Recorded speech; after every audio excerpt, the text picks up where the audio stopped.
all that, from conservative papers to ones on the other side, have showed that what he was saying was not true.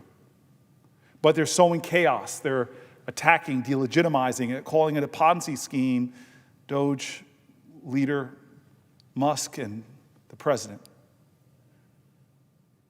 But 73 million Americans are counting on Social Security benefits, and 1.6 million in my state. 40%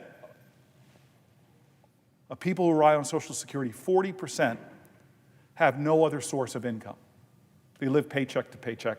Social Security check, from Social Security chunk.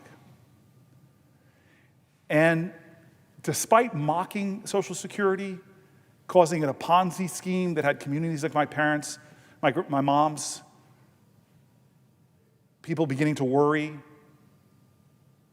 they actually took real actions to lay off thousands of Social Security employees, making it harder to process Social Security applications and troubleshoot questions for beneficiaries. They didn't roll out a plan to say, hey, this is how we are going to show that we can do the best customer service ever.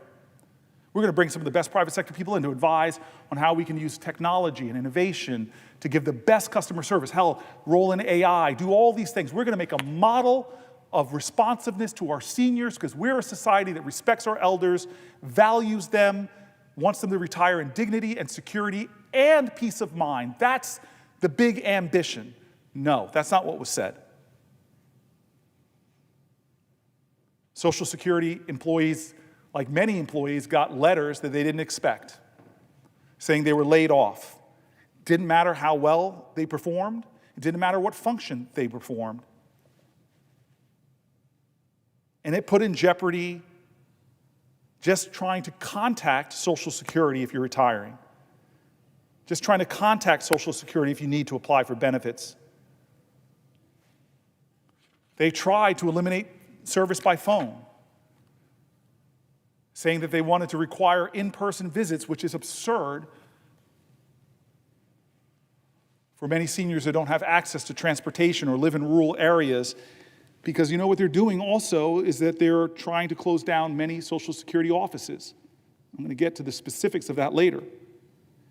These actions are harmful enough, but they're just the beginning of what our president and Elon Musk are saying they want to do to a program that for millions of Americans, it's their only check a week.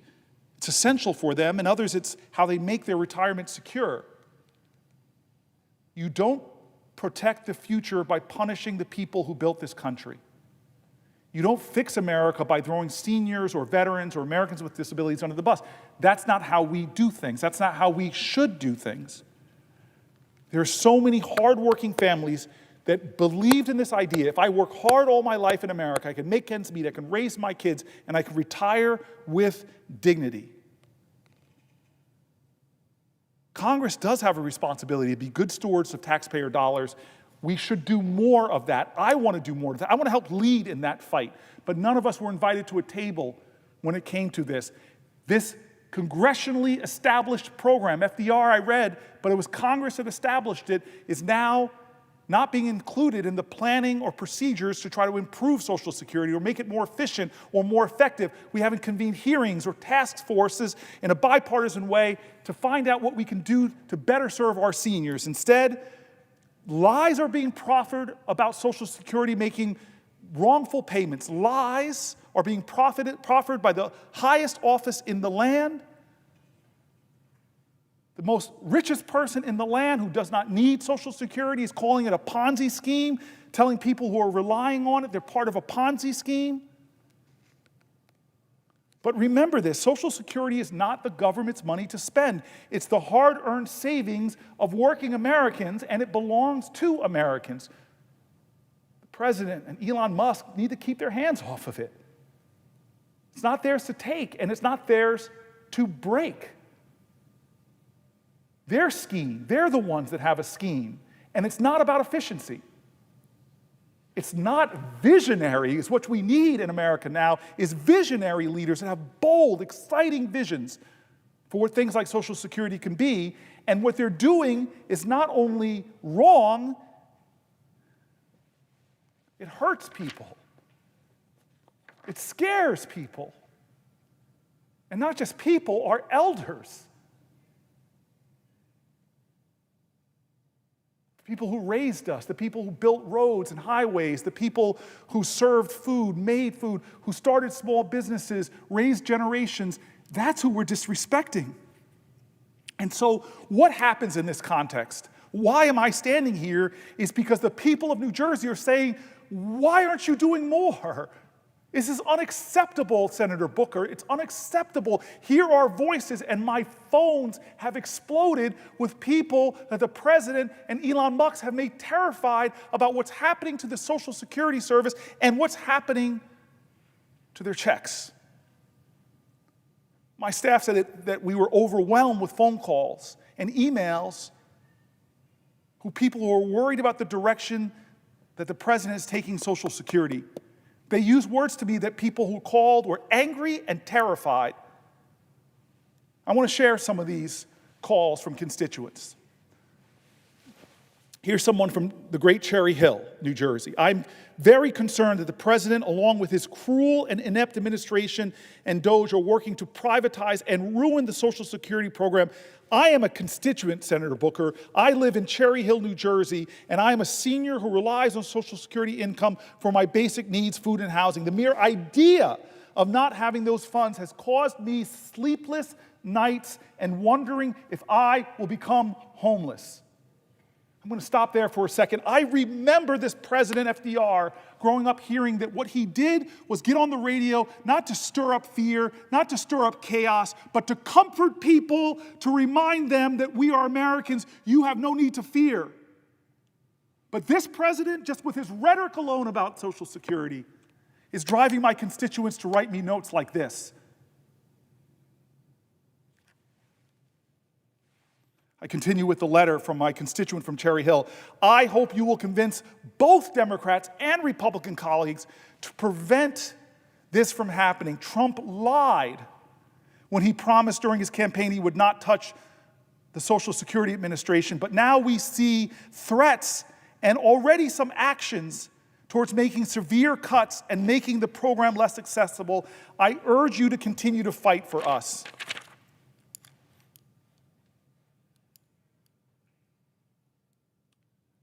Pennington, New Jersey. My sister and I are older Americans who are each disabled, one from a severe accident because of a drunk driver and the other from a life-changing illness. We are alone and take care of each other. For me, SSDI is my one and only income. I have a few years before I am at full retirement age. Even with my check, even with my check and splitting rent costs between us, it is taking right under 50% of my monthly check for rent alone. 50%. This does not leave much to cover even the bare necessities of health, vehicle insurance, utilities, foods, medicine, even a tight budget, especially with costs on everything continuing to rise. Senator, as seniors, we are petrified about what's happening to SSA. I must ask you, Senator, what do we do if our monthly SSA benefits are interrupted? How do we keep a roof over our heads as disabled seniors? With very limited savings, it would only take a few months before the roof over our heads would be in jeopardy. We just spent a small fortune for us to move into a smaller, lower-cost apartment because we could not afford significant ongoing rent increases.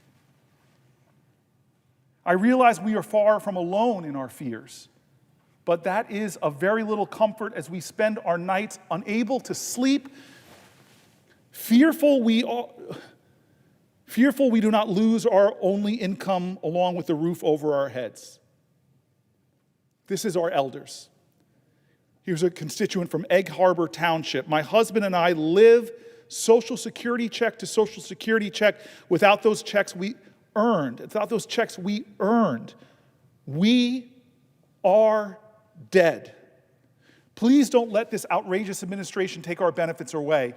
This is a constituent from Runnymede, New Jersey. I am a 75-year-old New Jersey resident. I received my working papers in 1964 at the age of 14.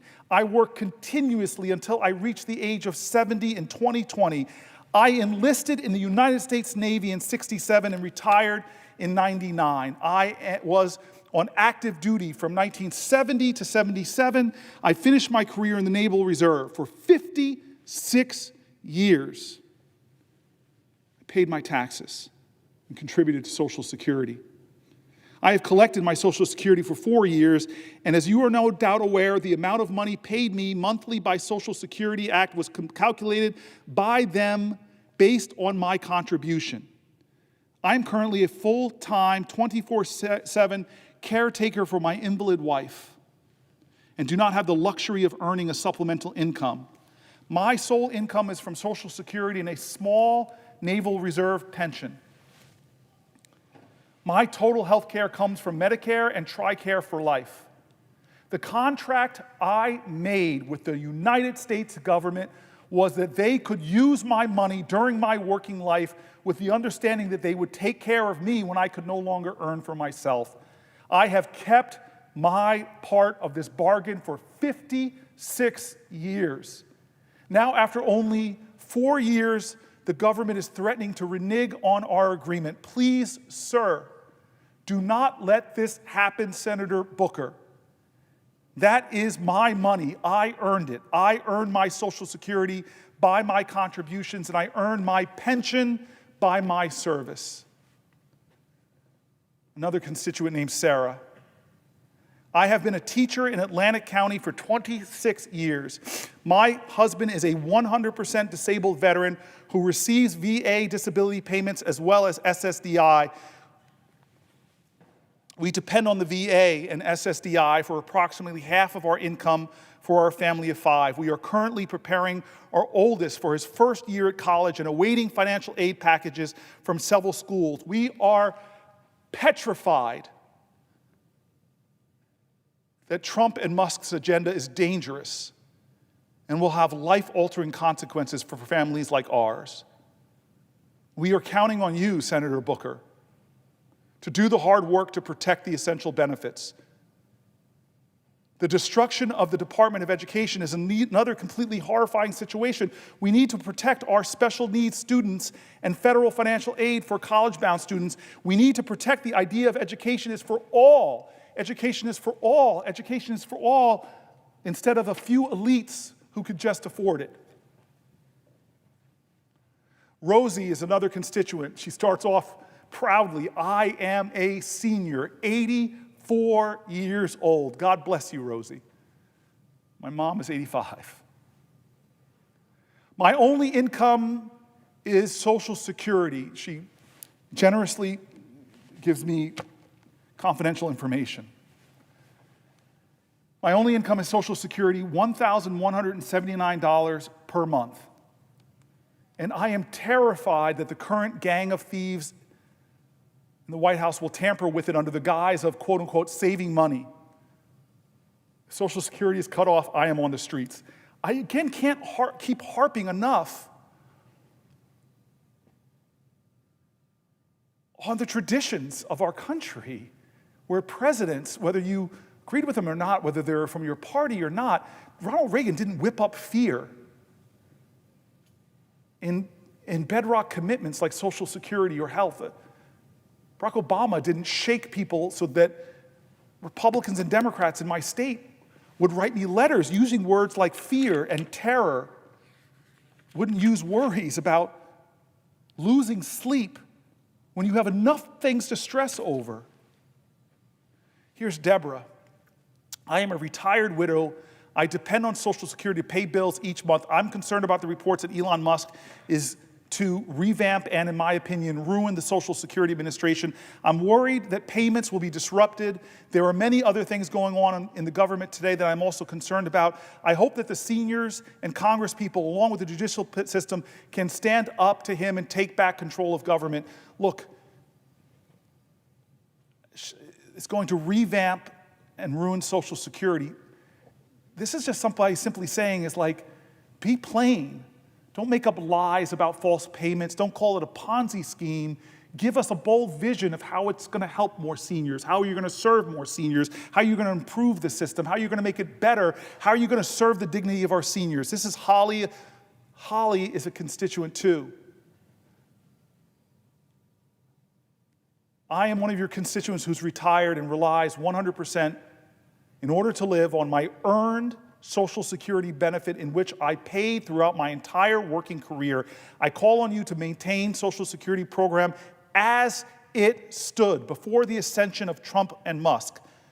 You must ensure that there are no missed earned benefit payments or late payments made to recipients, especially accessible Social Security offices must remain open and fully staffed with trained, experienced Social Security employees in order to provide the kind of regular, necessary customer service by phone, online, and in person. And the Trump-Musk administration's endless terrorist threats of dismantling the Social Security Administration, insidiously calling it a Ponzi scheme, working in order to privatize it, and must cease and desist immediately. Moreover, you, Cory Booker, must reverse and or stop whatever draconian changes are being made to destroy the Social Security Administration with thousands of cuts to needed employees with almost no notice and no public input. Social Security is being dismantled by an unelected billionaire, at least for now. Musk and his band of Doge boys, not a real government department, who have illegally and callously rifled through our most private, personal information and done God knows what with it, with their ultimate goal to risk and or steal the retirement funds of older Americans by placing the Social Security Trust Fund in the hand of private corporate equity firms. Seniors do not agree to this. Seniors do not agree to this. And such action is illegal and completely unacceptable, exclamation point. This constituent continues. Furthermore, I'm deeply concerned that the ceaseless chaos will invite criminals to exploit confusion around identity verification. Ironically, while the administration claims these changes are meant to combat fraud, they may very well do the opposite, hastily introducing new, unfamiliar technology and verification steps without any real public education campaign will create the perfect environment for criminals to deceive and defraud. This latent, ill-conceived change also comes at a time when the Social Security Administration is already struggling with a customer service crisis, long hold times, low staffing, delayed callback systems, confusing announcements about possible office closures. This chaos has to be stopped now, Senator Booker. I urgently ask you to please use your congressional power to reverse these changes, which are creating more confusion for older Americans. Senior Americans earn Social Security through a lifetime of hard, honest work. I know I did. The money is ours, and we deserve a properly run Social Security Administration, which continues to be administered honestly through the federal government as established in 1935. In fact, the narrative of the Social Security Act running out of money could be easily fixed if Congress wrote laws that slightly increased the amount that high net worth individuals, the wealthiest of the wealthy, paid into the program. Holly, God bless you. My mother in her senior community is seeing this rise in scammers trying to steal people's money. And she's amazed at the technology they're using. Scams that involve the voices of their relatives asking them for help. They're in a crisis.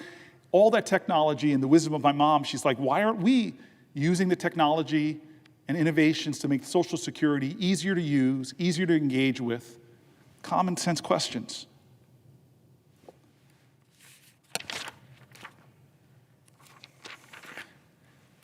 Carly, a constituent from New Jersey, please include disabled people when you talk about Social Security and Medicare, Senator Booker. If you don't mention us every time, I paid into Social Security for 16 years. I worked full time. I was sick almost every day. I finally had to leave my job in 2015. I was granted SSDI and I'm on Medicare. And until I was injured last year, I had a part-time job where I continued paying into the system. I fear that the first people they will go after are the disabled. We are not as capable of fighting. People see us as lazy or fakers, and we're almost never included in the conversations about marginalized communities. Please don't let me be erased. Carly, you are not. I see you, and I'm standing here for as long as I possibly physically can so that I can elevate your voice and others. Patricia, a constituent from New Jersey, I am 65 years old, a senior. I've worked my whole life and paid into Social Security. Will you please work hard and push back to preserve these benefits? Without Social Security monies and Medicare as well, I will not survive. I am outraged, Patricia writes, to see what is happening recently. Help. If there is anything you request of me, if there's anything you... My constituent says, if there's anything you need of me, please let me know. It's one of the most beautiful sentiments in America is that people in crisis who are wrapped with fear and worry, they still are standing up to volunteer. Retired, seniors.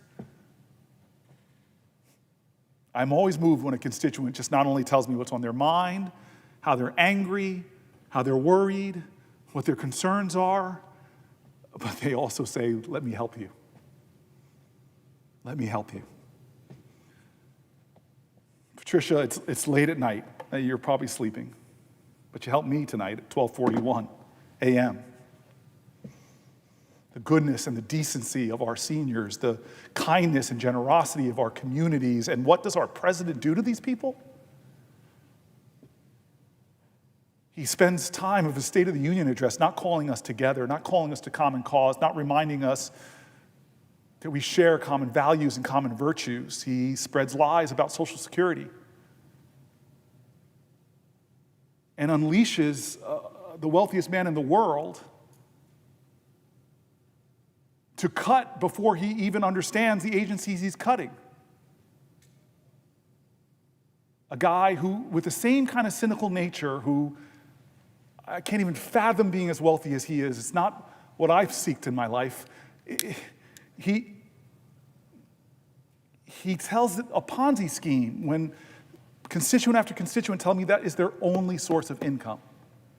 That they paid into all of their lives, and now the most powerful person on the planet and the richest person on the planet are striking fear and worry into seniors, and yet all of that power, all of that money, a constituent from New Jersey tells me about what she's concerned with and then says, if there's anything you request of me, please let me know. I am here to help. I'm here to help.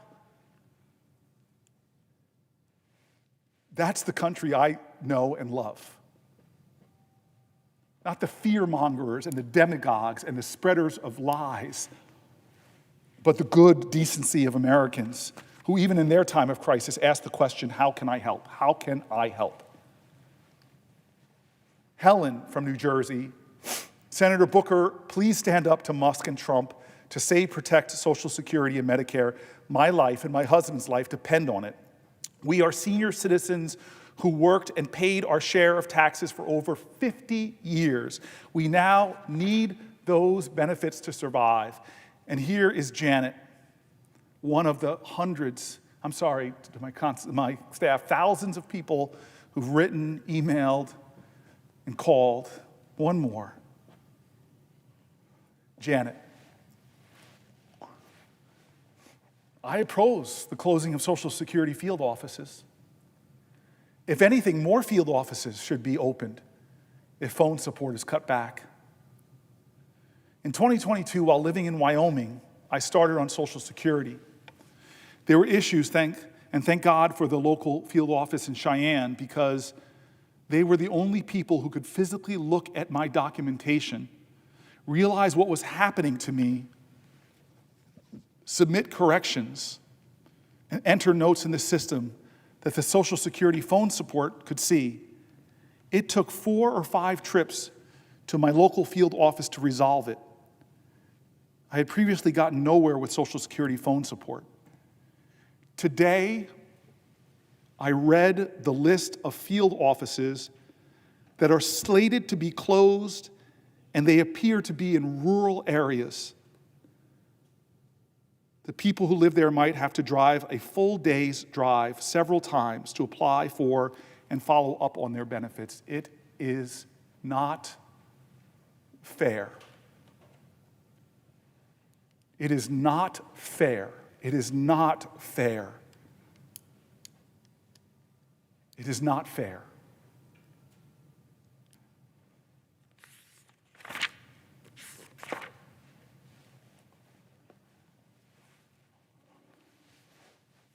Across the country, my office hears from, it's not just New Jersey. Across the country, people who are frustrated, who feel like nobody won't listen to them. We get calls from across the country. My staff doesn't say, you're not from New Jersey, so we're not going to talk to you. My staff, just incredible people I have surrounding me in the office who remind me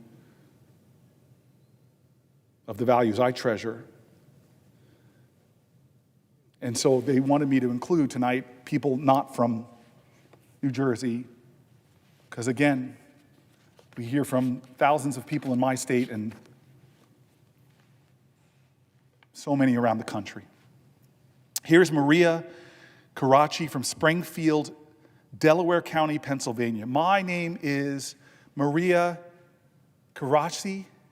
Forgive me, Maria, if I'm pronouncing your name wrong. I am 78 years old and live in Springfield, Delaware County, Pennsylvania. When I was 16, I received my first paycheck and saw money was taken from my earnings. I learned then about FICO, the special government savings account that I would put part of my earnings into until I retired. This was how I could pay my bills in my old age. It was something I could always count on. My earnings history shows the good and bad times, including the gaps when I received unemployment. My chosen career was in mortgage banking. Bank mergers, dramatic changes to interest rates, and even bank lending regulations meant times of unemployment with few options or jobs, or accepting temp employment. I had to make the choice. Every paycheck with that held FICA. I was almost 65 when I began my career at the bank, offering decent pay with overtime. It was 2010, and I had two goals to meet for my retirement: a mortgage-free home and working until I was 70, earning the maximum benefit. Underwriters that I worked with had shown me what they felt added security to my personal finances, so I was diligent with setting up my emergency savings account. It would be there for any time my Social Security check didn't cover my expenses on my home or me getting older, so I often worked until 10 p.m. at night, delayed taking days off, making my goals possible.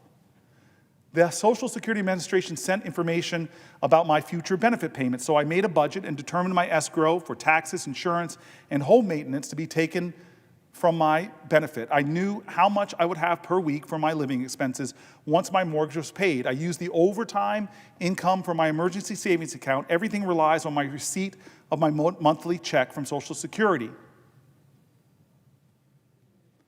The recent assault on Social Security has me terrified.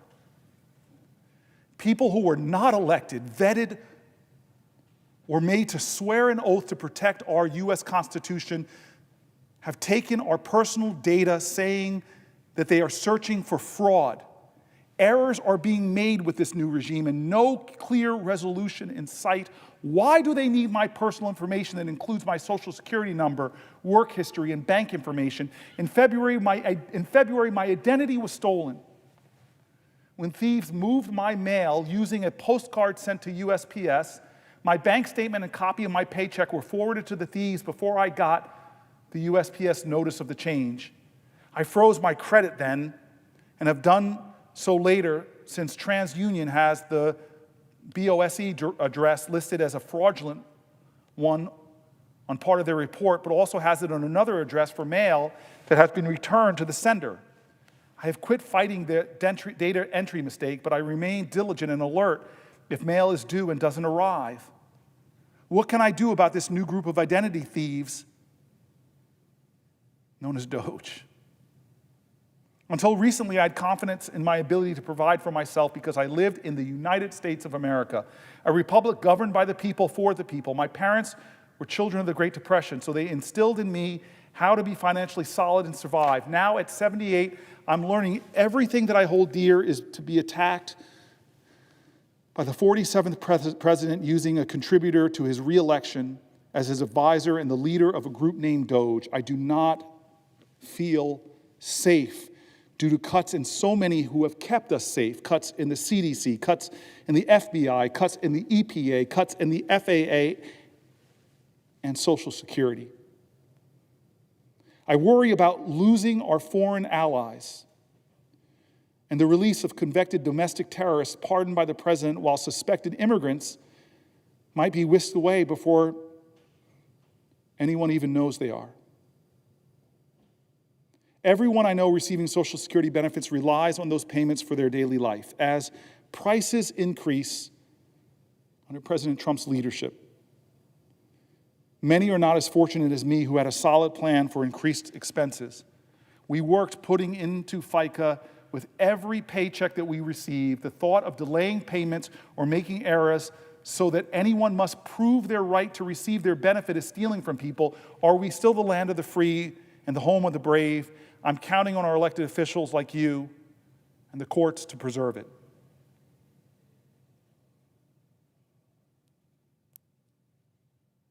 Lisa Bogacaki, Fleetwood, Pennsylvania. Hello, my name is Lisa, and I live in Fleetwood, Pennsylvania. 15 years ago, my healthy 42-year-old husband was found deceased on our couch by our then 13-year-old son. Our 10-year-old and 3-year-old stood quietly crying on the stairs.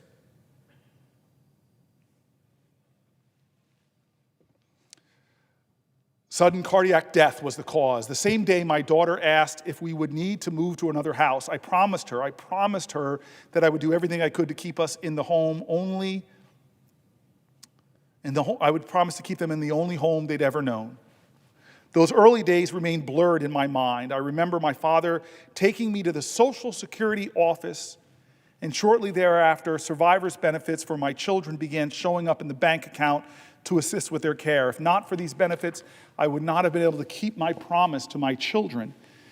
It's not much money, amounting to roughly the salary of a minimum wage job, yet it was a lifeline to some piece of normalcy for my family, not a Ponzi scheme. My kids have now aged out of the system.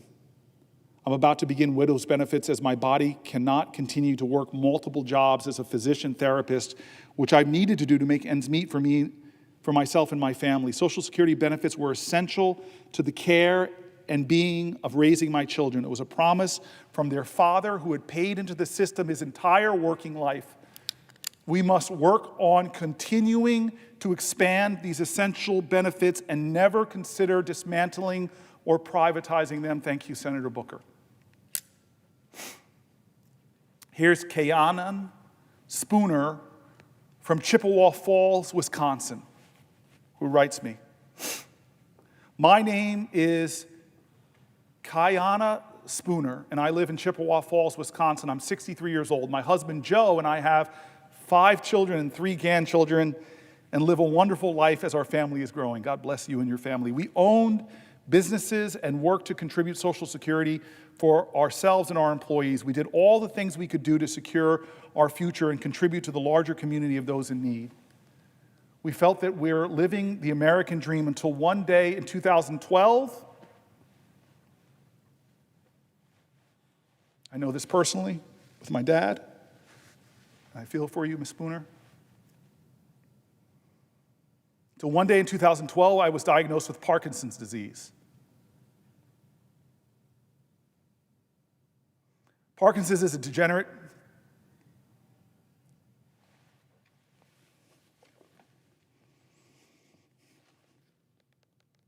Parkinson's disease is a degenerative brain disease that progresses over time. Sorry, I'm thinking about my dad.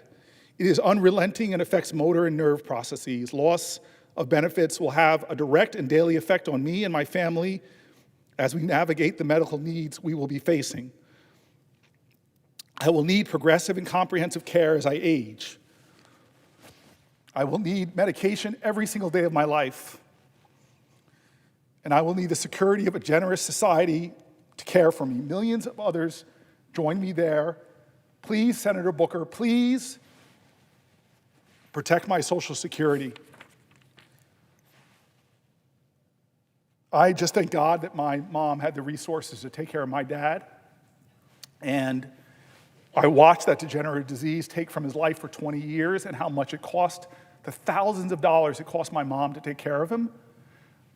I know my friend Andy Kim, who's in the Senate right now, is facing health challenges with his father. I know so many people personally whose parents have Alzheimer's. I know so many Americans who are not powerful, they're not rich. I know so many Americans who live in fear every day that one little thing will happen to them that will destabilize their financial well-being. And now those millions of Americans, because of a president and a man named Musk, are driving fear into them, are whacking away the people that answer phones, are firing the people in an agency that already was struggling with wait times, that already was struggling with slow response times. These people who are hanging on by a thread in their lives are facing the people they love the most, who are struggling with the diseases that so many of us in this body have been affected by. They are now worried. They're writing me letters with words like fear and terror. They're talking about staying up at night and not being able to sleep because they don't have a president that comforts them. They have a president that talks down to them, that lies about the services that they rely on. What is this? It is not normal. It is not normal. This is America. How can the most powerful people in our land not comfort others, not tell them they have nothing to fear but fear itself, not tell them to have malice towards none but have charity towards all? What kind of man is in our White House that makes fun of the disabled, who lies so much that the fact checkers lose count, that minimizes the pain and the suffering? Where you have cabinet secretaries that are billionaires themselves that say, if my mom misses a Social Security check, but if somebody else complains about it, they're probably a fraudster. These people are not fraudsters. They're hurting. They're afraid. They're worried. For God's sake, this is America. Every one of our founders' documents is riddled with words that speak of our commitment to each other. Yeah, they were imperfect geniuses, but they were people that aspired to virtue. They read the greatest philosophers of their times. They said, what does it mean to be good to one another? What does it mean to create a society that is not run by despots and dictators who are so disconnected, who talk down, let them eat cake? They dreamed of a different country than this, folks. They dreamed of a different country than this. They dreamed of a country that stood for not just get all I can for me, the biggest tax cuts possible to the wealthiest people. They dreamed of a nation where any child born in any circumstance from any place could grow up and have their American dream. And God, it gut wrenches me when I hear people not as privileged as me, and I'm not Musk and Doge, but my mom had the resources and the family to support her as she watched my dad die of Parkinson's disease. But this person's writing in, she herself has Parkinson's. She underlines and bolds the part of her letter. She says, and I'll read it again because, Spooner, I want you from Chippewa Falls, Wisconsin, to know you are seen, to know you are heard, that know that maybe the president will talk down and cut and malign your only paycheck, your only hope, but I won't. I won't. I see you. I feel you. You can't lead the people if you can't love the people. And I'm sorry, our president is not showing that. He may be saying those words. She writes, with Parkinson's, I still remember my dad telling me he had it.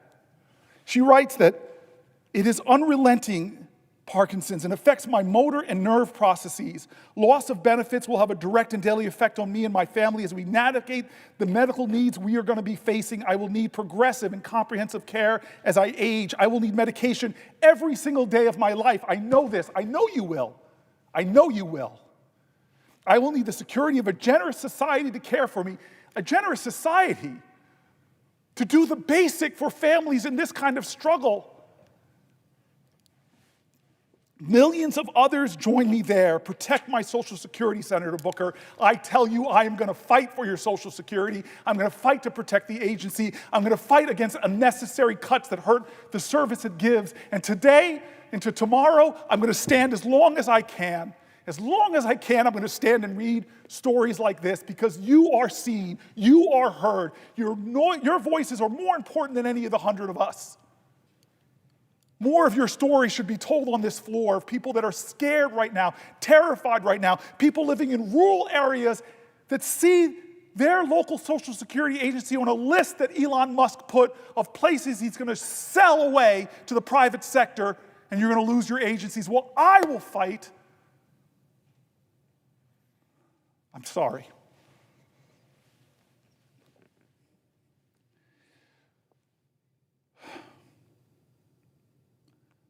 Margaret Hebring from Chippewa Falls, Wisconsin. Chippewa Falls, 2 letters. My staff is keeping me on my toes. This is another person from Chippewa Falls, Wisconsin. My name is Margaret Hebring, and I live in Chippewa Falls, Wisconsin. I'm 77 years old, and I am a member of the Lakota Ouray Band of the Lake Superior Ojibwe.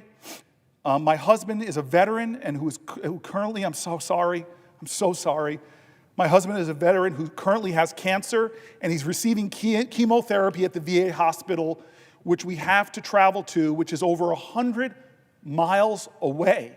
And without our Social Security, I'm not sure what would happen to us. We would for sure have to sell our home. I have savings that will last me 1 month.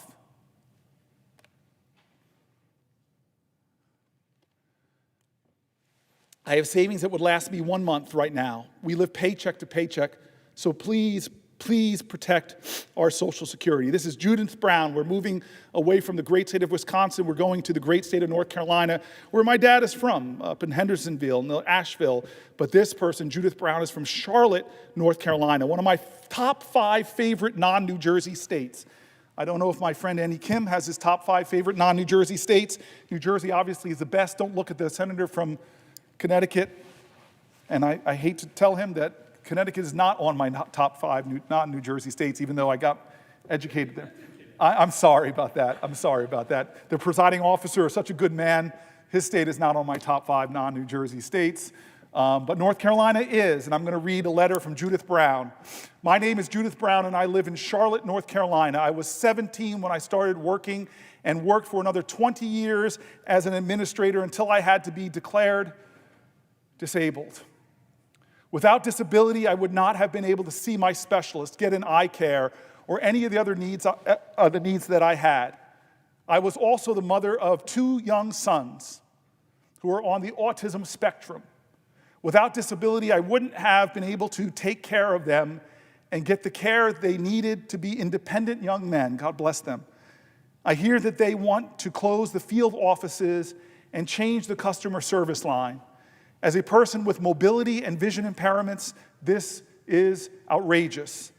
I need to be able to access it the best way I can on the times that I can access it. Please, Senator, fight to protect Social Security for a senior like me and for young people with disabilities like my sons. Thank you. No, thank you, Judith Brown. Thank you for writing a letter. Thank you for speaking up. Thank you for not being silent. Thank you for advocating not just for your family, but for the millions and millions of other Americans who lean heavily not just on their Social Security checks, but on the incredible public servants that keep that agency working, and who wish to have a president that said, I'm going to bring the best of business experience to my customer service. I'm going to bring the best of caring and technology and innovation. I'm going to call the best computer technologists, scientists in the country. We're going to make this the best Social Security in the history of our country. And you know what? My friends, the billionaires I had on stage with me when I was inaugurated, I'm just going to ask them to pay a little bit more, 0.00001% more of their net worth to make sure that Social Security is safe forever. I'm sorry, it's crazy. I'm going back to Pennsylvania. I mean, it's almost like you can't make this up, honestly. I just know my country. I know our character. I know how good of a people we are. I know how much we love one another. I know much how our faith in red states and blue states and right and left. I've sat next to people on planes who introduced themselves to me as Republicans from a red state, and by the end we're laughing and talking and sharing stories. We are a good nation. Together we can be so great, we've shown that, but how can we have a president that in 71 days drives this much fear into our country? It's absurd, everybody. It's absurd. This is why I can't let this be normal anymore. Michelle from Lancaster, Pennsylvania. My name is Michelle Groover. I love your last name, Michelle. From Lancaster, Pennsylvania, and I would definitely be impacted if something would happen to my Social Security. Michelle also has Parkinson's, and I'm on disability. And the money that I have goes pretty much to the most of my medications and foods that I need to eat to keep myself going and strong. That's how it would impact my family. I wouldn't be able to afford also my insulin for my diabetes, Parkinson's and diabetes. So it's a challenge every month, as it is even with the amount that we have, because the cost of pharmaceuticals and things keep us going. Yes, so that's why Social Security is really important to us as a family. It helps us get by every day. Thank you. This is Patricia Harvey Porter from Johnstown, Pennsylvania. Hello, my name is Patricia Haney, excuse me, Ms. Porter. Patricia Haney Porter. I reside in Johnstown, Pennsylvania. My work is varied. I've been employed as a secretary in the private sector, as a statistician for the government agency, as a real estate agent, and most recently as a legal secretary. This is my story as to how Social Security has affected my life. My mother passed away in 1956. My sisters and I, God bless you, were 8, 10, and 11. My maternal grandparents stepped in and they raised us with the help of Social Security survivor benefits, resulting in good educations and allowing other needs to be met. We had almost normal lives due to these benefits. While raising 2 children, I worked as a real estate agent. My income was based on commissions rather than salary, so I made the entire Social Security payments based on my income. We had a roof over our heads, healthy food on the table. One of my children had serious medical issues, and I paid for her bills out of pocket, never asking for a penny from any government agency. These expenses were paid for from my income, and I paid taxes every year. I waited until I was 70 to collect my Social Security benefits, as I realized the latter you collect, the better the benefits. I have no pension, and I live almost entirely on Social Security benefits. I am always looking for part-time work, but few people want to hire me, as I will be 80 in June. God bless you. God bless you. Based on the benefits I receive, I'm able to pay my mortgage and all monthly expenses. I receive Medicare, which help pay the medical bills. So Social Security and Medicare be taken from me, I will likely lose my home. I could no longer afford medical costs, groceries. I have a medical condition which requires regular visits with a specialist who is 70 miles away. Without Social Security and Medicare, I would no longer be able to see him, and my condition would result in death sooner rather than later. Thank you for all you are doing to see that the benefits received through Social Security, Medicare, and Medicaid will continue. As Senator Murphy and I was talking, it's all interrelated, right? This is somebody on Social Security, but they have to drive just for medical attention. We are in a hospital crisis in America. There's so many rural areas where rural residents of our country have to drive so far just to get to a hospital. And cuts in Medicaid, we've heard it from the letters I wrote in the read in the last section, will endanger those hospitals' survival. Charlotte, North Carolina, again, Kevin Woodson. We get a lot of letters, my staff, from Wisconsin and Charlotte, North Carolina. Okay? My name is Kevin Woodson. I'm a 69-year-old retiree living in Charlotte, North Carolina. I worked 38 years for 2 Fortune 50 companies. I'm sorry, Kevin. And I thought that I would have a fully funded pension plan to live off in my retirement. However, I never got to the 25 years in, so only got partial pensions. This is why I need Social Security. It covers the holes that the pensions don't cover in terms of medical benefits. It allows me the freedom to enjoy my life, take care of activities that I need in order to keep myself healthy. Social Security is dependable, something I rely on, not a Ponzi scheme. And I hope that we don't touch Social Security and that we don't have any issues trying to keep that money flowing. It's money I paid into. Margarita Silva from Surprise, Arizona. I love that name, Surprise, Arizona.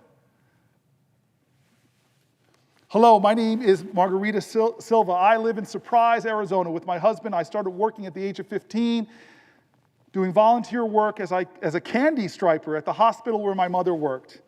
I did not get paid. After that, I started working as a waitress, earning 50 cents an hour. After graduating from high school, I took various jobs, earning a little more, and then I started working at Mountain Bell, and I retired after 30 years from Quest. So if they do Social Security cuts, I don't know what I'm going to do. I will be forced at the age of 74 to look for a job.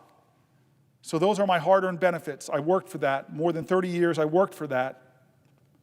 Thank you. Wayne Bank from Chippewa Falls, Wisconsin. I need to go to Chippewa Falls, Wisconsin. This is the third letter you guys are having me, and that are included, the people reaching out to me from Chippewa Falls. God bless you. I need to visit your community. Hello, I'm Wayne from Chippewa Falls, soon to be 69 years old. I've been on Social Security for a couple years. My wife and I spent years in the service, Navy. And again, like I said, my wife and I are going to have been on Social Security, saying that we would, if we lost our Social Security tomorrow, we would lose our house, our cars, and pretty much our livelihood, because this is what we've worked for and we don't need to lose it. Why do you work for 55 years and pay into Social Security and then lose it? Recently, I tried to get back online, get on my Social Security account. I wasn't able to. Because of that, I went down to the Social Security office in Eau Claire, Wisconsin, and they said they couldn't do anything for me, that I had to set up an appointment. So I come home later, call, set up an appointment, and it's still 3 days out before I can get my appointment. And they don't know if they can help me. So at this point in time, I really need to know what's going on with Social Security, Senator Booker, because if we lose it, everybody else that's on it loses it. We're going to be in a really sorry state. Those folks who answer phones and set appointments, they're sure important. When somebody is in a crisis, they have to wait a few days, their check is missed, and there's real consequences for real people. Hello, my name is Manuel. My wife and I live, surprise, surprise, in Surprise, Arizona. We're both on Social Security, and that's what we depend on to live our lives in our retirement years. We have to pay our bills. We have to buy food. We basically have to live off that. So if you take our Social Security, what are we going to live off? Are you going to take care of us? You know, we're American citizens, and we deserve, and we paid into it, and we've earned it. And it's not just something given to us. So leave our Social Security alone. Let us live our lives. Let us live our lives out the way they should be. And we're supposed to be in our golden years, so it's important to us. It's important to all Americans out there that are seniors. Let us live our lives. Thank you very much, Senator Booker. Patricia Naughton from Pittsburgh, Pennsylvania. I lift your voice. My name is Patricia Naughton, and I'm from Pittsburgh, Pennsylvania. I've been paying into Social Security since I was 16 years old. I am currently 70 and have been collecting Social Security for the last 5 years. Without Social Security, I wouldn't be able to pay my mortgage, utilities, food, medicine, co-pays, and many other things. I would not be able to survive without Social Security. There's no reason that seniors should be held hostage over Social Security. This is our money that we put into the Social Security system for many years. We deserve not to be threatened by the loss. Thank you. Kathleen Wolverding from Hanover, Pennsylvania. Hello, my name is Kathleen Wolverding, and I currently live in Hanover, Pennsylvania. I'm originally from New Jersey, and taught in the public school system for 29 years as a school librarian. When I retired, I decided to move to Hanover, Pennsylvania. Kathleen, you're missed in Jersey. And at the age of 62, I started collecting Social Security because of COVID. I needed the extra stability that Social Security provides. I no longer have to work a full-time job because of Social Security, although I do work a part-time job and still pay into the system. Social Security provides me with stability, financial stability. It helps pay the bills, and I really don't have to worry about my finances because it's Social Security. If Social Security is taken away, I will lose everything I worked for over the past 60 years. I feel that Social Security is a godsend. Protect it, Senator Booker. Thank you. Cynthia Marino from Pennsylvania. My name is Cynthia Marino. I'm a retired registered nurse from Lancaster, Pennsylvania. My husband died in 1990, and 2 of my children received survivor's benefits for 8 years, during which time I was able to get my bachelor's degree in nursing and work part-time. All 3 of my children went on to get college degrees. When I was 61 years old, I went on Social Security disability, having a hip replacement. I was switched to regular Social Security when I turned 65. I now deeply depend mostly on Social Security for my husband and myself, with small pensions from both of our jobs supplementing the Social Security. I'm now able to live independently in a handicapped mobile home, thanks to the money for Social Security in the past and present. Much cheaper than Medicaid funds to keep me in a nursing home. Thank you, Senator Booker. Protect it. Thank you, Cynthia, for your story. These are just some. These are just some. I read their voices. I lift their voices with mine. I want to go to the Detroit Free Press, but before I read this article, I know my senator from New Jersey is here, and I'm going to read this article, and if he is interested in our 6th hour, if he has a question, I will yield a question while retaining the floor, but I'm going to read this article and then we'll go. This is from the Detroit Free Press. My mom was born in Detroit. I love the city. My family owes it a lot. So when my grandfather went to find a job on the assembly lines in Detroit, building bombers during World War II. It says, Kathleen Sherrill's been retired for 10 years now and typically didn't think twice about whether she'd receive Social Security payments on time. For the first time ever, the 74-year-old Troy retiree went online in March on the very day that $2,800 was to hit her bank account through direct deposit. She suddenly felt compelled to make absolutely certain that her Social Security money was there when it was supposed to be. Cheryl and other retirees are on edge. Big time. Call it Social Security insecurity. I have never really worried about it much as I have this year, Cheryl said. The money, thankfully, was sitting in her account in March, and she knew her checks and payments for her ongoing bills would not start bouncing. I think anybody, future or current people on Social Security, are definitely targeted, she said. It's a worry that I'm sure everybody is having right now. I know it because I heard from my mom and her whole senior community. Seniors uncertain what to do next for Social Security. Since early February, AARP has seen nearly double the calls to its customer service care line as more people began being troubled about Social Security. And it has shown no signs of abating, according to the AARP spokesperson. Since February 1st, AARP said it has been receiving more than 2,000 calls into its call center per week on concerns relating to Social Security.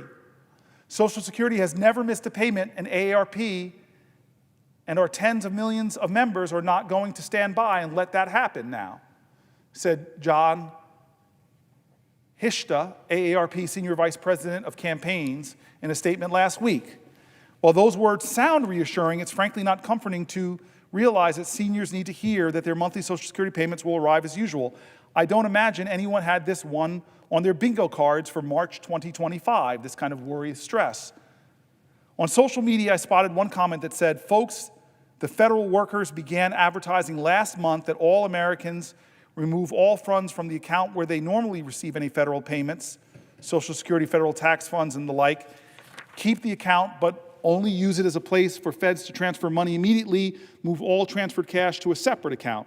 The concern, according to the Post, quote, Doge can declare you dead and force your bank to send back any funds paid to you. Whoa, a lot of retirement angst there, and yes, some wild notions and really bad advice. Moving Social Security money around to hide it in another account, different from where it's directly deposited, actually could put more of your money at risk when it comes to some debt collection. Anyone who's tracked retirement policy as I have knows that the potential unraveling of Social Security system has been discussed for decades. Many retirees just never imagined a convoluted scenario when someone would think Social Security possibly could implode. The health of Social Security, which marks its 90th anniversary this year, isn't all that makes many retirees and those about to retire nervous. Their anxiety can go into overdrive watching the stock market slide on Trump's tariffs news and seeing all the political ping pong with Social Security money that belongs in their pockets. The Trump administration has maintained that it wants to cut costs and fraud when it comes to the Social Security program, not benefits. But people remain skeptical, and some commentary isn't helping.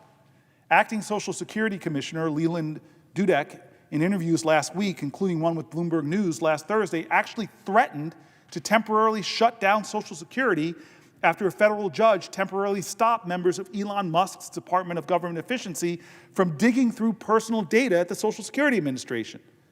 The Doge operatives, according to the court, will first need to receive proper training on handling sensitive information, which some might say is the least they can do. The American Federation of State, County, and Municipal Employees, or AFSCME, Alliance for Retired Americans, and the American Federation of Teachers filed a motion for emergency relief on March 7th to halt Doge's unprecedented, unlawful seizure of sensitive data regarding millions of Americans. No surprise, Dudek soon found it politically prudent to back off from his threat. I'm not shutting down the agency, Dudek said in a statement, indicating he had received clarifying guidance from the court about the temporary restraining order. President Trump supports keeping Social Security offices open and getting the right check to the right person on time, Dudek said. Financial tech CEO Frank Bisignano, who was nominated by the President Donald Trump to lead the Social Security Administration, ended up being grilled by Democrats about the bedlam during confirmation hearings before the Senate Committee on Finance on Tuesday. The angst isn't about to go away, particularly if people continue to face even longer waits on the phones or see Social Security offices closing in their community thanks to some key changes being made now by Trump's administration. Customer service is on the chopping block as the Social Security Administration reduces the number of employees, restricts what services can be handled by phone, and shutters some local offices where people could talk to someone face-to-face. On Wednesday, the Social Security Administration announced that it would initiate a 2-week delay for implementing a highly criticized move to end phone services and require in-person visits for some services. In-person identity proofing for people unable to use their personal My Social Security account for certain services will be effective April 14th, according to the announcement. But individuals applying for Medicare, disability, and supplemental security income who cannot use a personal My Social Security account can complete their claim entirely over the telephone without the need to come to the office, according to the March 26th announcement. That's good news for many. Even so, merely delaying the change doesn't help others, and frankly, customer service could still suffer in the long term.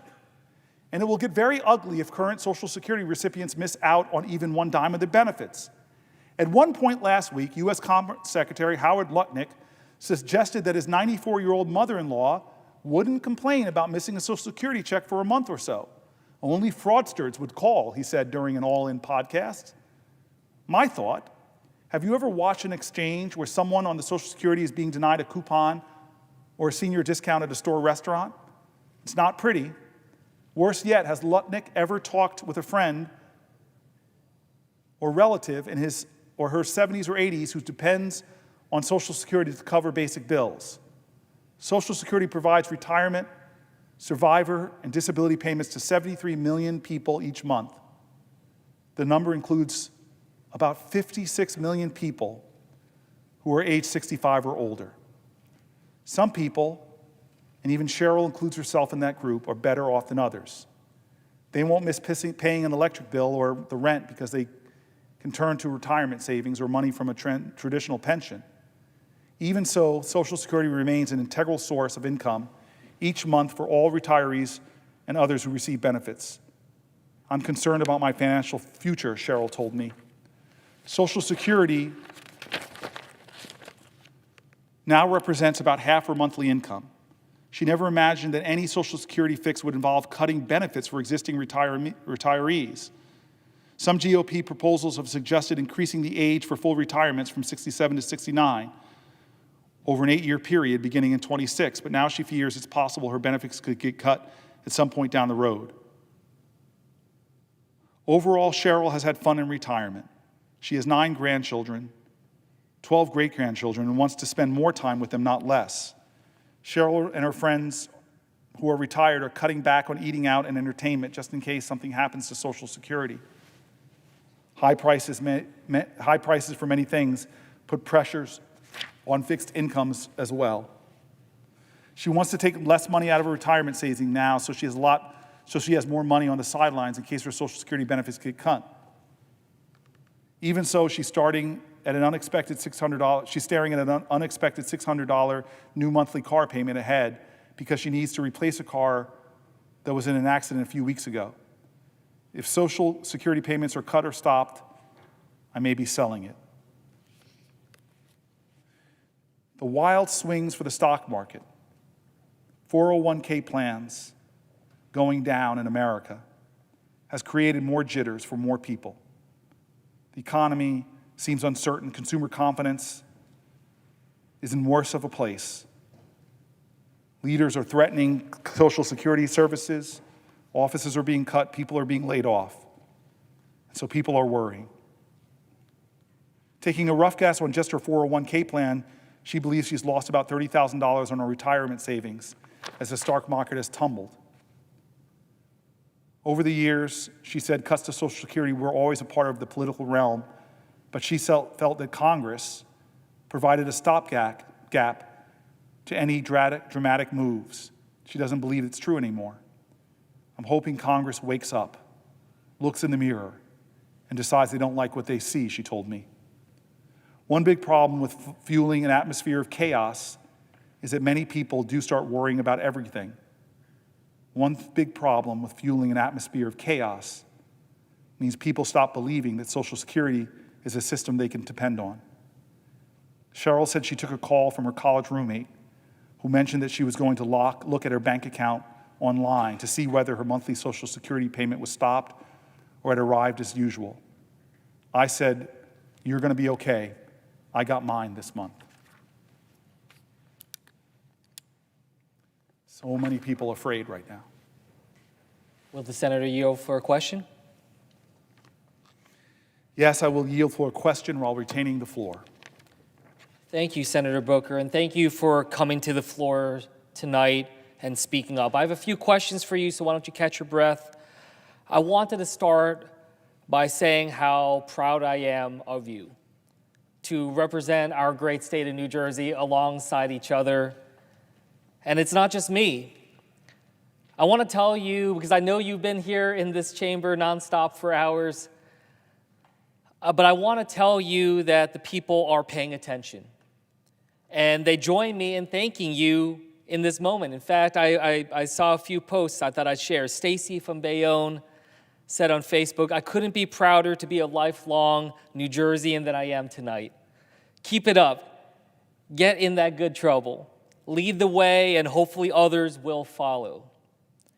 Janie in Princeton said, "Thank you. Proud that you are my senator and that you are bringing big Jersey energy to DC tonight." Vicky in Ewing said, "We are sending our strength to you. Medicare and Medicaid should not be touched." And someone on Reddit even said, "I hope he wore the most comfortable and supportive shoes he could find." In your opening, you said something that resonated with me. You said, quote, "Our constituents are asking us to acknowledge that this is not normal, that this is a crisis." I can't tell you how important it is to internalize it. That's why we're here at this late hour in the U.S. Senate. That's why you are leading here to make the case to the American people that this is a crisis. That resonated with me because I hear this over and over again. I hear it from people all over our home state, whether at town halls or other rooms that are packed, people saying this moment is not normal, this moment constitutes a crisis. And I'm glad you're speaking on the floor and said that, because what you've said isn't just Cory Booker saying that, it's that millions of New Jerseyans that we represent are saying it. And you are lifting up their voice. It's not just you're saying that, it's that millions of Americans who see something fundamentally wrong and they're angry about it. Now, I have some questions for my colleagues, but I want to add some context for this because I want to dig in a bit on why people are so angry in this moment and why what we're seeing from Donald Trump and Elon Musk isn't in response to that anger, it is the cause of it. A common refrain in the town halls that I've held is that people just feel like nothing is working for them. There is a promise, a uniquely American promise, that is simply going unfulfilled for too many. Now, that promise is simple. Your government will work for you. Your economy will allow you to advance if you work hard and give your kids a better future. And your country will keep you safe by ensuring the world is stable and secure. And Senator, you and I are here because we know that this promise is going unfulfilled. To say that the American promise is going unfulfilled would be a tragedy in its own right. It would be something that we as a Congress should put our entire focus into restoring. But the sad fact is that this isn't just about a promise unfulfilled. It's about a promise that has been hijacked. It's about a promise that has been distorted to work for those who have been paid to play, to be denied for everyone else. Now let's start with the promise that your government will work for you. This is the basis of our democratic republic. We are public servants in that we serve the people. It's the people's priorities that we put first. It is their lives that we work to make better every day. It is their futures that we are endeavoring to brighten. But when the people look at Donald Trump and his administration, they don't see that. They see Elon Musk, who donated nearly $300 million to buy his way into a seat of power. And the world's richest man has been handed the keys to our government, and the same person who has been handed nearly $40 billion in your taxpayer dollars to prop up his own corporations is now working to fire veterans from their jobs, make the Social Security Administration less responsive to seniors, and make it harder for your government to work for you. Now, that's what we've seen in the collection of billionaires that buy their way into fulfilling their own American promise, a government that works for them and only them, a government that keeps them rich at any cost, from your Medicaid to your Social Security to the food you put on the table, a government where they pay and they benefit, and if you can't, you're left behind. That's not the government our parents were promised. That's not the government we were promised. That's not the government we want to pass down to our kids. As Senator Booker mentioned, our nation is in crisis. Bedrock commitments are being broken. That starts with the first American promise. We can rebuild and restore that promise by actually working to make our government work for the people. Where we see corruption, we must call it out and combat it. And the corrupting power of money in our politics is one example, and the extreme wealth of billionaires like Elon Musk are drowning out working Americans, and that must be addressed. And as we approach the 250th anniversary of our independence of our country, we have an opportunity to remind people that the promise of America is something bigger than ourselves, and that public service, not private enrichment for those at the very top, but that public service is core to what makes this country special. So let's talk about that second American promise. This is the promise of the American dream. That Rockwellian notion of the house and the white picket fence and the kids in the yard only works if you can pay for that house. It only works if you can afford childcare and health care for those kids. It only works if you can work hard and deliver something bigger and better than you were handed. And right now, that is not happening. While we are fighting to bring change to our economy to make life more affordable and the middle class more accessible, what we're seeing from Donald Trump and Elon Musk is another promise hijacked for those at the very top. Now, Senator Booker, I want to just take a step back as I get into these questions here, because you're talking about Social Security, talking about Medicaid, talking about so many of these other issues here.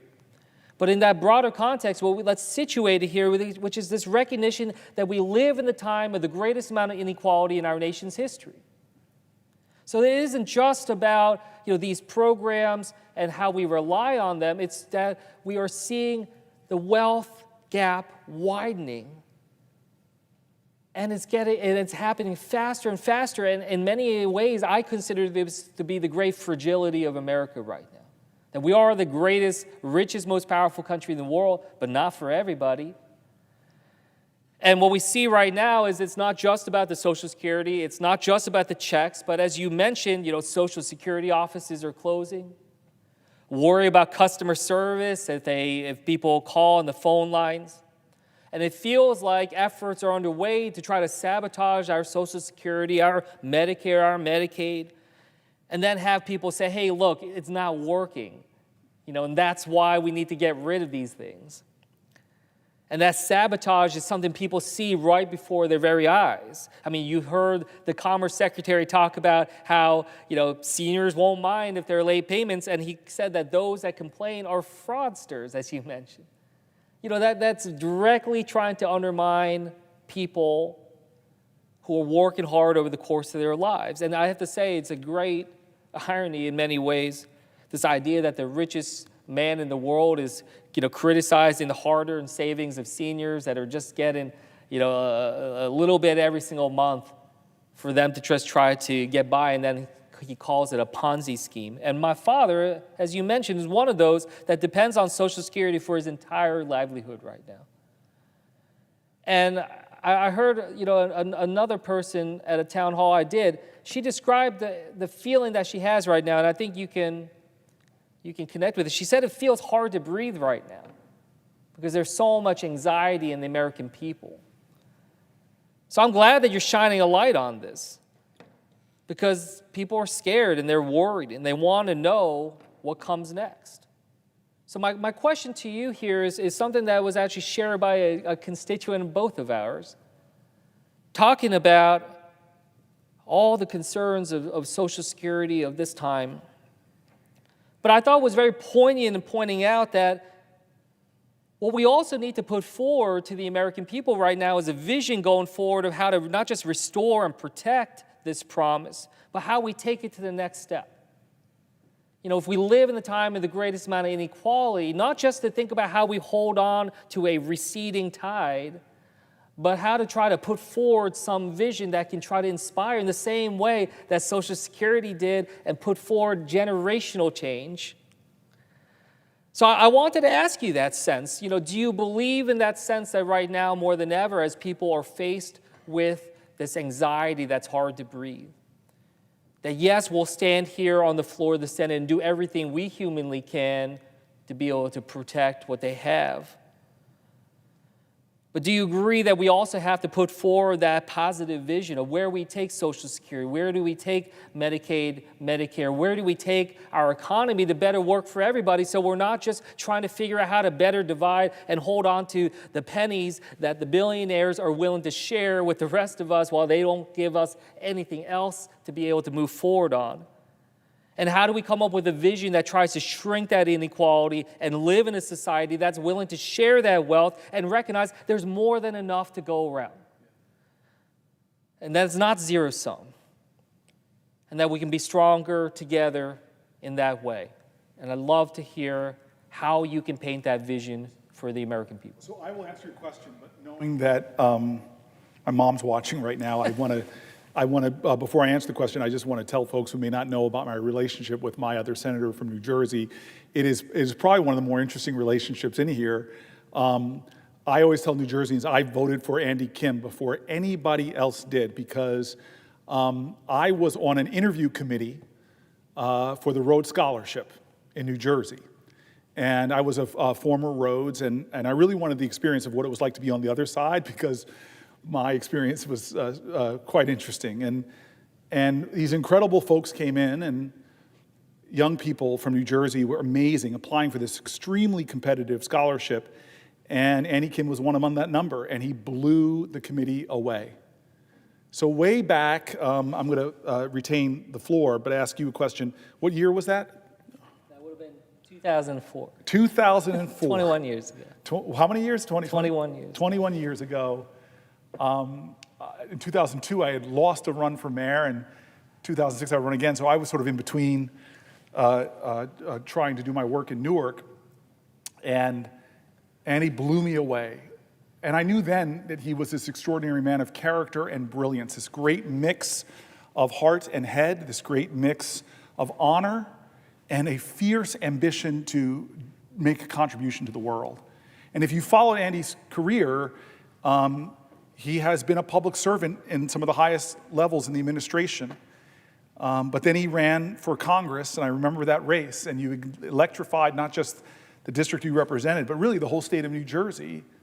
And then he came here. But the moment that I remember most was during the January 6th attack. I was here on the Senate floor in this very seat, and will never forget how back here, Mark Kelly, an unbelievable senator who, he and I were two of the last people off the floor, along with one of our Republican colleagues, just trying to make sure if anybody broke through,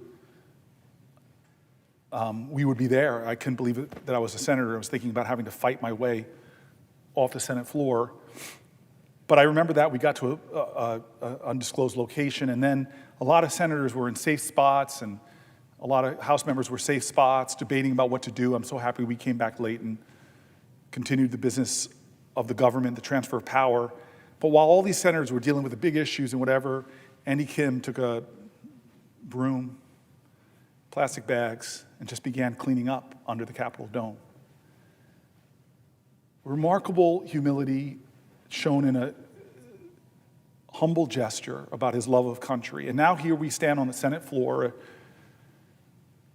the earliest hours of the morning, closing in on 2 a.m., and you asked me this question that I didn't expect, which is, hey, Cory, this now seems to be a time where Democrats are defining themselves about what they're against. Shouldn't we be talking about a vision of what we're for? I am very upset watching what's happening to Social Security, watching what's happening to insinuate fear among seniors who should be retiring with security and peace, cuts and undermining, thousands of people being laid off. All of that is worthy of us standing in the things we're reading. But what I think Senator Kim is really pointing to the fact is that there is bold visions for who we're going to be as a country. He is one of these big believers that we can be a nation that boasts about we are a country where somebody doesn't retire and lives on such a meager check that they're technically at the poverty line.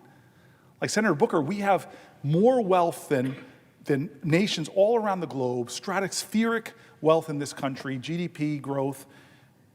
And can't we design a system that doesn't have seniors stressed out and living, those that live off of their paychecks, living there? And the other thing I know you know about, and I just recently did a talk with a Republican friend of mine, Senator Young.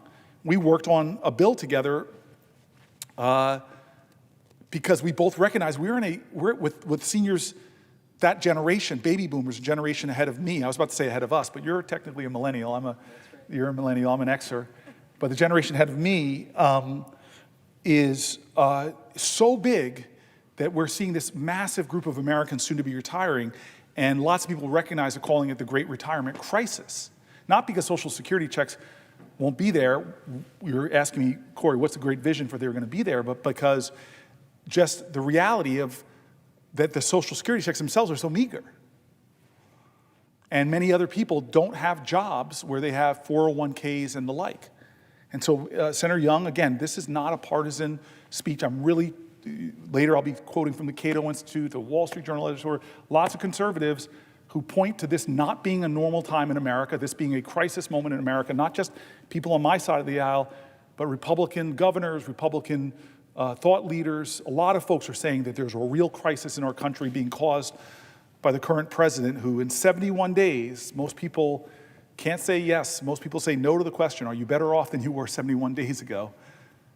And so I want to answer your question by saying this. Everyone should retire with a secure Social Security.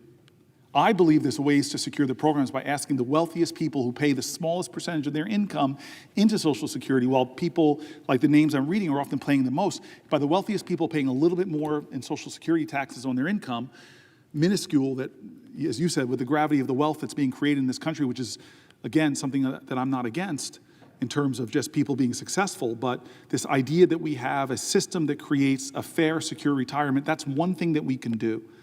I think also one of these things that we should be talking about right now is how do we make the Social Security system not frustrating for people who complained before Donald Trump laid off tens of thousands of people with Musk, who complained about wait times and other things. There's ways we can improve Social Security services as well. So I think we can do things to secure Social Security in the long term with a simple fix, not by raising the retirement age for people who are struggling, but by doing things by simply saying, you know what, Social Security taxes already are regressive because they cap out at a certain amount. Maybe skip some of the people in the middle under $400,000 or $500,000 a year, make people who are the wealthiest in our country pay a little bit more. That would be my vision. A very small amount would create a secure system. I think we can also do a lot to improve the Social Security services. And then what I did with Senator Young, this is what's special about this place when it happens, is for people to reimagine what economic security could be about. I'm now very quietly, I think I've told you about this, have this great idea that I've been talking about for years called baby bonds, or that every child born in America, and this is not a new idea. We actually scraped it from people years and years ago on both sides of the aisle in here, had this idea that why not in a capitalist society that every child be born with a savings account, a growth account. That government sees it with some money and their entire lives, people can contribute into that tax-free and it can grow. And so that by the time, not retirement, by the time they're 20, 25, 30, they have thousands, if not tens of thousands of dollars to invest in things that create wealth, because right now, lots of people are working paycheck to paycheck and don't have stock accounts, don't have the kind of things that could actually produce a lot more wealth. I'm just throwing that out as one idea, Andy, and I'm gonna pause because I know you have another question, and I'm gonna yield to the question while retaining the floor. But I just wanna say, there are so many bipartisan ideas to deal with wealth inequality. I mean, the child tax credit that was unfortunately not made permanent cut child poverty in America in half. It worked for an entire year. And I remember some of my colleagues, from Marco Rubio to Mitt Romney, talking about, hey, we should be expanding the child tax credit. We should be having a bolder vision for American retirement security, for wealth creation, for economic security, but we're not talking about those bold ideas.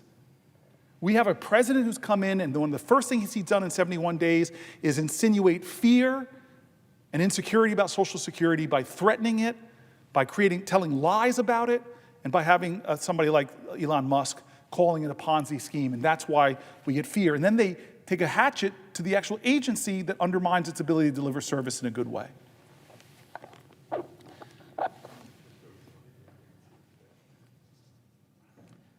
Will the senator yield? I will yield for a question while retaining the floor. Yeah. What you raised is absolutely right, and it's front and center in everyone's minds. When my parents immigrated here 50 years ago, they didn't know anybody in the entire Western Hemisphere of planet Earth. But America, it called them, it inspired them, and I asked them once, like, what was it that drew you here? And they said that they felt that here in America, they could guarantee that the family that they raised, that their kids, me and my sister, would have a better life and more opportunities than they did. And that was that sense, that generational progress that is made. But now, I'm standing here with 7-year-old and 9-year-old, I'm hoping fast asleep right now. And I don't know if I can make that same promise to them right now, that I could guarantee them that they will have a better life and more opportunities. So, there is that growing cynicism and pessimism about that American promise I talked to you about. And I just feel like there's an unraveling happening here, where we see this sense of concern, and it's being weaponized by some to create that sense of zero sum, to push us away from this idea that we're part of something bigger than all of us and that we can all lift each other up in that great American project.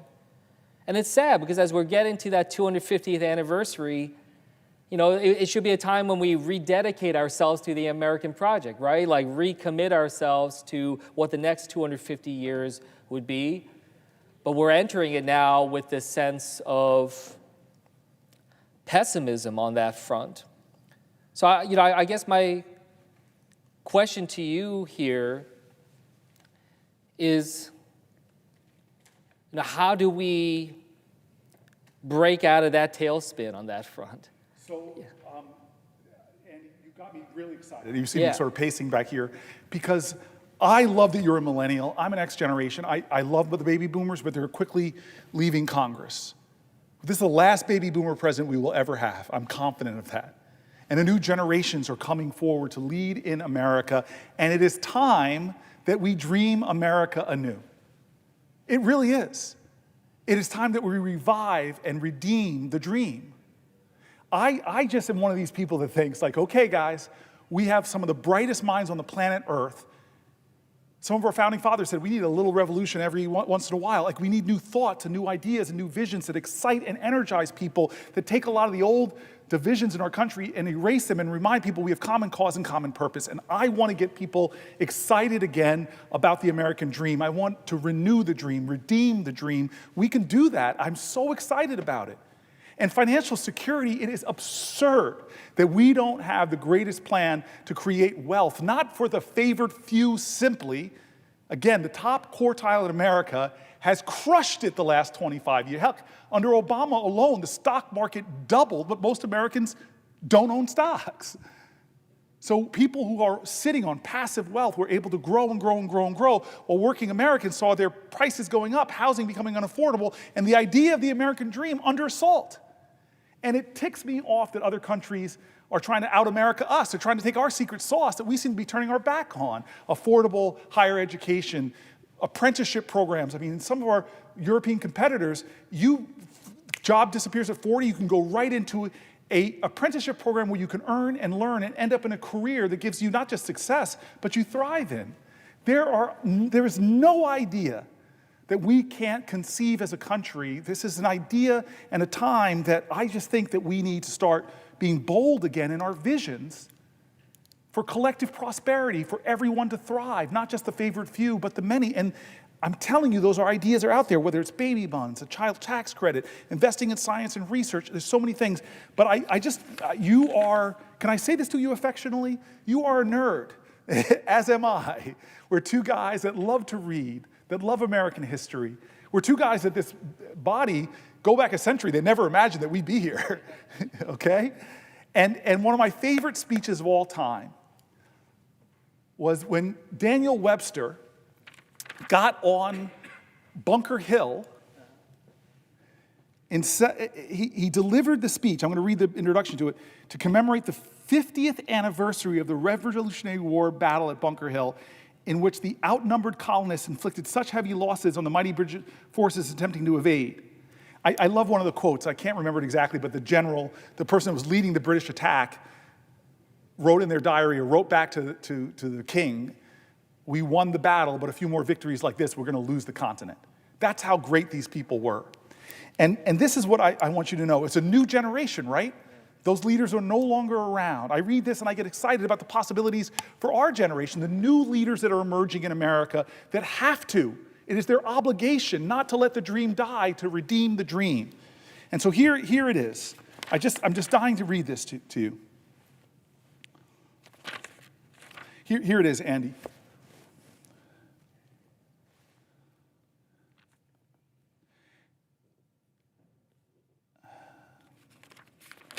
I don't want to read too much of it to you. Okay, here we go.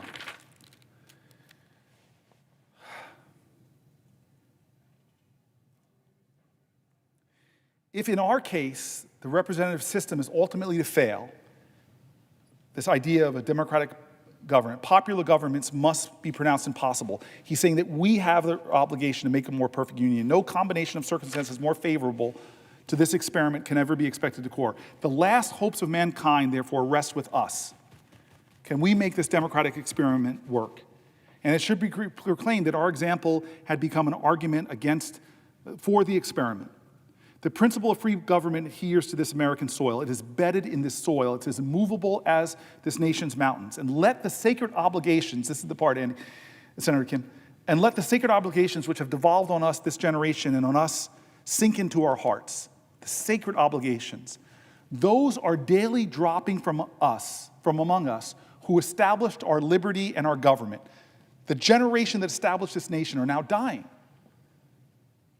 The great trust now descends to our hands. Let us apply ourselves to which is presented to us as appropriate object. We can win no laurels in our generation in a war for independence. Earlier and worthier hands gathered all of those laurels. Nor are there places for us by the side of Solon and Alfred and other founders of our state.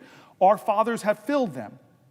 But there remains to us a great duty of defense and preservation, and there is open to us also the noble pursuit to which the spirit of the times strongly invites us. Our proper business is improvement.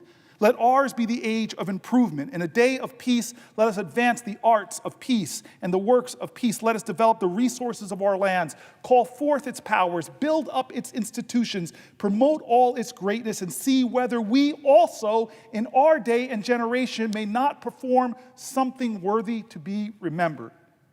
Let us cultivate a true spirit of union and harmony. In pursuing the great objects which our condition points out to us, let us act under a settled conviction and an habitual feeling that these 24 states are one country. Let our conceptions be enlarged to the circle of our duties. Let us extend our ideas over the whole and vast field in which we are called to act. Let our object be our country, our whole country. And by the blessings of God, may that country itself become a vast and splendid monument, not of oppression and terror, but of wisdom, peace, and liberty, upon which the world may gaze with admiration forever. That's a bold vision. This bold vision that doesn't give up on America, doesn't surrender to cynicism about America. That's who you are, Andy Kim, and that's what gets me excited. Right now, we're fighting against what I think are tyrannical forces. I'm sorry that when a leader stands up, not with humility like George Washington's farewell address or some of the great founders in their inaugural addresses, but stands up and says, only I can solve these problems, who doesn't use his speeches to heal and to comfort, but to talk about the enemies he's going to pursue. And those enemies are not the adversaries who seek to destroy us. Those enemies are other Americans.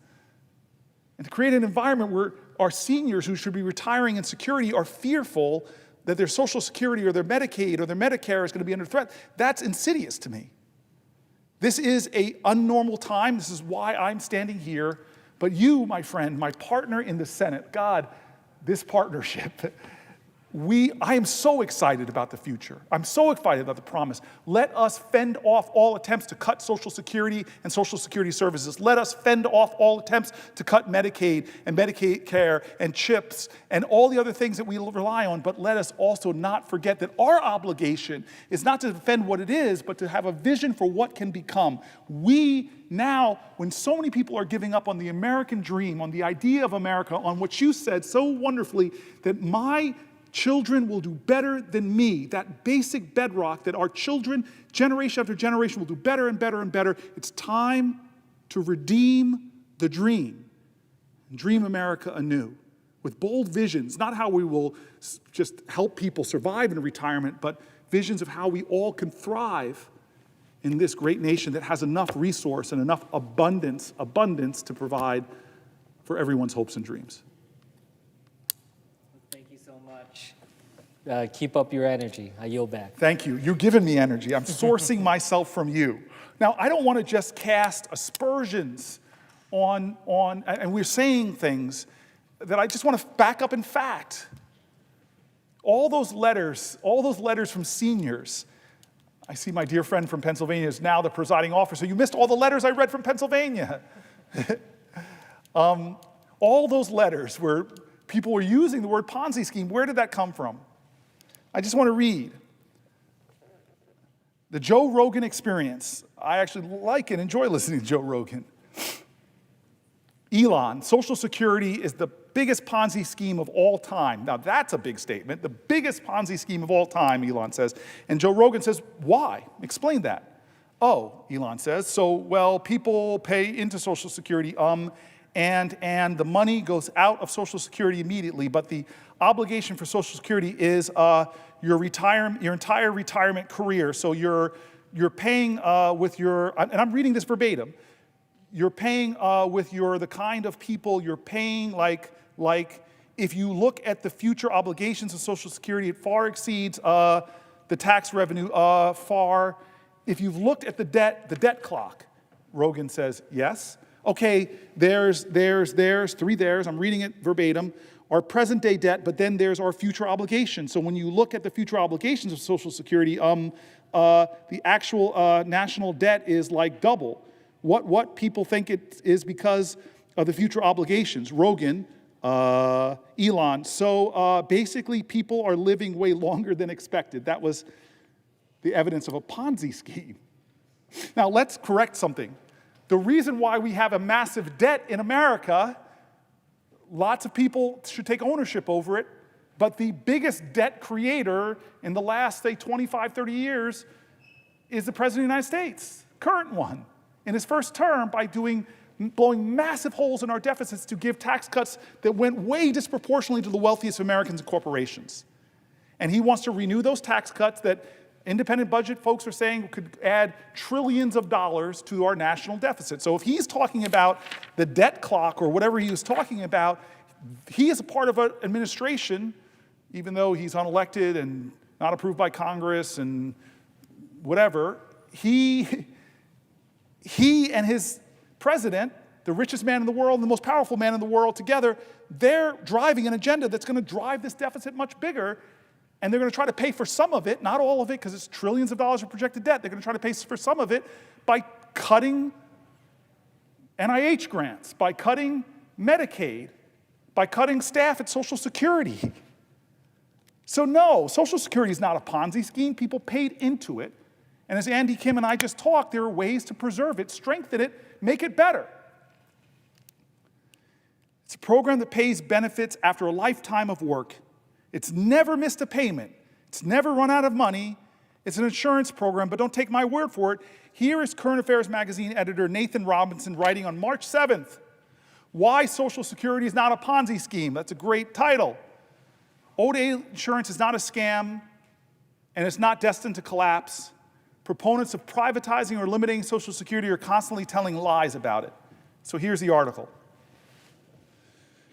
Elon Musk has called Social Security a Ponzi scheme, comparing it to a scam in which a con man must keep finding new suckers in order to disguise the financial unsustainability of the enterprise.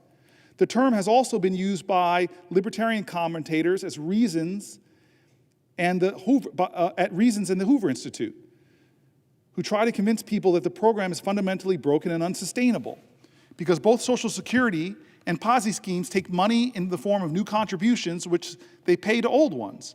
It is easy to craft a superficial resemblance between the two, but Social Security is not a Ponzi scheme, and it's important to understand why. Because the comparison is used to generate the illusion of Social Security crisis that can be used to justify major benefit cuts or even the elimination of the program altogether. Under the Ponzi scheme differences between old age insurance and Ponzi schemes, we can train ourselves mentally to resist the propaganda that is used to try to convince the public to support undermining one of our most important social welfare programs. Let's think about a few different cases in which money is pooled and paid out. First, let's imagine a company has a pension scheme. I realize this may be difficult to imagine these days, but stick with me for a minute. Workers pay 5% of their income The employer pays in an equivalent amount to 50% of the worker's income. When the worker was retired, they get a fixed benefit every year for the rest of their life, equivalent to some percentage of what their salary was. Let's call that scenario A. Now let's imagine a different scenario. 5 uncommonly astute middle schoolers create a rudimentary insurance scheme to guard against being punished by their parents. The children all go to the mall every week and play arcade games together. They each get an allowance of $10 a week which they spend at the arcade.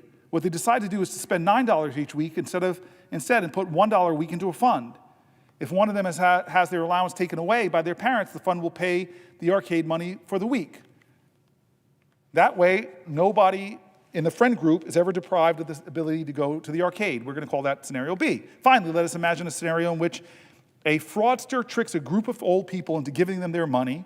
He says that if they invest their retirement money with him, he can guarantee them a 20% year return, risk-free. They invest. He provides them with statements showing that their money indeed is growing at 20% a year. When they ask him to pull a portion of their money out so they can spend it, he disperses it. But what he actually is doing is spending all their money and providing fake statements. He's able to keep paying withdrawals because he's constantly recruiting new suckers, just enough to cover what people are withdrawing. Eventually, people get suspicious. Too many try to withdraw their money at once, and he flees the country. This is a Ponzi scheme named after the Italian con man, Charles Ponzi, who fleeced people in this way. We will call this Ponzi scheme scenario C. Notice that there are similarities and differences between the three scenarios. The similarity is that there is a fund that some people are paying into while others are being paid. Another similarity is that all three are potentially unstable. If in scenario A company pension employee starts living a very long time in retirement, the amount of money in the pension fund might not be able to cover the promised benefits, necessitating an adjustment of the contributions from the next generation of workers. Or if in scenario B, middle school arcade insurance, one of the kids might be so unruly that his parents are spending his allowance every other week, requiring the adjustments of the rules of the payouts or contributions to keep the fund stable. Scenario C, the Ponzi scheme, is the most unstable of all because it depends on an elaborate fraud, on fake accounting that disguises the fact that nobody has the amount of money that they are being told they have. It only lasts until people try to actually use the money, but scenarios A and B could also collapse if they're not managed well. We can see that despite the commonalities, there are fundamental differences between scenarios A, B, and scenario C. The first two are legitimate ways for people to pool and distribute money, and they can work just fine, accomplishing their intended purpose. The third is a fraud in which people's money is being stolen. The difference is more important than the similarities. I have laboriously laid out these examples in hopes that we can better understand why Social Security can be made to look like a Ponzi scheme, but it isn't one at all. Social Security is the biggest Ponzi scheme of all time, said Musk. People pay into Social Security and the money goes out of Social Security immediately, but the obligation for Social Security is your entire retirement career. Now, it's true that in an insurance system, the incoming payments from new people might be used to fund outgoing payments to people who are already part of a Ponzi scheme. But that's not what makes a Ponzi scheme a Ponzi scheme. Musk, not for the first time, doesn't know what he's talking about. One of the reasons Social Security can be made to seem like a Ponzi scheme is because people may misunderstand how it works. People might think that Social Security saves their money over time, and then when they retire, it pays their money back. Not quite how it works. It's not like a savings account. The money I pay in is not saved up for me. It's paid out to today's beneficiaries. When I retire, my benefits will be paid by the incoming next generation of workers. Discovering this fact can make people think that most security is a Ponzi scheme, but it's not. A Ponzi scheme is a fraud in which returns are fake. There is nothing fake about Social Security as long as enough money is in the pool to pay out beneficiaries. The operation is sustainable and perfectly honest. The only reason it matters that retirees do not pay for their own benefits but depend on the payments of the next generation of workers is that if there is a next generation of workers, if there isn't a next generation of workers, we got a problem. But unfortunately, there is every reason to believe that human beings will continue to exist, work, and pay Social Security taxes. Now, what Musk and others who claim Social Security is a scam or in crisis say is that in the future there will be not enough workers to pay retirees the promised benefits. Musk says, and I quote, "If you look at the future obligations of Social Security as far extends the tax revenue, there's our present day debt, but Then there's our future obligations. So when you look at the future obligations of Social Security, the actual national debt is double what people think it is, because the future obligations, basically people are living way longer than expected, and there are fewer babies being born, so you have many people who are retired that live for a long time and get retirement payments. However bad the financial situation is right now for the federal government, it will be much worse in the future, end quote. But what he's trying to get you to think this is a major problem or some deep fundamental flaw with Social Security, it isn't. Every insurance plan has to make adjustments over time. If there are a lot of wildfires burning down houses, a company selling fire insurance might have to raise premiums. The increased premiums might be small, but without them, the program would go bankrupt. This doesn't mean, however, that we'd be justified in saying fire insurance plans are a Ponzi scheme destined to go bankrupt. The adjustments needed to be made to Social Security in the long term are minor. Yes, people are living longer and having fewer babies. That means there ultimately has to be some kind of adjustment to either how much is being paid in, how much is being paid out, or both. Republicans want to cut benefits. Defenders of Social Security instead want to raise the money going into it by increasing taxes paid by the wealthy. So interesting that we just saw that in the dialogue with my ideas with Andy Kim. The amount of taxes that would need to be raised in order to make Social Security solvent is negligible. The Social Security Administration has estimated that increase in the combined payroll tax from 12.4% to 14.4% to make the program would make the program sustainable for the next 75 years. As Dean Baker and Mark Westbrot put it in the introduction to 1999's Social Security book entitled The Phony Crisis, the only real threat to Social Security comes not from any fiscal or demographic constraints, but from the political assaults on the program by would-be reformers. If not for these attacks, the probability that Social Security will not be there when anyone who is alive today retires would be about the same as the odds that the US government will not be there. Of course, in the next 25 years since that was written, the chances that the US government itself may someday not be there could conceivably have gone up. This is a funny author. Musk is certainly trying to make sure that as little of it remains as possible. But the point remains, the theory behind Social Security is sound. It is not like an unsustainable con, although it's also not like a savings account. It can easily be sustained indefinitely with some minor adjustments to ensure that enough money is coming in to keep it going. It is also the case that even the need to keep enough money flowing in is artificial.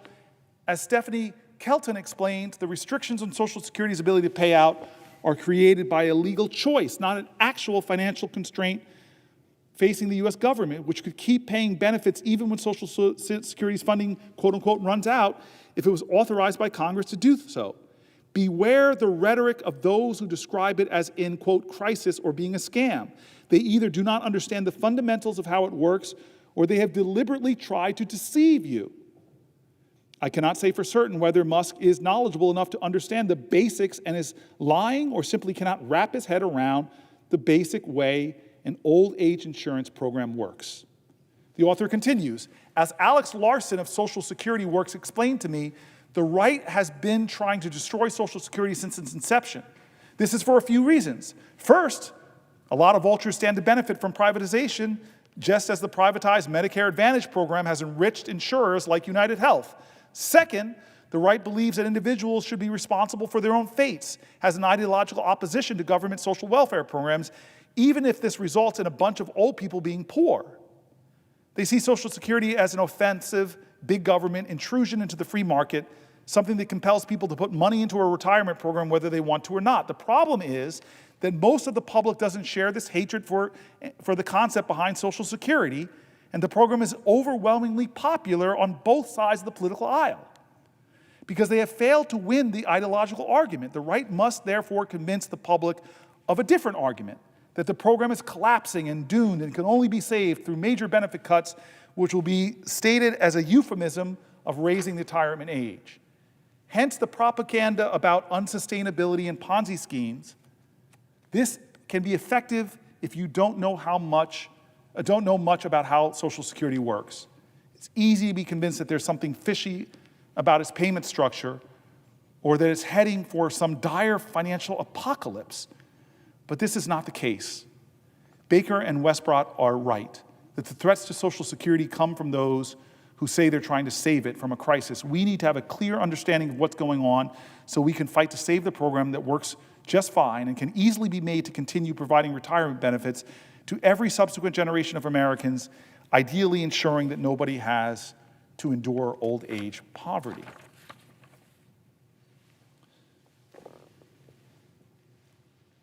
And so why are they cutting Social Security staff? Thousands of people. Again, I've said this time and time again. I'm standing here because this is not a usual time. I think our country is facing a growing crisis, but I'm quoting so many Republicans because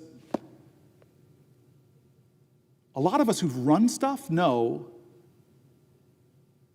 that you don't just fire people and then realize the mistakes you've made and beg them to come back to work.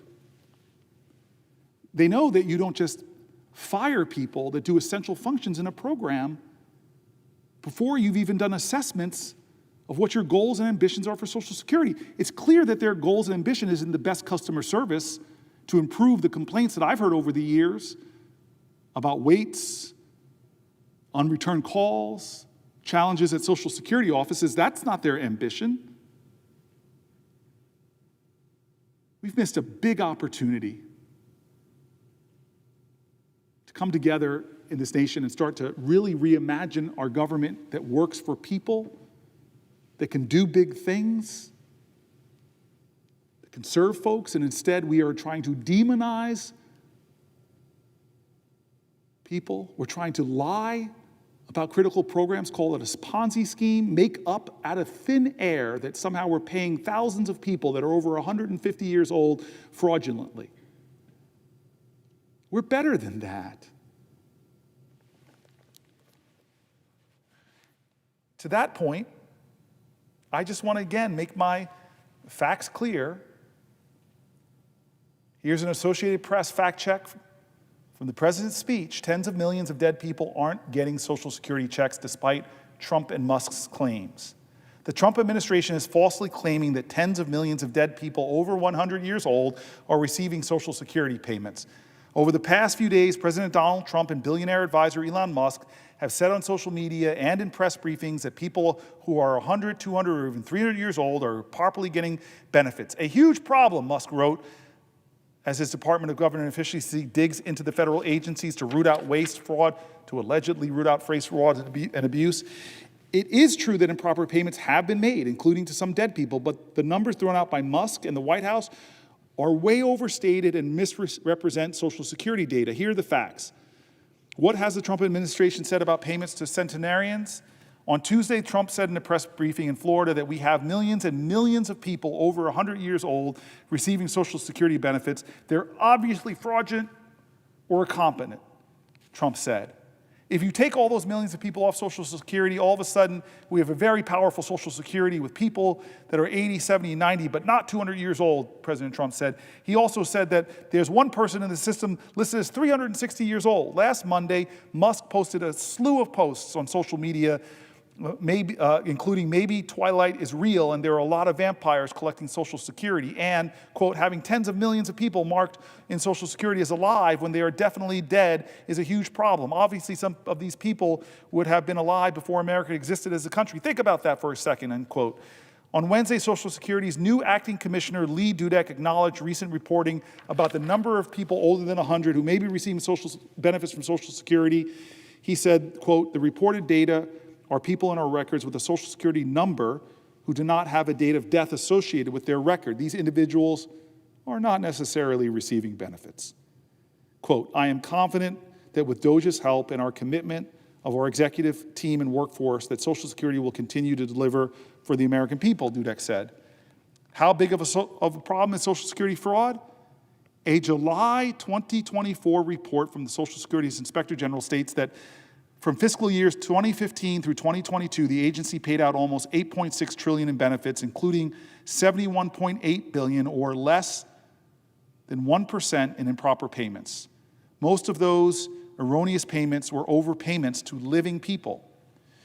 In addition, in January, the US Treasury clawed back more than $31 million in a variety of federal payments, not just Social Security payments, that improperly went to dead people, a recovery that former Treasury official David Lebrick said was just the tip of the iceberg. The money was reclaimed as part of a 5-month pilot program after Congress gave the Department of Treasury temporary access to the Social Security Administration's full death master file for 3 years as part of the Omnibus Appropriation Bill in 2021. The Social Security Administration maintains the most complete database of individuals who have died, and the file contains more than 142 million records which go back to 1989. Treasury estimated in January that it would recover more than $215 million during its 3-year access period, which runs from December 2023 through 2026. So are tens of millions of people over 100 years old receiving benefits? No. No. No. But the letters I read from scared people across the country show what happens when a president lies, when his unelected, biggest campaign contributor, richest man in the world, just continue to make public statements to insinuate fear and doubt and chaos, and then make announcements that they have to take back, that they're going to end call-in service, which so many seniors rely on. Then they create more fear when people see that posted government buildings that are to be sold at auction to the private sector are actually the addresses of their Social Security offices. Why, everywhere I'm going around my state, everywhere I have gone around the country in the last few weeks, and my mom and her mostly Republican senior community are all up in arms and feel this fear, or the people that we read about who write letters about losing sleep, it's because of the chaos, the crass cruelty, the unjustified cuts, and attacks on a program that is the bedrock between security and financial ruin for so many Americans. Here's a Wall Street Journal writing about this, how Trump and Musk are undermining Social Security. Dealing with Social Security, Wall Street Journal writes, is heading from bad to worse. The agency administers benefits is cutting staff and restricting services as part of the Department of Government Efficiency's review. The Wall Street Journal writes, the federal agency that administers Social Security benefits is facing a customer service mess. The Social Security Administration is cutting staff, restricting what recipients can do over the phone, and closing some local field offices that help people in person. The number of retirees claiming benefits has risen in recent years as boomers age. Few federal agencies reach as far into Americans' lives as Social Security, which delivers a monthly check to some 70 million people. Many of those people now fear that the changes, part of President Trump's powerful overhaul of the federal government through the Department of Government Efficiencies, are eroding confidence in the nearly 90-year-old program. The Wall Street Journal continues, agency officials have acknowledged that because of planned reduction in services over the phone, there will be longer wait and processing times. An estimated 75,000 to 85,000 additional visitors a week could show up at local field offices, according to an internal memo sent by Doris Diaz, the acting deputy commissioner for operations. Details of the memo, which were reviewed by the Wall Street Journal, were reported earlier by the Washington Post. This is likely to tax the agency's 800 number, where people typically make appointments for office visits. Already, Social Security recipients have complained about customer service. Holly Lawrence made several unsuccessful attempts to reach a human before she filed her Social Security claim. Holly Lawrence, 64-year-old, made several unsuccessful attempts to reach a human before she filed her Social Security claim online. The Washington, D.C.-based freelance journalist said she called the agency's 800 number several times starting in February. Each time she got an automated voice that warned of a 2-hour wait on the phone. Her calls were disconnected before she could leave a message or request a callback. She gave up trying to reach a customer service agent and created an online account on the agency's website on March 3rd. She had to wait 2 weeks for an account activation code to arrive in the mail before she could submit her claim. She's still waiting for that claim to be reviewed and processed. Lawrence said she has virtually no retirement savings. I'm financially strapped and cannot afford to get a financial advisor. It was important for me to be able to talk to someone at Social Security, she said, adding that she's concerned that the customer service delays she encountered could negatively affect others who don't have the strength to persist. Wall Street Journal continues, Social Security has a reputation as the third rail of American politics, a benefit to which elected officials make cuts at their own risk, risking their reelection. Donald Trump has vowed not to cut benefits, but he and Doge's leader, Elon Musk, have made unfounded claims of widespread fraud in the program. I'm going to repeat that sentence by the Wall Street Journal. He and Doge's leader, Elon Musk, have made unfounded claims of widespread fraud in the program. Commerce Secretary Howard Lutnick said in a recent podcast interview that if Social Security checks were hypothetically delayed, it might catch those guilty of fraud because they would make the loudest noise, screaming, yelling, and complaining. Critics say turmoil at the agency is undermining trust in the safety net programs. They're killing those programs from the inside, said Illinois' Governor Pritzker. The result of which is we don't know what they are doing to tear down the scaffolding that holds Social Security together. Doge has gained access to systems containing personal information, but a federal judge has temporarily blocked those efforts. On Friday, Leland Dudek, acting Social Security Commissioner, threatened to shut down the agency because of the judge's order, but later reversed course. Dudek, the acting commissioner, said the changes are designed to make sure the right payment is to the right person at the right time. It's a common sense measure. Even before Doge's plans went into motion, the agency's customer service operation had shown signs of strain. Roughly 47% of the 250,000 people who call Social Security's 800 number on an average day have gotten through to a representative this year. Only 47% got through to a rep. This is down from nearly 60% in 2024. The average time to wait for a callback is over 2 hours.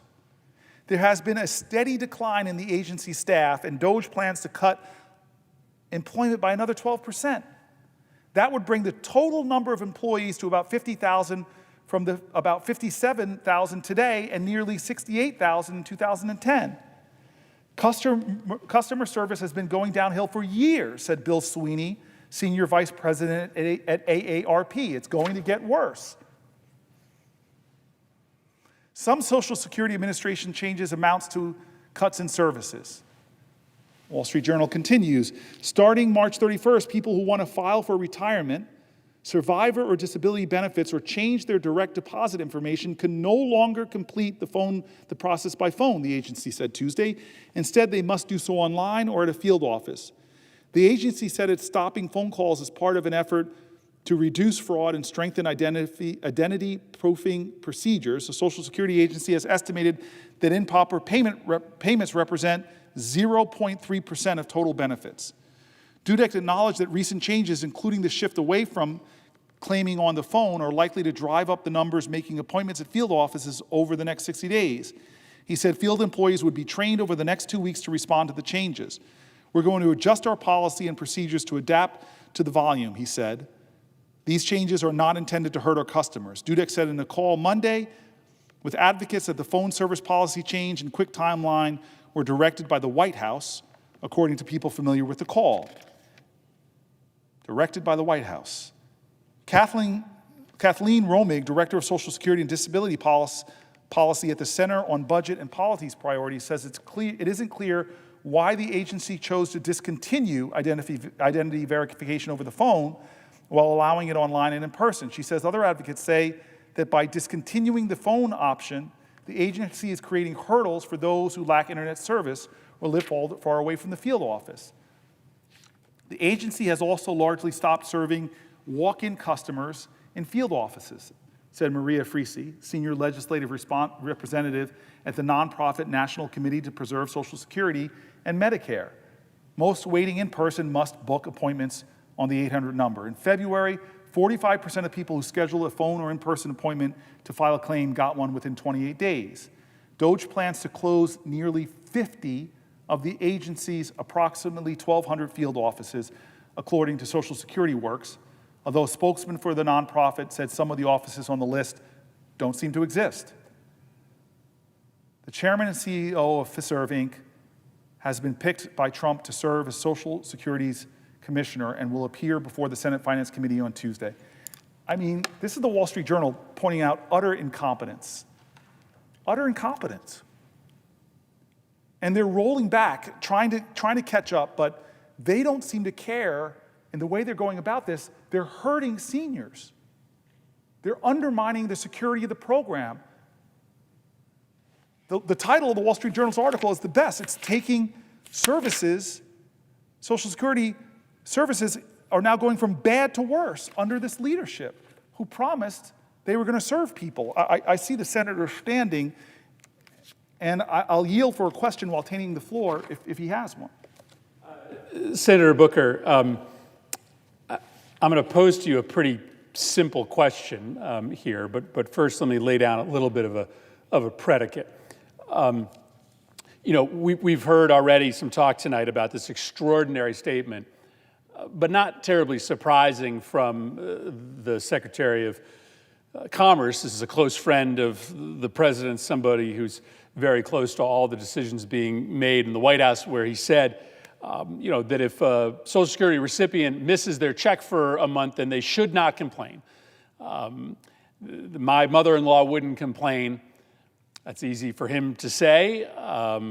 Maybe you wouldn't complain if your son-in-law was a billionaire. You probably are not going to be harmed by missing a Social Security check if you've got a billionaire in the family, but 99.99% of Americans do not have a billionaire that they can get on the phone if they miss a month, and 1 month's Social Security check disappearing is a cataclysm for a lot of families. As I was listening to you, I just did a little bit of easy back-of-the-napkin math. So the average Social Security check on a monthly basis in this country is somewhere around $2,000. Obviously, it varies based upon how much money you put in and what your income was, but on average, it's about $2,000. Now, some Americans have supplemental retirement income, but fewer and fewer do today because it's just not the case any longer that employers are going to provide for you a defined benefit plan. So if you were working minimum wage your entire life, or if you were working a low-wage job, you're not going to have money to put away in Social Security. I remember during one of my walks across the state of Connecticut, spending about a half an hour walking with an elderly gentleman in Willimantic, Connecticut. And, he told me, a story that is not atypical. He worked his entire life, most of his adult life, he worked for Walmart. He was really proud of working for Walmart. He helped a whole bunch of people in his community. He was working for a great American company, a company he was proud of. He was helping people every single day that lived in his neighborhood get what they needed when they came into the store. But the wage he was making at Walmart. He was making very little, and they didn't have any defined benefit plan. They would, let him save a little bit of money if he could find the means, but he couldn't, because every single dime that he made from Walmart had to go to rent and groceries and medicine and cell phone bill and transportation. And so he worked for 20 years at Walmart, and when he retired, you know how much he had in savings? Zero. And he felt like he had done everything people had asked him for. He worked for a great American company. He helped people. He worked full time. He didn't miss time. He didn't goof around. And when he retired, he had nothing saved. So the Social Security check, which to him was probably about $2,000 a month, was everything he had. And he's walking with me, explaining to me what his life is like today. He was coming out of the liquor store, and that was one of the things he did every day, was go down to the liquor store and, buy a nip or two and, just pass a couple hours. He didn't like to spend a lot of time in his house because he has roommates. He lives in a small apartment with two other guys, strangers. He doesn't know them. And he says to me as we're walking, this is not how I expected my life to go.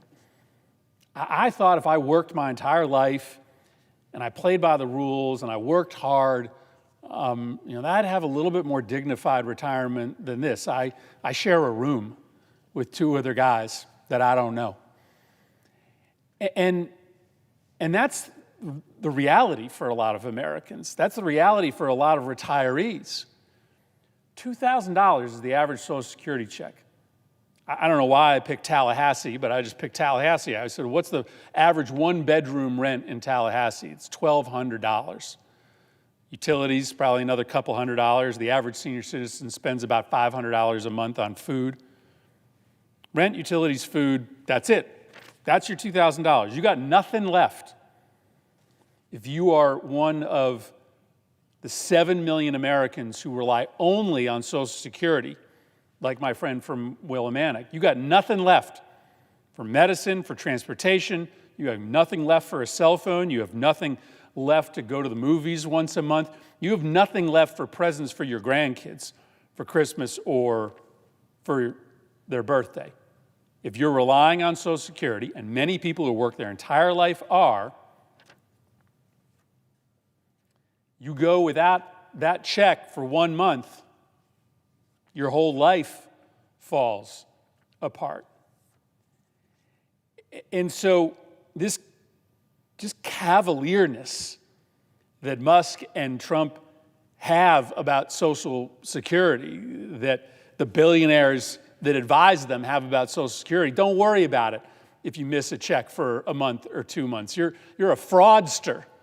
You're trying to defraud the government. If you complain about missing a Social Security check, it is so disconnected from reality.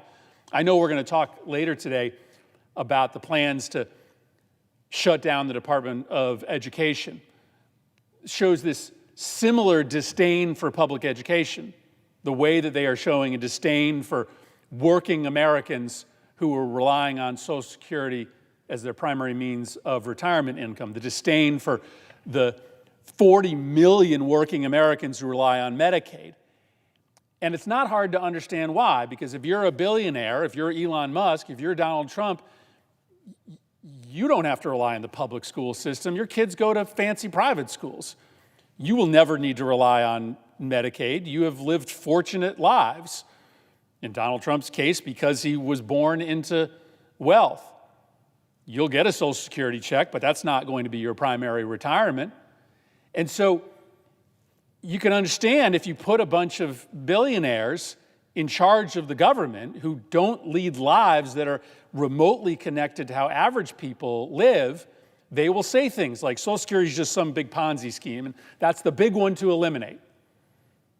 Or, you know what, America will be all right if we impose $880 billion of cuts to the insurance program for 24% of Americans. Or let's shut down the Department of Education because, I don't know, public education doesn't matter to me. So I think it's just the reality that we're living in today, in which we have people who are making these decisions who just don't understand how normal people's lives work, and in particular, how a person's life falls apart if they have any diminution in their Social Security income when the average check is $2,000 a month and the average expenses in most cities for a senior citizen who relies on Social Security is going to be far higher than $2,000 a month. Here's my question for you. You laid out what's going on in Social Security today. It's like the opposite of efficiency. Right? It's called the Department of Government Efficiency. And like what we know for certain in the Social Security system is that everything they're doing has the intent of making the system less efficient, right? You don't just close dozens of offices and shut down the phone system to make the system more efficient. You do that to make the system less efficient. And so I'm trying to figure out why. right? I'm trying to figure out why. And I'll give you, two theories and then let you tell me if you think I'm right or I'm wrong. It could be a pretext to eradicate the whole system. What did they say about USAID? They said that USAID was a corrupt enterprise. It was corrupt. No evidence of corruption in USAID. No evidence of corruption, no allegations of specific corruptions, but they just made these accusations that USAID was criminal. Musk and Trump said this, it's a criminal enterprise, it's a corrupt enterprise. And that became their justification to eliminate it. Within weeks, USAID, one of the most important vehicles of US national security, was gone. Was gone. They didn't run on that. Nobody saw that coming. It was 2 weeks of allegations about criminality and corruption, and then USAID vanished. And people were like looking around, what happened? They didn't tell us they were going to do that, and now it's gone. They certainly didn't run on eliminating Social Security or cutting people's benefits. But boy, the playbook seems a little familiar here, that all of a sudden there are these lies being told. Let's say what it is about the corruption inside Social Security. As you said, the improper benefit payments are minuscule, right? 0.3% of overall payments. And so is this a pretext to ultimately make big cuts in Social Security? Or alternatively, is it just part of a plan to just sort of put the entire country on edge, right? To just make everybody wake up in the morning wondering whether they're next, right? Is it my Medicaid benefit that's going to be cut? Is Social Security going to be there for me if I'm a federal employee? Is my job here next week? And is that a means of distracting you from the corruption and the thievery that's happening at the highest levels of government? Is that in service of an agenda to try to convert this country from democracy to something else? If everybody is just so focused on the next hit, Medicare, Medicaid, Social Security, my son losing his federal job, is that a means to ultimately try to drive an agenda through the back door while people are looking at the threats coming at them through the front door? It's clearly not about efficiency. I mean, that's what we know. The changes they're making to Social Security are not about efficiency. So the question is, what's the agenda here if it's not efficiency? And again, you and I, a presiding officer, there's a lot of people here I know that operate from just a place of just decency. There are problems with government, we need to fix them. We need to make government more efficiency. We need to deal with the national debt. There's so many things that people on the right and the left in this country can agree on. You and I could agree that, God bless America, government can be a lot more efficient. But the question is they're not playing on the level. There are lies about USAID, 5 million condoms going to Gaza or something outrageous and easily proven false time and time again. The President of the United States, again, this doesn't shock people anymore. He's a president more than any other modern president by independent fact checkers has proven to lie over and over again. But as I sat there listening to his speech, and he just goes on and on about transgender mice when that was proven to be utterly a lie. Or else somebody just misreading the kind of mice that are used in medical experiments, which have a similar word. So are they lying in order to attack these programs? DOGE is insidious in the fact that they keep posting things and then having to pull them down because just independent folks. And I have article after article. We're so far behind in this agenda of things to get through. I'm not going to read them all. Some of them I'll submit to the record, but not people on the left calling them out for what they're doing and saying being a lie about Social Security. So you're pointing out a pattern. First, they tell terrible lies to try to whip up public sentiment against entities created in a bipartisan way, by the way,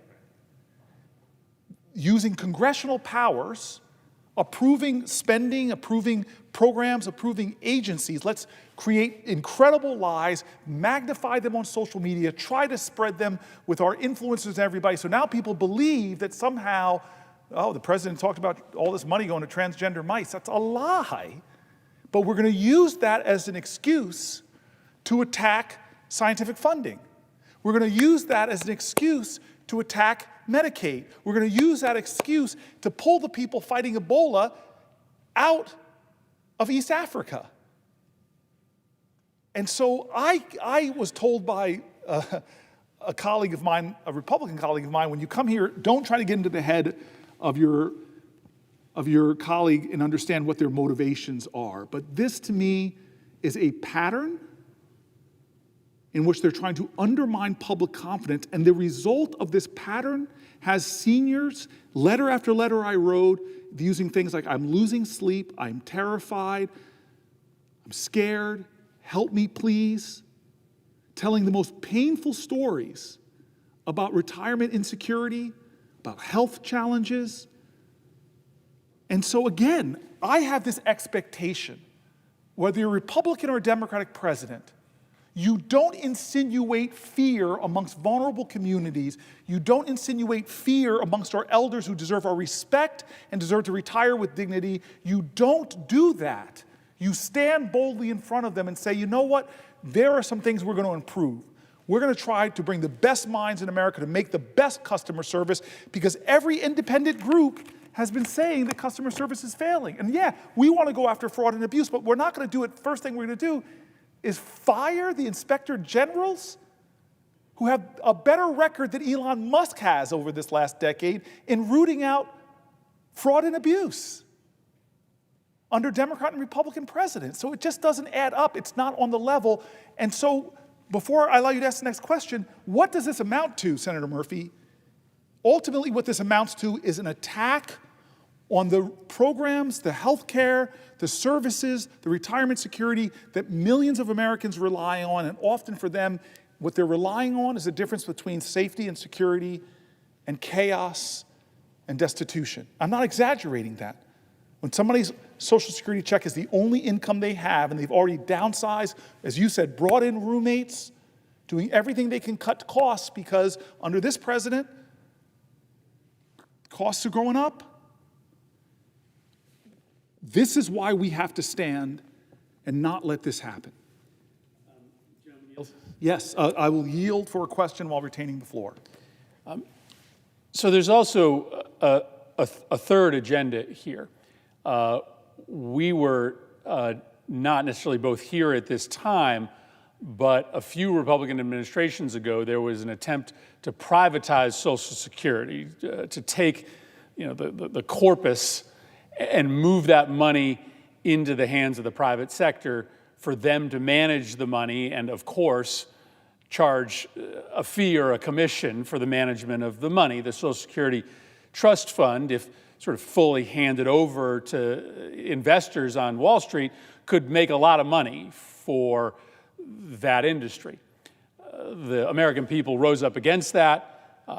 It was stopped in its tracks, but that is still a priority for a lot of allies of the president to get their hands on that money inside Social Security. And again, I'm previewing a future conversation, but I keep on making the analogy to what is happening inside of the education space, because those same industries, whether it be investment banks or private equity firms, get wide-eyed at our public education dollars as well, because they would love to get their hands on those public education dollars and have private equity companies running our elementary schools and middle schools and high schools and skimming a little bit of money off the top to pay back their investors. And so, the other potential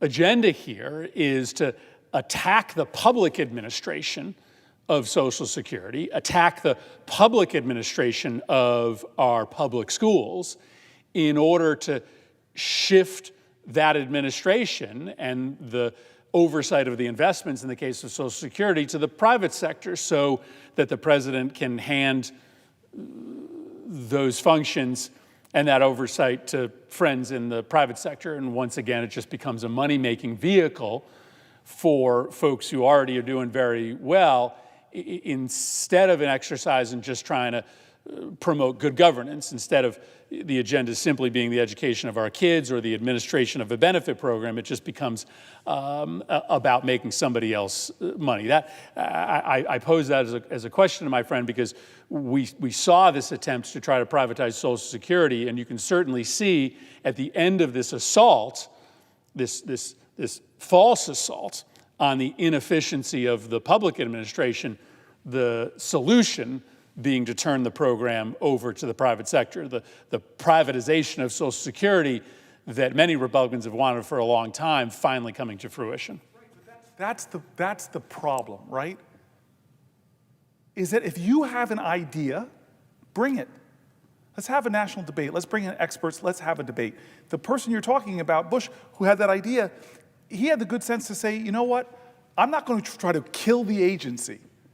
I'm not going to lay off thousands of their employees. I'm not going to drive the services it provides, make them worse, to be called out by right-leaning newspapers and right-leaning writers. I'm actually going to bring my idea forward, and let's have the debate in Congress. Let's bring people together. Let's hold the hearings. Let's have the conversation. I can deal with that, because this is going to surprise you, Senator Murphy, is I've had conclusions about policy positions that I've changed over the years. When I had a debate, I had a contest of ideas, people have persuaded me. But that's not the way Trump operates.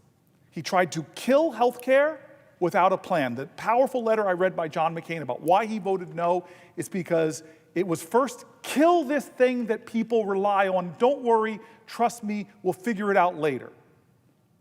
That's what's happening with Medicaid right now.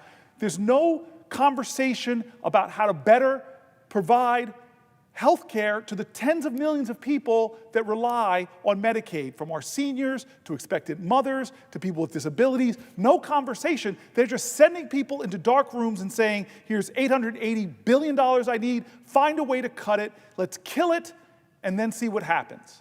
Ready, fire, aim. Ready, fire, aim. Look, Senator Murphy, I prepared for so many days on this, and we're talking about the point, so I'm going to submit, there's lots of articles here that I'm going to submit to the record without objection from the presiding officer. I'd like to submit Washington Post article about long waits, waves of calls, website crashes, Social Security is breaking down. May I submit this for the record? Without objection. Thank you to the presiding officer and my friend who I'm keeping up at 3 a.m. He's a kind, generous man to be here. Here's a closure of Social Security offices, 47 closures across the country in red states and blue states, everywhere between. Closures of Social Security offices. I know everybody's talking about cutting Social Security, but what they're doing right now is grinding the services of Social Security, grinding them down. So with the permission of I'd like to submit an article for the record from the Associated Press, a list of Social Security offices across the U.S. expected to close this year. Thank you very much. I want to read some of the places. Alabama, 634. This is without the rest of the language I just put in the record, but just for folks out there that are watching, these are the places, Social Security offices, provide really important services to your community that this administration, Elon Musk, are closing. Alabama, 634 Broad Street. Arkansas, 965 Holiday Drive, Forest City. 483 Jefferson Avenue in Texarkana. In the great state of Colorado, they're closing 825 North Crest Drive, Grand Junction. In Florida, they're closing 4740 Dairy Road in Melbourne. In Georgia, they're closing 1338 Broadway, Columbus. In Kentucky, they're closing 825 High Street in Hazard. In Louisiana, they're closing 178 Civic Center Drive, Houma. In Mississippi, there's 3 places they're closing. 4717 26th Street, Meridian, to the great people that live there. 604 Yalabusha Street in Greenwood. 2383 Sunset Drive in Grenada, Mississippi. In Montana, they're closing 3701 American Way. They're closing Social Security offices in North Carolina, 730 Roanoke Avenue, Roanoke Rapids. They're closing 2123 Lakeside Drive in Franklin, North Carolina. They're closing 2805 Charles Boulevard in Greenville, North Carolina. I know that town. They're closing 1865 West City Drive in Elizabeth City, North Carolina. In North Dakota, they're closing 1414 20th Avenue, Southwest, forgive me, the great people that live in this community, but Minot, I'm pronouncing, and I'm sure I'm butchering it. In Nevada, where my mom lives, in the city my mom lives, they're closing 701 Bridger Avenue, Las Vegas. In New York, 75 South Broadway, White Plains. My mom worked there. And 332 Main Street in Poughkeepsie, New York. In Ohio, 30 North Diamond Street, Mansfield. In Oklahoma, 1610 Southwest Lee Boulevard. In Texas, they're closing 2 offices, 1122 North University Drive. I know the people are going to write me letters and I'm mispronouncing their towns' names. Nacogdoches? Anybody from Texas here? No? I'm sorry. 8208 Northeast Zach Lentz Parkway. In West Virginia, they're closing 1103 George Costas Drive. In Wyoming, they're closing 79 Winston Drive, Rock Springs, Wyoming. Their cuts to Social Security staff, how deeply are they cutting? They're cutting thousands. We've already talked about it, but if I can, from the Associated Press, can I enter this article? Social Security Administration could cut up to 50% of its workforce. Without objection. Thank you. The article that I won't read out of generosity to my dear friend who's presiding, but it details in painful ways what these cuts could mean to people in our country. Just trying to move a little quicker through my documents because I'm way behind. The impact of these cuts, one of the big places they're going to impact is in rural America, is already suffering so much. There's a lot of sources that are talking about the rural areas of our nation are they going to cut. And I'd like to enter the record another Associated Press article entitled New Social Security Rules Present Barriers to Rural Communities Without Internet and Transportation, a new requirement that the Social Security recipients go online or in person to a field office to access key benefits instead of just making a phone call will be difficult for many people to meet in those rural areas. This is an article from March 22nd. Can I enter that into the record? Without objection. Thank you very much to the kind friend who's up with me late, or early, I should say. One more article I want to read, I want to ask for the record. I feel like I could take liberties with the presiding officer because I've known him for like 20 plus years. Consider him a real friend. He married up, and he's going to teach me how to do that.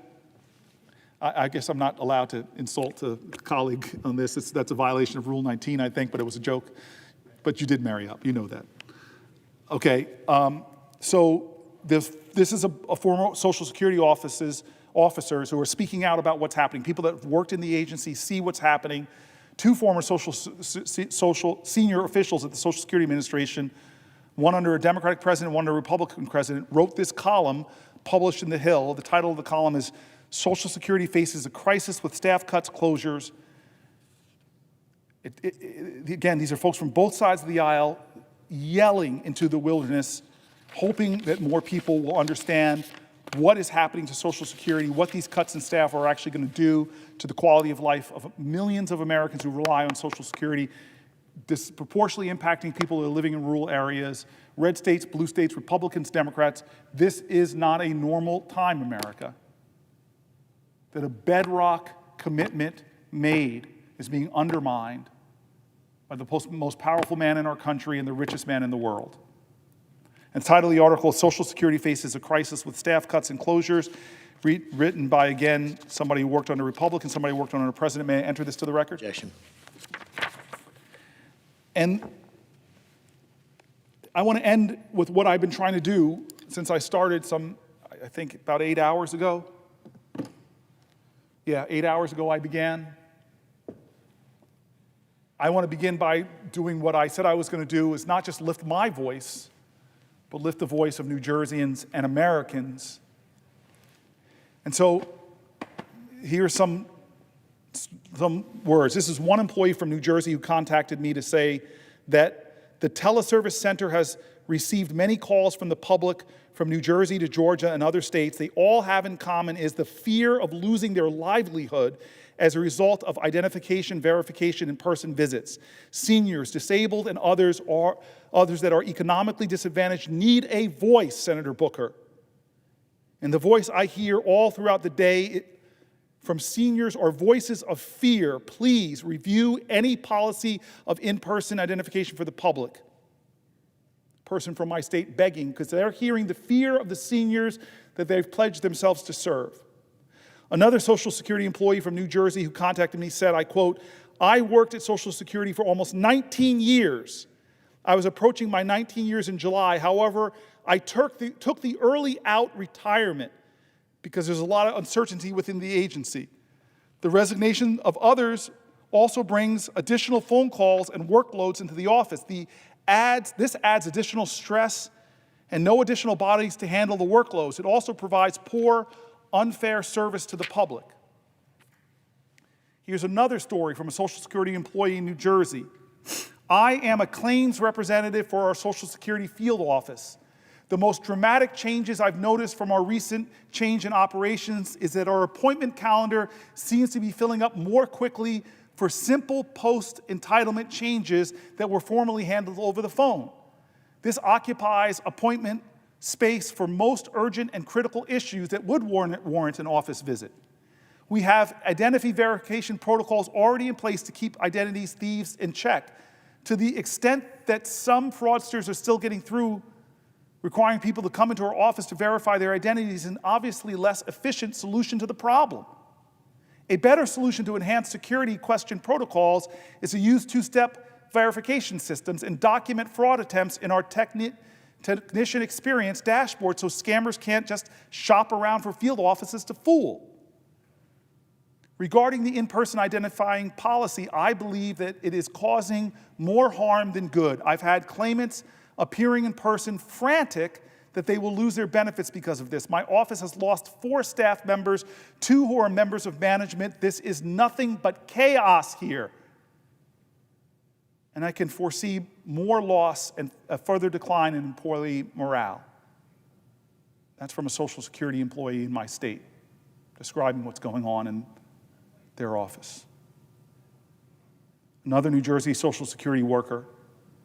I work in one of the smaller offices in New Jersey, and we are currently combined with another office that is undergoing renovations, which has caused the number of claimants coming into the office to double over the last few months. And although we do have extra staff, because the staff have been deployed to our location, it doesn't change the infrastructure of the building, such as the number of desks available to do in-person interviews and provide adequate waiting space for double the amount of claimants. In our office, we only have 9 desks where we can interview the public due to safety and safety protocols. 3 of these are front windows where we can do quick changes, and 6 of them are where we could do short interviews or benefit applications. Right now, being that most interviews are being done over the phone, we have over 20 people interviewing at a time now. Imagine having to do these interviews in person. We can only have 6 to 9 interviews at a time instead of 20 plus because there's only 6 by 9 desks available. This doesn't seem very efficient. Maybe they should. Too bad they can't call the Department of Government Efficiency, who caused the problem. Here's another Social Security worker, their story. The foot traffic in the field office on a daily basis is already overwhelming. The public coming in randomly to show their identity would be a disadvantage for the elderly, people with vision issues, disabled, and someone with no car. This really hits home with me. My older brother lost his right leg to diabetes, is legally blind and unable to drive. He called me concerned about this, knowing there is no way he can get to his field office and cannot afford to lose his retirement. I'm hoping this is reconsidered. Social Security is not a program, it's a promise. We owe it to seniors and working people who've paid into the Social Security their whole lives to make good on the promise of a secure retirement. Not to attack Social Security, to drive them into fear and worry, and when they call for help, to put them on hold for hours, or drive them into offices that may be closing or are overcrowded or are unable to help our elders. Does this sound like America at its best? Does this sound like America being made great again? This is outrageous. These are our elders. They deserve dignity, respect, and they deserve their Social Security. I'm going to move on to the next item, but I want to reiterate again, I'm determined to stand here as long as I physically can. We're 8 hours into it. Dozens and dozens of people, I've read their stories.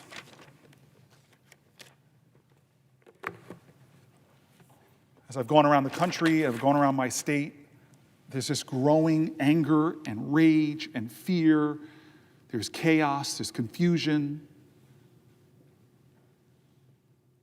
And they read the newspapers and see that programs are helping them when an unexpected disease or cancer or crisis hits them.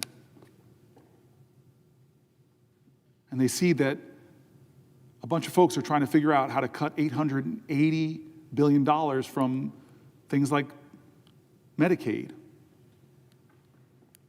The stories got me a little emotional just because hearing about so many people who, not to their fault, not to their problem, were hit by a crisis, a challenge, an accident at work.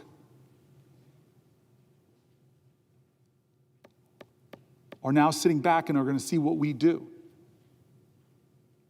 People have told us that their whole delicate, fragile world works because they have a transportation program that could be on the blocks of cuts in Medicaid, or that their home health care worker, or that their medications. And even while these big issues are being discussed, we're seeing, as we've been documenting here, again, from Republicans and Democrats, how the administration is already taking steps to roll back programs, to seize funding that people have been used to access the ACA or to lower their prescription drug costs, or that are funding their research that we're competing with China through the NIH. Republicans and Democrats we've read already who have been saying, hey, wait a minute, you shouldn't cut the things that actually produce money for your country in the long term. But now here's something that I want to get into, which is education in our nation. I believe that genius is equally distributed in the United States. There's as many geniuses being born in the wealthiest parts of New Jersey and Pennsylvania as are being born in the lowest incomes. And in the global knowledge-based economy, the most valuable natural resource any nation has is the genius of its children. One genius, one Einstein, one Madame Curie, one genius could change humanity forever. And I hear these stories about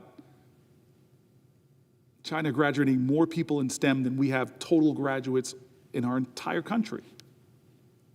It's a global competition.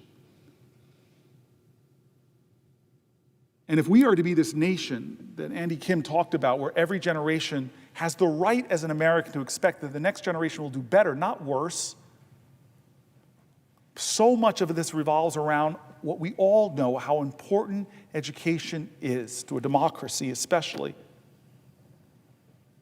The best ideas, the best innovations, the best artists, innovators, entrepreneurs, scientists, doctors, teachers. We need to invest in the best pipeline possible. But now, not with Congress, who established the Department of Education, but by executive fiat, undermining the separation of powers, the administration wants to dismantle, defund, destroy the Department of Education and scatter its responsibilities across agencies that themselves are going through massive personnel cuts and are not equipped to handle them. This is ultimately about whether or not we as a nation believe that every child deserves an education, and we should organize ourselves to meet that calling. Our nation's children are that precious resource. One of the most noble professions are those people that teach our children. And so let's go right into it. At the signing ceremony, to commemorate the establishment of the Department of Education, President Jimmy Carter said, "Today's signing fulfills a long-standing personal commitment on my part. My first public office was as a county school board member. As a state senator and governor, I devoted much of my time to education issues. I remain convinced that education is one of the most noble enterprises a person or a society can undertake." Pastor Carter also said, the Department of Education was created because education is so important to our nation's future that it must have a robust level of national support. Now, here's a letter that I really wanted to read. I'm a member of a Baptist church with a great pastor, Jefferson, but I actually study Torah. And in my Torah study with Rabbi Davidson, when I heard about all these cuts to the Department of Education, he wanted me to hear from the great Rebbe Menachem Schneerson, the Lubavitcher Rebbe, who in 1979 wrote a letter not in support of religious schools, but wrote a letter in support of public education, in support of the creation of a special Department of Education. He wrote this letter in 1979. I was so moved by it. Thank you, Rabbi Davidson. I want to read it here. This is the Rebbe. "I am certain that you will agree that the state of education in this country, as in many others, leaves much to be desired." He was not happy. "And the status quo, as reflected in juvenile delinquency, etc., is far from satisfactory, and what's worse, has been steadily eroding, and that some determined nationwide effort is called for us to upgrade the quality of public education in this resourceful country. I trust you will agree that such an enormous effort, which is surely in the highest national interest, can come only from the federal government with the fullest cooperation of state, county, and city. In my view, a separate, adequately funded cabinet-level Department of Education subject to legislative safeguards to ensure that the traditional primacy of the states and localities in education affairs would not be jeopardized could well meet the challenge. The main reason why I support said proposal are as follows. 1, the creation of a distinct cabinet-level Department of Education would have a salutary impact on all who are involved in education, particularly parents, teachers, and students. The very innovation of upgrading the status of education from that of an adjunct to or division of another national agency would pointedly underscore its proper place among the nation's priorities. Look how prescient the Rebbe was, and what he might say if he was alive today. Number 2, the workshops of education are the school and the home. For various reasons which need not be discussed, I'm worried about the home, he basically says. Too much of school is left to the streets. Insofar as the street is concerned, there is very little that we can do as things stand. More can be done and needs to be done. But in the final analysis, it's the public school where the greatest improvement can and must be achieved. Among the factors that lie in the roots of the shortcomings of public education, 2, in my opinion, command primary attention. One has to do with the general curriculum, which should place much greater emphasis on character building and moral and ethical values. The other has to do with the quality of teaching by qualified, dedicated, motivating teachers. The latter point requires the upgrading of teachers' salaries on par with comparable professions in other fields of science and relieving them as far as possible of other frustrations and stresses. I just want to do a side note here. I'm a big believer that we should slash public school professionals' tax rates. We need the best minds coming into the profession. Why not, as a country, to say, if you're going to take a job as a teacher, which unfortunately pays too low in our country, let's do that. Instead of, again, giving these massive tax cuts disproportionately to the wealthiest in our country.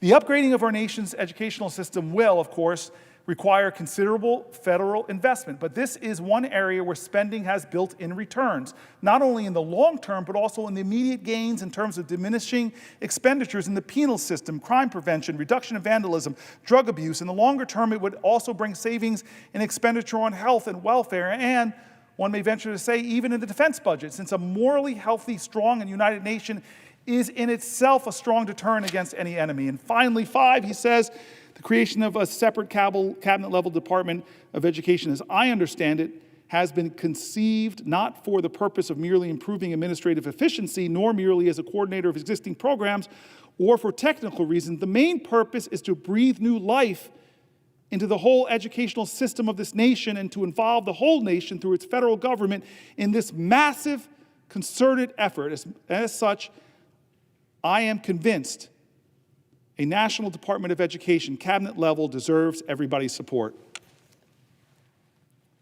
Thank you, Lubavitcher Rebbe. Unfortunately, this administration is not listening to the Rebbes. What does the Department of Education do, and how is this administration attacking it? Let me read you an excerpt from the New York Times. Can Trump abolish the Department of Education? ? It's from March 20th. President Trump signed an executive order on Thursday that directs the Federal Department of Education to come up with a plan for its own demise. Only Congress can abolish a cabinet-level agency, and it is not clear whether Mr. Trump has the votes in Congress to do so. I will tell you, in the Senate, if you need 60 votes, he doesn't. But he's already begun to dismantle the department, firing about half of its staff, gutting its respected education research arm, and vastly narrowing the focus of its civil rights division, which works to protect students from discrimination. Mr. Trump's long history of attacking the Department of Education represents a revival of a Reagan-era Republican talking point. It has unified Democrats in fiery opposition,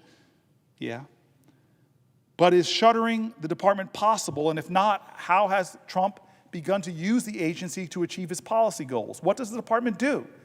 Founded in 1979, its main job is distributing money to college students through grants and loans. It also sends federal money to K-12 schools targeted towards low-income and disabled students and enforces anti-discrimination laws. The money for schools has been set aside by Congress and is unlikely to be affected by Mr. Trump's executive order. I don't agree with the New York Times because time and time again, the money set aside by Congress is being clawed back by the president against the people that the Constitution of the United States of America says has spending power. The federal dollars account for only about 10% of K-12 school funding nationwide. While Mr. Trump has said he wants to return power over education to the states, states and school districts already control K-12 education, which is mostly paid for with state and local tax dollars. The federal department does not control learning standards or reading lists in countries. The agency plays a big role in funding and disseminating research on education, but those efforts have been significantly scaled back by the Trump administration. It also administers tests that track whether American students are learning and how they compare with their peers in other states and countries. God forbid we measure people's performance. It's unclear whether those tests will continue to be delivered, given the drastic reductions in the staff and funding necessary to management. Still, closing the department would not likely have much of an immediate effect on how schools and colleges operate. The Trump administration has discussed tapping the Treasury Department to disperse student loans and grants, for instance, and the Health and Human Services to administer funding with students with disabilities. Any effort to fully eliminate the department would have to go through Congress. Republican members would most likely hear opposition from superintendents, college presidents, and other education leaders in school districts. Schools in Republican regions rely on federal aid from the agency just as schools in Democratic regions do. They're going to run into opposition, said Joe Vallant, an education expert at the Brookings Institution. They have a laser-thin majority and a filibuster to confront in the Senate. Even if congressional Republicans stuck together, Dr. Valiant predicts their constituents would protest, given the department's role in distributing money from programs like Pell Grants, which pay for college tuition, and IDEA, which provides support to students with disabilities. It's a very hard sell. I'm skeptical. Efforts to eliminate the department threaten the enforcement of critical laws. There's the Elementary and Secondary Education Act, which has supported school districts since 1965 in low-income areas. Individuals with Disabilities Act, which ensures 7.5 million students with disabilities receive an education. The Higher Education Act, which helps more students afford college. Title IX protections to guard against sex discrimination. This doesn't just hurt our country, but undermining those resources for our students hurts generations to come. I want to submit for the record a New York Times article entitled "Trump Firings Gut Education Department Civil Rights Division." Thank you, my friend. Thank you, presiding officer, sir.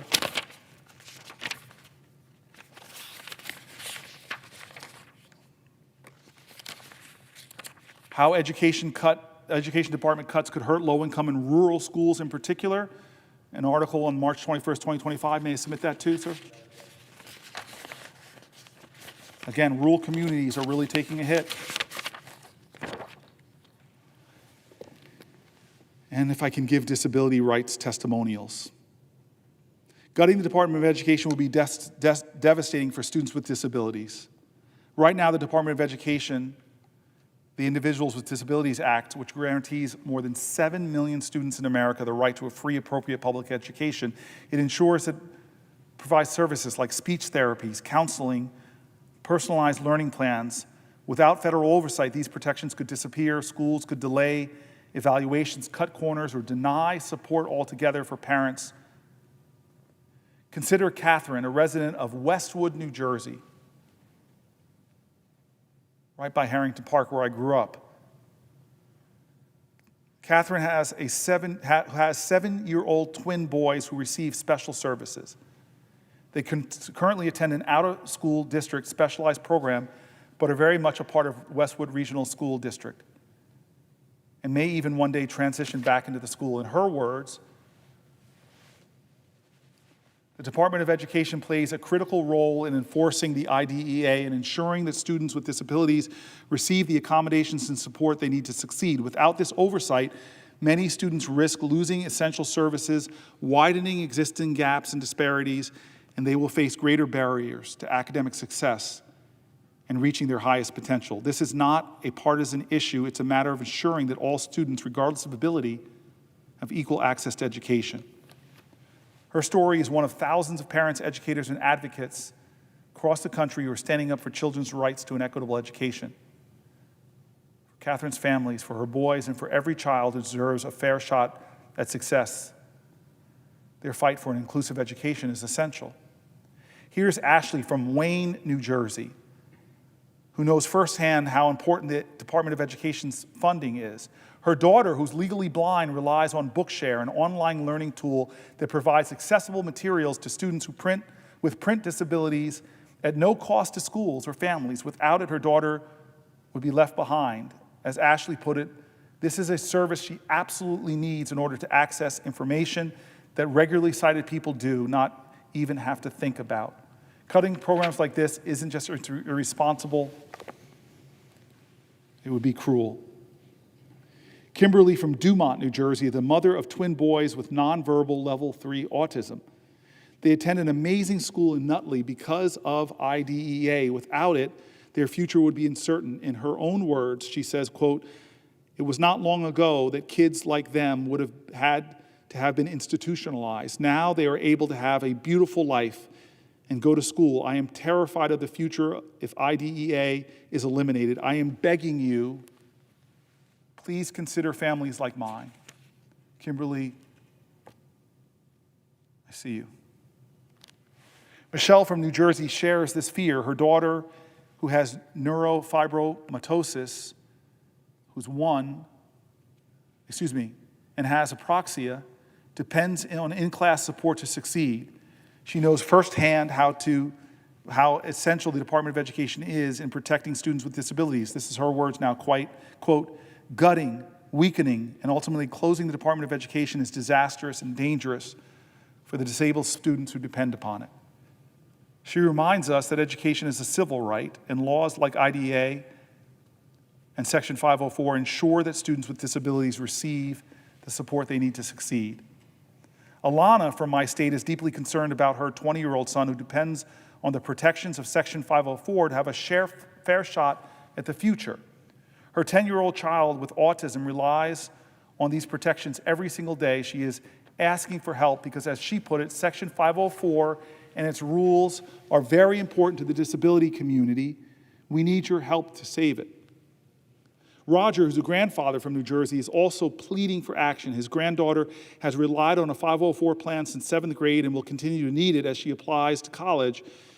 He raises the essential question, which programs are directly helping students? The answer is clear. Laws like IDEA, IEPs, and Section 504, they're not luxuries, they're lifelines.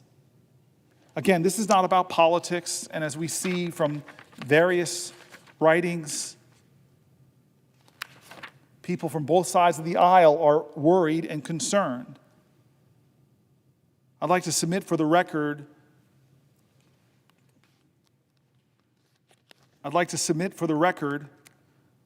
this article from one of the publications in my state, What Happens to Special Education Programs in New Jersey if Trump Shuts Down the Department of Education. It's by Gene Myers. Without objection. Thank you very much.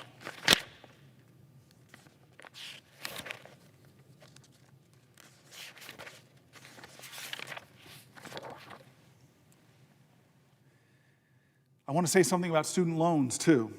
The Department of Education is also responsible for operating the $1.6 trillion student federal loan program, which benefits 42.7 million borrowers in America and allows students to access higher education, something that is shown unequivocally to strengthen our economy. This administration plans to move student loan funding to the Small Business Administration, a plan that even some of my Republican colleagues in Congress have expressed serious concerns about. Here's an article that Republicans are hesitant to stand behind Trump's plan for student loans. Although SBA managed a wealth of COVID relief programs, it normally runs a much smaller operation than the student debt program. President Trump has yet to win over his own party to push immediately, in quotes, transfer of the Department of Education's massive student loan operation to another agency that's slated for deep staff cuts. Trump was expected to propose moving the agency's $1.6 trillion portfolio to the Treasury Department, a concept long discussed on Capitol Hill and suggested in Project 2025, the Heritage Foundation's conservative policy blueprint. Instead, the president announced this month that the SBA would get it, surprising many lawmakers and conservatives who track the issue. Although the SBA, which provides financial support to companies for disaster relief, training, and other needs, managed a wealth of COVID relief programs, it normally runs a much smaller operation than student debt. It's also slated to lose 43% of its staff. Now Republicans are worried about the size of the debt and the staffing needed to manage the complex system of service borrowers and loan applications.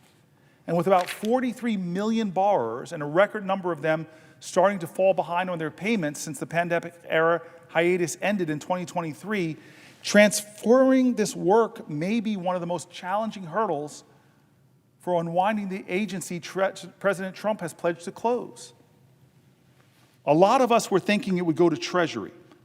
We're talking about the huge nature of student loans, House Education and Workforce Chair Tim Walberg said in an interview.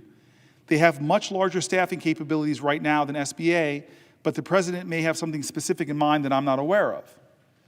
Early legislation from Senator Mike Rounds aimed at dismantling the Education Department also recommended the Treasury Department for the job.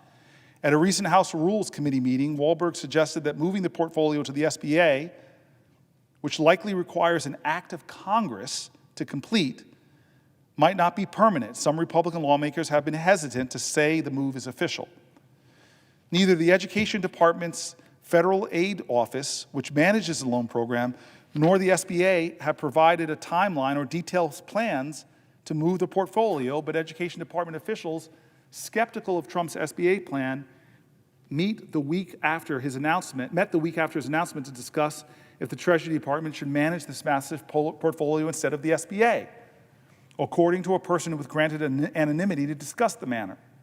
Some conservatives are concerned about the SBA's lack of experience with colleges and universities and the time crunch and staff will be under to learn the complex student loan system. The plan to move the portfolio sounds rushed.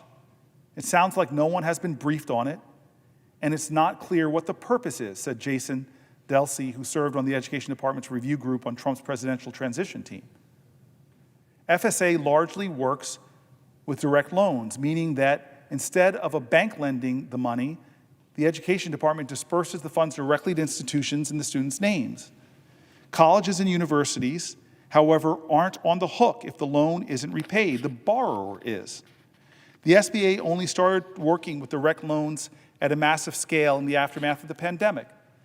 They're laying off 43% of the SBA staff at the same time.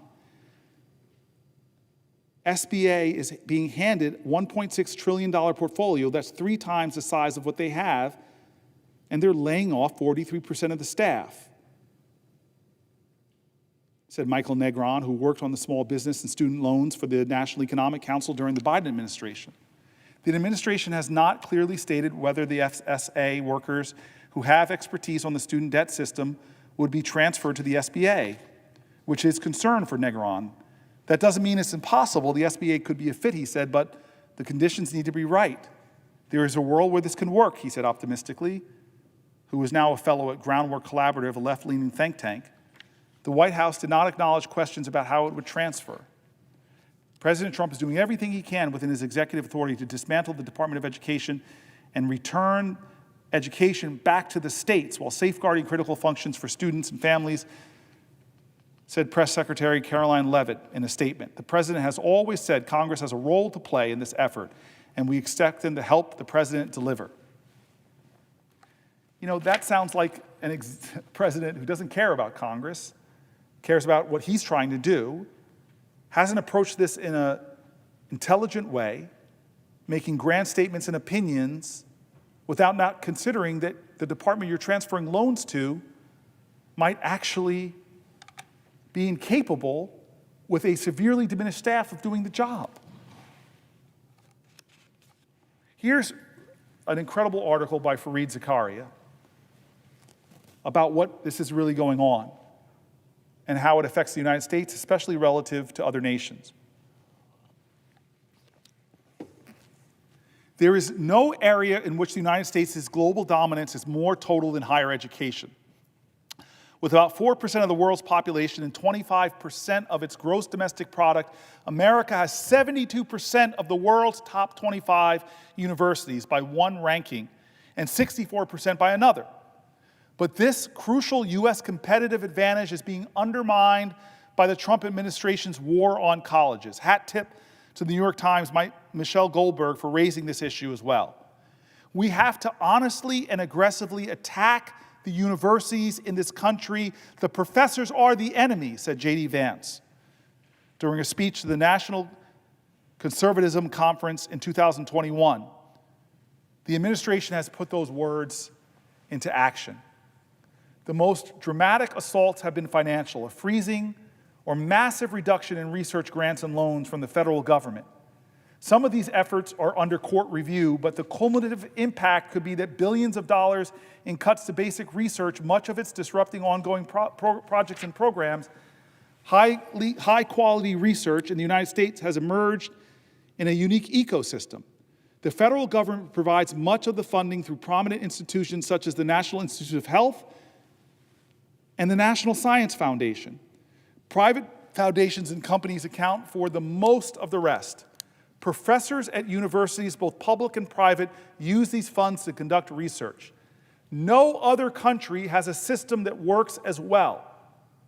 What is at risk now is what Holden Thorpe, the editor-in-chief of Science, family of journalists, calls the social contract that the federal government institutions have had to enable the scientific research enterprise in America in the last 80 years. That is what is at risk. Take Duke University, which ranked number 11 in total grants received from the NIH last year.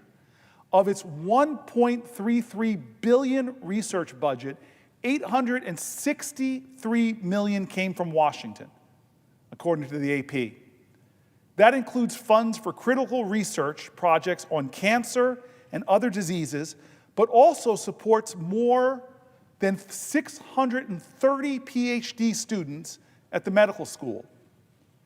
If the cuts go through, these projects and students will have to be pared back substantially. Just on Thursday, Johns Hopkins announced huge layoffs, saying it would let go of more than 2,000 employees after losing $800 million in federal grants.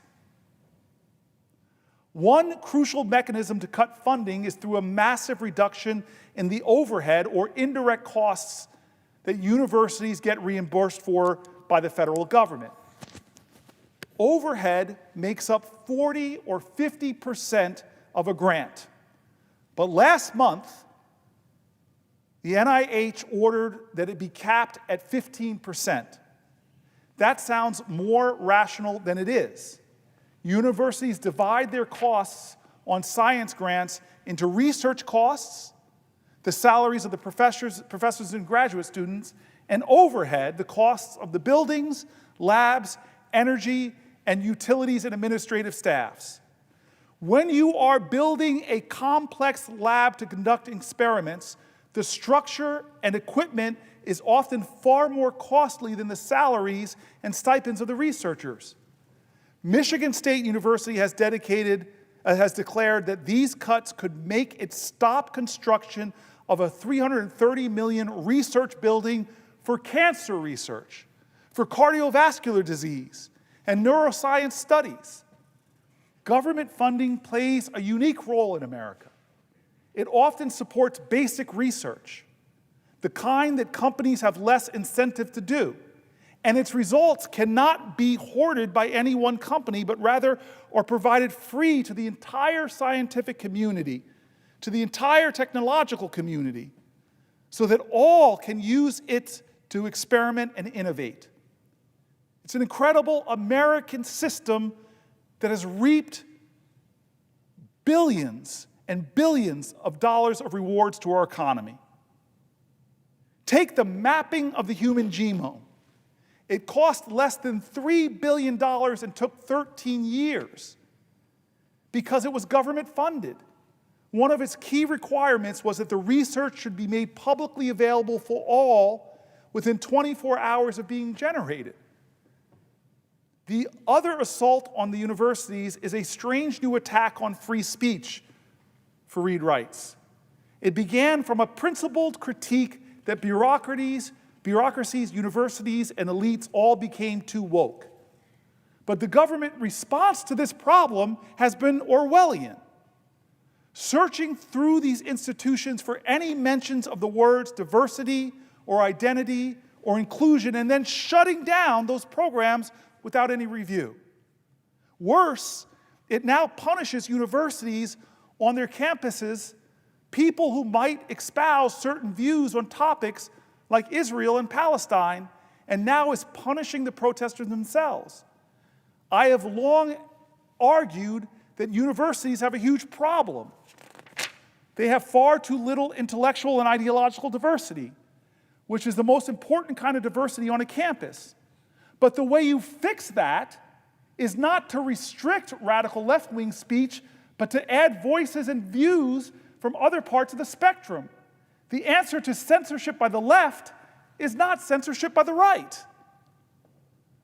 The fury with which the Trump administration has turned on academia resembles nothing so much as the early days of the Cultural Revolution, when an increasingly paranoid Mao Zedong smashed China's universities, their established universities, and a madness that took generations in China to remedy.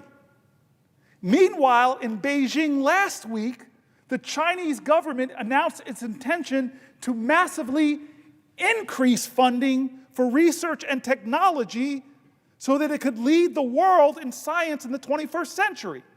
So as America appears to be copying the worst aspects of Chinese history, China is copying the best aspect of America's, striving to take the edge away from the United States as though we are going through our own cultural revolution. Learn from the fascist in China. This, Fareed's article's over. This is me now. Learn from the fascist in China and don't do what the Chinese did. Do what America has done to lead humanity in the sciences, in innovation, in research, in breakthroughs, in science. We are the global model, and one administration in 71 days has our best universities cutting the number of PhD students they bring in, cutting the research that they're doing, cutting the planned development of research buildings. This is insanity. Insanity. We are America. Why is the President of the United States attacking the science and research at the top universities on the planet Earth, bullying them, undermining them? I've had universities from my state. I've had universities from my neighboring state, not Connecticut, New York. I've had my college, Stanford, come to see me, top researchers. The academic community, not the political community, not the history majors, not the political scientists, not the literature students, not the AFAM departments. The scientists of America have been coming to the Senate to say, what the heck? What is going on? How could you take America's edge, America's advantage, America's strength, America's brilliance, and undercut it in 71 days of your administration? We are killing the golden goose. Why? Because we have a president who is taking money that we already approved, the Article 1 branch of government, and claiming that he could claw it back, all on some trumped-up charge that these institutions are too woke. The solution to that is not to cut science funding. This should make people mad, but more importantly, it should make people stand up and not be bystanders and wait until we lose our edge because our adversaries globally are smiling as we destroy our institutions from Duke to Rutgers to University of Michigan to Berkeley to Stanford.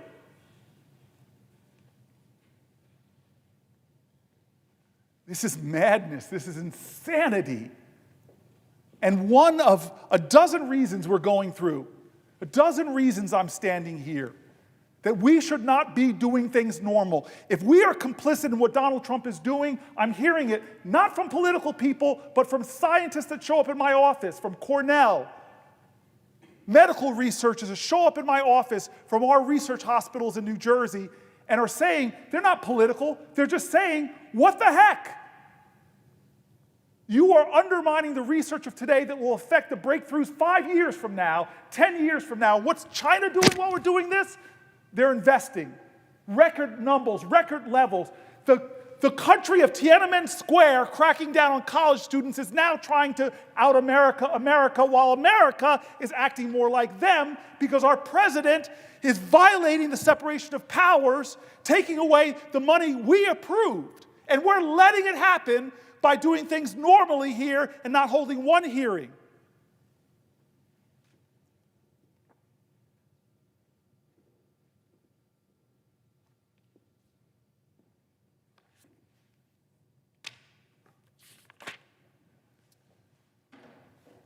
Here's another example of what Fareed was talking about. It's an article entitled, Graduate Student Admissions Paused. Graduate student admissions paused and cut back as universities react to the Trump orders on research. And again, this is not from a political magazine. It's not from the New York Times or the Washington Post or the Wall Street Journal. This is from Stat News. When did science become political? Acceptances for biomedical graduate students and professional scholars are being cut back at some universities and medical centers across the country as many grapple with the potential impact of the Trump administration's order to cut National Institute of Health research funding. That paragraph alone should have people all in this chamber upset. Let's just give European universities, Australian universities, Canadian universities, Chinese universities a leg up because we're going to cut the number of graduate students and postdoctoral students. The geniuses in our country will have less opportunity. Here goes the article, it continues. The cuts come even as the proposed reductions to funding for overhead expenses set to start on February 10th were temporarily halted last week by federal judges, at least until a court hearing. Universities appear to be exercising caution, with some freezing positions and not taking new applications or accepting fewer students than normal, according to interviews, public announcements, and internal emails obtained by STAT. The abrupt narrowing of training opportunities is leaving many future researchers at the start of their scientific journey in limbo. The academic calendar runs to the rhythm of its own sessions right now. It's typically this time of year when offer letters for PhD programs and postdoc positions in labs start hitting inboxes.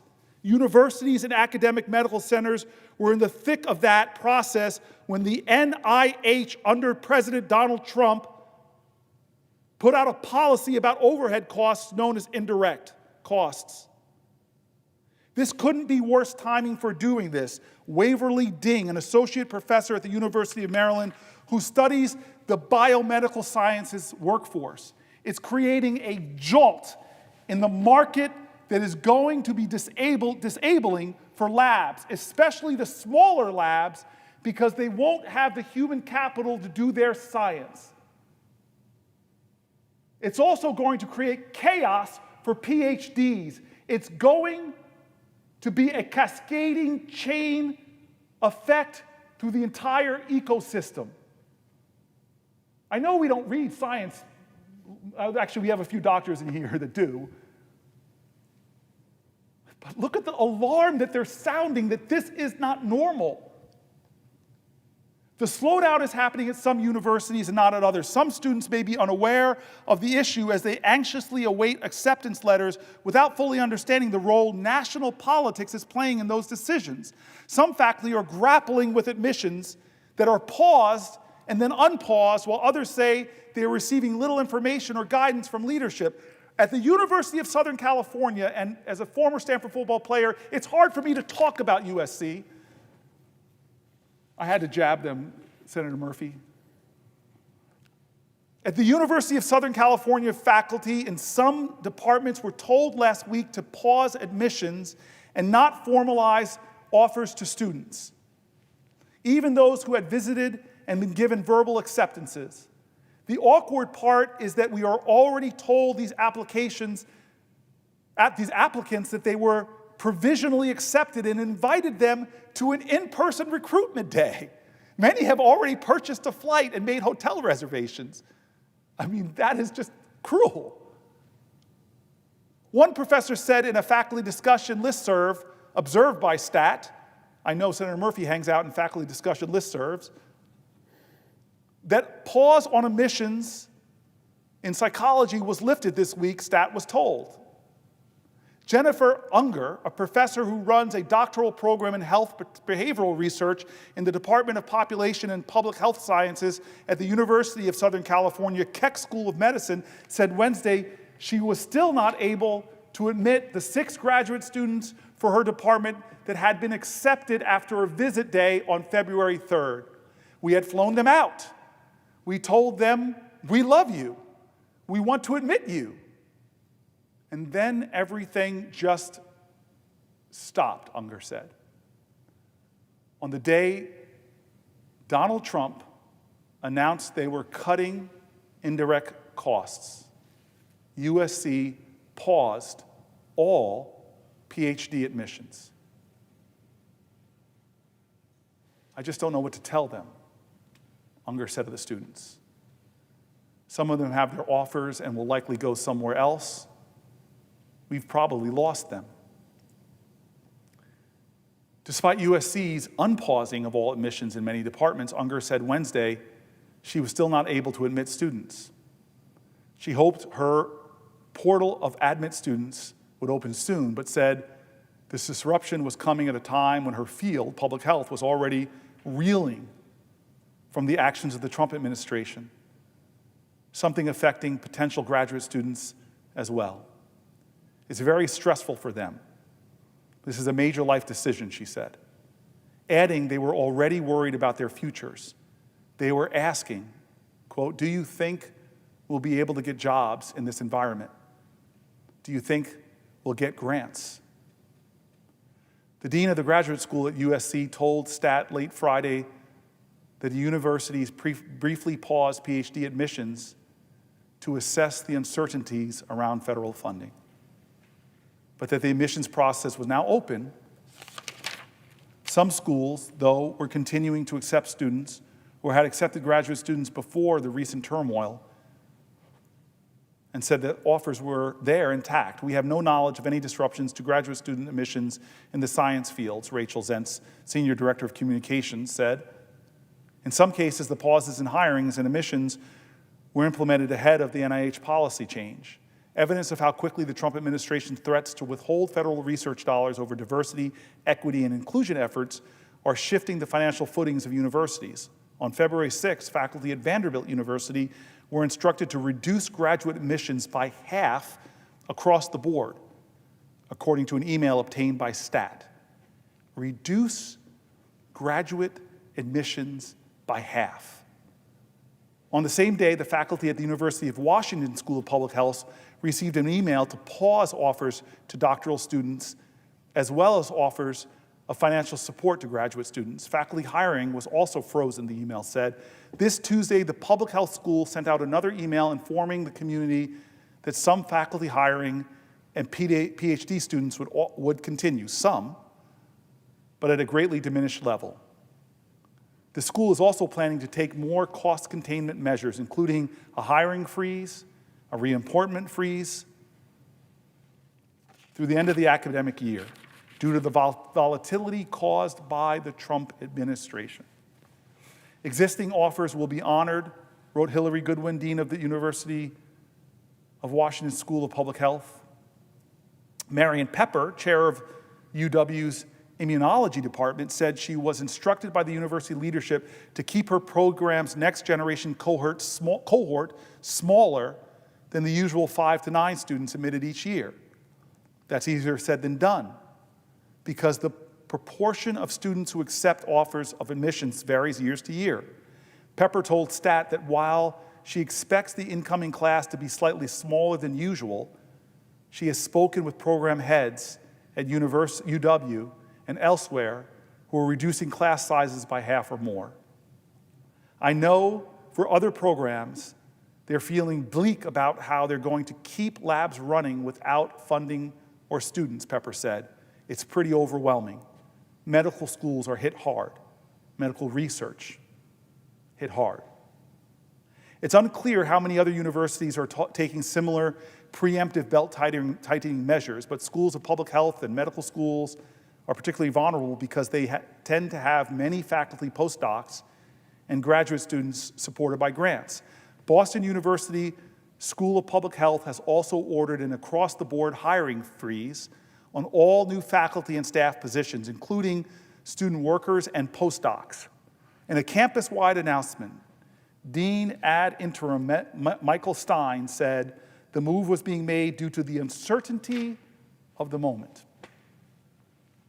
A spokesperson for the school told Stat that the graduate admissions are unaffected by the freeze. Unger said USC had cut funding for some teaching assistants in her department early in the year, before the executive orders, which would reduce the number of graduate students in her program from 10 to 6. On February 11th, Columbia's University Medical School faculty were told that the school was putting a temporary pause on hiring, as well as other activities like travel and procuring equipment, according to an email obtained by the Columbia student newspaper, the Columbia Spectator. A spokesperson for Columbia declined to comment on the pause. In other cases, schools may accept fewer graduate students than they had planned, not because of an overt directive from university leaders, but because faculty feel unsure about the future given the Trump administration's intent to cut billions of dollars in overhead funding. At the University of North Carolina, Chapel Hill, 25% fewer graduate students will be admitted this year, 25% fewer, based on a survey of faculty members taking new students, said Mark Pilfer, a professor in cell biology there. That means the school will admit about 75 students across the biomedical sciences. He noted the number of graduate students vary each year, so the decline was not unprecedented as the numbers continue to go down. In an interview with Stat, Robert Farms, the director of UNC's Lineberger Comprehensive Cancer Center, said the hiring freezes, fewer PhD students, and other similar cost containment measures are being considered as the center is eyeing the same financially turbulent waters as other research institutions. Every one of these things is on the table, unfortunately, Ferris said. There's so much uncertainty. Can we hire this faculty member? Can we purchase this equipment? They just don't know exactly what or how many measures the center has to take, he said, as there are simply still too many unknowns. For instance, the outcome of the NIH indirect rate cut policy is still up in the air, not knowing how it's going to shake out. It just freezes everybody into inaction. Adding to the uncertainty is disruptions to key parts of the National Institute of Health approval process for proposed grants. Although some meetings of study sections in which grant applications are reviewed resumed at the start of the month, meetings of advisory councils have not. Each of the 27 institutes of the National Institute of Health have its own advisory council, which meets 3 times a year to issue final recommendations on new research projects. None of these councils, none, have met since January 22nd. Communications freezes were ordered across all health agencies. A law called the Federal Advisory Committee Act requires that advisory councils post meeting details in the Federal Register 15 days prior to their scheduled date. But because submissions to the Federal Register have been put on hold indefinitely, these meetings can't take place. And without these meetings, no new grants can be funded. According to one NIH employee, at least one NIH meeting scheduled for this Friday to allow an institute director to provide updates that could proceed because it has been posted to the Federal Register was nonetheless canceled Wednesday. This was because the meeting was specified it would include a session open to the public. But because a ban remains in place on any public communications, meetings with open sessions cannot be held. And they can't update the Federal Registry with a revised agenda stating no open session because the Federal Registry is closed. Principal investigators who had been counting on awards to pay the salaries of new graduate students and postdocs are now left wondering if their labs will be able to make it through the summer, let alone take on new members. Referencing the hold on submissions to the Federal Register, MIT neuroscientist Nancy Kanwisher proposed on social media Wednesday, "So much for the grant I submitted last September, which was supposed to be reviewed last week, hardly the biggest tragedy on the current scale of things, but it will force me to severely downsize my already small lab." Fears were similar for one computational genomics researcher at a prominent East Coast institution who asked for anonymity for fear of being targeted by the Trump administration. "We have people coming to visit the lab next week, and these are students we haven't made offers to yet because we can't. I don't know what I'm going to tell them." Beyond the immediate harm to young scientists, he worries about the long-term damage to fields like computer science and biomedical engineering, areas where the U.S. has long been the world leader. If we stop training students, we're going to lose the lead very quickly, he said. It's not clear anyone else is going to pick up the ball. we're just going to be worse off and people won't even be aware of it. It's hard to notice when it takes 20 years instead of 10 to get a cure.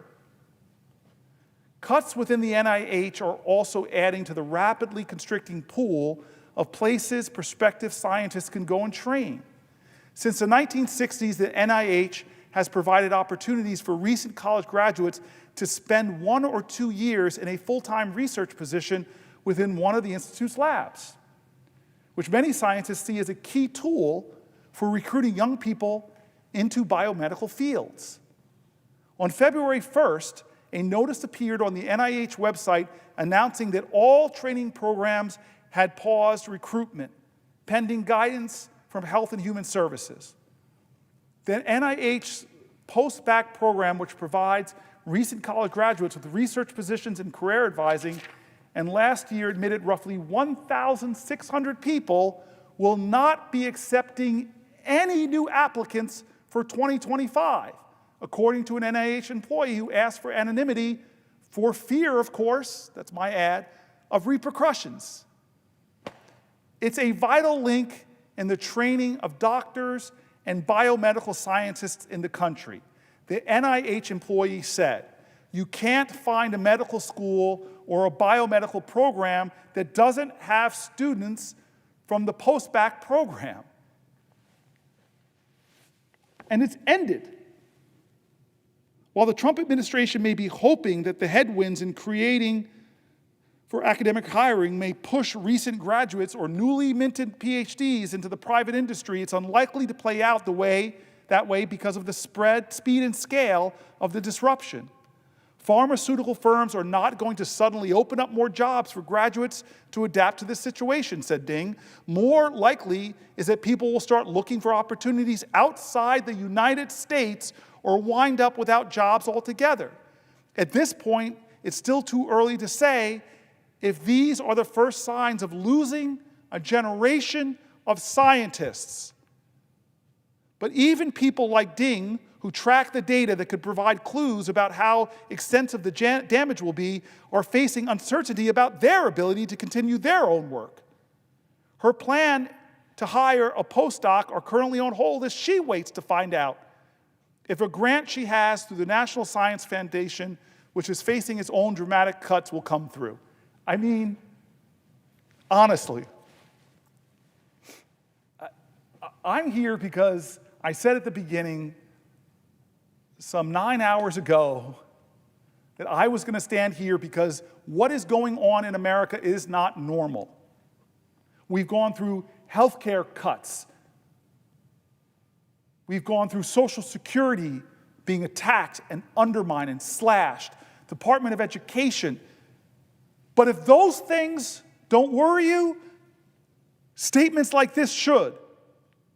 It's still a little too early to say that these things are the first signs of losing a generation of American scientists. I know this. I've been privileged. I've studied at Oxford University overseas. I've studied at Stanford University in Silicon Valley, and I've studied at Yale. And watched friends get degrees in the sciences in things I couldn't spell. And they had options, not just in America, but the brightest minds on the planet Earth. There's a global competition going on for them. From Canada to Oxford to countries in Asia. If you're telling me thousands of people right now, 71 days into the Trump administration, are losing opportunities in the sciences to do research in the most important areas of human endeavor, can't get hired, they will go elsewhere. For over a generation, America has led the planet Earth because of this combination between research universities, private sector industry, and government. How do I know this? Because I'm here because of it. The whole computer revolution in America was because incredible computer science researchers at academic institutions were partnering with industry and being funded in many ways by the government, and it helped companies like IBM with their mainframes dominate My dad was one of IBM's first black people hired as a salesman in the Washington, D.C., Maryland area. My company became, my parents were IBMers. Because when scientific endeavor explodes into new industry, new ideas, new biomedical breakthroughs, it creates a ripple effect through our economy, lifting so many people up. And in 71 days, Donald Trump's actions have led scientific articles like this to talk about a postdoc program which provides bright, recent college graduates, brilliant people, 1,600 of them, to usually get jobs, has been canceled. And this article laments from scientists, not political people, not politicians, that this is a crisis. It's a crisis in America. And we haven't held one hearing on this in Congress. Yet, university after university, I can't be the only senator having this happen. Not just from my state, the universities are coming, from New York to California, sounding the alarm that we are going to lose our competitive edge against one of our greatest competitors, China, who is doubling down, as the article said, in research on the sciences. But let me just give you some examples, and then I'll yield for a question. I just want to talk about some New Jersey institutions that have written me out. Rutgers has been a partner in the Air Force Research Laboratory's Minority Leaders Research Collaborative Program. That grant, which has been led by the Ohio State University, is on pause. God forbid they use the word minority, and the annual program review and summer internship programs are not expected to happen this year. Rutgers School of Nursing has been working with the Institute of Human Virology in Nigeria on an action to sustain precision and integrated HIV response towards epidemic control. And they were funded through a CDC and PEPFAR grant. A stop work order came in. Multiple Rutgers entities have received communications from federal agencies related to DEIA cancellation of apprenticeship programs. Many conferences have been canceled that are trying to find the best minds wherever they might be, because there's many geniuses at Howard and Fisk and Morehouse that are often overlooked.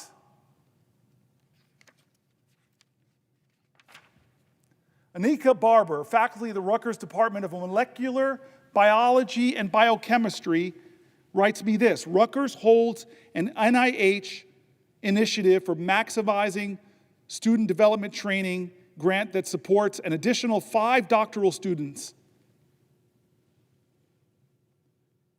This grant expires in January 2026, and we put in for a renewal this fall, for which I wrote a letter of support. However, it seems likely that this grant proposal will not even be reviewed.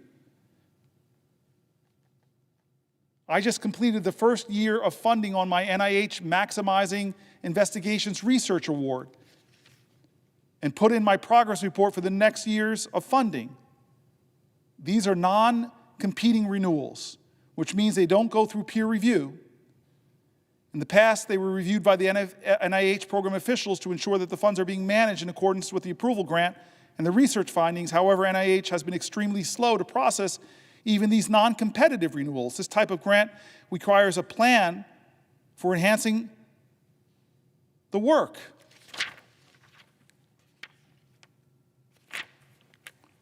I want to read this last letter. It's handwritten.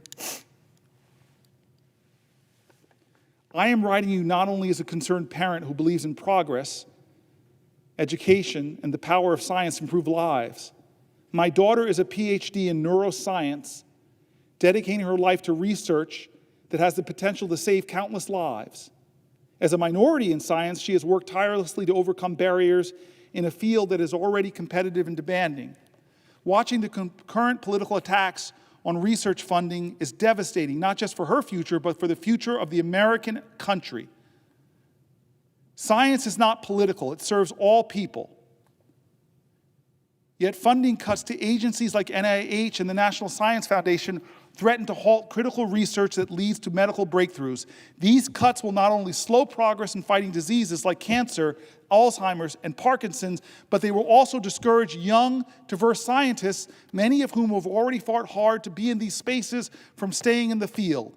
This is not just about scientists. It's about every American. Diseases do not know political parties. Without adequate research funding, we are all at risk of losing the chance for better treatments, new cures, and improved health care. If we truly want a stronger and more innovative America, we must invest in science, not abandon it. Defunding research will also harm our economy. Scientific innovation drives job creation, medical advancements, and global progress. A country that does not invest in science is a country that falls behind.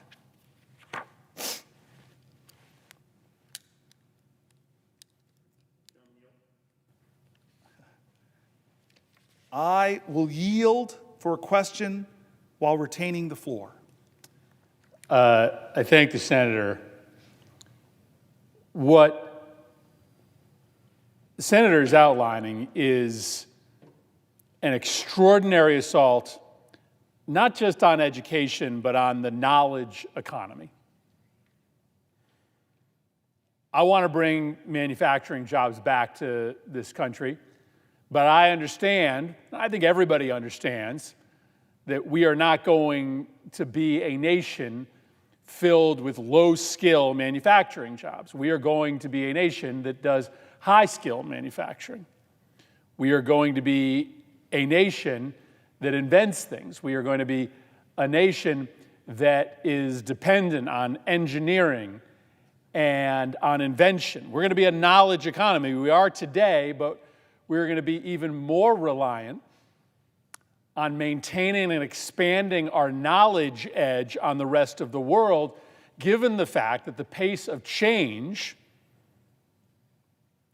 and the oncoming transformation that will come from robotics and AI will make it even more important for a nation to have the most highly skilled, most highly educated workforce possible in order to stay ahead of the curve and not have employment be buried by automation and artificial intelligence. So this is a moment in which we should be doubling down on our support for the knowledge economy, on that integration of public sector research and private sector research, which has always been the genius of the American economy. We did that integration better than anybody, and it is not coincidental that we leapfrogged the rest of the world when it came to that innovation economy. But what the senator is explaining is that the Trump administration is waging a war on the knowledge economy, is literally signing our economic death warrant by coming after the foundational strength of our nation, which is that public-private sector integration.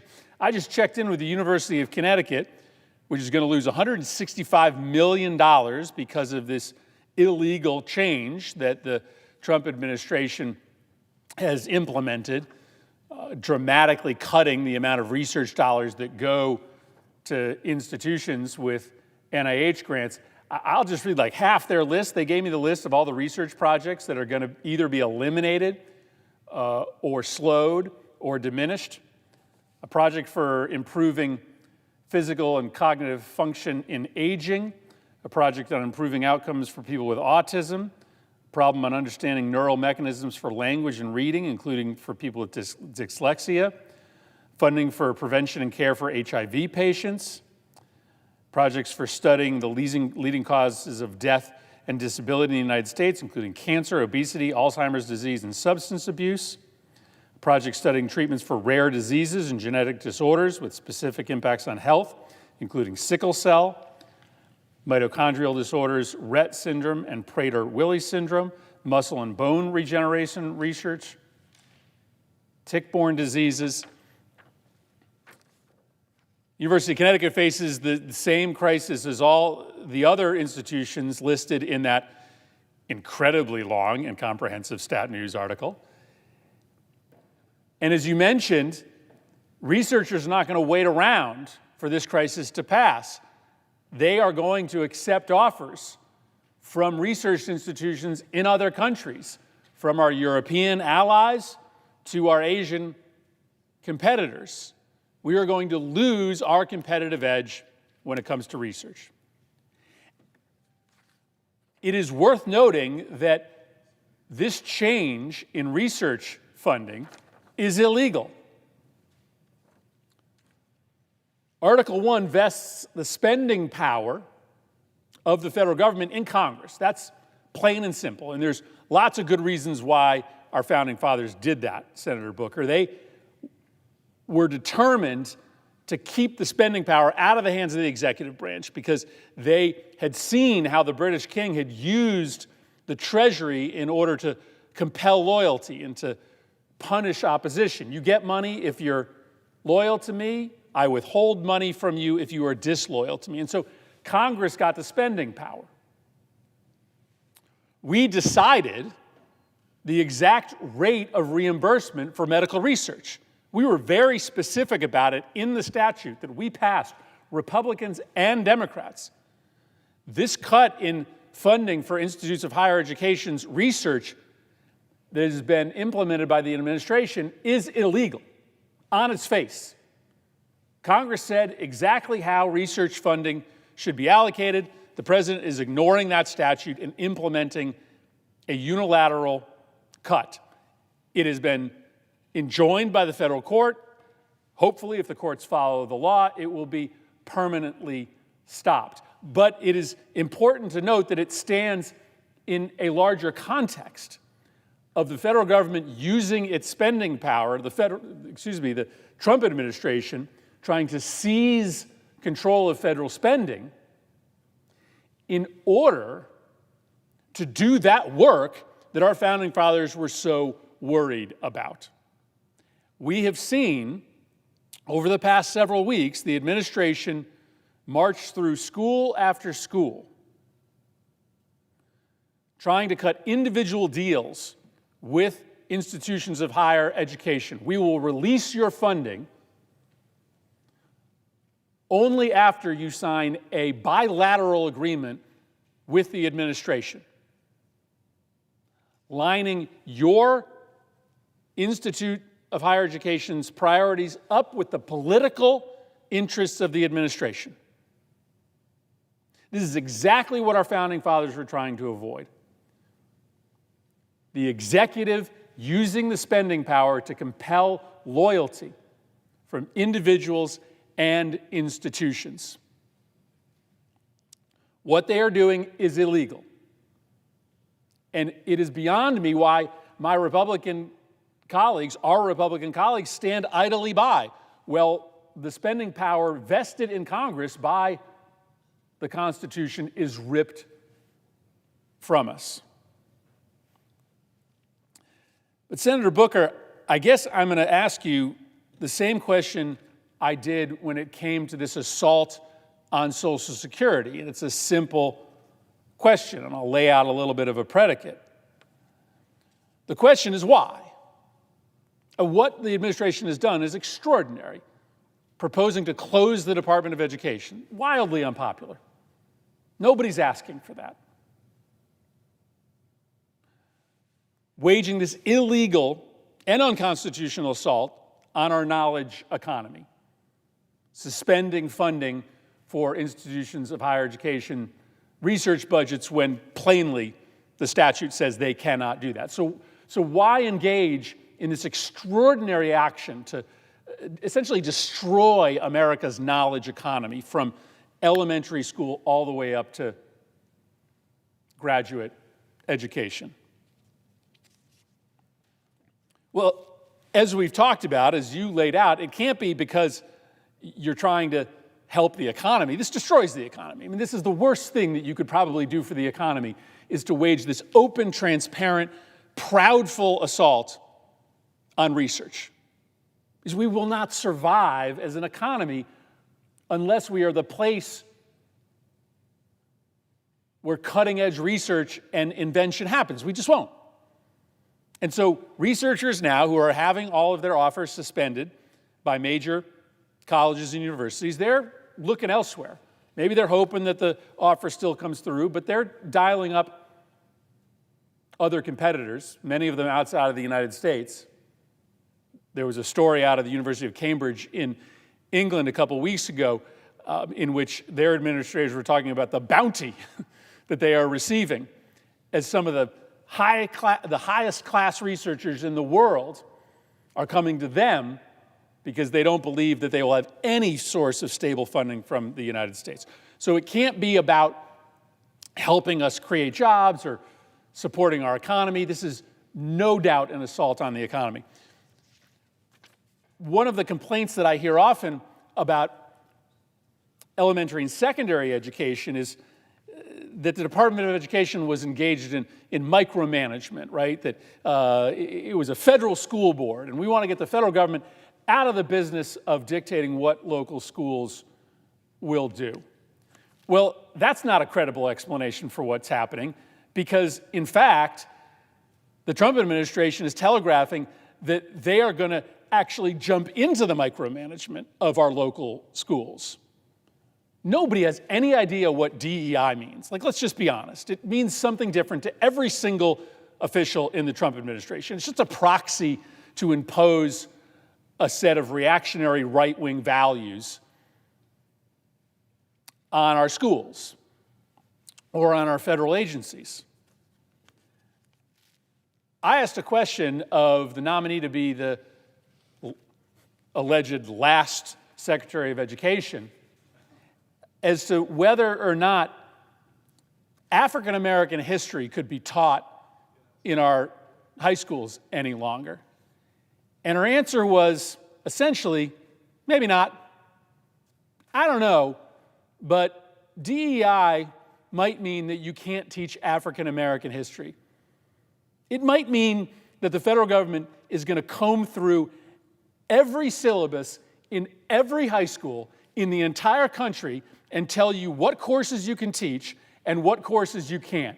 And if there's any words in there that our AI algorithm doesn't like African, can't teach it. That's a level of micromanagement never seen before in the federal government. And so the reason that they are cracking down on the Department of Education or eliminating funding for research is not because they are trying to get the federal government out of the management of our schools, because they're doing exactly the opposite. They're telling you that your school is not going to be able to make decisions on what classes it offers its students. It's going to be Linda McMahon, the former CEO of the World Wrestling Federation, that is going to be in charge of whether your school can teach African-American history. Okay? So then what's the reason, Senator Booker? And I'll, just give you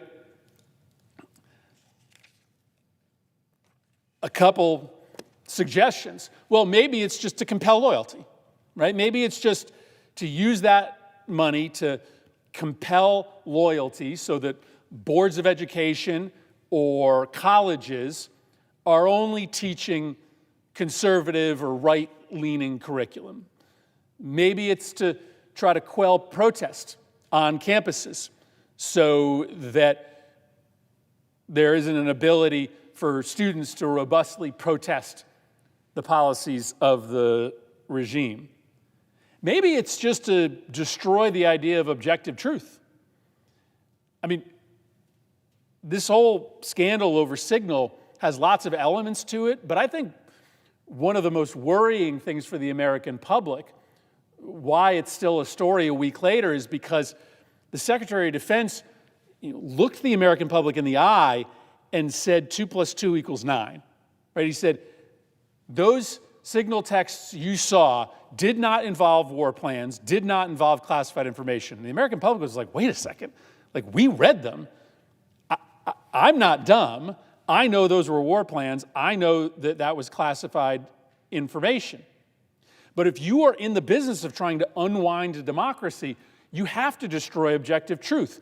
You have to make everything political. You have to make everything subjective. Where is objective truth midwifed? It's in our education system. That's where we learn that 2 + 2 = 4 every time.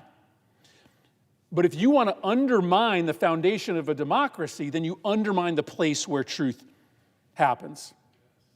Okay, maybe it's the same agenda with Social Security. Just come up with an excuse to privatize it all. Just take all the money that's going to good public sector research and just move it all into the private sector so it can be a source to reward the friends of President Trump. That could be a rationale as well. Or maybe it's even simpler. Maybe it's just to own the libs. Maybe it's just that historically, Democrats and the left have maybe talked about education more than Republicans have, even though to me it was always something we both cared about. Whether or not I agreed with George Bush's No Child Left Behind plan, at least he was walking into the Capitol with a plan to try to improve education. But maybe it's just that, you know, Democrats and the left have historically talked more about education, and if you believe, as Donald Trump does, that all politics is zero-sum, anything that Democrats are for must be, by definition, bad for America. And Democrats seem to like college, and they seem to really support our schools, so we have to destroy our colleges, and we have to destroy public education, because if the left is for it, it must be evil. Maybe that's the reason they're doing it. But that's the question I pose to you, because it has nothing to do with our economy. It has nothing to do with getting the federal government out of the management of schools and colleges. There's another agenda here, and it doesn't seem to be an agenda that squares with anything the American people have been asking, Senator Booker. I just want to answer you. I would drive myself mad trying to understand what the ambitions of Trump was, or the ambitions behind some of the crazy stuff in Project 2025 that he said wasn't there. They tried to run away from it because it was so unpopular, and now so much of it is being done. It almost sounds like too partisan, too insane. What I do want to do, Senator Murphy, in answer to your question, all I can do is try to be as fair and factual in describing what's happening in our country and appeal to people who are moderates in this country, the people who are fair arbiters of what's happening, to try to appeal to them that this is a crisis. So when university after university after university is cutting scientific research, stopping bringing in the best minds, PhD candidates, postdocs, when they're telling you that they're stopping investment in state-of-the-art research buildings, when they're telling you that they're shutting down programs to bring the youngest, brightest minds in, and our competitor, China, is doing the exact opposite, flowing money through, because China understands if we get 2 steps ahead of America on quantum computing, we can break all kinds of encryptions. We can locate every submarine they have. China understands if we can get 2 steps ahead of America on artificial intelligence, it's an end game for them. This is a global competition, and a president in 71 days, if you are a moderate in America and just want America to win in human endeavor, look at what the president is doing. And here's to the point you were driving, Senator Murphy. It is Orwellian. The bastions of freedom that are our universities, as an article from Fareed Zakaria has said, even with universities that got too woke and had too excesses, the antidote to that isn't to try to shut down the thought of the left, it's to try to make a fair, more competitive marketplace for ideas from all around the political spectrum. But this isn't about politics, it's about science, it's about research, it's about cutting NIH funding, science funding. But I want to stick with that because that's the controversial nub, right? Like, we need to go after DEI programs. I'm hearing it all the time. It was like the confusion I had 5 years ago when people were asking me, the Republicans are talking about critical race theory. I have, as my father says, I got more degrees in the month of July, but I'm not hot. But I had to go back and research what is critical race theory. Oxford, Stanford, Yale graduate, I didn't sure what they were talking about. And this is the rub on that, because I don't want to just talk about what's obvious, which should enrage people on both sides of the aisle, not just enrage people on both sides of the aisle because of the China outcompeting us, but because we allocated this money in a bipartisan way that he's now trying to pull back. That should enrage us as a violation of Article 1 of the Constitution. But I want to stick in this more controversial era that you talked about, that has all across the country people banning books. When I heard Toni Morrison's Bluest Eye was being taken out of libraries, when I heard my favorite author, James Baldwin, was being taken out of libraries, what kind of world do we live in? We're somehow studying what they call Black history is something that we have to, that Trump feels like is to rally people to stop, where a person going for the Department of Education can't look you in the eye and says, yes, we need to study Black history. Well, I get upset with that because Black history is American history. I had a brilliant friend of mine, brilliant, look with me in deadpan embarrassment and tell me he just found out that year about the bombing in Tulsa, Oklahoma, something I worked with Senator Lankford to do more to memorialize, but just never knew about it. That this thriving African-American financial community was the first recorded aerial bombing, not Pearl Harbor, in the United States of America, and he was never taught it. Is that Black history or is that American history? Why do these people who attack our history think they have to sanitize, homogenize American, Disneyify American history to make us proud? I am more proud of our country when we tell the truth about what happened, when we learn from the wretchedness and the difficulties and the bigotries and the hates and the demagogues who pit us against each other and how we all overcame that. That's our greatness.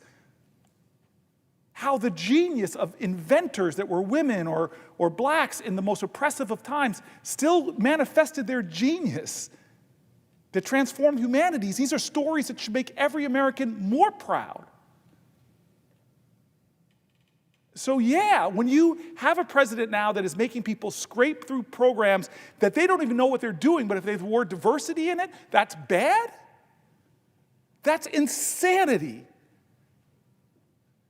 My mom worked for IBM before they used words like DEI, and one of her jobs was to find a bigger pool of highly qualified applicants. And so you know what she did is what is being stopped by the Trump administration? She just made sure that they were going to HBCUs to find the brightest students so that their applicant pool would be better. This isn't about preferential treatment for one group over another. It's about trying to create a more competitive pool where we get the best of the best. It's about merit-based. And this president talks about merit, and I watched Senator Whitehouse ask one of the top lawyers in the EPA if he had ever brought a case, if he had ever had a hearing, if he ever did a deposition. No. And he's like, wait a minute, how are you qualified for this job? And that's the conflict in the logic that I'm observing. In one sense, they're exalting the wealthy elites. I have never imagined that I would see a presidential inauguration where billionaires, leaders of tech companies would sit in front of cabinet members, many of whom were billionaires themselves, but that kind of elitism, but yet they call academic excellence, brilliance and achievement in the sciences at these universities the elites that we need to go after. If we start going after our educational institutions and weakening their ability to advance excellence in human endeavor, we are injuring ourselves, and we have models for that. As Fareed Zakaria says, the best model is Mao Zedong and the Cultural Revolutions, where one of the first groups they went after were their universities. But now they're reversing that. And they watched what we did so well that they're doubling down on their funding of universities. They're taking their best scientists and taking away their passports because they don't want them to come here and study.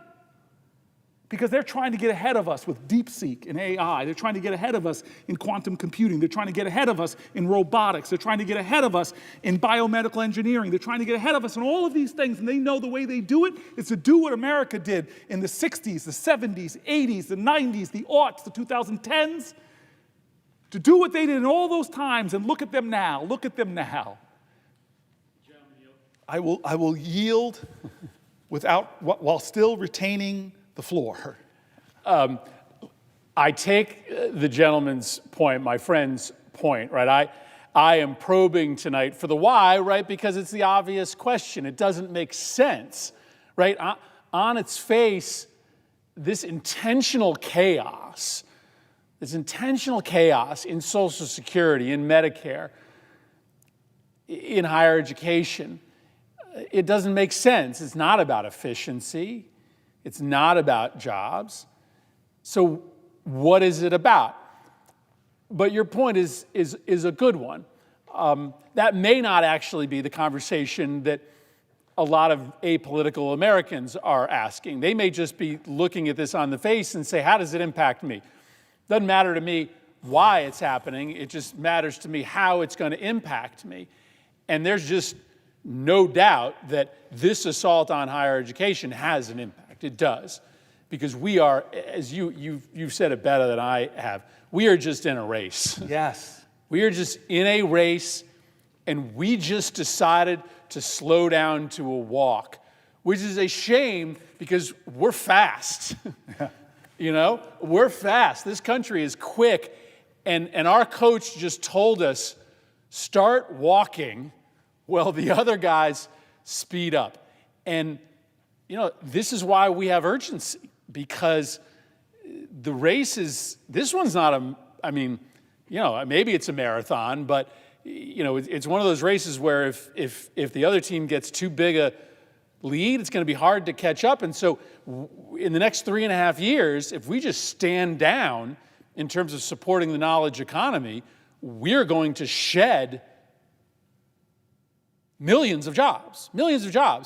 And once those centers of excellence, research excellence, are outside of the United States, it's not like the next president can just come back in and fix it. That becomes a permanent liability for us. So the reason that I'm here on the floor with you, Senator Booker, is because I agree with you that this is not normal, but I also agree with you that we got to wake our colleagues up fast, because like a second ago, I thought we all agreed on the fact that we need to support the knowledge economy. Like 2 seconds ago, we were all raising hands together, Republicans and Democrats, that we finally started putting big new dollars into NIH. We did a $2 billion increase, I think, a few years ago, and it was a big bipartisan achievement. And all of a sudden, just because Donald Trump is in the White House, we've lost the bipartisan consensus around supporting the knowledge economy. And you go back to your question. I know you want to get your last question out before I jump into the next area that's so related to this, immigration.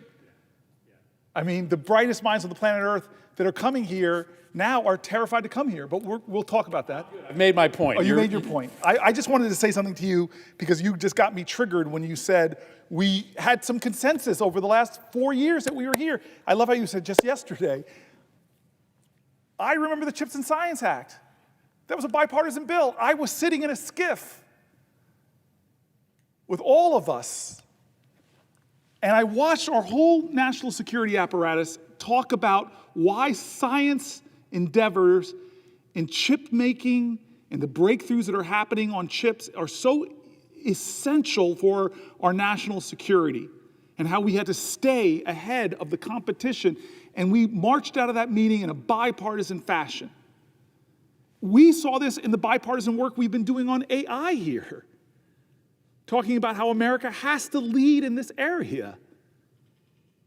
And with all of that bipartisan vigor, we let a president come in 71 days and halt scientific research, pausing literally experiments in their tracks, halting researchers in their tracks, shaking universities to the core that are afraid of free expression for getting on the wrong side of dear leader, that it might cost them their science funding. So you are putting your finger on it. But can I just say something on a personal level? Because I just want to remind folks, as we close in on the 10th hour, that you and I were here for 15, and you are here. You are here because you agree with me. You agree with me that from science and research to higher education, to the Department of Education, to Social Security, to healthcare in America, we are at a crisis. Any one of those alone should have Americans. But the case we're making going through all these, pulling from people on the left and the right. We've quoted Republican governors, we've quoted Republican mayor organizations, represented by organizations, we've quoted Republican business people, we've quoted for the Wall Street Journal, the Cato Institute's coming up. This is not a partisan crisis that people across the spectrum are pointing to. But I do want to point out that you've been such a good friend to me to spend 10 hours almost on the floor, and it means a lot to me tonight. So thank you for that as I switch to healthcare.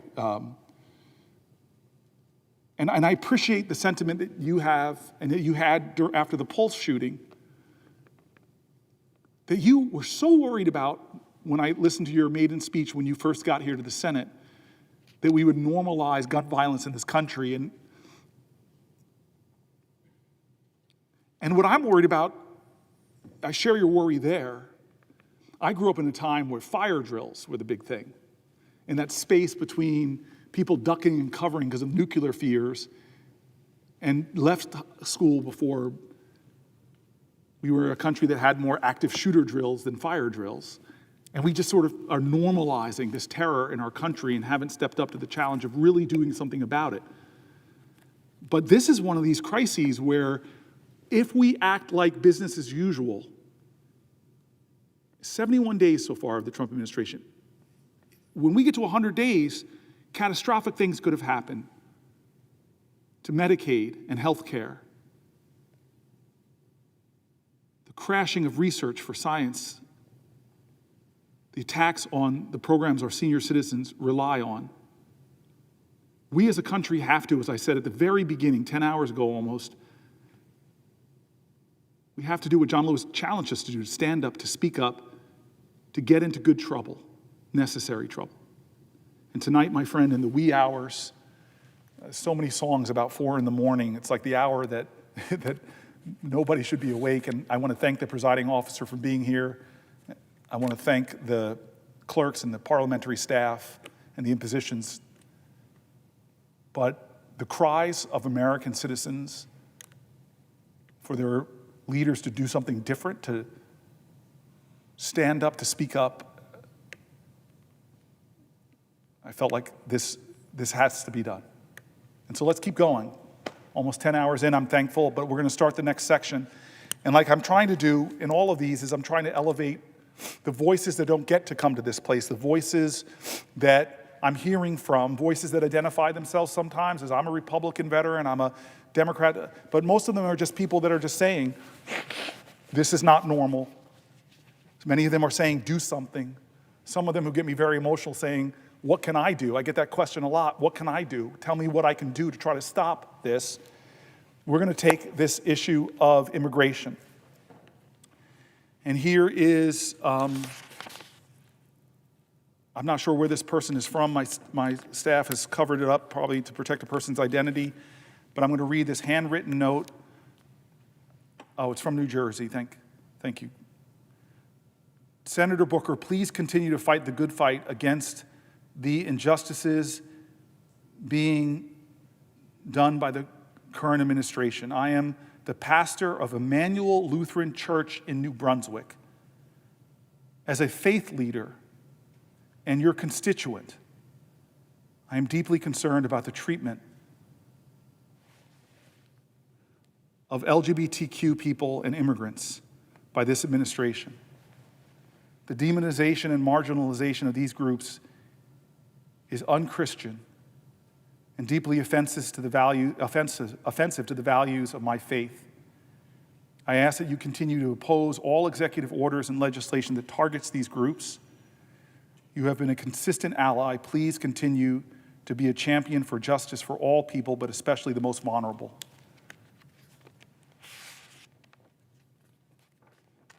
Another person. Late yesterday, in fact, court filings from the Trump administration revealed that they mistakenly deported a Maryland father with protected legal status to this horrific prison in El Salvador. Abrego Garcia is married to a United States citizen and has a 5-year-old disabled child who is a U.S. citizen. He has no criminal record in the United States, but despite receiving a legal status called withholding of removal, where a United States immigration judge found that it is more likely than not to face persecution if deported to El Salvador, the Trump administration deported him where? To the very country from which he fled gang violence. Here's the story that was written about him in The Atlantic.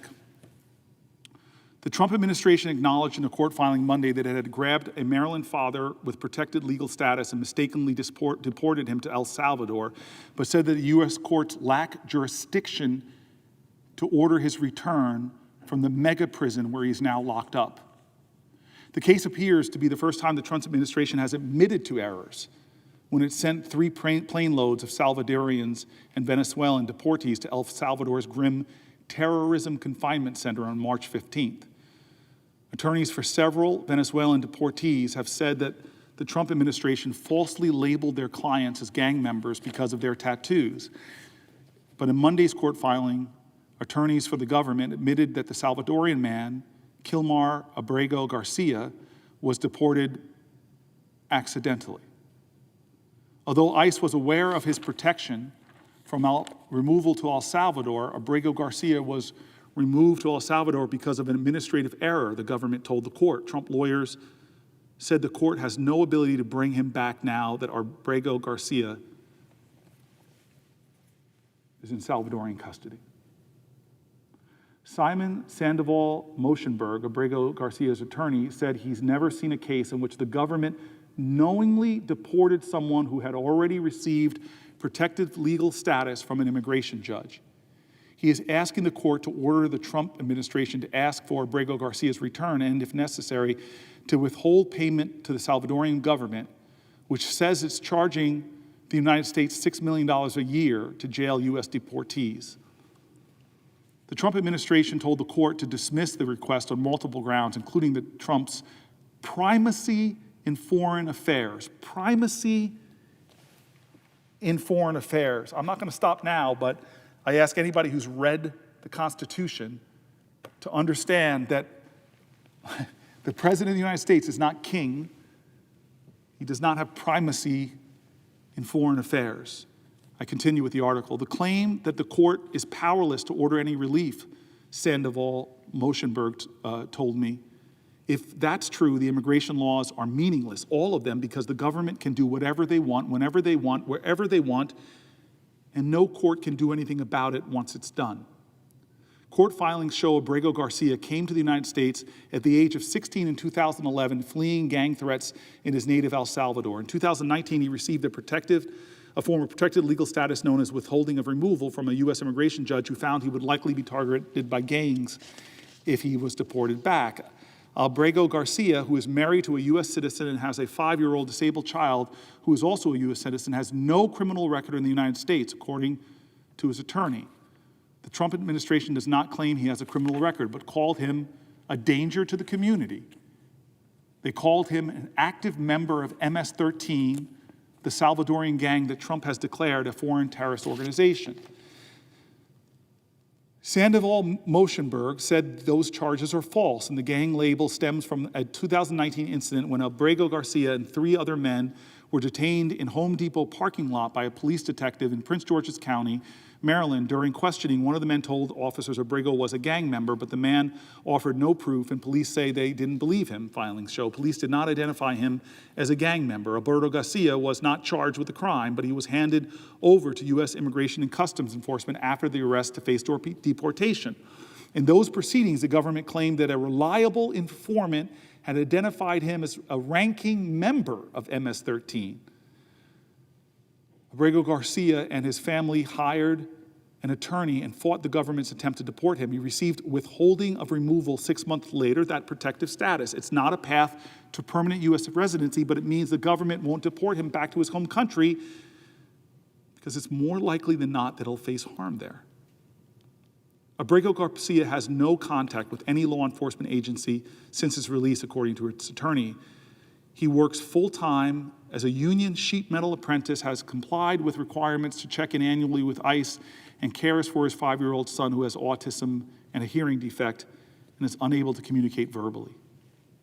On March 12th, Abrego Garcia had picked up his son after work from the boy's grandmother's house when ICE officers stopped the car, saying his protective status had changed.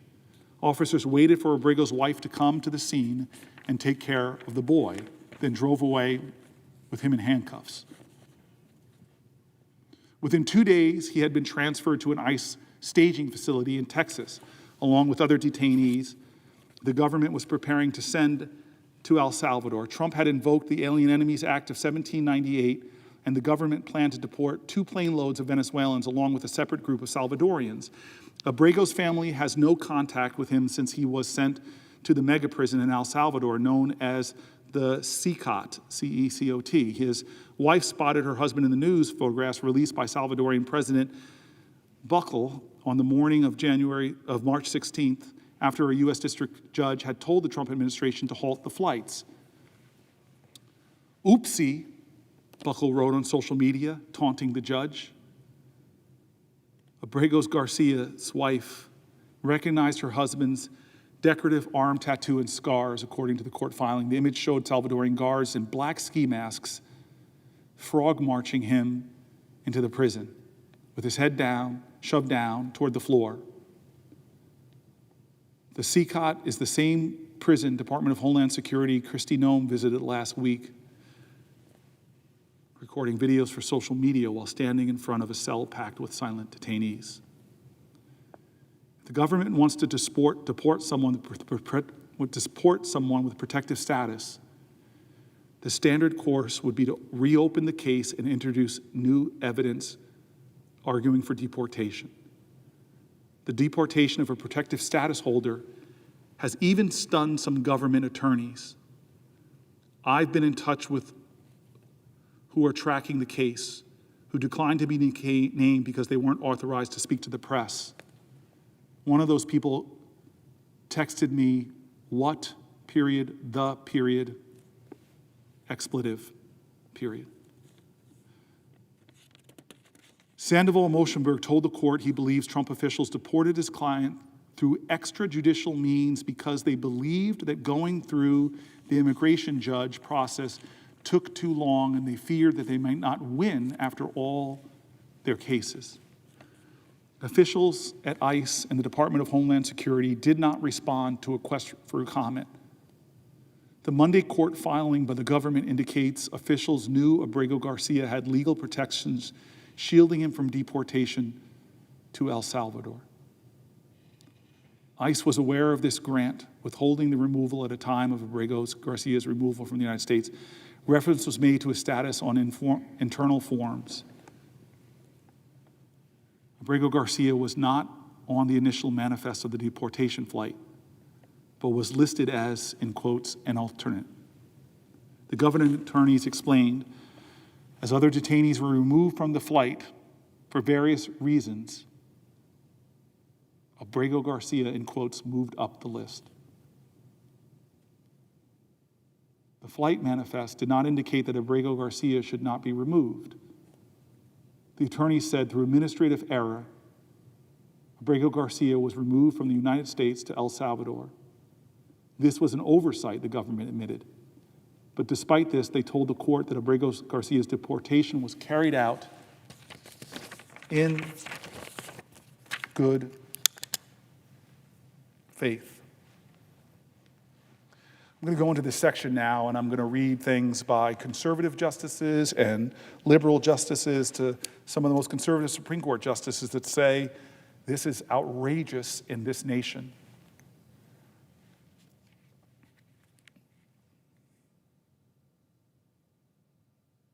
No one.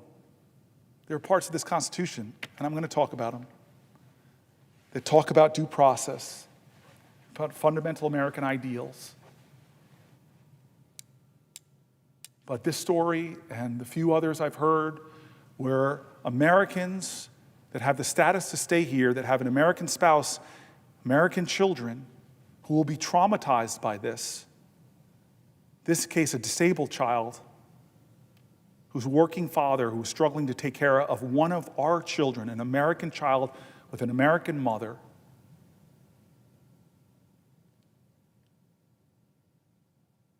We were told that the president said he was going to be focusing on criminals, and these trumped up charges, where they admit in court we made a mistake, but write such mocking things to judges like whoopsie on social media, this cruelty, this is not who we are.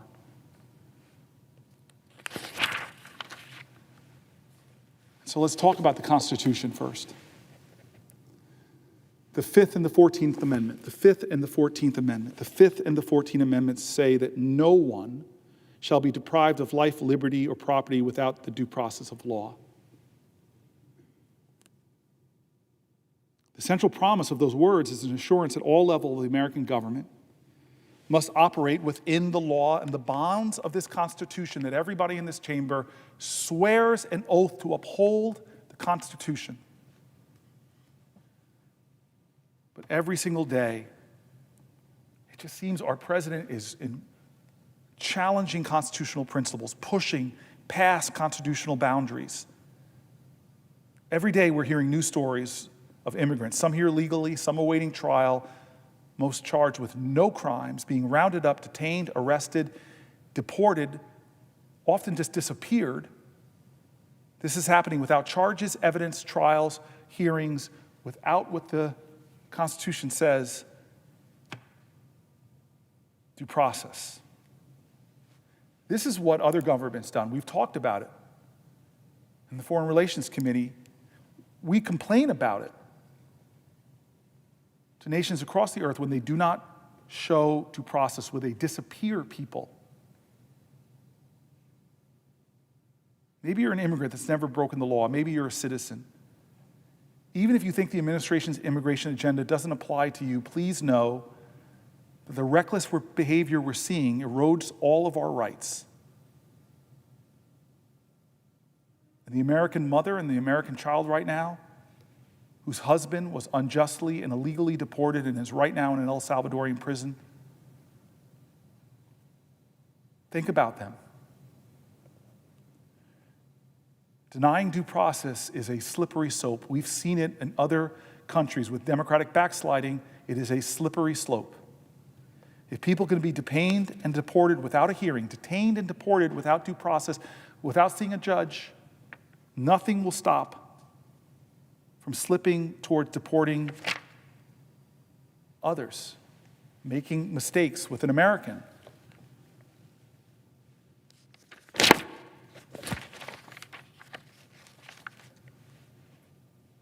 I'm one of these people in this body that thinks our immigration system is in desperate need of reform.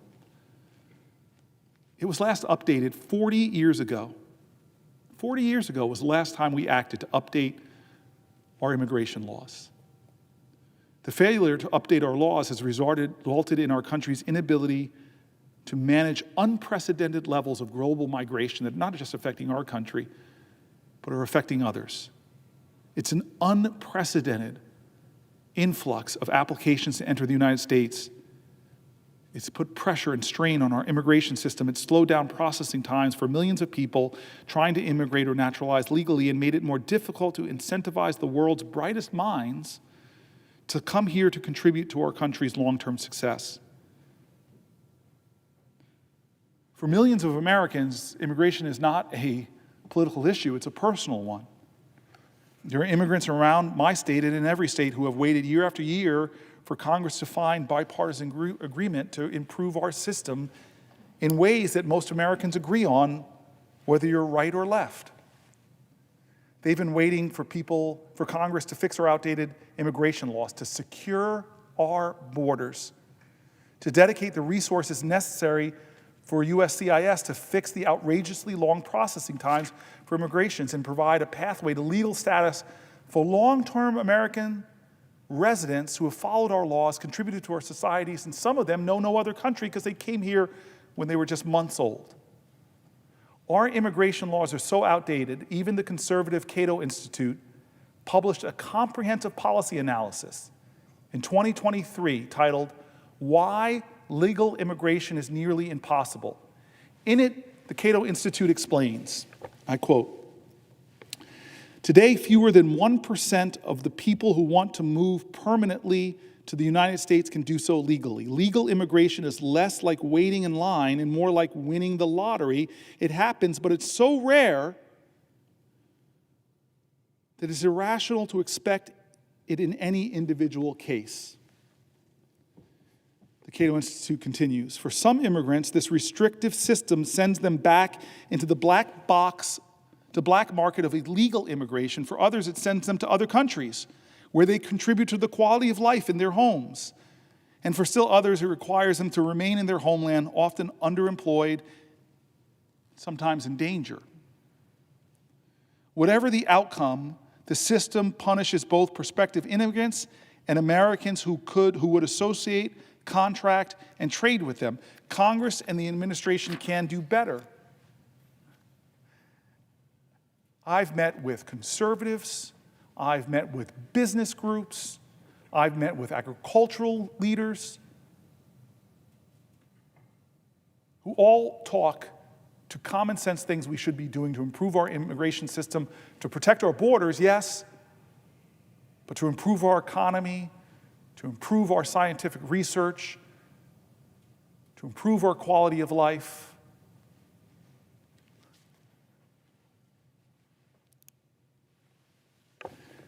The only way to fix our broken immigration system is for Congress to fix it, to pass comprehensive immigration reform.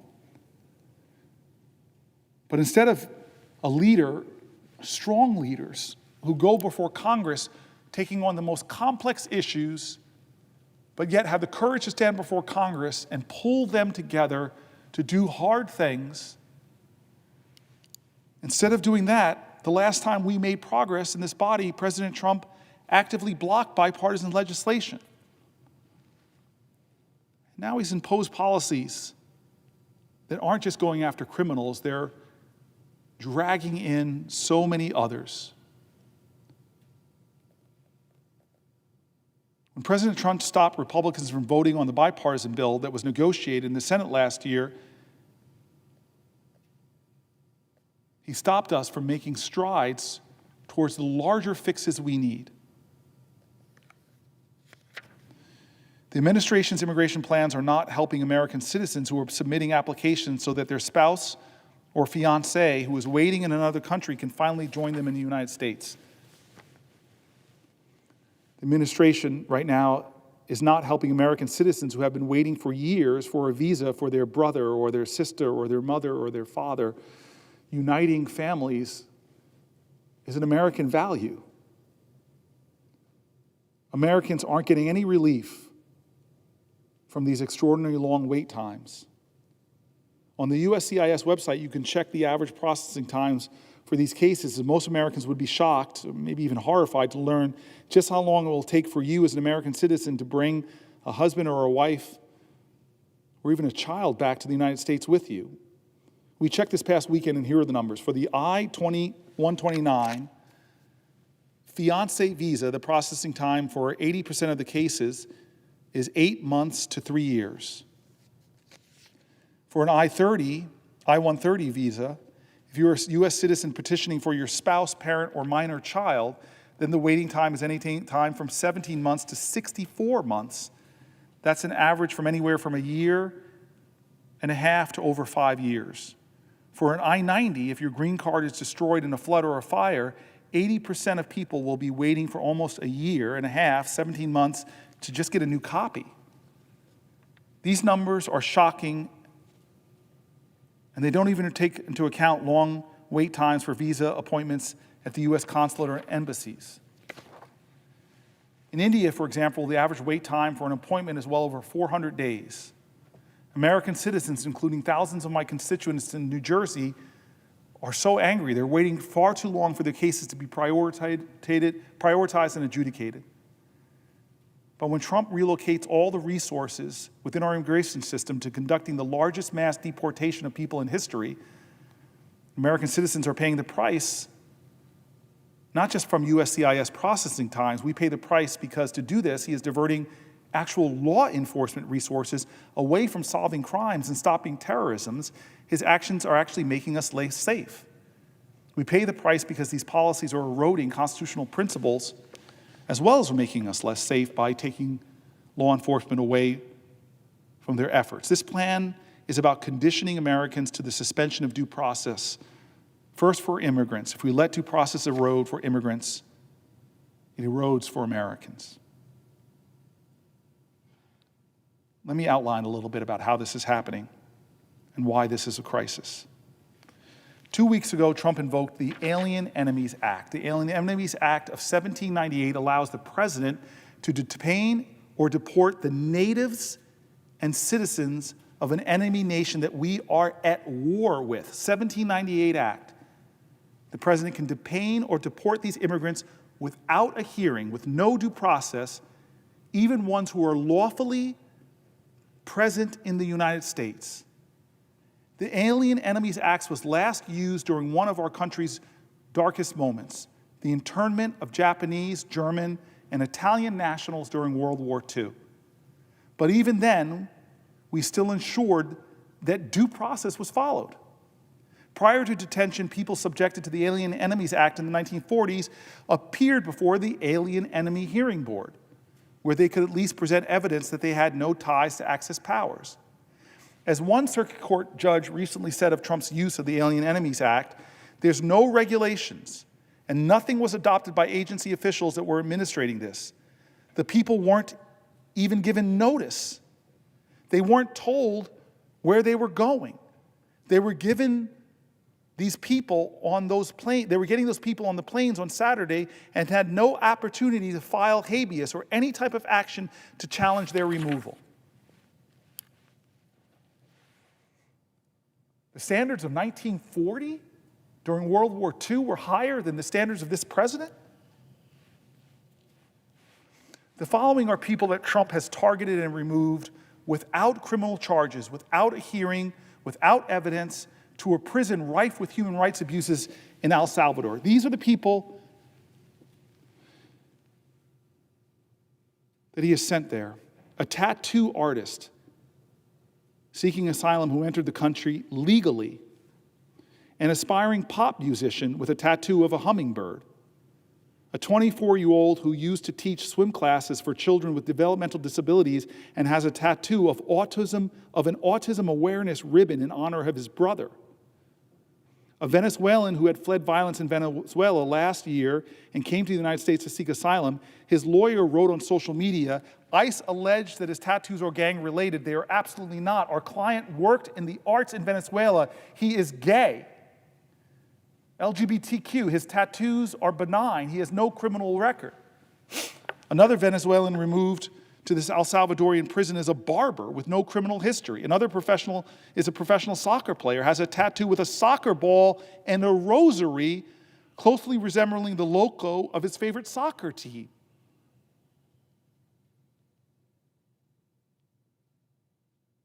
This is stunning, what we're doing. These people were swept up and sent to another prison known for its human rights abuses because they were Venezuelan and had tattoos, benign tattoos. An article was published in one periodical about the anguish from families. Here are a few excerpts from the article. You are here because of your tattoos. The Trump administration sent Venezuelans to El Salvador's most infamous prison. Their families are looking for answers. On Friday, March 14th, Arturo Soares Trejo called his wife, Natalie Sanchez, from an immigration detention center in Texas. Suarez, a 33-year-old male, native of Caracas, Venezuela, explained that his deportation flight had been delayed. He told his wife he still would be home soon. Suarez did not go back to Venezuela. Still, there was at least a silver lining. In December, Sanchez had given birth to their daughter, Nahira.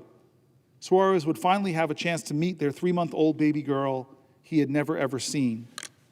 But Sanchez told the outlet she had not heard from Suarez since. Instead, last weekend, she found herself zooming in on a photo the government of El Salvador published of Venezuelan men the Trump administration had sent to President Nayib Bukele's infamous terrorism confinement center, or CCOT.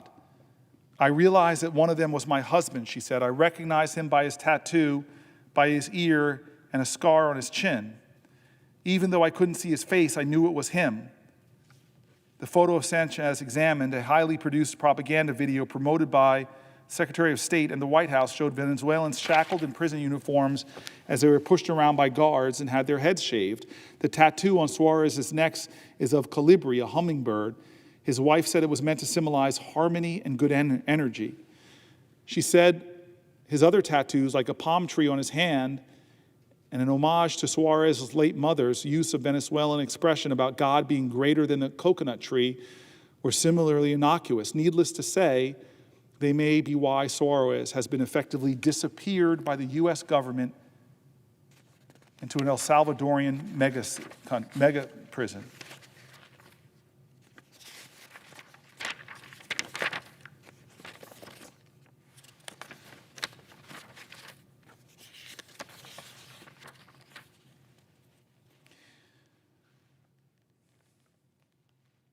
We must keep our country safe. Violent criminals, people with long criminal records who are not citizens, I think every American would agree. They should be deported. Immigrants to this country surprisingly have a much lower rate of breaking laws, but if they break laws, I agree.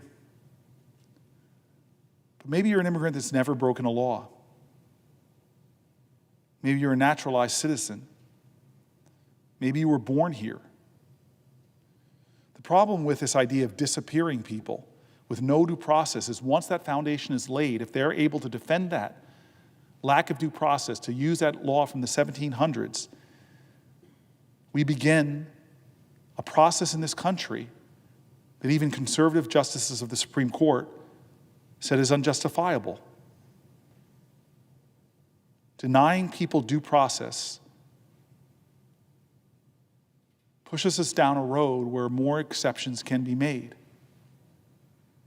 You cannot deny fundamental rights to another and not endanger them for yourself. We have created a system now, if Trump is successful, where you can just say, you can just claim, you can just point to someone and say they're from X country or claim that they're part of a gang. And without any due process, without any vetting, without going before any independent arbiter, you are disappeared. Because there's just no way to challenge them. No due process for non-citizens means that we are a country in violation of those ideals I talked about from here, that says at the beginning of this country, that says very simply, no one shall be deprived of life, liberty, or pursuit or property. No one without due process of law. As soon as we break that, as soon as we violate that, we're going down a road. Anton Scalia, I confess, I've disagreed with him on so many things, but this conservative justice once sat in an interview with Ruth Bader Ginsburg. They had a relationship that I think was special and shows that even people that have distinctly different views can still make real human connection in our country. They were asked by an interviewer whether undocumented people have the 5 freedoms: freedom of religion, freedom of speech, freedom of the press, freedom of assembly, and freedom to petition the government. Here is what the conservative Justice Scalia said. Oh, I think so. I think anybody who is present in the United States has protections under the United States Constitution. Americans abroad have that protection. Other people abroad do not. They don't have the protections of our constitutions, but anyone who is present in the United States has the protections of the United States Constitution. Anton Scalia, one of the most conservative members of the highest court in our land. And of course, Ginsburg, his ideological opposite, she concurred when she said, when we get to the 14th Amendment, it doesn't speak of citizens as some constitutions grant rights to citizens, but our Constitution says persons, and that the person is every person who was here in our country, documented or undocumented. Our Constitution is clear on the face. If you are an originalist like Anton Scalia and you read the Constitution's words, you have to stand for the idea that no one should be denied due process, that the government can't walk up to a human being and grab them off the street and put them on a plane and send them to one of the most notorious prisons in the world and just say, as one of our authority did, oopsie.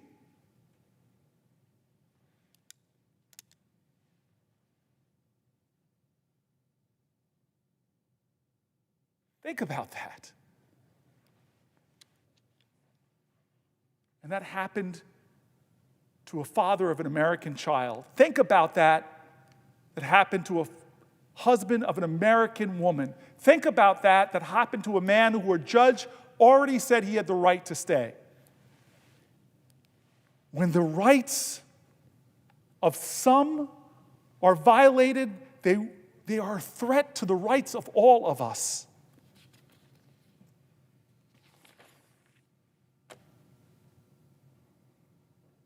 In January, ICE agents in New Jersey raided a small business without a warrant and detained a Puerto Rican military veteran, a Boricua, an American citizen, detained him even after he presented his valid ID to those ICE agents. This is one example of so many. Some Americans have already been caught in Trump's immigration dragnet. More will be. An article by Nicole Foy. About a week after President Trump took office, Jonathan Guerrero was sitting at a Philadelphia car wash where he works when immigration agents burst in. The agents didn't say why they were there and didn't show their badges, Guerrero recalled. So the 21-year-old didn't get a chance to explain that although his parents were from Mexico, he was born right there in the city of brotherly love. An agent pointed his gun at Guerrero and handcuffed him. Then they brought in other car wash workers, including Guerrero's father, who's undocumented. When agents began checking IDs, they finally noticed that Guerrero's was a citizen and quickly let him go. I said, look, man, I don't know who these guys are and what they're doing. With anything law-related, I just stay quiet. Less than 2 months into the Trump administration, there has been a small but steady beat of more and more reported cases like Guerrero's. In Utah, agents pulled over and detained a 20-year-old American after he honked at them. In New Mexico, a member of the Muscalera Apache Nation, more than 2 hours from the border, was stopped and questioned by agents who demanded to see their passports. Earlier this month, a Trump voter in Virginia was pulled over and handcuffed by a gun-wielding immigration agent. It's unclear exactly how many citizens have faced the Trump administration's dragnet so far, and while previous administrations have mistakenly held Americans too, there's no firm count on these incidents either. Government doesn't release figures on citizens who have been held by immigration authorities, neither Customs and Border Protection, neither Immigration and Customs Enforcement, which handles interior immigration enforcement. Experts and advocates say what is clear to them, though, is that Trump's aggressive immigration policies, such as arrest quotas for enforcement agents, make it more and more likely that citizens will be caught up in immigration sweeps.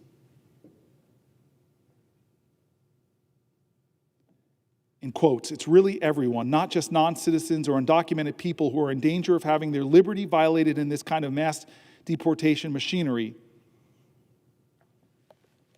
Asked about reports of Americans getting caught up in administration's enforcement policies, an ICE spokesman told the outlet in a written statement that agents are allowed to ask for citizens' identification. Any U.S. immigration officer has authority to question without warrant any alien or person believed to be an alien concerning his or her right to be or to remain in the United States. The agency didn't respond to questions about specific cases.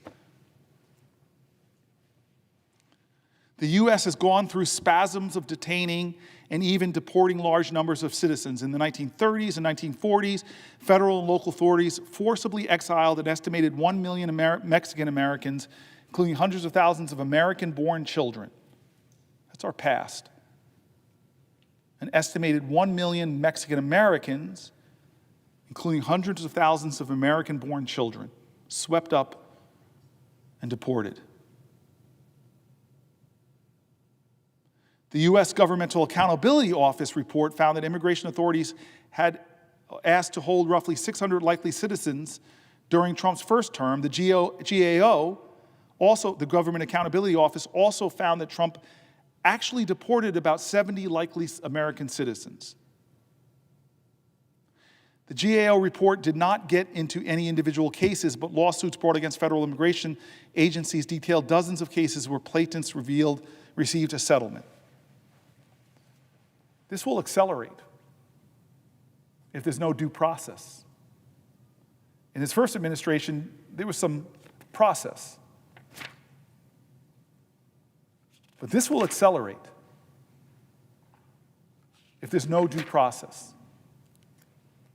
I live in Newark, New Jersey, and there are dozens of languages spoken in my city, and some of the elders from some of these many different ethnic groups, from European folks who don't speak English to folks from Asia that don't speak English. And imagine one of these Americans gets stopped and doesn't have papers on them, and they see a tattoo, and next thing you know, they're sent to Louisiana or Texas, and next thing you know, they're on a flight. That's not hyperbole. That's not some impossible thing. We know once due process is eliminated in this country, for some, all are in danger. It is a constitutional slippage that Scalia and conservatives who believe in the Constitution nobly object to. Canadian citizen Jasmine Mooney was detained by ICE for 2 weeks. I saw an interview of her, this white woman, stunned. Here's what she wrote. It's Canadian. There was no explanation, no warning. 1 minute, I was an immigration officer talking to an officer about my work visa, which has been approved months before and allowed me, a Canadian, to work in the United States. The next, I was told to put my hands against the wall and patted down like a criminal before being sent to an ICE detention center without the chance to talk to a lawyer. I grew up in Whitehorse, Yukon, a small town in the northernmost part of Canada. I always knew I wanted to do something bigger with my life. I left home early and moved to Vancouver, British Columbia, where I built a career spanning multiple industries, acting in film and television, owning bars and restaurants, flipping condos, and managing Airbnbs. In my 30s, I found my true passion, working in health and the wellness industry. I was given an opportunity to help launch an American brand of health tonics called Holy Water, a job that would involve moving to the United States. I was granted my trade work visa, which allows Canadian and Mexican citizens to work in the United States in specified professional occupations. I got it on my second attempt. It goes without saying then that I have no criminal record. I also love the United States and consider myself to be a kind, hardworking person. I started working in California and traveled back and forth between Canada and the US multiple times without any complications until one day, upon returning to the United States, a border officer questioned me about my initial visa denial and subsequent visa approval. He asked why I had gone to San Diego border the second time to apply. I explained that that was where my lawyer's offices were and that he had wanted to accompany me to ensure there were no issues. After a long interrogation, the officer told me that it seemed, quote, shady, and that my visa hadn't been properly processed. He claimed I couldn't work for a company in the US that made use of hemp, one of the beverage ingredients. He revoked my visa and told me I could still work for the company from Canada, but if I wanted to return to the US, I would need to apply. I was devastated. I had just started building a life in California. I stayed in California for the next few months and was eventually offered a similar position, but with a different health and wellness brand. I started the visa processes and returned to the same immigration office in San Diego at the border. Since they had processed my visa before and I was familiar with it, hours passed with many confused opinions about my case. The officer I spoke to was kind, but told me that due to my previous issues, I needed to apply for my visa through the consulate. I told her I hadn't been aware I needed to apply that way, but I had no problem doing it. Then she said something strange. You didn't do anything wrong. You were not in trouble. You were not a criminal. I remember thinking, why would she say that? Of course I'm not a criminal. Then she told me they had to send me back to Canada. That didn't concern me. I assumed I would simply book a flight home. But as I sat searching for flights, a man approached me and said, come with me. There was no explanation, no nothing. He took me to a room, took my belongings from my hands, and ordered me to put my hands against the wall. A woman immediately began patting me down. The commands came rapid fire, one after another, too fast to process. They took my shoes, pulled out my shoelaces. What are you doing? What's happening? I asked. You are being detained. I don't understand. What does that mean? For how long? I don't know. That would be the response to nearly every question I would ask over the next 2 weeks. I don't know. They brought me downstairs for a series of interviews and medical questions. They searched my bags and told me I had to get rid of half my belongings because I couldn't take everything with me. Take everything with me where? I asked. A woman asked me for the name of someone they could contact on my behalf. In moments like this, you realize you don't actually know anyone's phone number anymore. By some miracle, I had recently memorized my best friend Britt's number because I had been putting my grocery points on her account. I gave them her phone number. They handed me a mat and a folded up sheet of aluminum foil. What's this? Your blanket. I don't understand. I was taken to a tiny freezing cement cell with bright fluorescent lights and a toilet. There were 5 other women lying on their mats with aluminum sheets wrapped around them looking like dead bodies. The guard locked the door behind me. For 2 days, we remained in the cell, only leaving briefly for food. The lights never turned off. We never knew what time it was, and no one answered our questions. No one in the cell spoke English, so I either tried to sleep or meditate to keep from having a breakdown. I didn't trust the food, so I fasted, assuming I wouldn't be there long. On the 3rd day, I was finally allowed to make a phone call. I called Britt and told her that I didn't understand what was happening. No one would tell me when I was going home, and that she was my only contact. They gave me a stack of paperwork to sign and told me I was being given a 5-year ban unless I applied for re-entry through the consulate. The officer also said it didn't matter whether I signed the papers or not, it was happening regardless. I was so delirious, I just signed. I told them I would pay for my flight home and asked when I could leave. No answer. They then moved me to another cell, this time with no mats or blanket. I sat freezing on the cement floor for hours. That's when I realized they were processing me into real jail, the Otay Mesa Detention Center. I was told to shower, given a jail uniform, fingerprinted and interviewed. I begged for information. How long will I be here? I don't know your case, the man said. Could be days, could be weeks, but I'm telling you right now, you need to mentally prepare yourself for months. Months? I felt like I was going to throw up. I was taken to the nurse's office for a medical check. She asked what happened to me. She had never seen a Canadian there before. When I told her my story, she grabbed my hand and said, "Do you believe in God?" I told her I had only recently found God, but now I believed in God more than anything. And she said, "I believe God brought you here for a reason. I know it feels like your life is in a million pieces, but you will be okay through this. I think you're going to find a way to help others." At the time, I didn't know what that meant. She asked if she could pray for me. I held her hands and wept. I felt like I had been sent a guardian angel. I was then placed in a real jail unit. 2 levels of cells surrounding a common area, just like in the movies. I was put in a tiny cell alone with a bunk bed and a toilet. The best part, there were blankets. After 3 days without one, I wrapped myself in mine and finally felt some comfort. For the first day, I didn't leave my cell. I continued fasting, terrified that the food might make me sick. The only available water came from the tap attached to the toilet in our cells or a sink in the common area, neither of which felt safe to drink. Eventually, I forced myself to step out, meet the guards, and learn the rules. One of them told me, no fighting. I joked, I'm a lover, not a fighter. He laughed. I asked if there had ever been a fight in there. In this unit? No, he said. No one in this unit has a criminal record.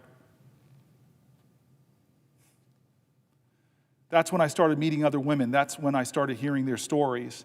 And that's when I made a decision. I would never allow myself to feel sorry for my situation again. No matter how hard this was, I had to be grateful because every woman I met was in an even more difficult position than mine. There were around 140 of us in our unit. Many women had lived and worked in the US legally for years, but had overstayed their visas, often after reapplying and being denied. They had all been detained without warning. If someone is a criminal, I agree they should be taken off the streets. But not one of these women had a criminal record. These women acknowledged that they shouldn't have overstayed and took responsibility for their actions, but their frustration wasn't about being held accountable. It was about the endless bureaucratic limbo they had been trapped in. The real issue was how long it took to get out of the system with no clear answers, no timeline, and no way to move forward. Once deported, many have no choice but to abandon everything they own because the cost of shipping their belongings back is too high. I met a woman who had been on a road trip with her husband. She said they had 10-year work visas. While driving near the San Diego border, they mistakenly got into a lane leading to Mexico. They stopped and told the agent they didn't have their passports on them, expecting to be redirected. Instead, they were detained. They were both pastors. I met a family of 3 who had been living in the US for 11 years with work authorizations. They paid taxes and were waiting for green cards. Every year, the mother had to undergo a background check, but this time she was told to bring her whole family. When they arrived, they were taken into custody and told their status would now be processed from within the detention center. Another woman from Canada had been living in the US with her husband, who was detained after a traffic stop. She admitted she had overstayed her visa and accepted that she would be deported, but she had been stuck in the system for almost 6 weeks because she had her passport. Who runs casual errands without their passport? One woman had a 10-year visa. When it expired, she moved back to her home country, Venezuela. She admitted she had overstayed by 1 month before leaving. Later, she returned from a vacation and entered the US without issue. But when she took a domestic flight from Miami to Los Angeles, she was picked up by ICE and detained. She couldn't be deported because Venezuela wasn't accepting deportees. She didn't know where she was getting out. She didn't know when she was getting out. There was a girl from India who had overstayed her student visa for 3 days before heading back home. She then came back to the US on a new visa to finish her master's degree and was handed over to ICE due to the 3 days she had overstayed on her previous visa. There were women who had been picked up off the streets from outside their workplaces, from their homes. All of these women told me that they had been detained from time spans ranging from a few weeks to 10 months.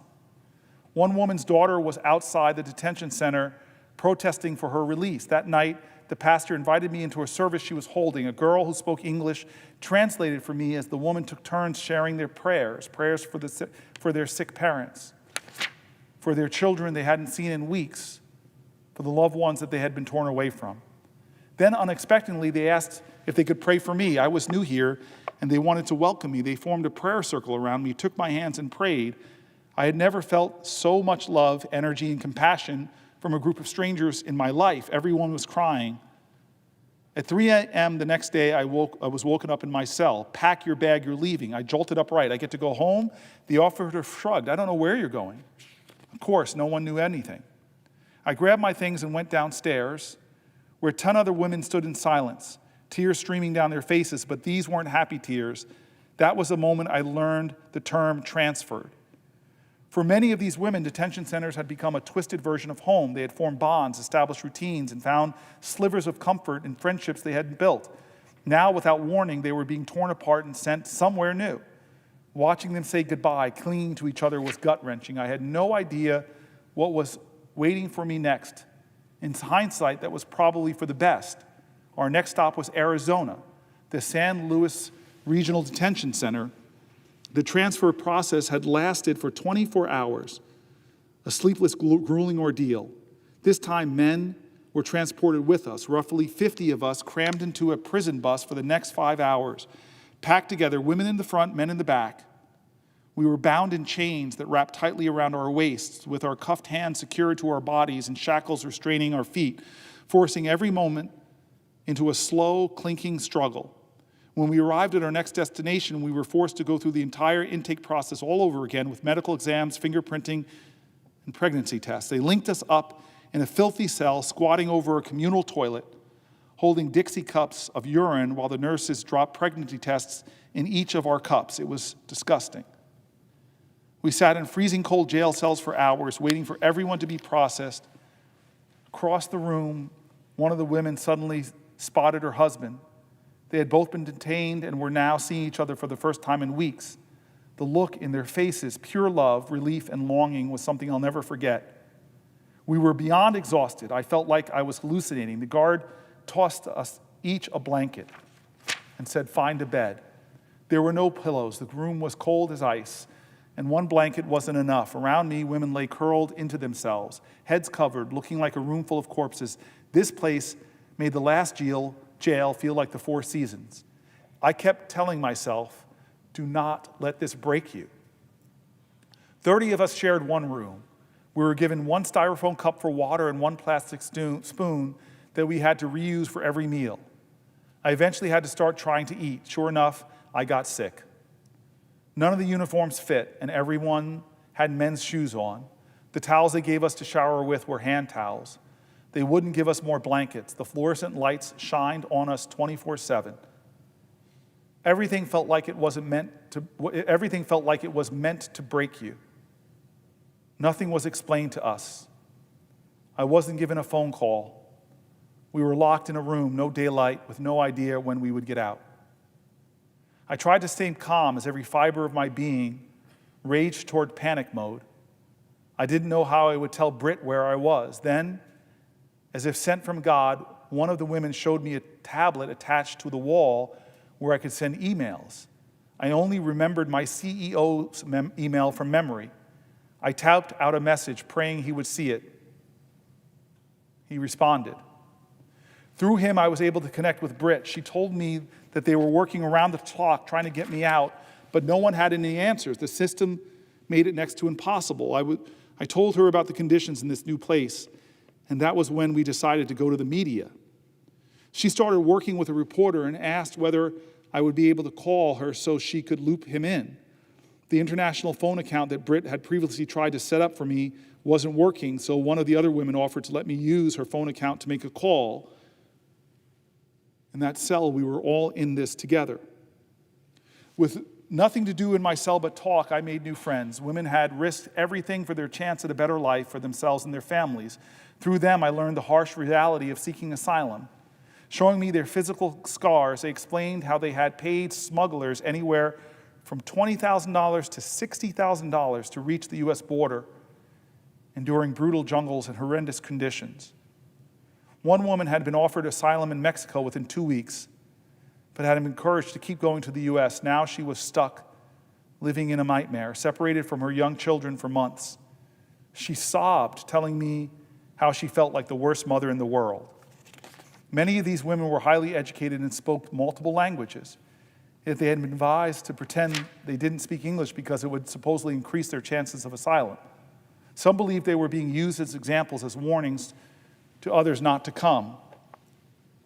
Women were starting to panic in this new facility, and knowing I was most likely the first person to get out, they wrote letters and messages for me to send to their families. I felt like we all had been kidnapped, thrown in some sort of sick psychological experiment meant to strip us of every ounce of our strength and dignity. We were from different countries, spoke different languages, and practiced different religions, yet in this place, None of that mattered. Everyone took care of each other. Everyone shared food. Everyone held each other when someone broke down. Everyone fought to keep each other's hope alive. I got a message from Britt. My story had started to blow up in the media almost immediately after I was told I was being released. My ICE agent, who had never spoken before, told my lawyer I could have left sooner if I had signed a withdrawal form and that they hadn't known I would pay for my own flight home. From the moment I arrived, I begged every officer I saw to let me pay for my own ticket home. Not a single one of them ever spoke to me about my case. To put things into perspective, I had a Canadian passport, lawyers, resources, media attention, friends, family, and even politicians advocating for me, yet I was still detained for nearly 2 weeks. Imagine what this system is like for every other person in there. A small group of us were transferred back to San Diego at 2 a.m. One last road trip, once again shackled in chains. I was then taken to the airport where 2 officers were waiting for me. The media was there, so the officers snuck me through a side door, trying to avoid anyone seeing me in my restraints. I was beyond grateful that at the very least I didn't have to walk through the airport in chains. To my surprise, the officers escorting me were incredibly kind and even funny. It was the first time I had laughed in weeks. I asked if I could put my shoelaces back on. Yes, one of them said with a grin, but you better not run. Yeah, the other one added, or we'll have to tackle you in the airport. That'll really make headlines. I laughed and then told them I spent a lot of time observing the guards during my detention, and I couldn't believe how often I saw humans treating other humans with such disregard. But don't worry, I joked. You two get 5 stars. When I finally landed in Canada, my mom and 2 best friends were waiting for me, so was the media. I spoke to them briefly, numb and delusional from exhaustion. It was surreal listening to my friends recount everything they had done to get me out, working with lawyers, reaching out to the media, making endless calls to detention centers, desperately trying to get through to ICE or anyone who could help. They said the entire system felt rigged, designed to make it nearly impossible for anyone to get out. The reality became clear. ICE detention isn't just a bureaucratic nightmare, it's a business. These facilities are privately owned and run for profit. Companies like Core Civic and Geo Group receive government funding based on the number of people they detain, which is why they lobby for stricter immigration policies. It's a lucrative business. Core Civic made over $560 million from ICE contracts in a single year. In 2024, Geo Group more than $763 million from ICE contracts. The more detainees, the more money they make. It stands to reason that these companies have no incentive to release people quickly. What I had experienced was finally starting to make sense. This is not just my story. It is a story of thousands and thousands of people still strapped in a system that profits from their suffering. I am writing in hopes that someone out there, someone with power to change any of this, can help do something. The strength I witnessed in those women, the love they gave despite their suffering, is what gives me faith. Faith that no matter how flawed the system is, how cruel the circumstances, humanity will always shine through. Even in the darkest places, within the most broken systems, humanity persists.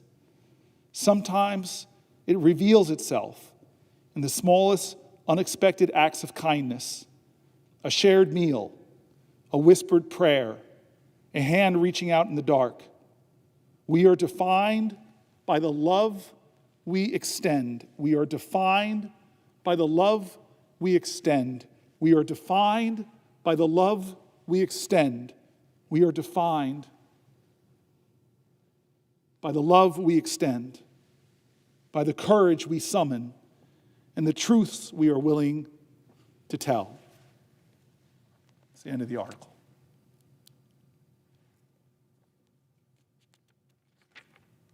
The stories continue. A 10-year-old citizen in Texas, recovering from brain cancer, was detained at a Border Patrol checkpoint, and eventually the American citizen was deported to Mexico with her undocumented parents, even though they were in need of medical attention for their brain cancer. Here's the article from NBC. U.S. citizen child recovering from brain cancer removed to Mexico with undocumented parents. A family that was deported to Mexico hopes they can find a way to return to the U.S. and ensure their 10-year-old daughter, my fellow American, who is a U.S. citizen, can continue her brain cancer treatment. Immigration authorities removed the girl and 4 of her American siblings from Texas on May 4th. 5 Americans in total. When they deported their undocumented parents, the family's ordeal last month when they were rushing from the Rio Grande City where they live to Houston, where their daughter's specialist doctors are based for emergency medical checkup.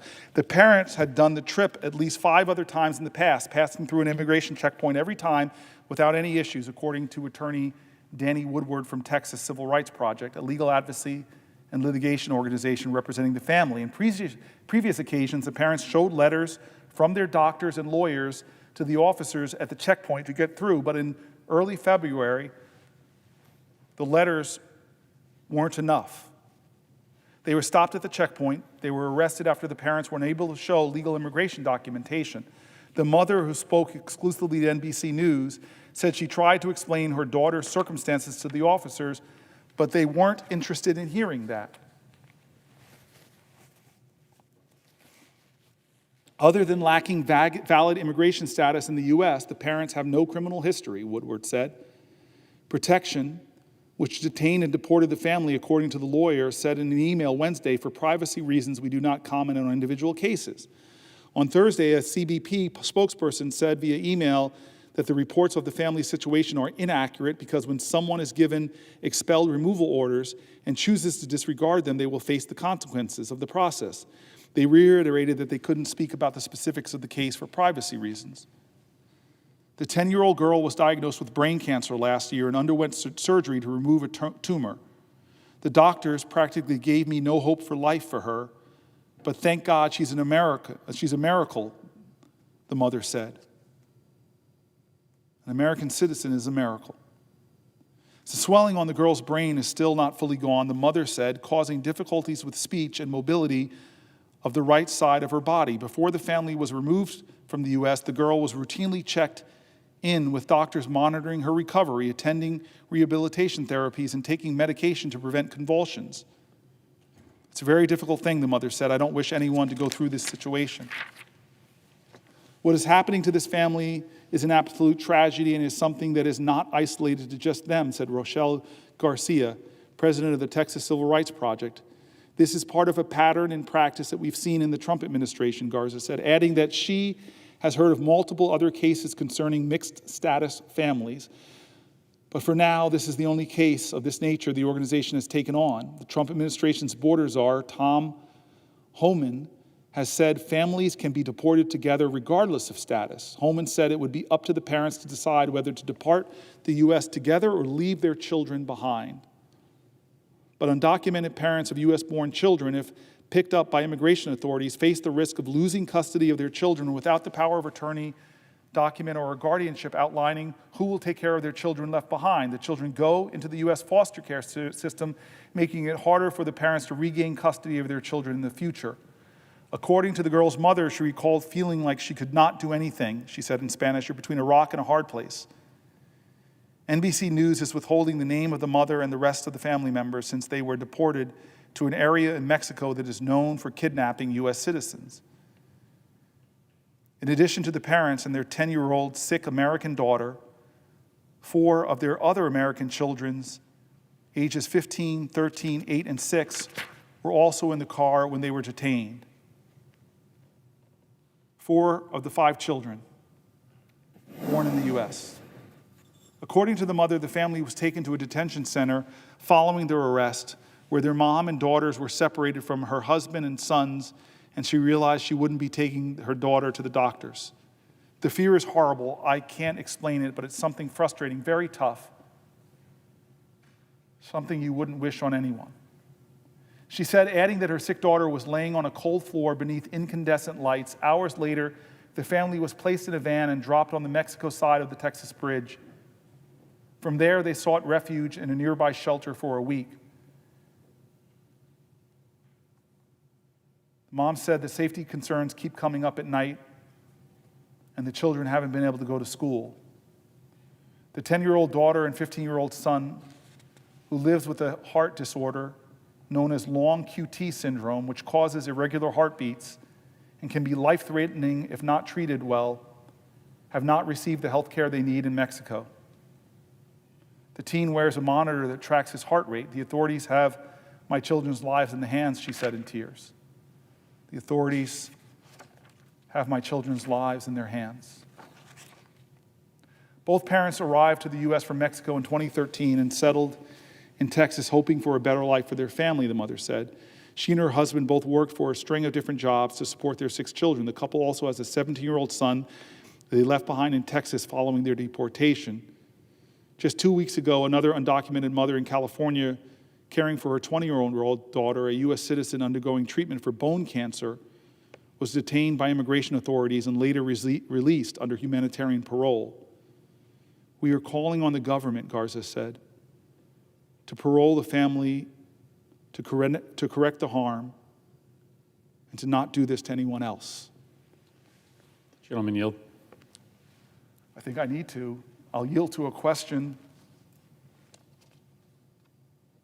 I'll yield to a question while retaining the floor, and I thank my brother, I thank my friend, who's now stood with me for almost 11 hours. Those are hard stories to read, Senator Booker, but I appreciate you showing the coldness of this current administration's immigration policy. You know, the tragedy to me is that there's an opportunity to fix what is undoubtedly a broken immigration system.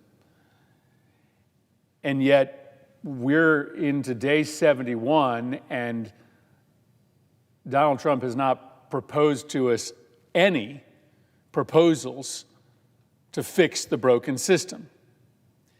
Instead, what he is doing is spending like a drunken sailor on an enforcement system that wastes tens of millions of taxpayer dollars. You described this harrowing experience that this Canadian woman had. And as I was listening to this 2-week ordeal that she went through, being transported from site to site, being processed and reprocessed, as the top Democrat on the Homeland Security Subcommittee of Appropriations, I'm just cataloging in my brain how much money that cost us.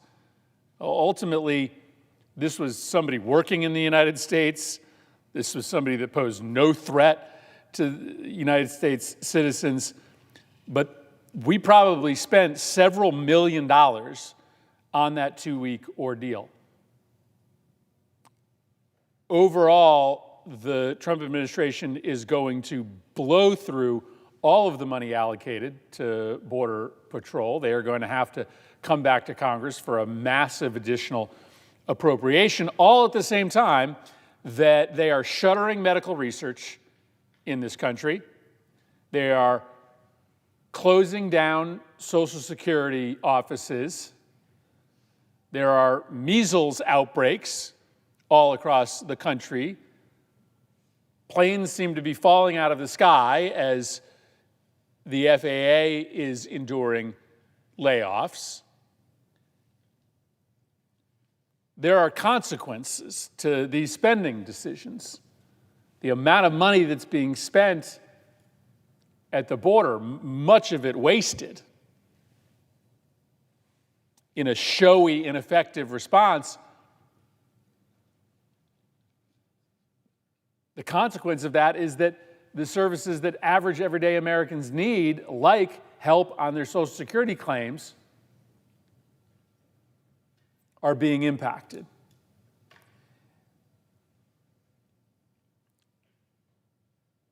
But we need to fix the broken immigration system.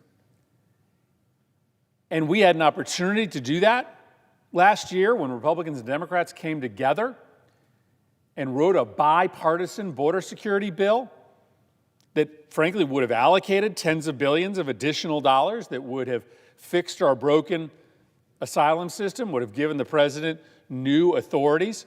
And Donald Trump instructed all the Republicans in this chamber to oppose it. In the end, I think 4 senators, including the author, Senator Langford, supported it, but every other Republican here opposed it. And the reason Donald Trump told them to oppose it was that he would fix it when he became president. But we are now in day 72, and there has not been a single proposal from Donald Trump to fix the broken immigration system. Just a whole bunch of spending, essentially money down the drain, because the system itself needs to be reformed. And so it speaks to, my confident belief that Donald Trump does not want to fix our immigration system. He wants to keep this issue open as a sore in our politics. If I was wrong, he would have proposed legislation here to deal with the underlying inefficiency of the system instead of just throwing money at the problem. And so we will see what the result of this campaign is. We were told that immigrants to this country represented a very specific national security threat, that we needed to crack down on immigration, including expelling from this country legitimate asylum seekers, because that was what was necessary to protect the nation. Well, we'll see what the crime data tells us for the first few months of this administration. I have a feeling I already know what the story is. Crime is not going to have gone down. Why? Because, in fact, whether people want to acknowledge this or not, natural-born American citizens commit crimes at rates higher than first-generation immigrants or people born outside of the United States of America.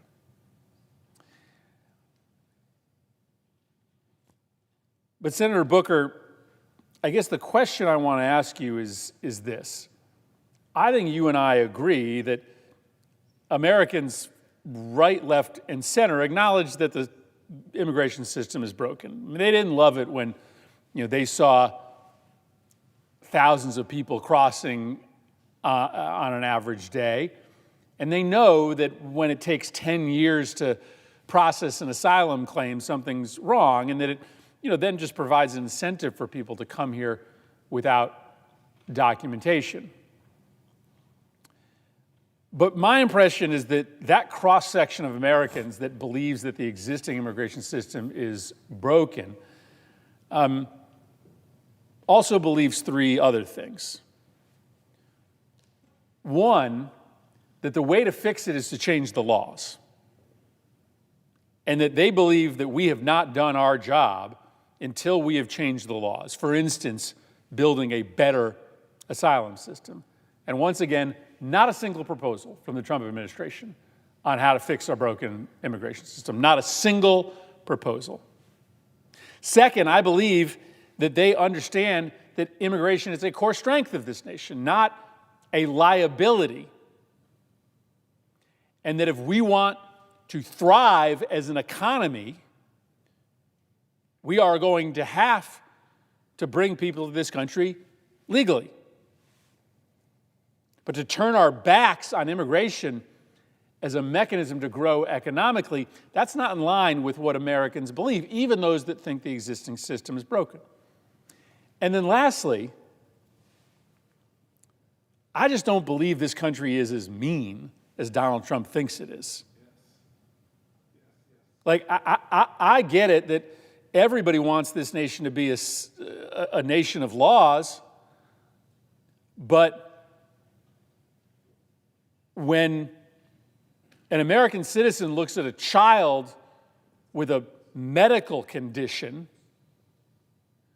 when an American citizen looks at an individual who will face certain death from a drug gang if they stay in their home country, when they look at individuals in war-torn nations overseas, they believe that America is strong enough, is big enough, is generous enough to be able to protect those people from harm. Why? Because that's what America always has been. And so this idea that President Trump has that Americans are mean and spiteful and don't want to help people just because they were born outside of the United States or their parents were born outside of the United States, I just don't think that's right. It obviously betrays the best traditions of this nation, but I think it also fundamentally misreads the American people. So I think people want our immigration to be fixed, system to be fixed, but I think they want us to do it. They understand the laws are broken. They do not want to abandon America's tradition of bringing people here from all around the world. They understand that our economy and our economic prosperity is linked to our ability to bring hardworking immigrants to this country, and they're just not as mean as Donald Trump thinks they are. Senator, I appreciate your question, but I just have to say this to you. You worked so hard with Senator Lankford. And one of the things I have to say, and I hope I don't hurt his politics by telling people how much I love Senator Lankford, we disagree fundamentally on a lot of issues. Maybe that will help him. We both are people, though, of faith. We just recently were together at a massive, I think there must have been like 1,000 people there, maybe 500 at least, at a national prayer breakfast event. He's such a man of character. And what I like about him is I know his values because he every day tries to be a good Christian. And this idea of love thy neighbor, or you were a stranger in a strange land, I just kind of took a lot of pleasure watching you, my friend, who I know for the last 12 years, and him sit down in this honest, sincere negotiation. And let's be real, everybody on your side of the aisle didn't agree with you. And everybody before Trump's involvement on his side of the aisle didn't agree, but you guys had the makings of a comprehensive bill that would have passed. Now, I'll tell you also that I came here in 2013 right after a Gang of 8 had done the same thing. They actually got the bill out and it died in the House. There are people in America, despite Lankford and you, who many people would put on opposite sides of a political spectrum, that on these issues they agree. And why do they agree, Senator Murphy? Why? Because our economy is dependent upon immigration. You want to talk about a conservative-leaning group, center moderate Republicans, the Chamber of Commerce will tell you, the National Chamber of Commerce will tell you, our economy will be crippled if we don't find a way to bring more people in legally to work on work visas. When I go to the tech community or the biotech community or the AI community or the community is trying to go forward in quantum computing, all of them are saying this is crazy that we are not allowing the brightest minds on the planet, when they get here and get PhDs in half of Congress can't spell, that we drop kick them out of the country. There are so many points of agreement, like take Dreamers, who people on both sides of the aisle have held up as a group of people that are Americans in every way except for the piece of paper. They have no memory of another country. I could keep going through all the things in the immigration world we agree on, including the need to secure our southern border. And so I listen to you on this section, and I look at you, and I remember your frustrations. You're standing up in front of our caucus saying, we're so close. Senator, yield. I will yield for a question while retaining the floor. I just want to drill down on this for a moment, because it gets back to a theme that you have been hitting on throughout the evening and early morning. And that is, not everything has to be zero-sum politics, right? I mean, this is part of what is so exhausting about the last 71 days. for many, many Americans. I think it's part of why Donald Trump's approval ratings are sinking by the day, because, listen, you and I are pugilists when we need to be, right? I mean, we fight when we think that there's a worthy fight. That's what this is today. It's a fight. We understand it's a fight for our values. But we don't think everything has to be a fight. We see our jobs as standing up for our convictions, but then finding that common ground. I did not expect to be in that room with Senator Lankford. I was surprised pleasantly when we came to an agreement. You spent months and months hammering out really difficult criminal justice reform with a colleague of yours that you have equal numbers of disagreements with, because we feel like we have a call from our constituents to fight, but then find the common ground. But this administration has zero interest in common ground. Every single day, they wake up thinking only about conflict, thinking only about defeat of their opposition. And they have been frustrated because they've been trying to do a lot of illegal things, and the courts have been telling them no. They're now talking about extraordinary measures like impeaching judges or defunding the courts. Instead, they could reach out to Democrats. They could decide to do what every previous president has tried to do, which is, instead of ramming through a one-side-only policy on immigration, for instance, come to people of goodwill on the opposing party and try to work out a compromise. This is what exhausts the American people, is this administration's complete, total unwillingness to find common ground on anything. That is not where the center of this country is. And on the issue of immigration, we found common ground last year. It was hard. It did not satisfy everyone. But we have proven that on this issue, that is hot, that is difficult for even family members to talk about sometimes, that even on this issue of immigration, we can find that common ground. And so we are here, you are here, because there's a fight to be waged.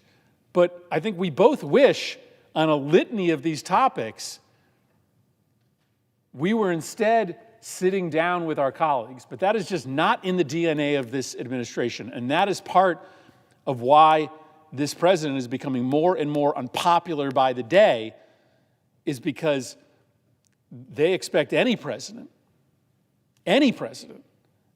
to make at least a minimalist effort to try to reach out and find compromise. And that never happens from the Trump administration. For the question I see in there, and I again, great presidents have great ideas that they bring to Congress, and they fight to pull together and cobble together legislation that will last. The problem we have right now is this whiplash between Trump's executive orders and Biden's executive orders and Trump's executive orders, and it's not solving the problems. And you've shown that there's enough common ground to do something on them. But I don't want to stick with common ground now, actually, because there's some things in here that are not common ground, like private prisons. You know, I'm one of these folks that doesn't want to criticize. I've flown out to a private prison down south to get a tour, met really kind and nice people, but there is something problematic to me about a profit motive for imprisoning, shackling, detaining, and holding people. And this combination of that and a corporate reality where you are giving campaign contributions to people that will then turn around and give you government contracts to restrict the liberties of human beings.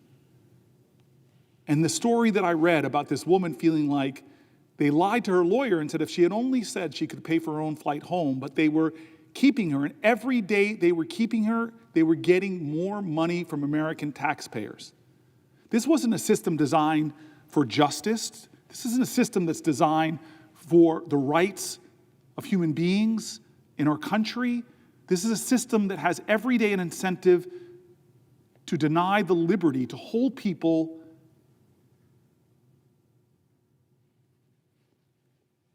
It's wrong. It's wrong. It's broken. And with a president that doesn't care about these things, that is giving greater latitude so that more stories like the Canadian woman's story, it's stunning. I want to keep moving, though. And I just want to talk about children and the way this system is extended to children. Last week, the government canceled a contract to provide legal services to 26,000 unaccompanied immigrant children. Remember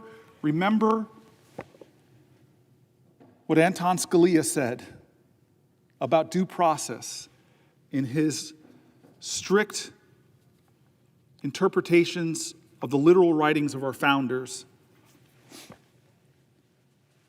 But 26,000 unaccompanied migrant children no longer have legal representation. We started on that idea. We started on the idea. The Fifth and the 14th Amendment, no one shall be deprived of life, liberty, or property without due process. And our country has now rolled back. Trump got rid of a policy that prevented ICE from arresting kids at schools and people from their places of worship. Now, every day, families face the impossible choice of whether to send a kid to school and risk permanent separation from their families.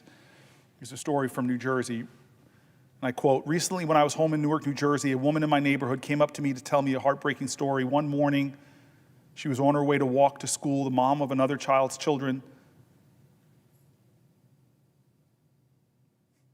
I won't make this anonymous.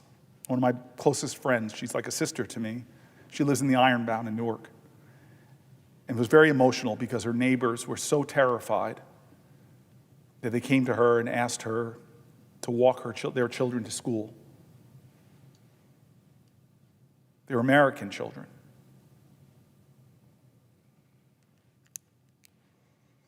There's so many teachers and school administrators who are speaking out now that they've been ordered that they must allow ICE to enter their schools. Trump has plans to revoke temporary protected status protection for hundreds of thousands of people from various countries, from Venezuela to Haiti, paving the way for those deportations. We know who they are. He's done this despite the State Department maintaining a level 4 do not travel warning to Haiti and Venezuela due to widespread violence, danger, sexual assaults, kidnappings, and more. He claims that he's tough on crime because he wants to go after child sexual abusers, but when you're sending children running into schools and churches and sending them back to environments that are known for sexual assaults on young girls.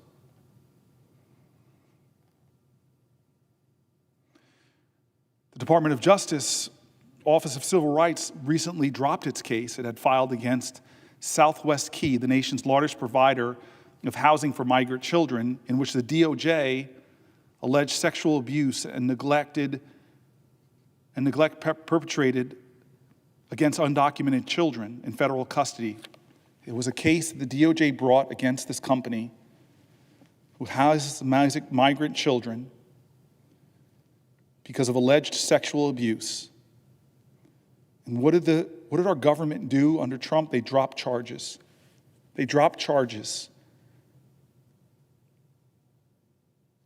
Why?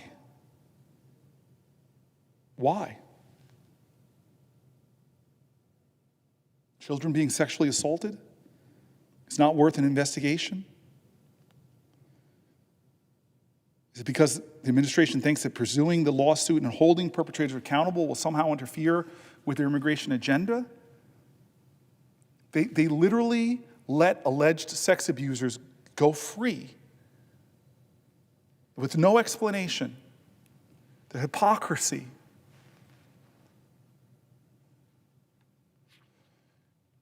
The family detentions are restarted. They failed in the past to meet basic child welfare standards and exposed children to trauma.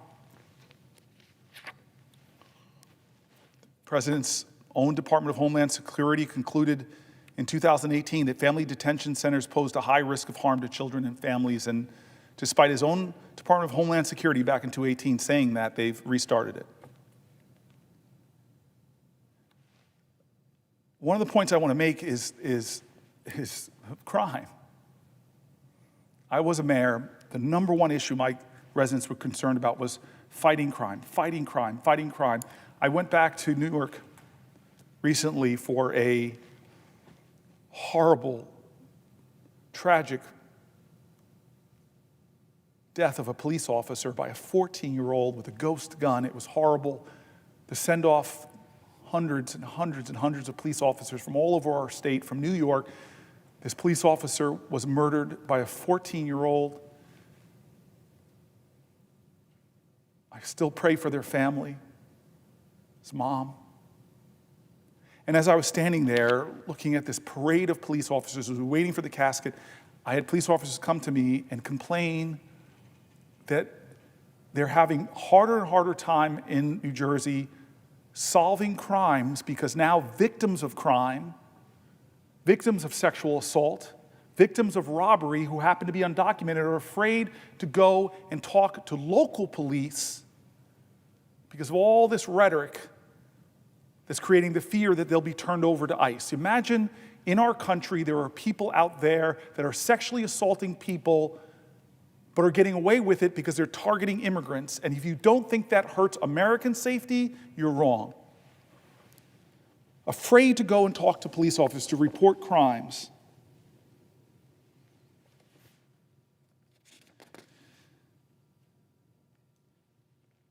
They're subverting people's constitutional rights. They're incarcerating people in foreign prisons who have no criminal records. They're harms to children. We've talked about all of this, but diverting law enforcement resources away from investigating national security threats, terrorism, drug smuggling, human trafficking, illegal arms exports, financial crimes, and sex crimes, taking law enforcement away from investigating those crimes and forcing all federal law enforcement agencies to enforce low-level immigration crimes, or I should say, undocumented people with no criminal activity beyond their being in our country. Reuters wrote about this misguided redirection of federal resources. I read their article. Federal agents who usually hunt down child abusers are now cracking down on immigrants who live in the U.S. illegally. Homeland Security investigators who specialize in money laundering are raiding restaurants and other small businesses looking for immigrants who aren't authorized to work. Agents who pursue drug traffickers and tax fraud are being reassigned to enforce immigration law. As U.S. President Donald Trump pledges to deport millions and millions of quote-unquote criminal aliens, thousands of federal law enforcement officers from multiple federal agencies are being enlisted to take on new work as immigration enforcers, pulling crime-fighting resources away from other areas, from drug trafficking and terrorism and sexual abuse and fraud. The account of Trump's push to reorganize federal law enforcement, the most significant since September 11, 2001 terrorist attacks, is based on interviews with more than 20 current and former federal agents, attorneys, and other federal officials. Most had firsthand knowledge of the changes. Nearly all spoke on the condition of anonymity because they were not authorized to discuss.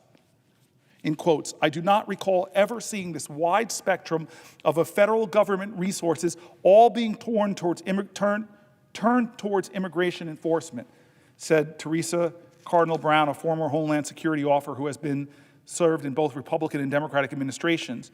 When you're telling agencies to stop what you're doing and do this now, whatever else they were doing takes a back seat.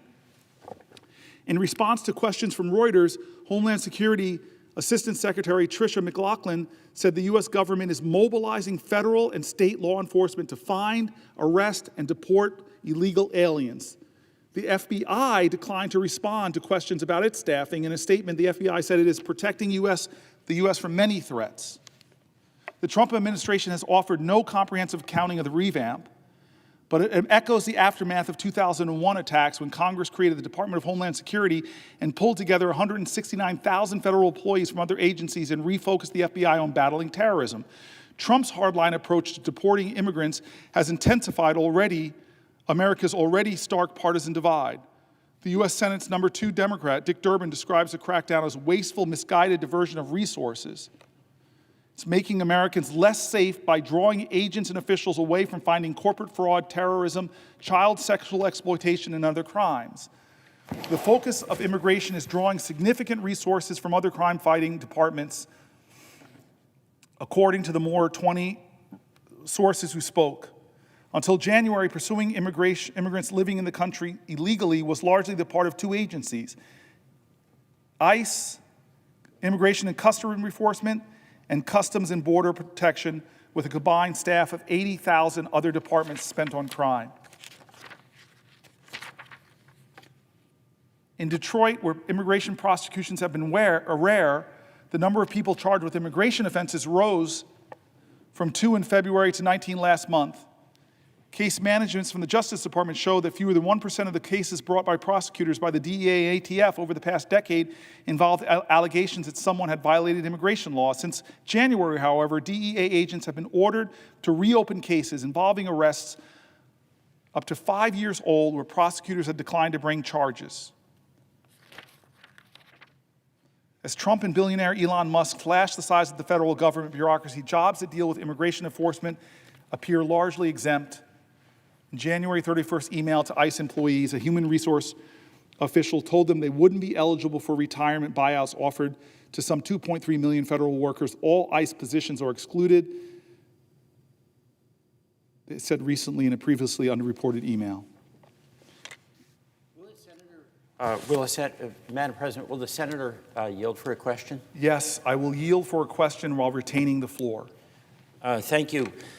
Senator, I have been listening to many of your hours of the speech, and you're talking about immigration now, and I have another question about the immigration policy. You know, I think all of us understand that it's absolutely essential that our country secure its borders.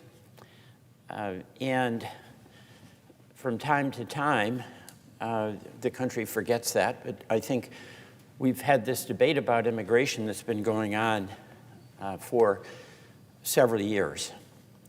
And I don't know if the senator had an opportunity to address the opportunity we had in the Senate when last year there was a realization on the part of both the Republicans and Democrats that the only way we were going to get a secure border in a sensible, beneficial immigration policy was to work together.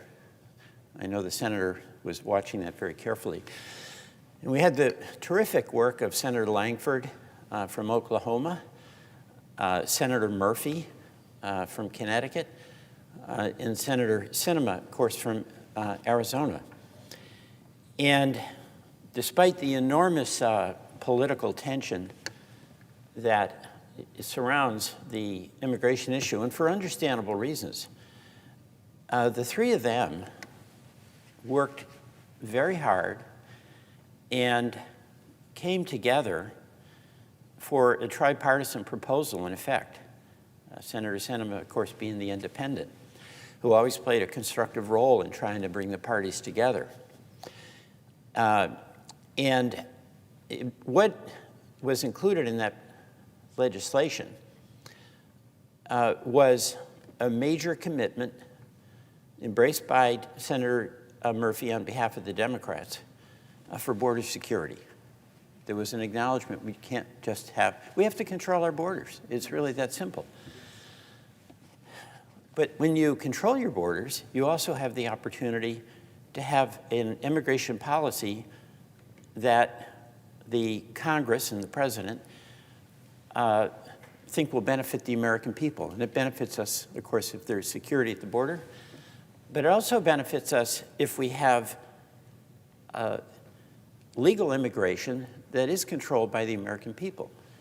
And of course, you know, I've noticed that Elon Musk, who is against immigration, and he's for everything that the President Trump is for, he likes having very highly educated computer people that can help him go from very rich to even richer. So he carves out an exception for people that will be beneficial and helpful to him in his various enterprises.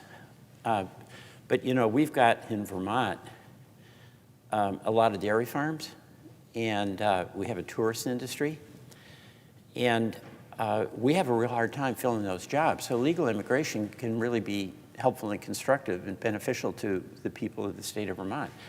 And I know talking to my colleagues on both sides of the aisle, many of us in our states have tourist industries and we have agricultural enterprises, just to mention two, where the reality is we don't have the number of people we need to fill those jobs. And you know, it's not just a matter of paying more, because I do think we have to be very mindful that we want to do every single thing we can to help elevate the wages of American workers, which, by the way, this is a little bit of an aside. Why in the world haven't we raised the minimum wage? I mean, I know, Senator, you're for that, and I certainly am. But it astonishes me that we still have, what, is it $7, $7.50? I mean, it's unbelievable what the minimum wage is. A lot of the states have raised it. Vermont certainly has. But we, on immigration, had the opportunity and the bill and the will to make enormous progress so that we'd have an immigration policy that secured the border, had the validation of bipartisan majorities in the House and in the Senate, would have also addressed issues about legal immigration that would help us strengthen our economy, and also would have included a pathway to citizenship for dreamers, folks who were brought here by their parents when they were 4 or 5 or 6 years old, and whose the only country they know is the United States itself. And you know, my understanding from talking to my colleagues on the other side of the aisle is that there's an enormous amount of respect for many of these dreamers, many of whom have been heroes for us in the military. So this is not in my view, it's not a Republican-Democratic situation. It is a desire on the part of almost everyone in this body to accommodate a reality of a child being brought here by his parents, going to school, getting an education, serving their country, firefighters, Marines, teachers, doing all these things that are really helpful to our country and where they're here through absolutely no fault of their own.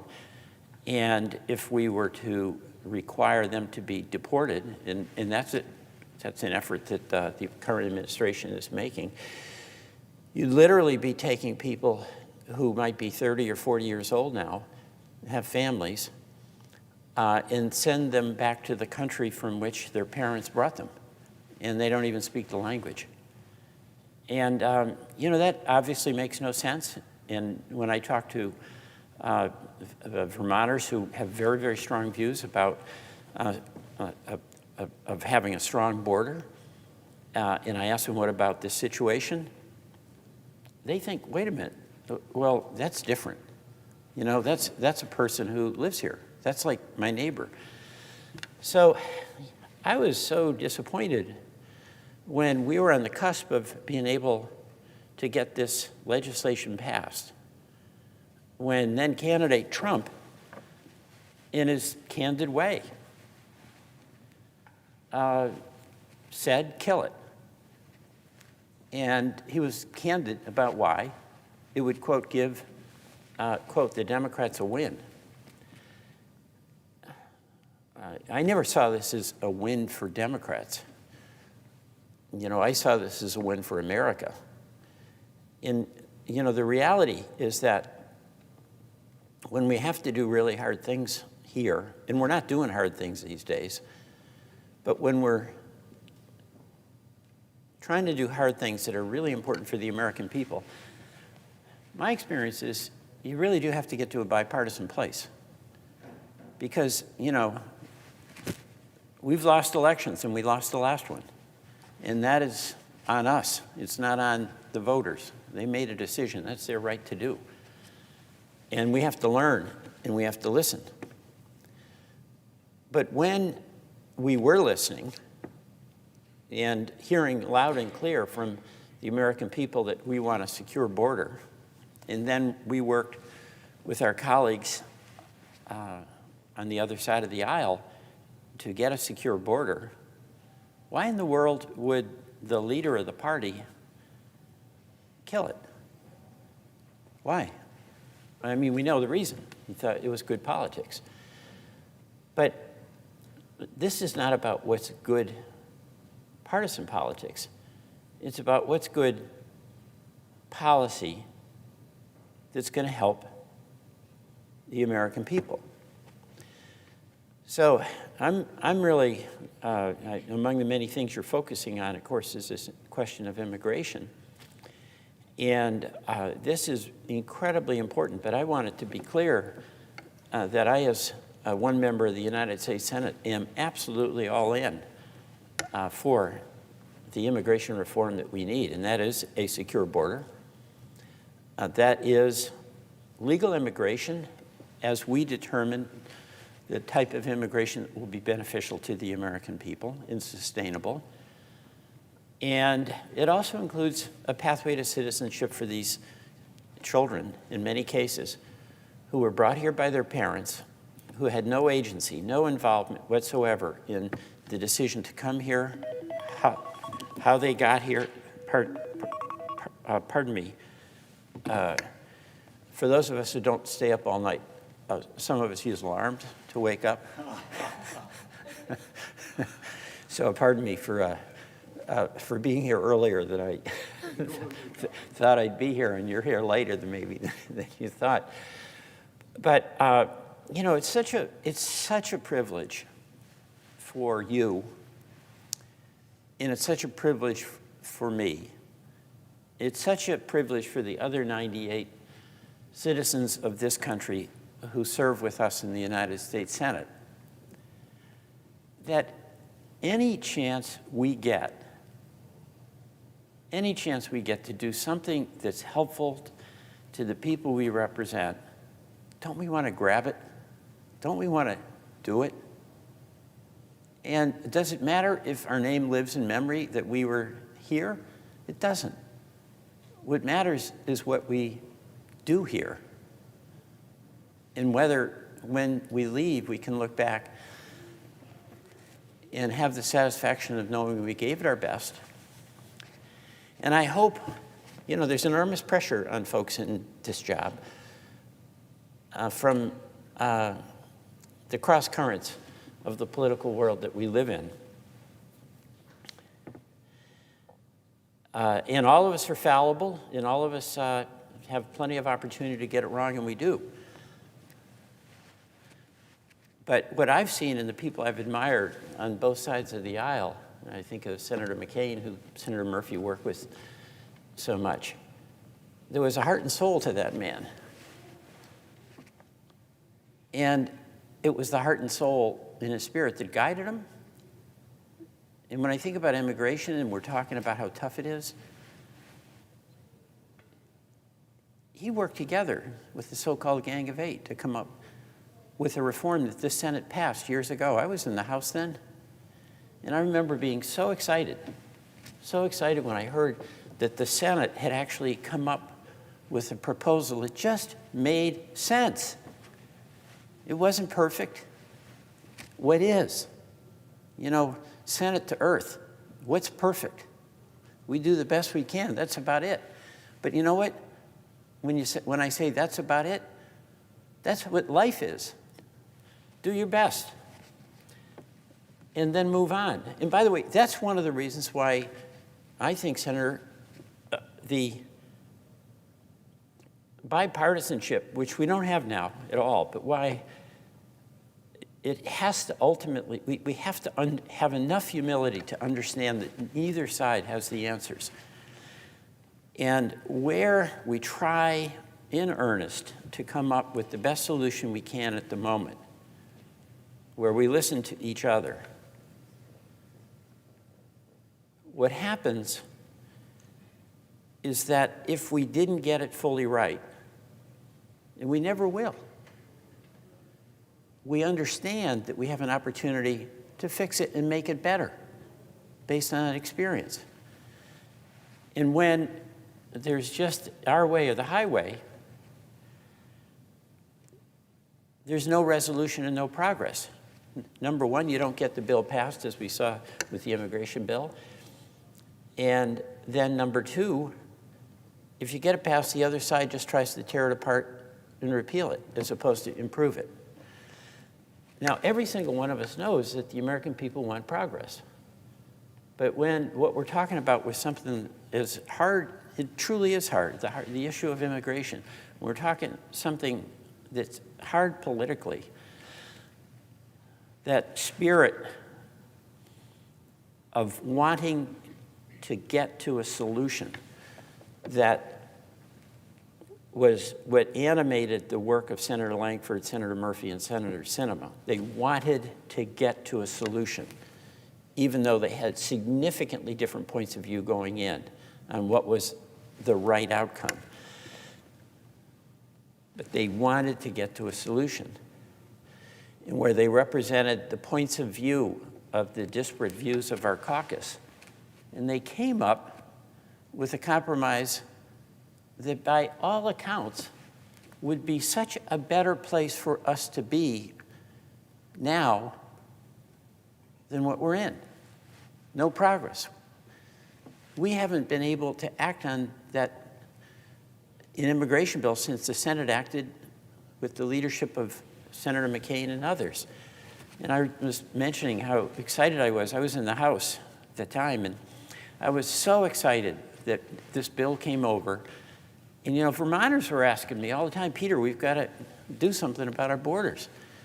We've got to do something to make sure our farmers don't fear having their farms raided and them not being able to milk their cows. It's that essential, right? And I'm talking a lot of pretty conservative people, right, who politically sometimes agree with me, sometimes don't.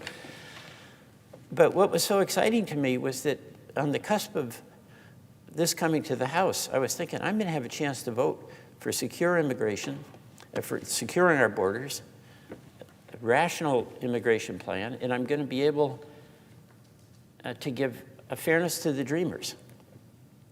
I was so excited about that. And then what happened is it was announced that the House would not even take up the bill. And why? It was the same reason that then candidate Trump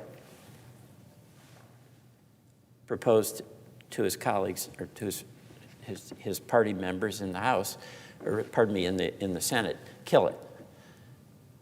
And why was that? Really, in all candor, it's the most cynical of all reasons. Sometimes people in politics prefer to have the issue that they can fight about rather than use the responsibility and opportunity they have to solve the problem. And that's pretty much what happened with that. And here we are, and we're seeing it again.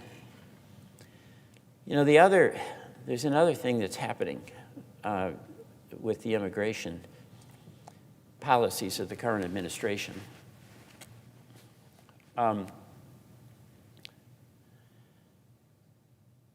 There's a lot of cruelty that's part of it.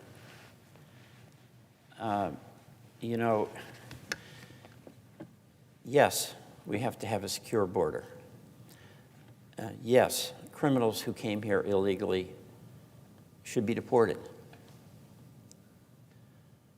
But should the consensus that we have about a secure border, about the legitimacy of deporting criminals who are here illegally, be used to justify a wholesale roundup where the people who are rounded up are almost randomly picked up.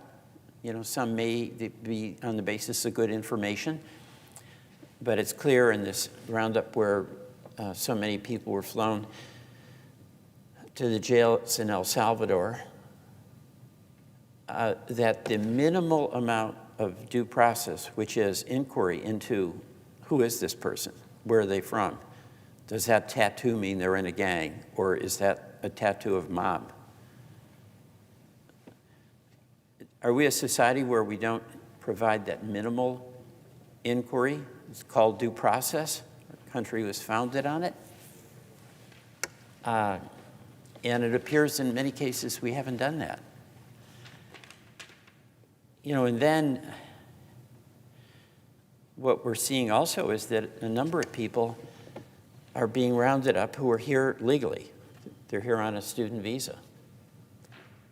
And they published an opinion in a school newspaper expressing their point of view about the suffering in the Middle East. And this country, of course, is founded, among other things, on the First Amendment right to free speech. And it's a pretty astonishing thing that people who express that, who are here legally, by the way, legally, I want to emphasize that, are suddenly confronted by people who are essentially wearing masks, put in handcuffs, taken away, and then put in a jail at some unknown place until maybe days later you find out where they are. How does that solve the border crisis? How does that protect the liberties that have been the hallmark of the United States of America since the Constitution? It is cruel. You have a person who essentially disappears. And that's a term I know Senator Murphy used once, and I think, unfortunately, accurately. So, you know, we have a challenge, you know, and it's really not who wins this vote and who wins that vote. And it's not even who's in the majority and who's in the minority. Because this country only works, and this Senate only works, when whatever your political views are, you approach the problems that America has from the perspective of your obligation as a United States Senator to make progress, to make it better. And you know, I was in the state Senate for 13 years. I'm not going to say my life's been downhill since then. but what I so appreciated about the Vermont Senate, and I learned working with other people there. Bipartisan doesn't have a meaning almost now because it's like you've got to be on one side or the other. But I remember when I first went to the state Senate, Senator Booker, I won an election that was an upset. So I was feeling pretty good about myself. And when I got there, it was a majority in the Republican Party. And I was ready to cause trouble. And not necessarily in the John Lewis good way, all right? It might have been more of a Peter Welch ego way. So I had a lot to learn. And what I remember was showing up in these two Republican senators who were just really icons for me in my life, as it turns out. They, in the lieutenant governor, made decisions about who would be on what committees. And I really wanted to be on the finance committee. But that's not a committee you get on when you just show up and you've won an election and you're acting like you're more important than you are. And they put me on the finance committee. And I said, I'm doomed. And the reason is I knew I had to cooperate. They've been so good to me and so generous. They gave me a seat at the table. And it was such a thrill and for me to be able to actually sit at the table with these people that I held in such high regard and who knew so much more than me. But they invited me in. They didn't push me aside just because I had different points of view and was from a different party. You know, a few years later, I became Senate president, so I had a lot to do with who was on what committees. And I remember I started then the process that we still do in Vermont, and I appointed a number of Republicans to chair committees. And I was in the Senate a second time with the now governor of Vermont, Phil Scott, and he became the chair of the Institutions Committee, which was kind of that's a big deal in Vermont. And when I tell folks we did that in Vermont, where sometimes you'd appoint somebody who's on the other party, they want me to have a mental status exam around here. You know, you just don't do that kind of thing. But, you know, what I do know and what I do see is that there are a lot of people here who do have that, I'll call it the Murphy-Langford cinema attitude. Let's solve the problem. Let's make progress. Let's find a way where we can move ahead. And, you know, you're talking about immigration, which, because we've been going round and round on this for so long without making progress, it's almost creating this cul-de-sac or this sinkhole where people think it's pointless. Why even talk about it? Why try to solve it? Can't be done. Well, we know it can be done because we are the people here, 100 of us, that actually have the ability to do it. And I would say we have the responsibility to do it because it's a serious issue that faces the American people. And they're entitled to the safety of a secure border. The Dreamers are entitled to some justice and respect for the commitment they've made to being fully participating citizens here in the United States. So I just applaud the efforts of my colleagues who, despite all of the outside noise, do want to make some progress. When we don't make progress, we descend into a bad place. You know, yes, deport a criminal.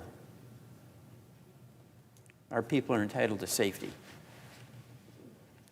People are not entitled to come here illegally, and people who are illegally certainly are not entitled to commit any crimes. But when we go round and round and just use the challenge of immigration reform as a political cudgel, we end up going into some pretty dark places, and that's where we're heading now, where a person gets rounded up who's legally here because the administration doesn't like the opinion they expressed. It's not that their opinion was necessarily subversive, but it's not even wrong. It's debatable. You and I would have a free opportunity to debate, you know, what should be our policy in the Middle East? What should be our policy on immigration? But the administration decides that speech I don't like. Arrest that person. Disappear that person. And then we get into debates that are really not about making progress, but mutual recrimination. So I'm, you know, just very delighted that you're focusing a good part of your effort here on the vital question of immigration. You know, I do hope, I haven't been watching everything, but if it's okay, I just want to direct your attention to these tariffs that are happening. a little bit, and I know you're going to have an opportunity to talk about a fair number of things. You already have. But I've never seen anything so dumb and reckless as these tariffs on Canada. You know, we have a library in Newport, Vermont, Derby Line, actually, the Haskell Free Library. Half of it is in Vermont, half of it is in Canada. Is that cool or what? Canadians come in what I call the back door, but they call the front door, and we come in the front door, which they call the back door. And we read books together. We've had this library for decades. And I was with we had a round table up in the Canadian border, Canadian-Vermont border. And the member of parliament from Stansfield, which is the town next to Newport, Madame Bibeau was with us. And when we were with some folks who ran businesses on the Vermont side and on the Canadian side, and some of whom had operations on both sides, most of these were family businesses. Some were very large, some were small. And it ranged from like farmers, and they on the Vermont side who got their a lot of their fertilizer from Canada, and that's true, by the way, all across the northern border. You know, so it can be Minnesota, it can be Idaho. So many of our farmers all along the Canadian-American border have cross relationships with Canada. They get their fertilizer. It's going to cost 25% more. And we all know how hard our farmers work. Nobody works harder. The margins of what they make is tiny, and you add a 25% tariff. I mean, these people are just, they don't know what's going to happen. And our maple syrup makers, back and forth, we get a lot of syrup from Canada and blend it and make it into products with Vermont syrup. Canada's the biggest producer of maples, the second best maple syrup in the world. Vermont is the biggest producer of the best maple syrup in the world in the United States. But the equipment is largely made in, that our sugar makers use is largely manufactured in Canada. 25% tariff on that. That's going to hammer the Vermont maple producers. Again, they operate on a small margin. And you know, a lot of these farms, as you know, and the sugar producers, or we've got a family company up there, second generation, that makes high quality furniture. These are family businesses, and they have tight margins. They're competing. They're really working hard.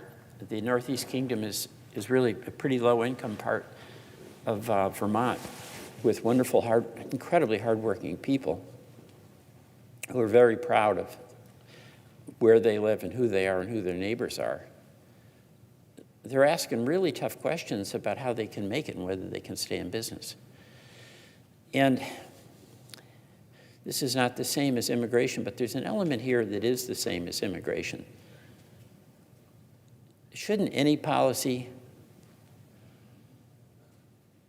that we pursue start with the premise that will do no harm?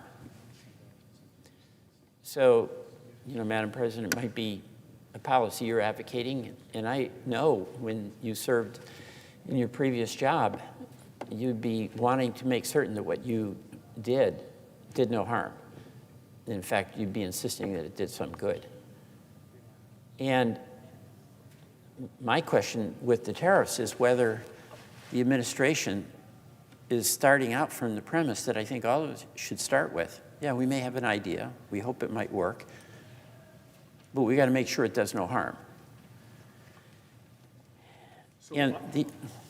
I'm sorry, I was going to answer that question, but yeah, go ahead. Did the senator finish his question? Yeah, well, that's a long question, and I'm waiting for a long answer. Okay. I want to first start by saying that the senator has a reputation around this place, that there's a deep, penetrating goodness that's in you. I love to watch my Senate colleagues when the other people are not. It's a habit of mine because I think what you do when no one is watching is really telling. There's a belief I have that someone who is nice to you but not nice to the waiter is not a nice person.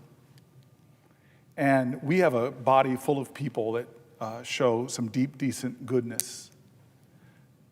You are one of those people, and what I love watching you is that it could be the farthest ideological person away from you, and you just have this, like you look at people like you see their divinity. Whether it's the person at the highest position, a leader of the Senate on either side, or someone who holds the door. What I love about you is when I watch you, you're one of the senators. Some people just keep to their side of the aisle. I always look up and I find you over there talking to somebody. And I just rely on that decency in you as a friend. And I've come to love you like a brother. And I want to thank you for being here before your alarm in the morning goes off. It really touches me. And I don't know if you remember this, but about 12 hours ago, you sat right here and you embraced me in a hug. And I leaned on that hug because I wasn't sure that I would even make it 12 hours. I take strength from you, my friend. And I take strength from you to hold to my kindness, to look for it everywhere. This is a story I don't think I've ever shared with you, but it speaks to how we get things done and how we should get things done. But when I first got to the United States Senate, my mentor, Bill Bradley, gave me 3 real lessons for me to learn. I think I've obeyed 2 out of the 3. One was to know the rules of procedure really well. That's the one I've probably failed.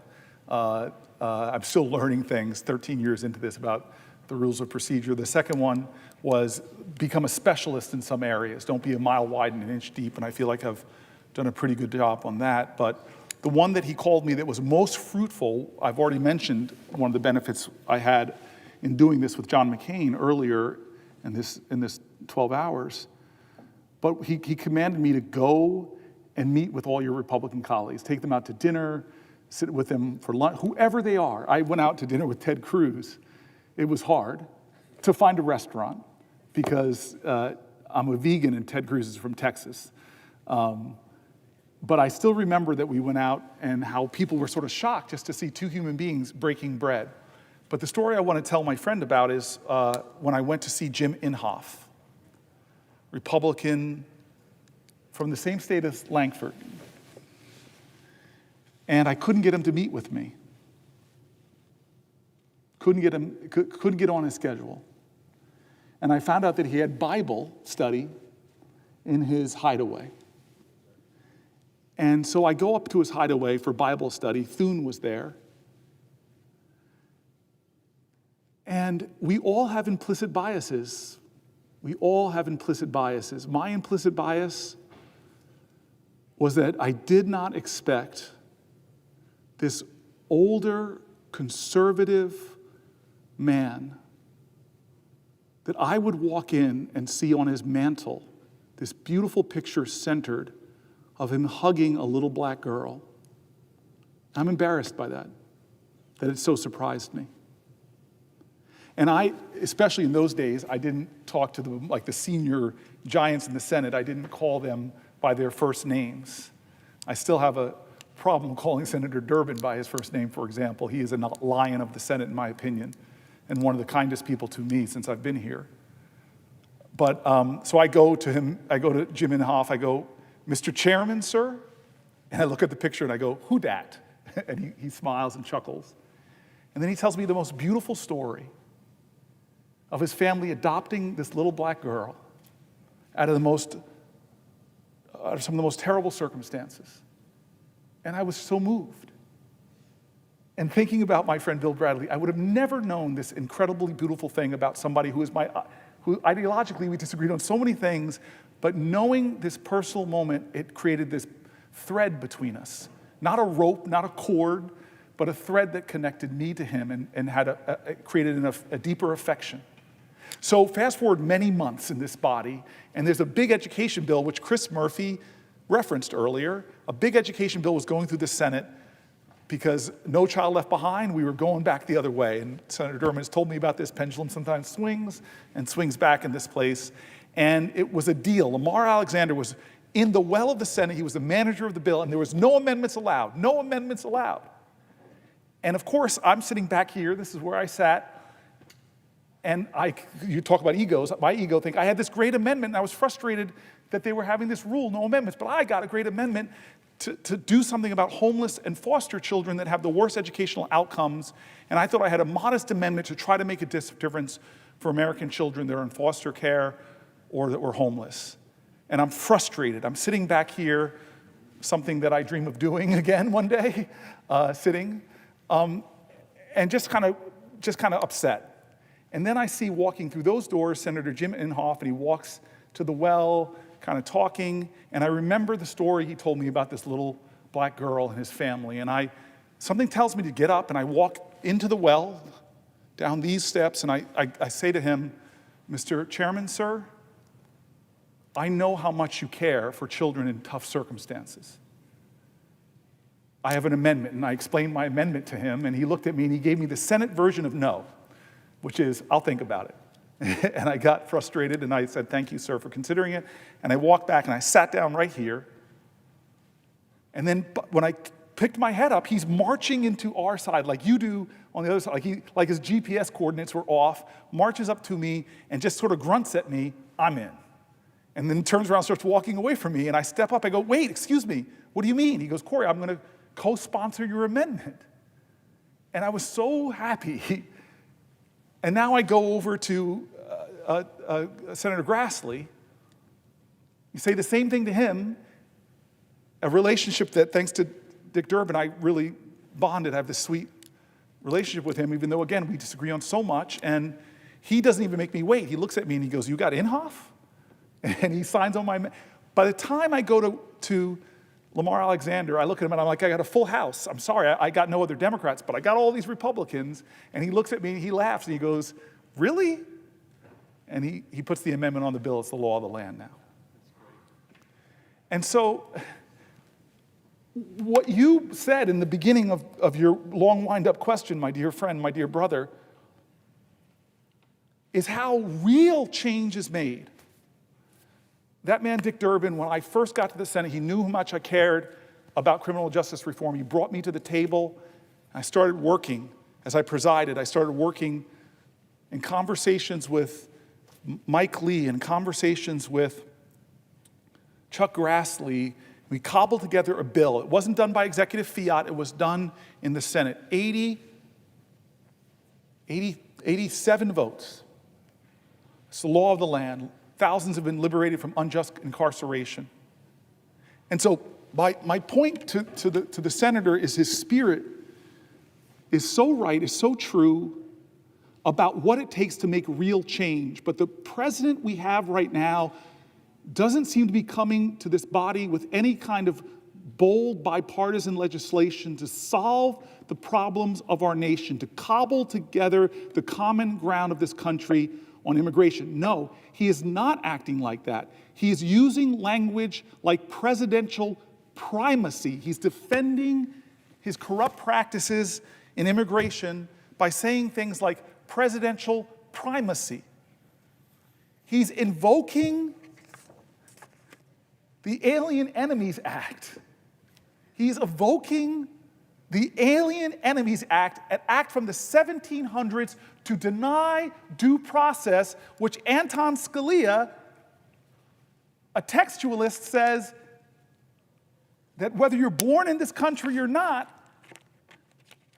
you have due process here. The Constitution states only one thing twice. Both the 5th and the 14th Amendments say that no one, not no citizen, no one shall be deprived of liberty or property without due process of law, and yet this president is disappearing people. And as we documented here, disappearing the wrong people.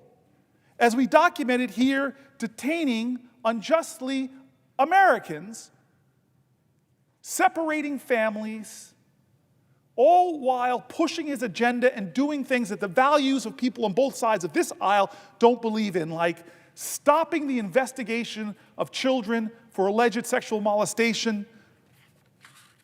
This is wrong.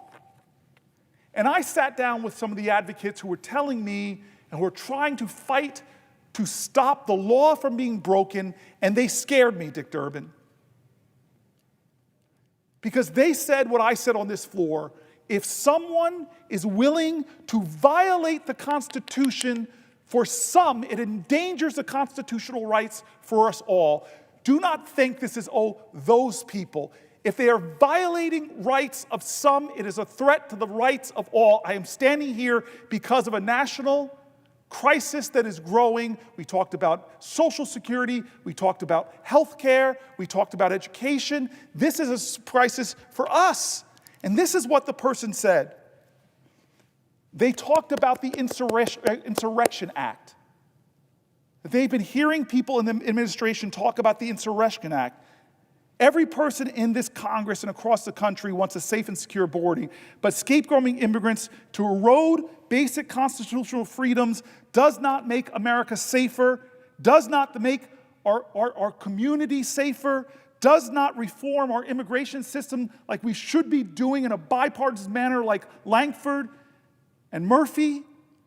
It does not stand our long-standing problems from our agricultural industry to our tech industry. History has shown that when due process and basic constitutional rights are eroded for some people, it does not stop. It continues to erode. The shoreline that kept you safe will shrink until it reaches you. I am reminded of German pastor Martin Niemöller's quote about fascism in Germany. They came for the socialists, and I did not speak up because I was not a socialist. Then they came for the trade unionists. I did not speak out because I was not a trade unionist. Then they came for the Jews. I did not speak out because I was not a Jew. Then they came for me. And no one was left to speak. Well, everything that has happened in the last few months contradicts American values, shared values. I am most concerned about what this signals for the future and the potential invocation of this president of the Insurrection Act. Some of our country's most prominent lawyers have warned that the invocation of these two antiquated laws, the Alien Enemies Act and the Insurrection Act, may result in the true erosion of our constitutional rights. Trump's recent invocation of the Alien Enemies Act is the first step, disappearing people without due process, as Justice Scalia says is wrong. And then on the first day in office, Trump directed the Secretaries of Defense and Homeland Secretary, the Secretary of Defense and the Secretaries of Homeland Security, Trump directed them to initiate a 90-day review to determine whether the president should invoke the Insurrection Act of 1807. That 90-day review, when do those 90 days come up, folks? This month, in 19 days, April 20th, the President of the United States, who's already invoked a 1780-something law, also asked his immigration folks, his Homeland Security folks, to do a 90-day review about the Insurrection Act of 1807. Now, there's people probably watching and say, what is the Insurrection Act? I bet a lot of folks, I had to look up what the Alien Enemies Act was. So let me tell folks what the Insurrection Act that our president, on his first day in office, of all the things a president has to do, he turned to the Secretaries of Defense and the Secretary of Homeland Security to initiate a 90-day review of the Insurrection Act. America, what is the Insurrection Act of 1807? It's among the president's most powerful authorities that he can deploy. the U.S. armed forces and militia during a national emergency. He can declare a national emergency. This president has already wrongfully declared a national emergencies. He declared a national emergency on energy. Senator Kaine talked about the outrageousness of somebody declaring a national emergency on energy when we were at the highest level of petrochemical extraction in our country's history. And until he started rolling back what we were doing on wind and solar, we had an all-of-the-above strategy. Nobody drilled more than Joe Biden. The Insurrection Act gives the ability of the president to declare a national emergency to suppress insurrections, to quell civil unrest or domestic violence, and enforce the law when he believes it's being instructed. When can the president invoke the Insurrection Act? Well, nothing in the text of the law defines insurrection, rebellion, or domestic violence. Those are the prerequisites for deployment, but they don't define those things. One of Trump's first executive orders, signed the evening he took office on January 20th, was titled, Declaring a National Emergency at the Southern Border of the United States. In that order, he said American sovereignty is under attack. He has already declared a national emergency. Neither Congress nor the courts played a role in deciding what constitutes an obstruction or a rebellion. If Trump does unlawfully invoke the Insurrection Act, he can conceivably use our military to carry out his deportation agenda within our country's borders. All while any due process or opportunity to prove that their presence in the U.S. is lawful, or even that they are a citizen. Trump himself said he wants to deport American citizens to foreign countries. Trump himself has said, I want to deport American citizens to foreign countries. On February 4th, he said, and I quote, I'm just saying, if we had a legal right to do it, I would do it in a heartbeat. I don't know if we do or not. We're looking at it right now. This is what he has asked his Secretary of Defense and his Secretary of Homeland Security to say, can I invoke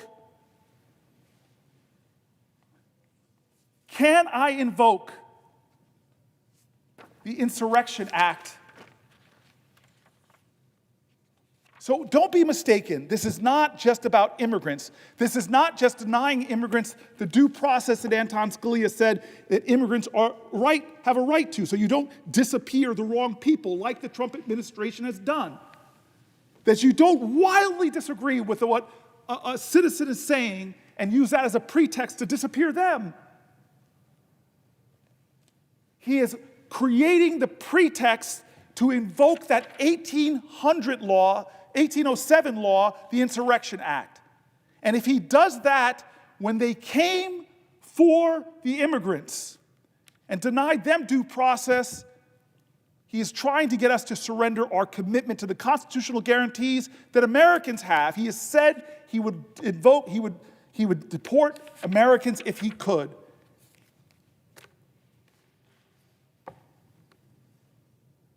When the president denies due process to some in America, it threatens the due process of all. Let's see what happens on April 20th if this president, who's already invoked the Alien Enemies Act, follows through and invokes the Insurrection Act.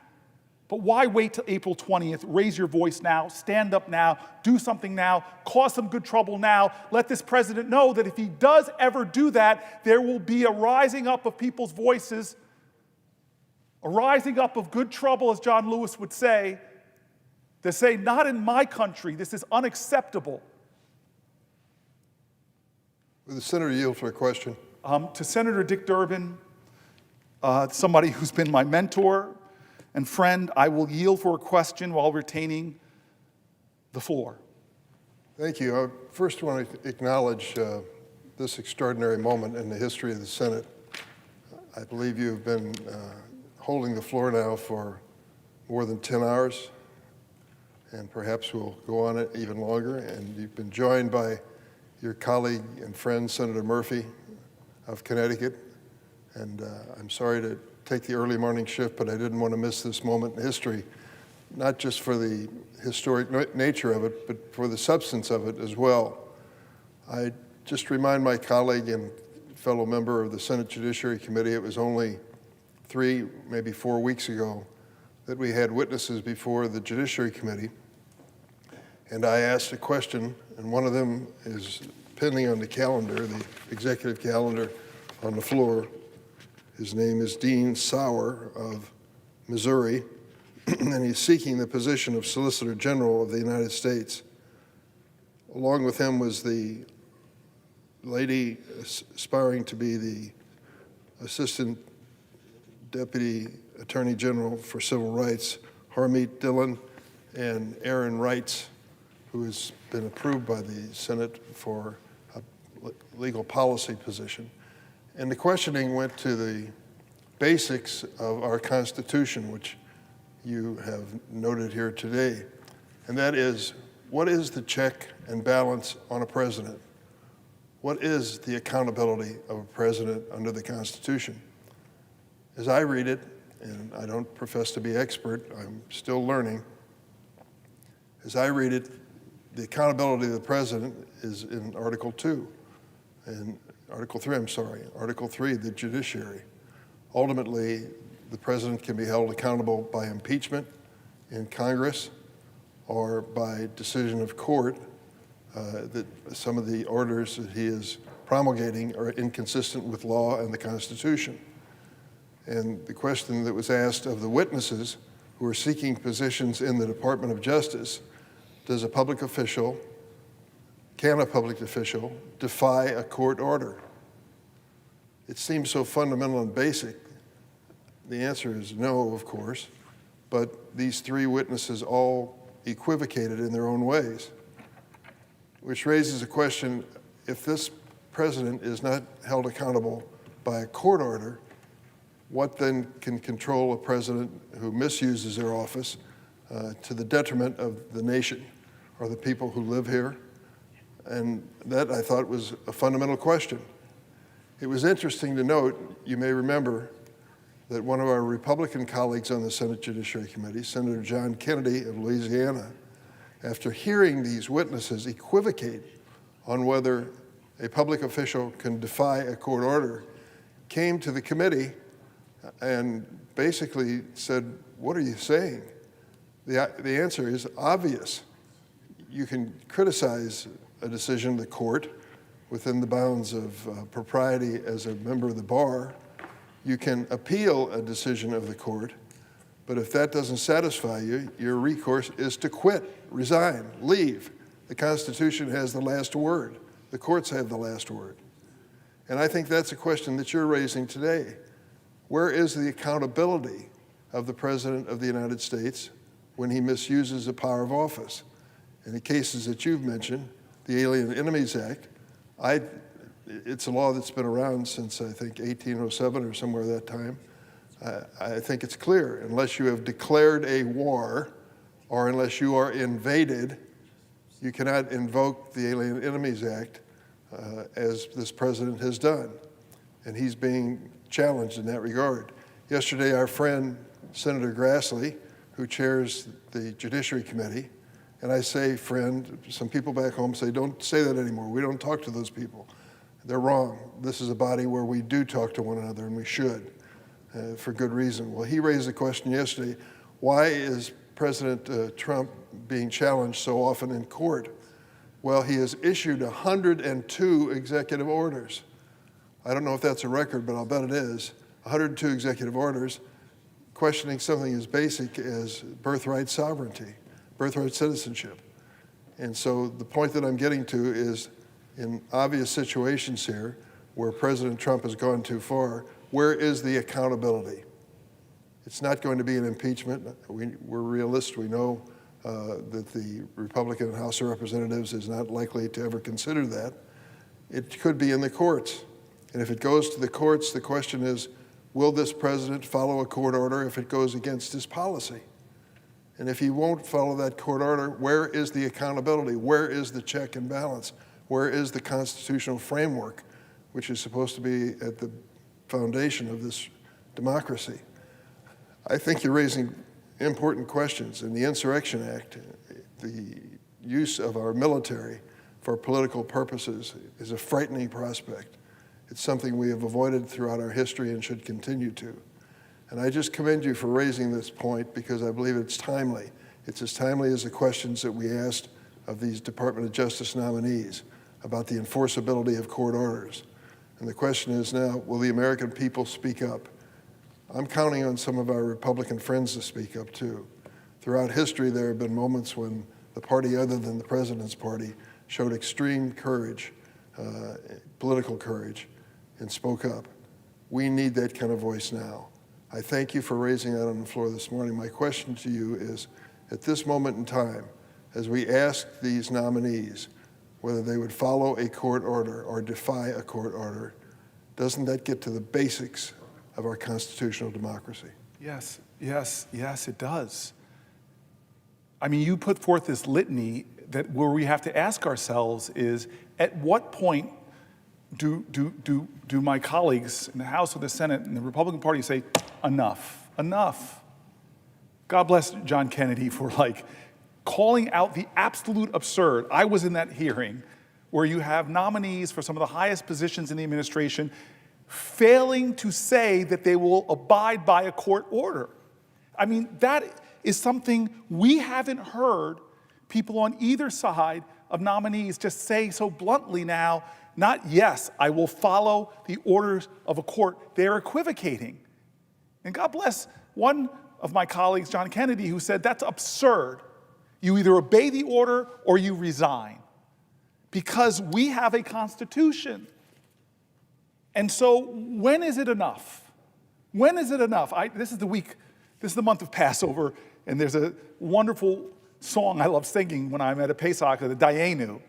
It would have been enough, is the song, if God just delivered us from Egypt. It would have been enough if he parted the seas. It would have been enough. Dayenu, Dayenu, Dayenu. This is a kind of a twisted version of that. When is it enough? When the President of the United States starts a meme coin on his first day, violating the emoluments clause immediately and enriching himself. When is it enough? When he takes an agency that is on the front lines of stopping infectious diseases like Ebola or tuberculosis-resistant, drug-resistant tuberculosis from coming here. Is that enough? When we created that in Congress and he has no right to stop that agency, would that have been enough? When is it enough for him to issue executive orders that trample on the highest ideals of this land? When he mocks members of the court so badly that even the current Chief Justice admonishes him? When is it enough? When Elon Musk is indiscriminately firing people and then realizing, oops, we need the FAA safety folks. Oops, we need the nuclear folks who are helping us keep our regulation. When is it enough that you will say, okay, I'll call them in and have a hearing to create some transparency in what he's doing? When is it enough when he activates the Alien Enemies Acts and starts disappearing human beings without due process? When is it enough? Well, it's enough for me. It's enough for me. 12 hours now I'm standing and I'm still going strong because this president is wrong. And he's violating principles that we hold dear and principles in this document that are so clear and plain. The powers of the Article 1 branch are spelled out and he is violating them. Don't take my word for it. Republican appointed judges, Democrat appointed judges are saying it and stopping him, and then he maligns the judge that did that.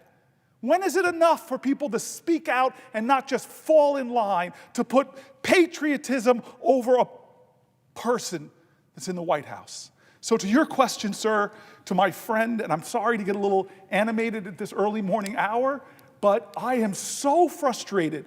And not just because of that, but I'm reading the stories. We're going into the next section, which is national security, and I'm reading the stories of our citizens of this country.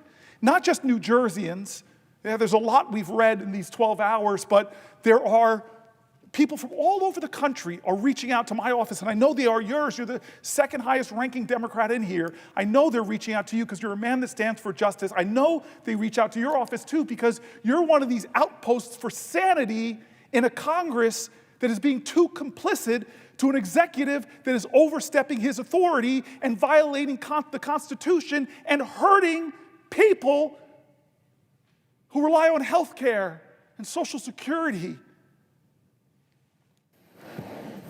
I'm reading these stories, sir, because the voices of the Americans that don't have the privilege that the 100 of us don't get to stand here, but I believe the power of the people is greater than the people in power. That's the ideals of our democracy and our Constitution. So I'm rip-roaring and ready. I'm wide awake. I'm going to stand here for as many hours as I can, 12 hours, and I recognize that my other friend, another person I consider more than a friend, like a sister to me, from the state of New York, my neighbor. Senator Booker, would you yield for a question? My sister, for you, I will yield for a question while retaining the floor. Senator Booker, I've been listening to this debate all night, and I gotta say, you're on fire. And you're on fire because the American people are very, very angry about what is happening. They are not happy with what this administration has done. It's contrary to what was promised. It's contrary to what was expected. And I know we're going to talk about national security in a few minutes, but can I ask a question about one of the topics you talked about last night? Because it was exactly what my constituents were talking to me about yesterday. So I was in New York yesterday, and we talked about these cuts to Social Security. I have to say, I was stopped by the gentleman who worked at Amtrak and said, Madam Senator, I just want to thank you for protecting my Social Security. That has never happened to me before. Never happened at Amtrak to be stopped by someone who worked there to thank me for one thing I had done that day. But I'm telling you, Senator Booker, when Elon Musk starts firing people at Social Security and tells the Social Security Administration, you cannot answer the phone, what are our mothers and fathers and grandmothers and grandfathers supposed to do? Many of them are not readily available to be on a computer. Many of them can't ask their question online. And worse, Elon Musk is expecting them to show up in person at a Social Security office. How many of our older Americans are not able to drive anymore or are uncomfortable driving? How many of our older Americans feel uncomfortable getting in the subway to get to a Social Security Administration because there's stairs or because the lighting's not good enough? These are the challenges that our older Americans have. And so I just want to talk about the things you told us last night about the risk to Social Security. Social Security is our seniors' money. It's not the government's money. It's their money. So what happens when you make it hard for a senior to call and make sure their check's on the way, or their check never showed up and they can't find it? For a lot of older Americans, that Social Security check is the only money they have for that month. It pays for food, right? It pays for heating bills. It pays for their medicine. It pays for their rent. It pays for everything they need to survive. And Elon Musk's office doesn't believe anybody should be answering the phones. Who is he to tell America how to run its Social Security Administration when our seniors need those checks? They've crippled the phone service, even though, get this one, can't answer the phone, crippled the phone service, you can only make an appointment on the phone. So how are you supposed to make an appointment if you are going to go in? I mean, that's absurd. They plan to cut 7,000 staff. That's a lot of staff. 7,000 staff, even though the Social Security Administration staffing is already at a 50-year low. So they are lying when they are saying this is about efficiency. They just want the money. And what do they want the money for? tax cuts for billionaire buddies of Elon Musk. It is an obscenity. It is an absurdity. It is an outrage, and everyone in America should be concerned. Hands off our Social Security, Elon Musk and President Trump. Hands off. They are rallying all across the country to say, hands off my Social Security, hands off my Medicare, hands off my Medicaid. It's an outrage, and I don't think people should stand for it. Because your Social Security check is your hard-earned money. It is not for Elon Musk to play with, to shift around, or send it to tax breaks for his billionaire friends. Now, I have to say, my office has been working closely with one senior. Now, she's a New Yorker with a disability, and she was told that she had to call a specific representative's extension by the end of March. Well, that was yesterday. And if she didn't get this person, her application could be denied. She's called every day, sometimes more than once a day. She has been on hold for 4 to 5 hours just to reach this representative. As of yesterday, when we reached out to her, she had still not reached the representative. So Americans across the country are panicked. They are stressed. They are worried that they won't get their hard-earned money back, their retirement, to pay for the things that they need. Now, this is the money they've spent their entire careers paying into. You know, every time you get a paycheck, Senator Booker, there's a line that says Social Security because that money's been taken out of your paycheck and put into Social Security, so it's there for you when you retire. It's your retirement. The page is sitting here right here. You are paying into your Social Security. Now imagine this is your first paycheck, isn't it? I bet it is your first paycheck. Your first paycheck, you're putting in dollars that, you know, you want saved so that when you can't even imagine what it's going to be like to be 65. But the day you're working here, the fact that you spent all night here supporting Senator Booker, that's your retirement. Wouldn't you be pissed off if Elon Musk took your retirement money? You should be. He doesn't have any right to it, and what he's doing is he's doing it by cutting staff. So if you need help because your Social Security didn't arrive, then how are you supposed to get that check? They can't issue you a new one unless they know that it didn't show up in the mail like it's supposed to. Ultimately, cutting individuals from Social Security doesn't just affect them, it affects the entire economy. So you can imagine if all our seniors are getting this Social Security benefit, you can't go then buy your groceries. You're not going to be able to then go buy whatever you need for your home.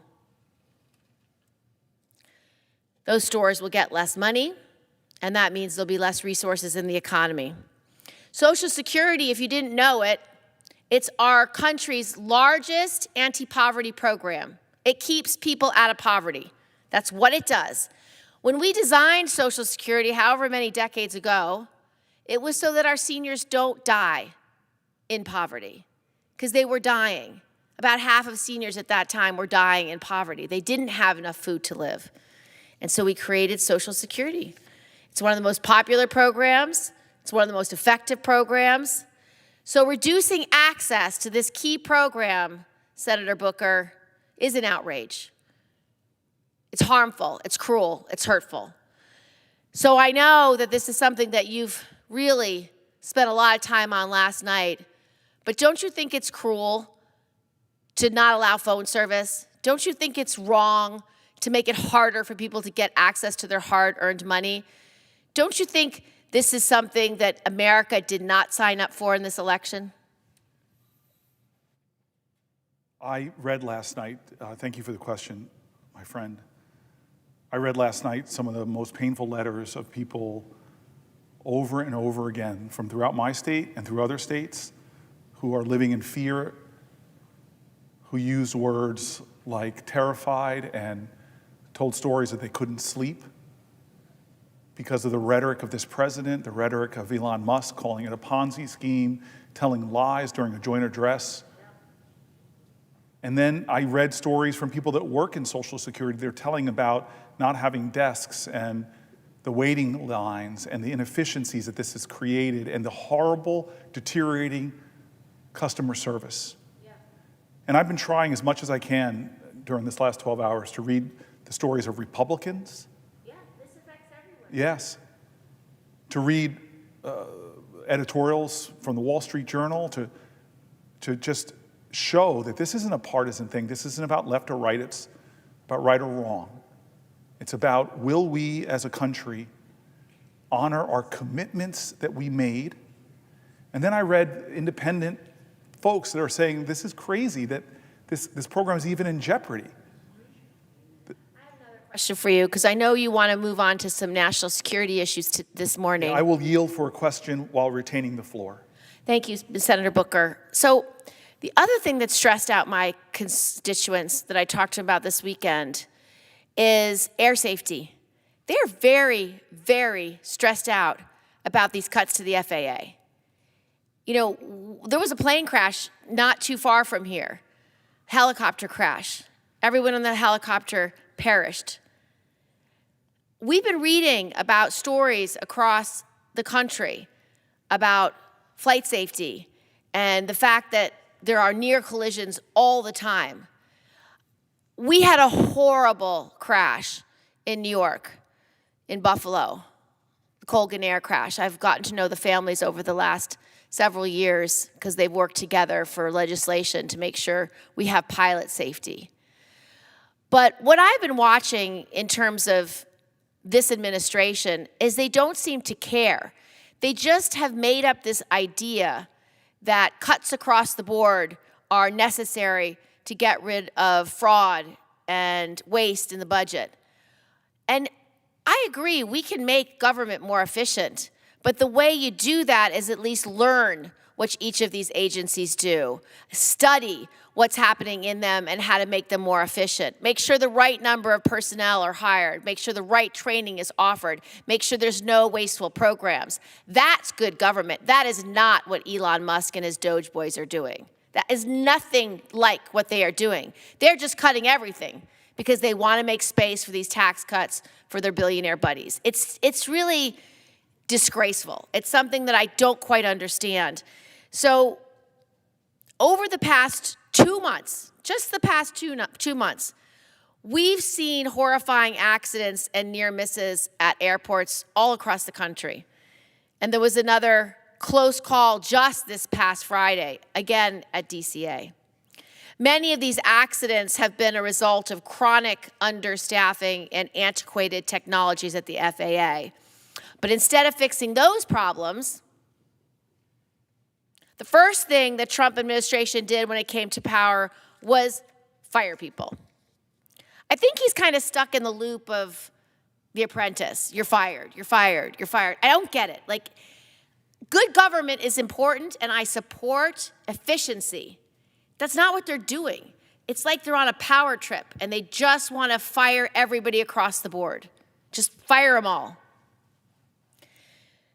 So while a court forced the FAA to rehire workers, thank God for the courts.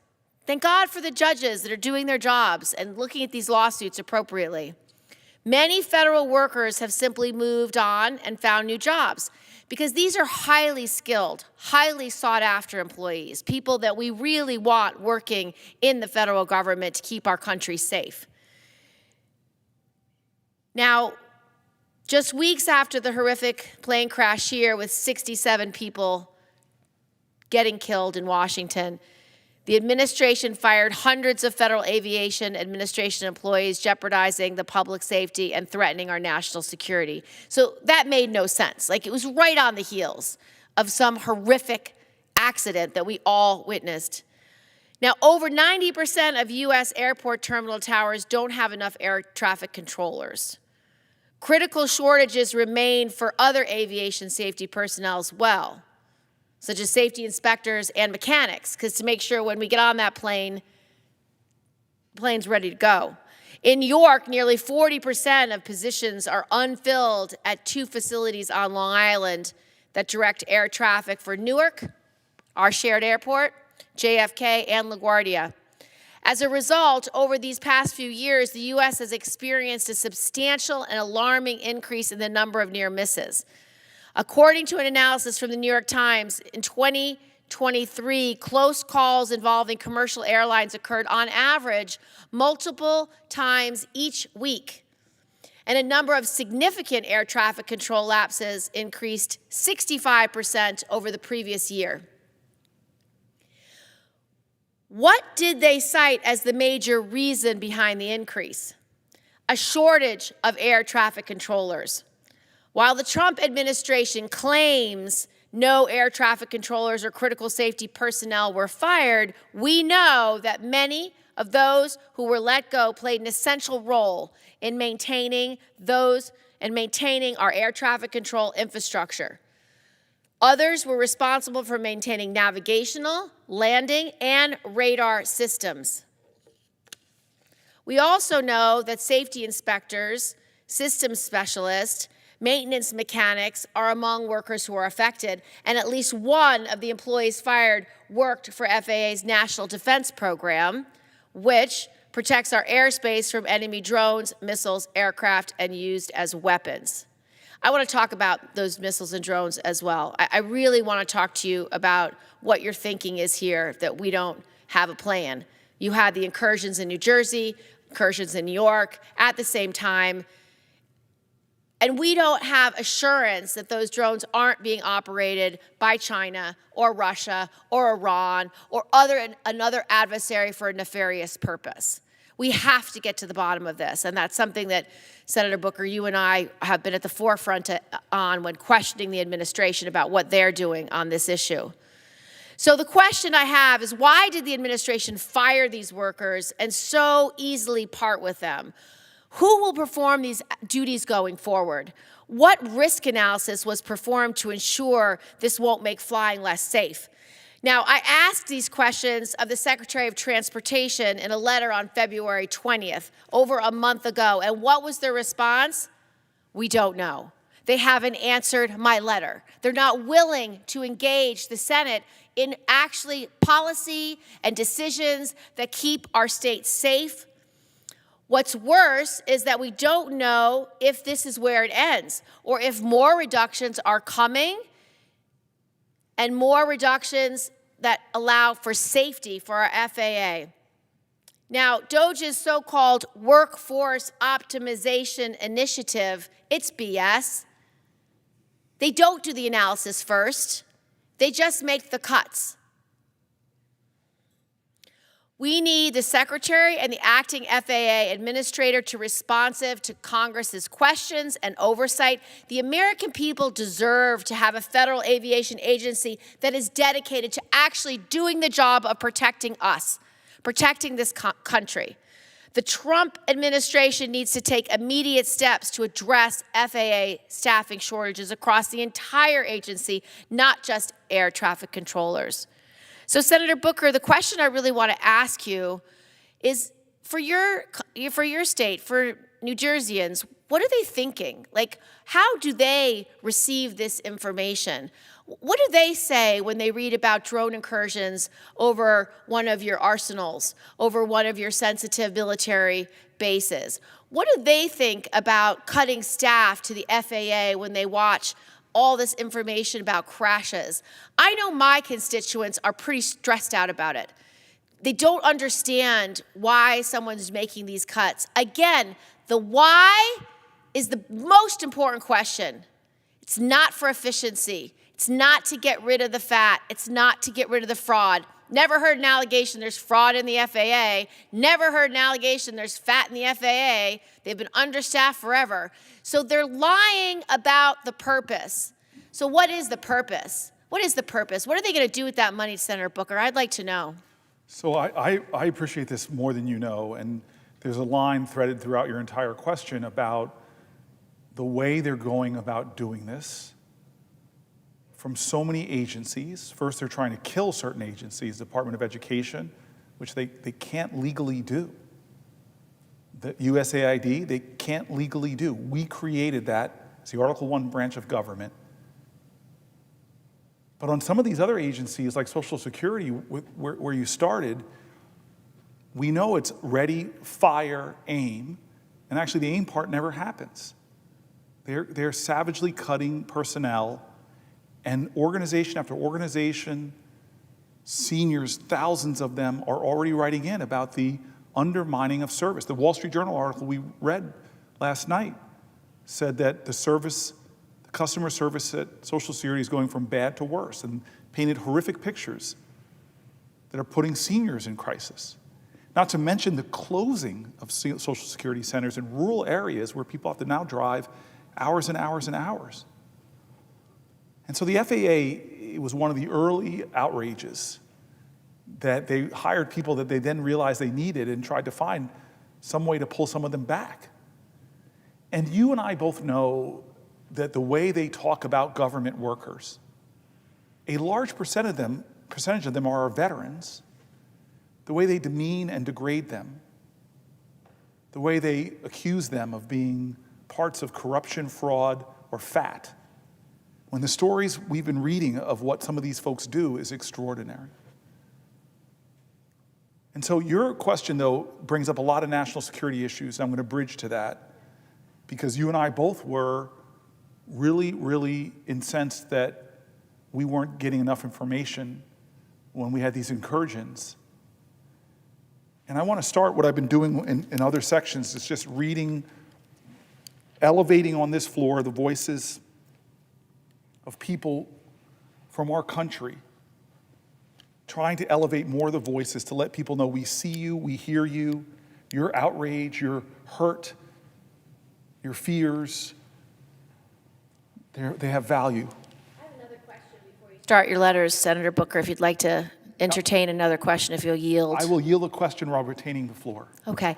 So, because you're going into the national security section, and I want to give you a couple of questions to pepper your answers, because I sit on the Special Committee on Intelligence in the Senate. I also sit on the Armed Services Committee. And so national security is an area where New Yorkers care a deep amount about. And I've been spending the last 15 years focused on how we keep this country safe and what we should be doing. And so I get a lot of questions from New Yorkers about this issue.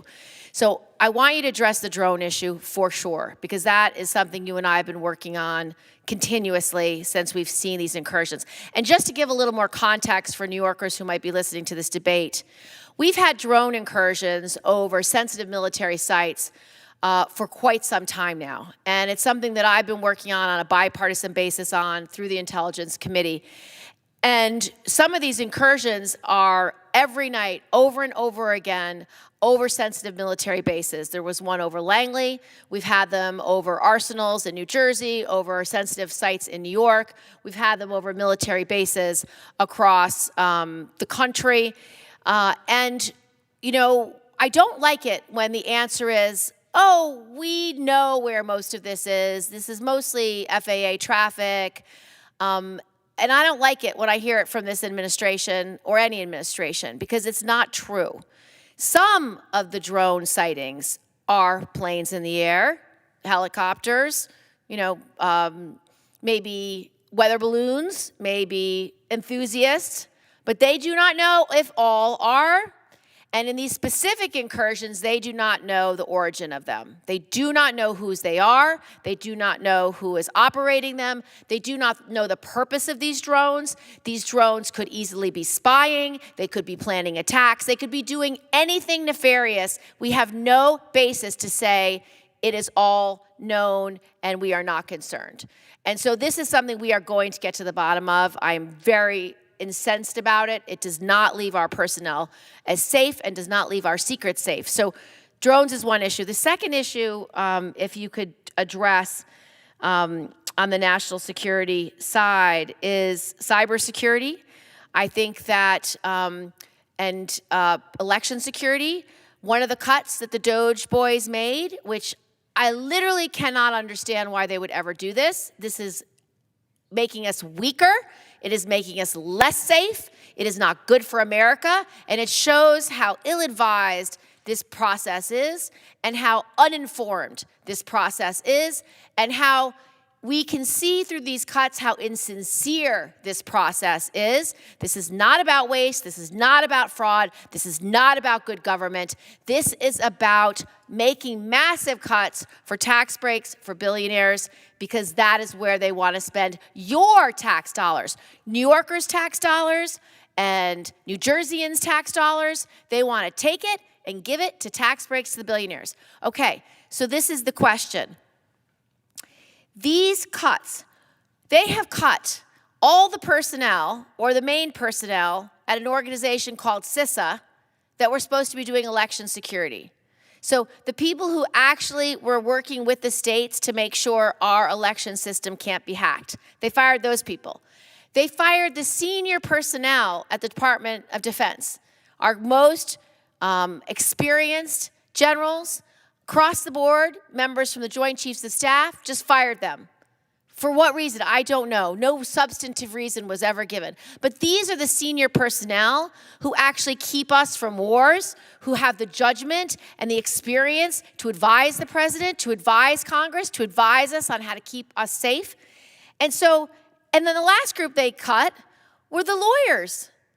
Do you remember that Shakespeare play, The First Thing We Do is Kill All the Lawyers? Well, the context in which that was given was in order to have a coup. So Shakespeare, hundreds of years ago, said, if you want to have a coup, the first thing you do is kill all the lawyers. Well, they fired all the lawyers, the senior lawyers at the Department of Defense. They fired the generals who actually know how to keep us safe. And then they fired the personnel at CISA who are responsible for election interference. They fired the people at the FBI who are also responsible for election interference. So again, these firings make no sense. I don't think they're making us I don't think they're making us more safe. I think they are making us less safe. When you fire the people who know what they're doing and are dedicated to keeping us safe, doesn't make us safer. What do you think, Senator Booker, about any of the topics that I raised, specifically the drones, the firing of the election protection personnel at CISA, the firing of the generals, the firing of the senior lawyers at the Department of Defense, firing of the FBI personnel, also expert at election interfering? These are the smartest, most capable, the most sophisticated senior personnel that are there to help us keep this country safe. I really want to hear what you're hearing for your state and what you're thinking about this reckless approach to national security. I'm so grateful for the questions from my colleague, from my friend. I want folks to know that probably the best dinner I had when I came here was with the senator from New York, who really gave me a quick rundown on how to get things done in this body. I've watched her work on both sides of the aisle relentlessly to get things over the finish line, to help people in our region, from 9/11 folks who were our first responders, to get their health care, to fight, to support the military, empower the military, but to fight against sexual assault in the military. She is one of these phenomenal people. And a lot of her questions we're going to get to, including that question that was obviously painful about national security, is that, like, hey, one of the strategies of Russia, we know this, is to attack elections of other democracies, to try to sow discord, to try to undermine the very voting process. And the Trump administration pulled away a lot of the people in the DOJ and elsewhere that their sole purpose was to fight against foreign election interference. And so how can we have a nation where the president that's in charge of national security is not doing things to address the issues that were in your questions? And I want to start by reading a couple constituent letters. I know we want to step back and talk a little bit about immigration because my colleague and my friend and my partner in leadership in the Senate, Tina Smith, is here. But I want to get into some of these letters because I said over 12 hours ago that we were going to continue to elevate the voices of people out there. And so this is coming from someone from New Jersey. And they're writing, "Dear Senator Booker, I'm writing to express my deep concern regarding the current state of our nation and the lack of response to the looming constitutional crisis. It is becoming increasingly difficult to ignore the actions of a president who routinely lies and makes outrageous proposals such as annexing Greenland, Mexico, and Panama, or even renaming the Gulf of Mexico. Those proposals not only undermine our international standing, but also disrespect the foundations of our country. Furthermore, I'm alarmed by the growing threat to press freedom. Recently, for example, the Associated Press was barred from the White House press room simply for referring to the Gulf of Mexico rather than the Gulf of America, a clear sign that the president's disregard for free speech and free press's role in holding power to account. The president is actively trampling on the Constitution and blatantly ignoring the rule of law, as Senator Gillibrand was saying. He has taken steps to slash vital federal agencies and disaster relief programs, undermining our nation's capacity to respond to crises. His decision to appoint unqualified individuals to high positions for the purpose of following his will is another example of how our democratic systems are being systematically weakened. Additionally, his reckless and irresponsible approach to foreign policy is making the world more dangerous.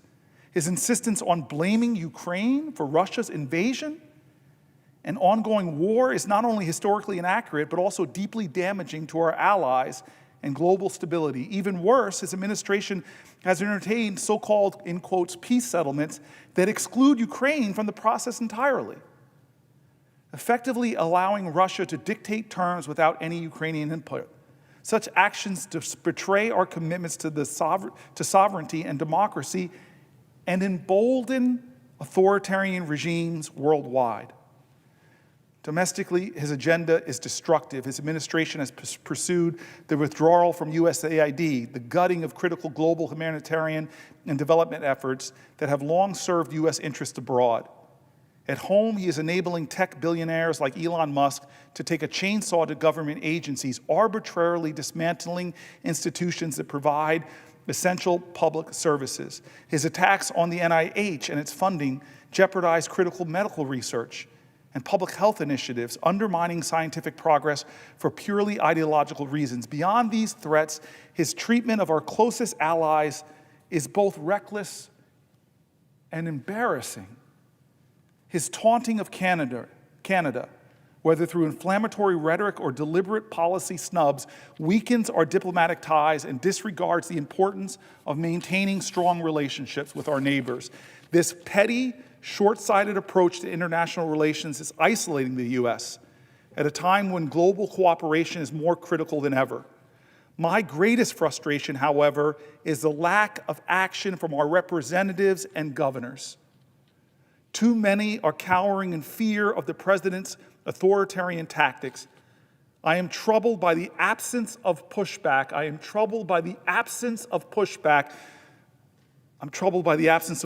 We are witnessing the erosion of checks and balances, and the consequences could be dire. I was heartened by Governor Janet Mills of Maine standing up to the president's orders. Unfortunately, his response was a threat to her political future, further evidence of the intimidation tactics being employed. I implore you, Senator Booker, to show some moral courage and take meaningful action to stand up to this growing threat to our democracy.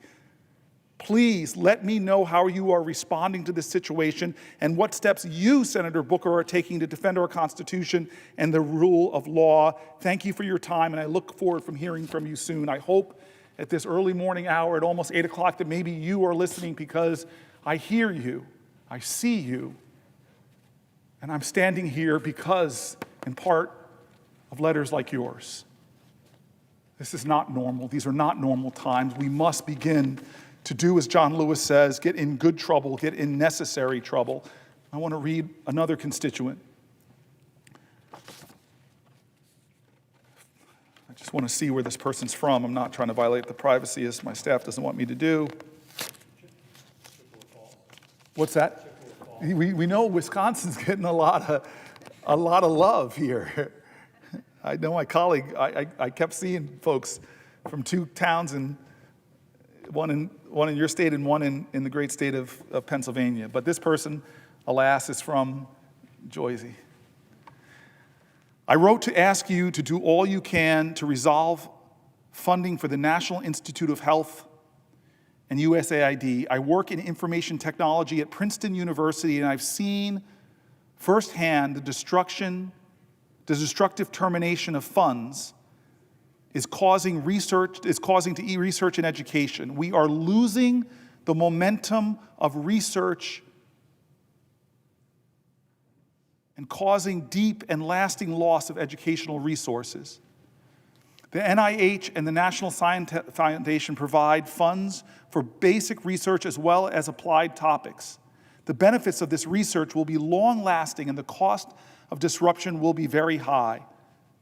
Similarly, the disruption of USAID is tragic. My daughter works for an organization working with USAID on climate mitigation and adaptation. She has lost job security as a result of the Trump administration's actions. Work she has built on in Ethiopia, Kenya, and elsewhere will be disrupted due to lack of funding. Thank you for your leadership as our senator. I am proud to be represented by you as well as our new senator, Andy Kim. The promise of our country is great, but we must redefine our purpose and imagine a new future. Your experience and knowledge will be critical to our country's success. Let me go with two more and then turn to my colleague. This is a short one. I am writing to express my concerns about the chaos and lawlessness coming out of the White House. USAID must be restored. Please use powers to restore democracy to the United States of America. This is not what democracy looks like. Thank you. Somebody from New Jersey. And one more voice.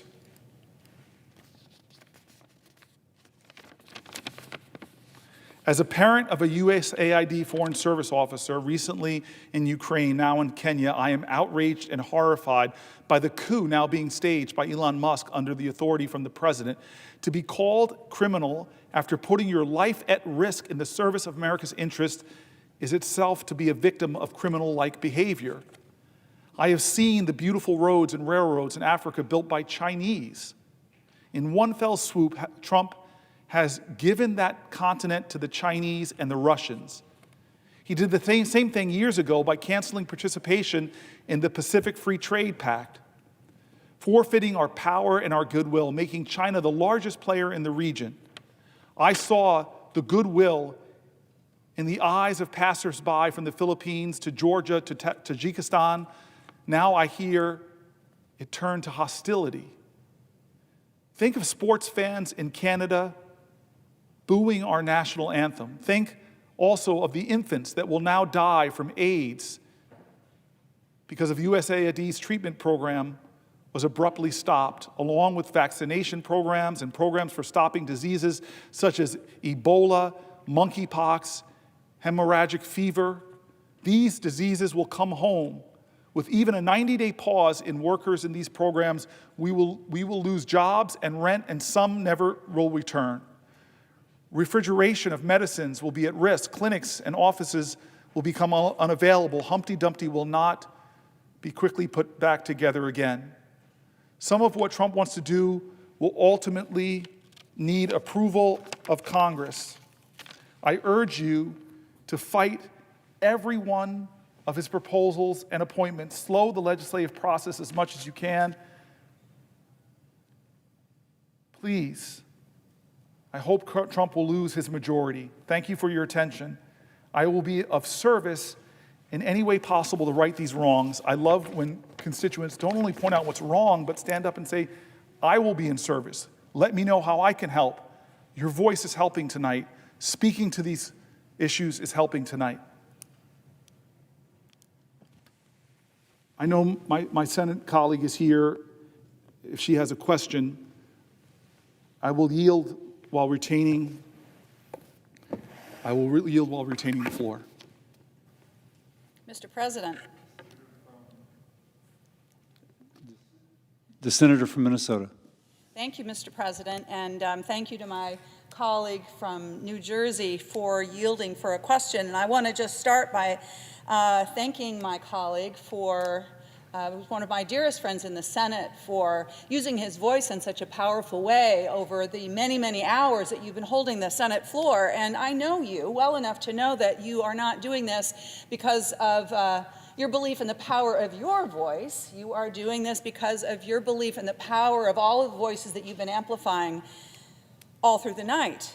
And your belief of the importance that the millions of Americans who are so frightened and concerned and horrified by what they see this administration doing, and wanting to feel like there is somebody here that is fighting for them and that is listening to them. And the way in which you are reading these letters today and all through the night, Senator Booker, I think is a tribute to your respect for all of those Americans. And so I'm so grateful for that. And I wanted to take a moment, if I could, to ask you to yield for a question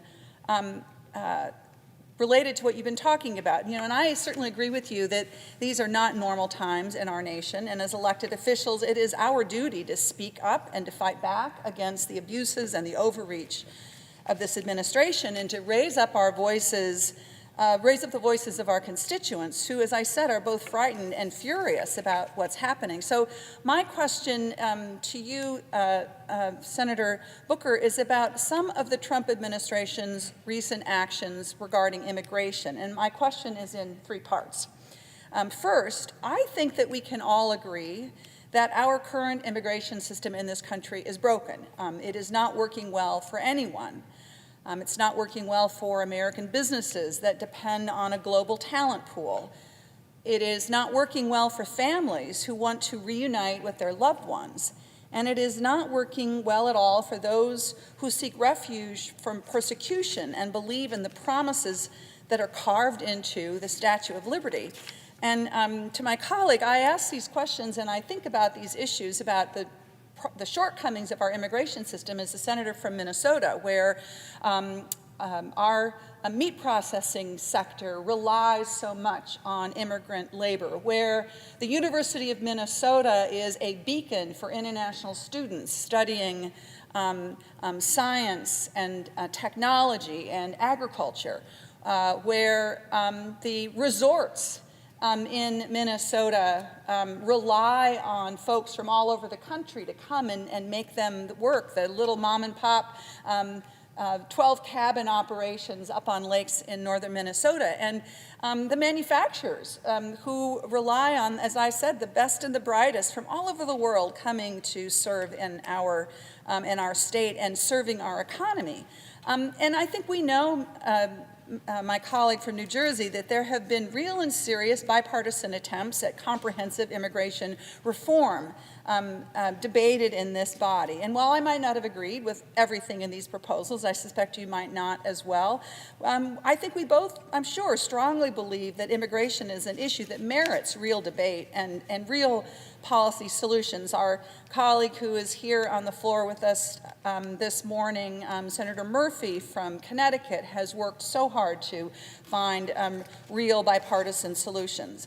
And I believe that comprehensive immigration reform needs to ensure our national security. It needs to provide a fair and workable path for immigrants who want to come and contribute to the American dream, which is what truly makes this country great. But here's the rub.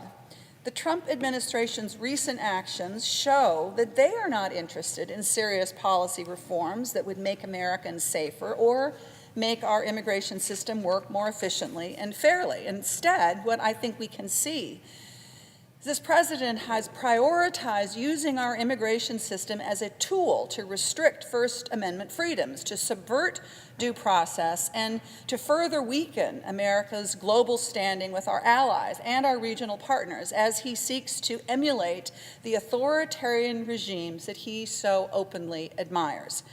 There's just one example. In recent weeks, we've seen a number of international students targeted for arrest and deportation merely on the basis of their pro-Palestinian advocacy. Now, these are young people who played by all the rules. They've entered this country with permission in order to further their educations and have not been accused of or charged of any criminal activity. Their views on the war in Gaza may differ sharply from mine or others, but I believe that the First Amendment guarantees them the right to express those views without facing punishment or reprisal from our government. Nonetheless, the Trump administration has admitted that they are doing exactly that, seeking to punish lawfully present immigrants, in some cases even green card holders, because of the political views that they've expressed.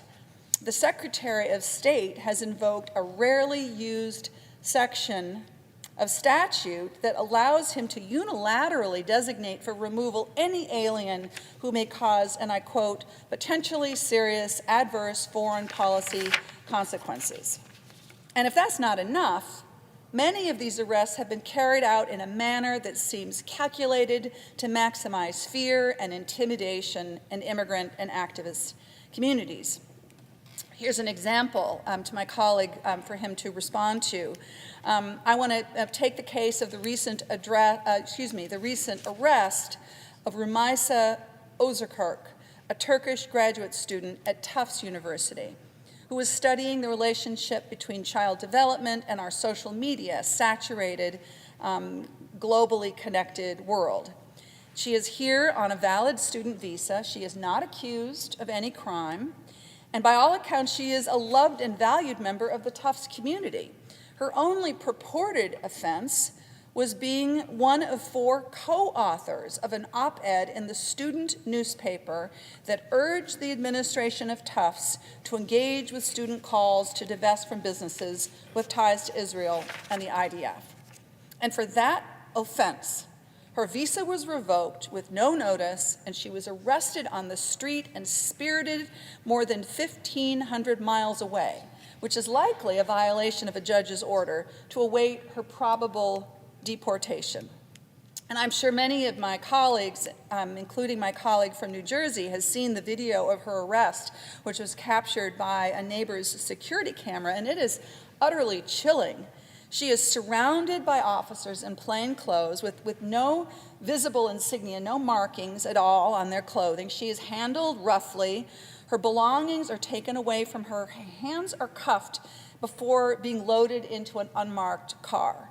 I mean, it is no exaggeration that her arrest looks like a kidnapping, one that you might expect to see in Moscow rather than in the streets of Boston. And of course, the terror of what she experienced is horrible to think about, but I also think about the thousands and thousands and thousands of other students here with a student visa or other lawful means who see this and think to themselves, this could happen to me. This could be something that happens to my roommate or my student or anybody. It seems like such a breakdown in the rule of law and the way that our country should operate. So I would like to ask my colleague, does this seem normal or appropriate for federal law enforcement officers of the United States to conduct routine arrests in plain clothes with unmarked cars and with this overwhelming show of force for individuals who pose no obvious physical threat to those law enforcement?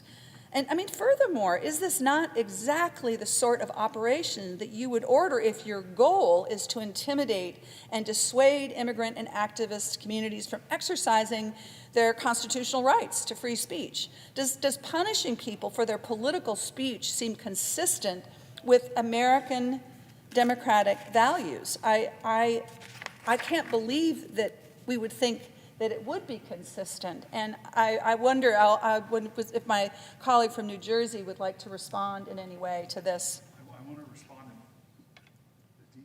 I first want to thank my colleague for being here in the morning. She's one of my colleagues I confided in when I told her sort of I was enough for me. I needed to do something different, and she readily encouraged me to be here on the floor for what is now about 13 hours. And she has encouraged me, she has encouraged my heart, and is just one of my dear friends, and I'm just so grateful to see her this morning. I want to say something before I begin answering her question. In my home county, the one I grew up in, Bergen County, there's a family, the Alexanders, whose son, Idan, is an American who is being held by Hamas, and he is being likely tortured and in trauma and in pain. He's a US citizen, he's an American. I had a friend give me this recently, a young man who was driving me around, this ribbon that I will often use to keep in my pocket and remind me of him and our determination to bring him home, to bring him home. I want his family to know that stays center in my thoughts. And I also feel, because of so many New Jerseyans who are affected by this crisis, who have lost family members in that region, that we must bring peace. And then my friend, Senator Smith, asked this question about, which is a real test, because when you disagree with someone's statements so much, but the very nature of the First Amendment, what makes this document so precious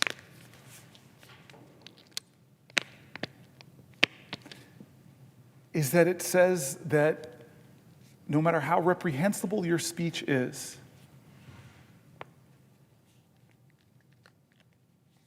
this document says you have the right to say it. I remember the controversy over an NFL player who kneeled.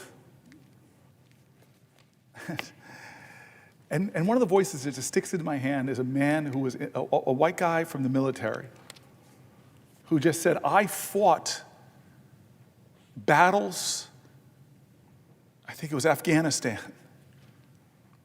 and I am offended by his staking a knee. But the very reason I fought was so that he would have the freedom to do it. And so I came back. I was there on October 7th, and I have very hurt, strong feelings about what's going on over there, and urgent desires to end the nightmare, to bring people like Idan home, to end the nightmare for so many Israelis and Palestinians. And I find some of the things people are saying so unhelpful to the crisis and to the moral truths that I believe in. But I will fight for people's rights. And so here is a situation where you see video and it just doesn't seem like who we are. If you're revoking somebody's visa, make a phone call, tell them that you have 30 days to leave. But there should be due process. You should have to prove your claims in court. If this person is somehow allying with some kind of enemy, prove it. But what I saw there doesn't reflect the highest ideals. God, if this Constitution was easy, it wouldn't be worth the paper it's written on. And so I love my friend because she wades into some difficult waters, but she's guided by the oath that she took to defend the Constitution. And in these complex and difficult times, she's standing up. And I tell you, when we were in the immigration section last night, or earlier, I should say, we read the most painful stories. My brother over on the other side of me, I've got some of my really dear friends on the floor right now, Senator Murphy, Senator Warnock, Senator Smith. My brother, Senator Warnock, knows that we are a nation that is paying hundreds of millions of dollars over the years of the Trump administration to fund private prisons that are being paid, incentivized to take away people's liberties. We read stories in the immigration section about people that got trapped in those systems that should never be there, horrible stories, painful voices I've read about folks who are caught up in a system. And I just loved that one article from that Canadian that was for weeks put in a private prison. And suddenly, when she heard the lies of the people who found ways to keep her there, the aha moment that she realized that these people, every day I'm there, they get profit. They're not incentivized by justice, they're incentivized by profit. I read stories, Senator Smith, of people that were sent to that horrible jail in El Salvador that the government admitted they made a mistake. They disappeared someone who has American family members. Story after story I read that just are such a betrayal, not of democratic values, but of American values. Because we all in this body know we need to do more to protect our borders, to keep us safe, to arrest criminals, be they undocumented or documented. That's an urgency we all feel. But when you sacrifice your core values and you sacrifice them to a demagogue who says, this is all about your safety, when you sacrifice your core principles for your safety, you will achieve neither. You will neither be safe nor morally strong. The true leaders on both sides of the aisle that I've heard over the years talk on these issues say, we can do both. We can make our country safe and we can abide by our values. And in a complex world where country after country disappears people, when authoritarian countries disappear their political enemies, their political adversaries, disappear people who say things they politically disagree with, those countries are looking to us. Did you know when Donald Trump started using that phrase, fake news, fake news, fake news, that in Turkey, Erdogan started arresting people on charges of fake news? Because we are looked to. I believe, like Reagan said, we could be that city on a hill, but we are up high and folks are going to look to us for what is the world order going to be? What is democracy globally going to look like? Are we going to defend democracy and democratic principles, or will we behave like the authoritarians that we should be against? So this is a fundamental question you ask, and it has been resonating all these 13 hours. We keep coming back to the Constitution because so many of the things the Trump administration are doing, from the separation of powers to violating the very first words of our Constitution, the very first words, this commitment we make when we swear our oaths, all of us, we the people of the United States of America, this is our mandate, in order to form a more perfect union, establish justice. It comes really quick. It comes really quick. Is it just to disappear a human being with no due process? I quoted Anton Scalia, this conservative that was sitting on a stage where somebody had a lot of affection for, Ruth Bader Ginsburg, and the moderator asked them, does somebody in our country have the rights of this document? And he said, yes, especially the 14th Amendment that doesn't say any citizen, it says no person, no body.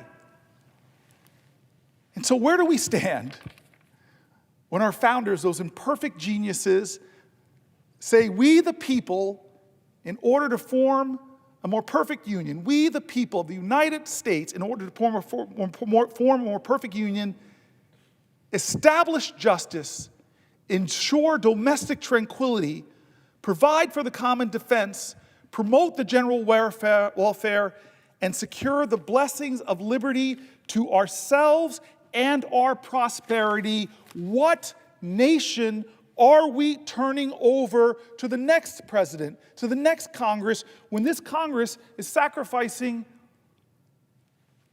the powers that are given right underneath that preamble? It's Article 1, which spells out all legislative powers herein granted shall be vested in the Congress of the United States, which shall consist of the Senate and the House of Representatives.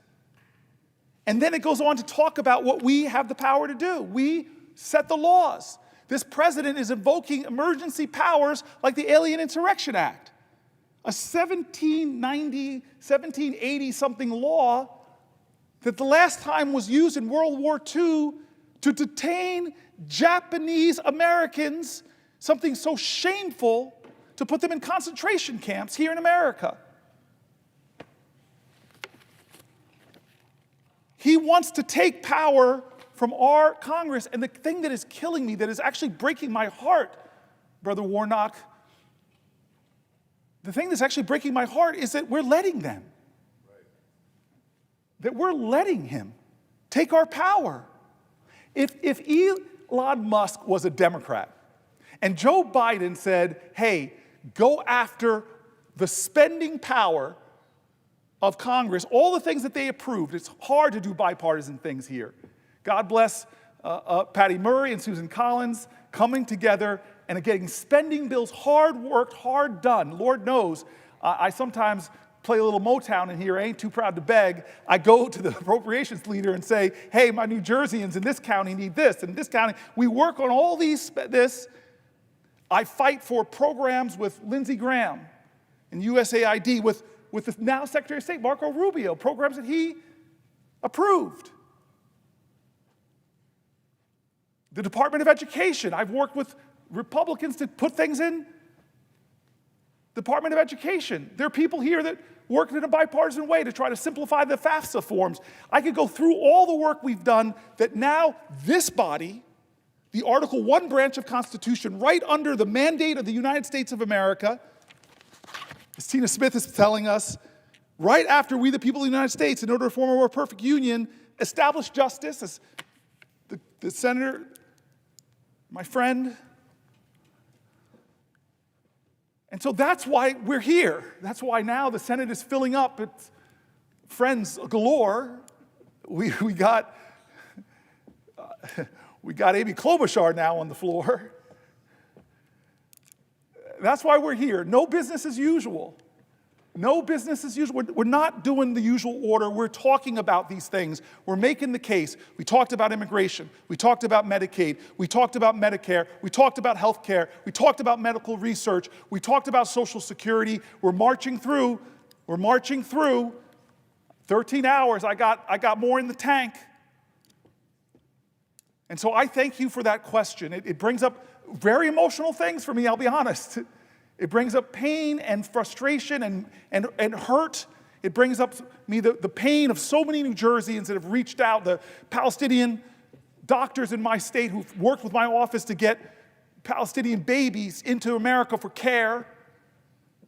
It brings up the hurt of being there and seeing the worst slaughter of Jews since the Holocaust. So many things are painful, but if we sacrifice our values, it reminds me of the mosque being built, 9/11. It reminds me of all these difficult points, the marchers in Skokie of the KKK, all these difficult points where the values of this Constitution were tested, where we were being measured. But I have to say, what this president is doing with the Alien Insurrection Act, what this president is doing with no due process, what this president is doing with flushing the Department of Education, with getting rid of the USAID, with attacking thousands of people that serve our veterans, that serve our Social Security, those things should be obvious to this institution, to the Senate, that that's wrong. That they have unelected, the biggest campaign donor, unelected, who's getting our personal information, and there's no transparency. Nobody in this body can say they know what information, confidential information Elon Musk has, and knows what they do to it, because they never brought him here to answer for it.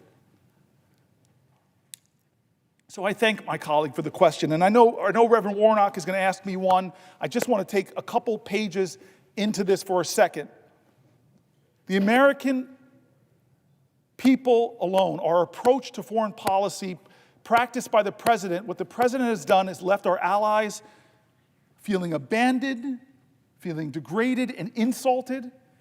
He's left our adversaries feeling emboldened, and has done things that has hurt our national security, that has made Americans less safe. In the short time President Trump has been in office for his second term, Americans have already been put in harm's way because of the reckless approach of the administration. It all begins, in fact, with his extremely poor judgment. This administration has prioritized the obsequiousness to Donald Trump over the expertise when it comes to some of the most important national security jobs, and it has sidelined dedicated professionals who've devoted their lives to keeping our country safe. This administration has also demonstrated an inability to distinguish between America's adversaries and America's allies, and a disturbing failure to understand how America's partnerships and investments abroad protect and benefit communities here. I'm reminded of General Mattis to say, if you're cutting things like the USAID or the State Department, buy me more bullets. But this is something that folks on the floor have talked about. I see one of my friends and somebody I really look up to. I see Tim Kaine, who sits a little bit higher up on the dais than me on the Foreign Relations Committee, somebody I've turned to many times, and he was astonished by this, and I know he, like me, has had private conversations with our Republican colleagues about this, but this body has not called for one hearing or one investigation, no accountability. What am I talking about? It's when last week we learned Vice President J.D. Vance, Secretary of Defense Pete Hegseth, Secretary of State Marco Rubio, Director of National Intelligence Tulsi Gabbard, Director of the CIA John Ratcliffe, Trump's National Security Advisor Mike Waltz, Special Envoy for the Middle East Steve Witkoff, and several other high-ranking officials in the Trump administration discussed attack plans against the Houthis in Yemen in a group chat over the commercial messaging app Signal.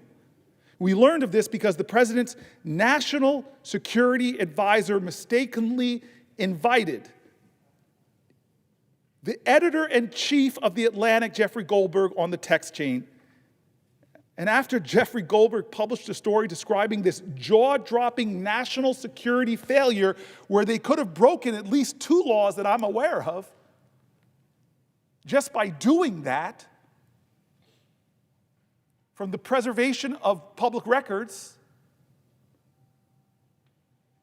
all the way to disclosing national security, highly classified information. The president and his cabinet members didn't step up and say we made mistakes, didn't step up and say this is clearly, abjectly wrong, didn't step up and say there will be accountability, didn't step up and say we'll take actions. No, what they decided to do when they were exposed is actually target the reporter with a barrage of insults and not acknowledging any wrongdoing. Unsurprisingly, the Trump team's response led Jeffrey Goldberg to publish the rest of the Signal chat messages, which exposed more administration lies. We're going to go into that, but I really want to turn to my brother. And I said earlier about Senator Murphy's speech, one of my favorite I've ever heard when I was in the Senate. Brother Warnock gave a speech that was one of my favorite in the Senate too, when he talked about the difference between January 5th America and then that fateful day, January 6th. He has been a friend of mine for a long time, and I think he might be the only person in this body.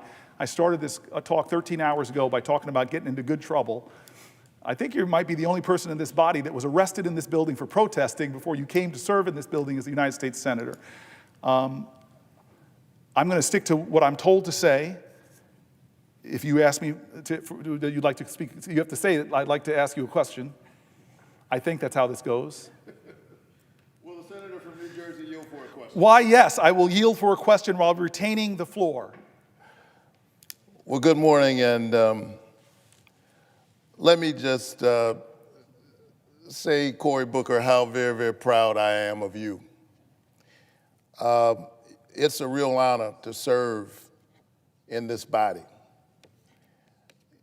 I know that all of my colleagues who are here agree that it's an honor for the people of your state to say that when we take stock of all the issues that we wrestle with as we look into the eyes of our children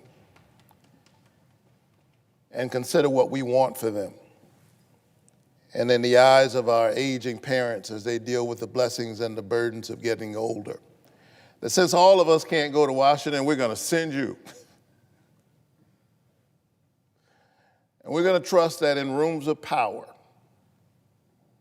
where decisions are being made, that you're going to center the people and not yourself.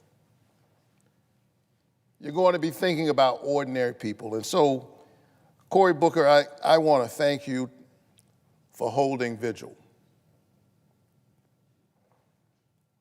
As I prepare to ask you a question, I just want to thank you for holding vigil for this country all night. Rabbi Abraham Joshua Heschel said that when he marched without the king, he felt like his legs were praying. And so in a very real sense, your legs have been praying as you've been standing on this floor all night. And thank you for for praying not just with your lips, but with your legs for a nation in need of healing. I just got off a prayer call that I do every Tuesday morning at 7:14 a.m., 2 Chronicles 7:14, if my people who are called by my name would humble themselves and pray, if they would seek my face, turn from their wicked ways, then I will hear from heaven, I will forgive their sins and heal the land. The nation needs healing.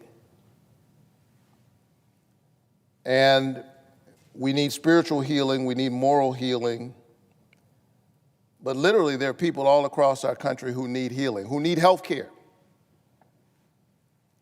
And so that's why I was so proud to come to this Senate after being arrested in the Rotunda a few years before that. Proud to join you in the Senate. Proud that we were able to pass, just a couple months after I got here, the American Rescue Plan, which did so much incredible work. In that American Rescue Plan, there was the expanded child tax credit, which literally cut child poverty more than 40% in our country. I wish we could get it extended. But one of the other things we did was we lowered Georgians and Americans' health care premiums by hundreds of dollars on average. We passed a tax cut, and that's so relevant in this moment because that's what this body is prepared to do right now, I guess, in the next few days. Pass a tax cut, but that tax cut is literally going to be for the richest of the rich, the wealthiest among us. But we passed a tax cut that brought health care into reach for tens of thousands of Georgians and millions of Americans in the American Rescue Plan. These tax credits are so critical that the nonpartisan Congressional Budget Office said that the number of Americans without health care would grow by 3.8 million people in just 1 year if the premium subsidies were allowed to expire. Forgive me for my phone ringing. My 8-year-old and 6-year-old are calling me. They're not impressed with what I'm doing. That's an important call. They're not impressed. But we know that this would impact thousands of Georgians who've only recently been able to receive health care. So we passed in that American Rescue Plan these tax credits which put health care in reach.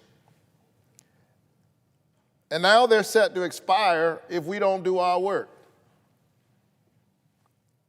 And that's why what you're doing, Cory Booker, is holy work. It's within a political context, but this is holy work.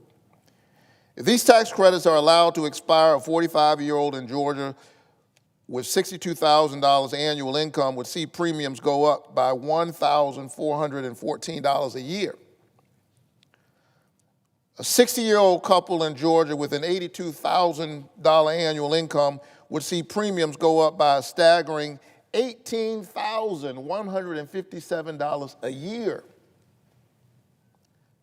Think about that. Nearly 1/3 of Americans have less than $500 in savings in their bank account. Imagine the health care costs for a 60-year-old couple going up by more than $18,000. A health insurance premium hike like this would be more than an inconvenience. It wouldn't just be a nuisance. It's literally the difference between having health care coverage and not having health care coverage. And so I'm thinking about people like that. And I'm thinking about my constituent, Cassie Cox from Bainbridge, Georgia. She wasn't able to afford health care on the Affordable Care Act marketplace until the premium tax credit brought health care into reach. And shortly after she became insured, she severely cut her hand, which landed her in the emergency room with 35 stitches. And with insurance, it still cost her about $300. Had it not been for the tax credits that allowed her to get health care, she could have been in financial ruin. She's one of the hundreds of thousands of Georgians at risk of losing their coverage if these tax credits are allowed to expire, if we don't do our work. If we're more focused on the wealthiest of the wealthy rather than the concerns of ordinary people. Senator Booker, should Democrats and Republicans come together to extend the premium tax credit for hardworking folk in New Jersey and in Georgia? What do you think? My easiest colleague question I've gotten over these 13 hours. Yes, they should. I was talking in the healthcare section about while there's these big issues that we should be concerned about, $880 billion from Medicaid,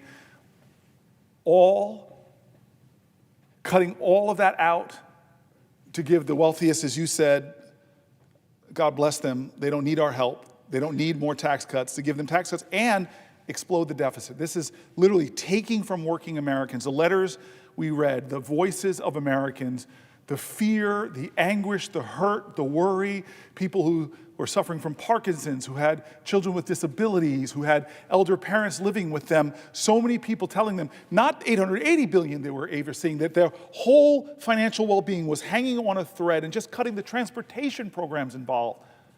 But I said, while all that was going on, the Trump administration was still doing other things to attack ACA enrollment, to attack the tax credits that people are relying on, doing other things to drive up costs. I know some of my colleagues are on the floor, like Amy Klobuchar. We've centered the lowering of prescription drug costs, and he is doing things to drive out-of-pocket costs up. There's a cruelty in that. And I tend to still be standing at noon when we have to pause in the Senate for the pledge and the prayer. And Pastor, I want to talk to you in the way that you talked to me last night. I called my brother, called my friend and told him I was doing this. And Warnock shifts gears a lot in my life. Sometimes he's my colleague, sometimes he's my brother. Sometimes we talk about the state of two unmarried guys in the Senate. I don't mean to put you on blast, sir. But the bald-headed caucus. But the one time you shift those gears into being my pastor and my friend, we prayed together last night. And most Americans identify in our faith, Christian faith. And you and I know, I would yield for you to ask a question, but I'm yielding just to have you talk about Matthew 25. Right. I'm a Matthew 25 Christian. You and I both, that's what we hold in common. And it's a long chapter, but the section we're talking about, yes, in Matthew 25, Jesus says, I was hungry and you fed me. I was thirsty and you gave me something to drink. I was sick. What were you? I was in prison, and you came to visit me, and someone asked, Lord, when were you sick? When were you in prison? When were you an undocumented immigrant? Yes, yes. And the answer comes, inasmuch as you've done it to the least of these, you've done it also unto me. Another part of that text says, and when you don't do it for the least of these, you don't do it for me. The scripture says that the one who gives to the poor lendeth to the Lord. This is holy work. Sir, my friend, I don't understand how a nation could allow a president to be so cruel that he would take away health care from people struggling with children that are facing the worst of health challenges, people who have a spouse, like the person who wrote me. No, it wasn't the spouse. She wrote me herself. She had Parkinson's. I got upset because that's how my father died, and I watched for year after year after year how it affected my family, how it demanded from my mother, how it cost thousands of dollars for his care. And thank God we had the privilege, but this person was writing because they were afraid and they didn't, of what the costs would be. How can our country say that kind of cruelty? How can a nation with a majority of its people are people of faith, be they Muslims or Jain or Baha'i or Hindu or Jewish, how can the central precept of our country, founded on principles that are reflected in the good book, how could we say that we should cut health care from the sick and the needy to give bigger tax cuts to Elon Musk? Well, the senator from New Jersey. I will yield to you, my brother, while retaining the floor. You know, this is the reason why every Sunday and every weekend when I leave here, I return not only to Georgia, but I return to my pulpit. And some folk ask, well, why do you continue to lead Ebenezer Church? I return to my pulpit every Sunday because, notwithstanding wonderful people like you, I don't want to spend all my time talking to politicians. I'm afraid I might accidentally become one. And so I want to connect and check in with ordinary folks because I was focused on this healthcare issue long before I came to the Congress. Dr. King said that of all the injustices, inequality in healthcare, he said, is the most shocking and the most inhumane. I read that last night, Pastor. I read that last night. The most shocking and the most inhumane. And it's the reason why, as a pastor, inspired by Dr. King, leading the congregation that Dr. King led, way back in 2014, when the Affordable Care Act was passed, were you here? You came after it. I came after. You came right after that. I got arrested in the governor's office in Georgia fighting for health care. I didn't know you were a two-time arrestee, man. I got a long record, brother. But all for good trouble. Good All trouble. for good trouble. Good trouble. Good trouble. And we had a 1960 sit-in in the governor's office. Waves of us got arrested. They arrested one wave, and then another wave came, and another wave came. And we were trying to get Georgia to expand Medicaid. Yes, I remember that. We had passed the Affordable Care Act here, but Georgia was digging in its heels and saying, no, we're not going to expand Medicaid. And so when I got here, Senator Klobuchar, I made it a priority of mine to get incentives for Georgia to expand Medicaid. And you remember, I went to our caucus. Yes. And I said, look, Georgia and about 9, then 10 other states have not expanded. They should have done it a long time ago. Let's see if we can make it even easier for them. And as a freshman senator, I was able to convince our caucus to give $14.5 billion for non-expansion states, which includes $2 billion just for Georgia, to incentivize Medicaid expansion. Why? So that working people in the gap, people who literally go to work every day, can get health care. Georgia has left that $2 billion sitting on the table and almost 600,000 Georgians in the gap.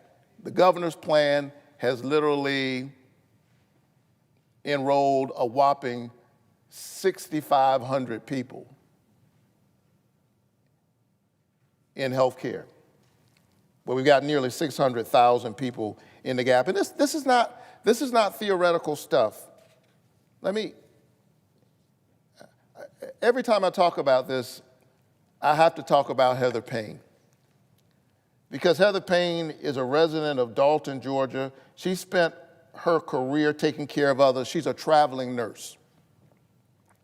Heather worked throughout COVID as an ER and labor and delivery nurse, yet often she did not have health care coverage herself because she fell into the health care coverage gap. Sometimes she had health insurance coverage, sometimes she didn't. She made too much money to qualify for Medicaid, but the only coverage options available to her were unaffordable, costing anywhere between $500 and $1,000 a month. And so about 2.5 years ago, Heather Payne, a traveling nurse, noticed that something was wrong in her body. And even though she noticed that something was wrong, Senator Klobuchar, she literally had to wait for months before she could see a doctor to save up the money. And then she finally went and saw a neurologist who said, you know what, you've actually had a series of small strokes. And even after getting that diagnosis, She had to put off serious medical procedures because she cannot work as an ER nurse anymore and is still waiting to get approved for disability so she can get Medicaid coverage. And so this nurse who has spent her whole life healing other people can't get health care. I think it's wrong that in the richest country on earth, we don't want to lower the cost of health care for people who are working hard in our communities every day, literally keeping us healthy. I'm going to ask you another softball question, Senator Booker. Should people like my friend Heather Payne have access to affordable health care? Yes. In the first few months of the Trump administration, it's been clear that this administration is not working for ordinary people. Just to try to stay in the parliamentary zone, I yield for a question while retaining the floor. I yield for another question while retaining the floor. The administration is working for billionaires. They're working for people like Elon Musk. Healthcare is a human right.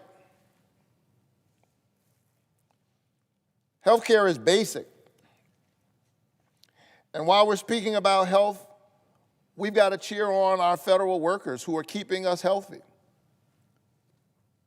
And there are folks in this administration who say that they want to make them the villains. That's what Russell Vought said, that when they wake up in the morning, we want them to not go to work. Our federal workers, because they are increasingly viewed, he said, as villains. I got news for Russell Vought. The people who staff our VA hospitals are not villains. The people who keep our food safe and our water clean are not villains. The people who keep our military bases operating are not villains. And so we stand with them in this moment because they are indeed keeping all of us healthy. And so in closing, and nobody believes a Baptist preacher when he says in closing,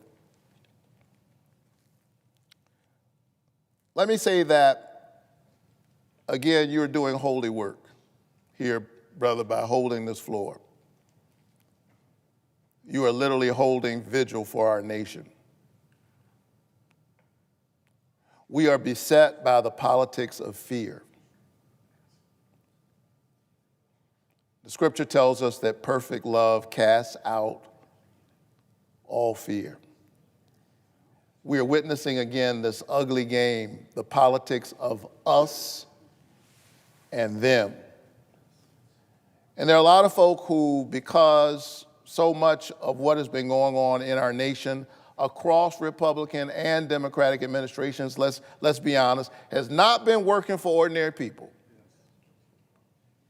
And the gap between the haves and the have-nots has gotten larger and larger. And when people are vulnerable, sometimes they give in to the politics of fear, somebody telling them that they've got all the answers. And so we saw this in this last cycle. We're seeing it in this moment in our country, the politics of us and them. And sadly, hardworking, working-class people are waking up this morning and they're discovering that they thought they were in the us. And they're discovering that they're in the them, that the them is larger than they thought. And so we've got to hold vigil for each other, for workers, for women, for immigrants, for immigrant families, for our sisters and our brothers, red, yellow, brown, black, and white, for the aging who need Social Security, for the working poor who need Medicaid, for those who are seeking asylum and they just need a dignified path, for those who've been working here for years and they need a dignified path to citizenship. We've got to hold vigil for each other. And so thank you for this work. This is not the end, but the beginning. The struggle continues. Dr. King said that the true measure of a person is not where he stands in moments of comfort and convenience, but where he stands in moments of challenge and controversy. So thank you for praying for this nation with your lips and with your legs. And I'm going to ask you one last question. Do you intend to keep praying? Amen, hallelujah, yes I do. Thank you for that question. I know there's a question coming to me. I just want to say, pray Isaiah 40:31 for me. I think you know what that is. Got it. I'm going to ordain this man. All right.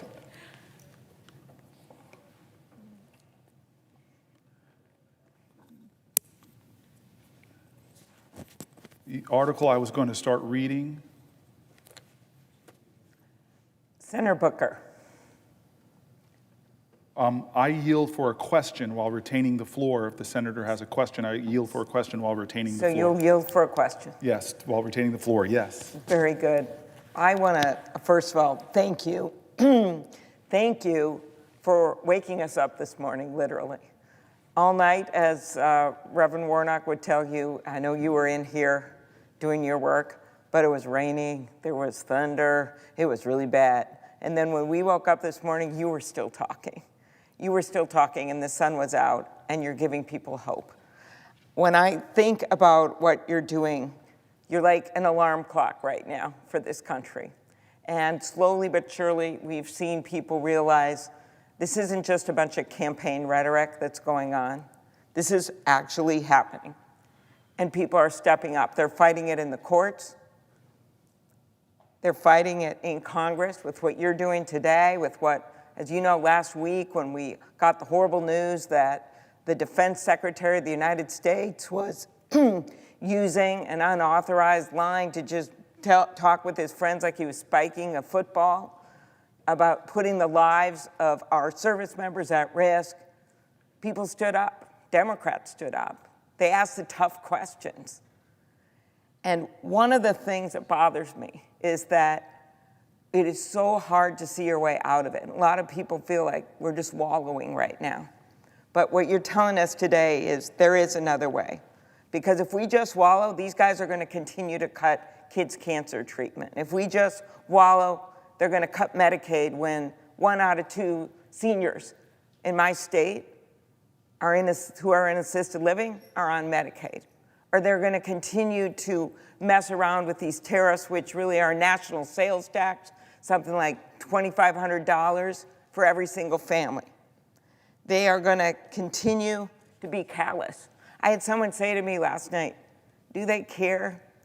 Do they care when those US aid workers who devoted their lives to feeding the hungry around the world, when they have to stand outside their building and watch them literally take the name of their life's work off the brick on that building? Do they care? And one of the things that we have done, the Democrats have done, have stood up. And what is coming upon us in these next few weeks is this tax bill that basically will give billionaires tax cuts on the backs of regular people, ransacking the government, firing veterans, messing around with Social Security. I had a guy tell me that he spent 3 days after his wife died in Minnesota, Reverend, 3 days just trying to figure out how he gets the death benefit. Why did this check show up at his door? He's trying to do the right thing. He calls, he gets put on hold. He sends an email, no one writes him back. He drives into Brainerd, Minnesota, 30-mile drive. He's like 80 years old. He drives in there, and then they finally help him. Then he gets back, then something else goes wrong. Then he tries to call again. He finally ends up at our door, at our office, and we figure it out for him. There's 70-some million people that's going to happen to. These guys don't get their act together. So it's a real good question, do they care? But when we have this tax bill coming up in front of us in these next few weeks, I think people got to understand what's going on. They have to understand that even in the House budget that came out that'll be the subject of this, it's over $2 trillion tax cuts for people making over $400,000 a year, like Elon Musk, that don't need it. And so there's actually a way to stop it that's in the hands of the Republicans right now. If just 2 or 3 of them stood up on the House floor and did what you did, Senator Booker, who they said no? And if 4 of them in the United States Senate, 4 of them stood up, 4 senators stood up, then we could have the discussion about, okay, let's make government work better, we're all in, but let's not do it on the backs of regular people. Let's not do it on the backs of kids that are in cancer research or veterans who are trying to simply get their well-earned benefits because they put their lives on the line in the battlefield. Or let's not do it on the backs of farmers in Minnesota and Georgia who are simply have these small farms and they're trying to get by, and then suddenly, wham, Donald Trump decides, shock and awe, let's do a tariff and let's get mad at all our allies across the country like Canada. Oh, that's a good idea. Those are the things that they're doing. So my question of you is, how many people need to stand up in the US Senate to make this happen? Because I know Democrats are united. I know we're all standing up. But tell me how many people can stand up on the other side. If they stood up and joined you, what a difference it would make. So I want to thank the senator for the question. And when I think of people who stand in adversity, I still see you standing in a snowstorm and the strength that you've had as you stood up to fight for affordable health care, stood up and fought for affordable prescription drugs, stood up and fought for farmers and for police officers and for communities. You are that kind of person that gives me strength, that I've learned so much from. And you have brought this issue up. What you just said on the floor to let you know this is not performative for her. She has brought this up in our small meetings with Chuck Schumer. She has brought this up in our caucus meetings. I've seen her talk about it in her own state. This question of what will it take? And here's something that pains me to hear. That Elon Musk is calling Republicans up and saying, if you take this stand, I'm going to put $100 million in a primary against you. That they are bullying people who dare to stand up and say, maybe this appointee is not the most qualified person you could find to lead this cabinet position, or maybe it's wrong to cut this agency that we together created in Congress. There are people who are asking those questions, but we have seen them get dragged through X, mob attacked when it comes to their virtual presence, and threatened to be primaried.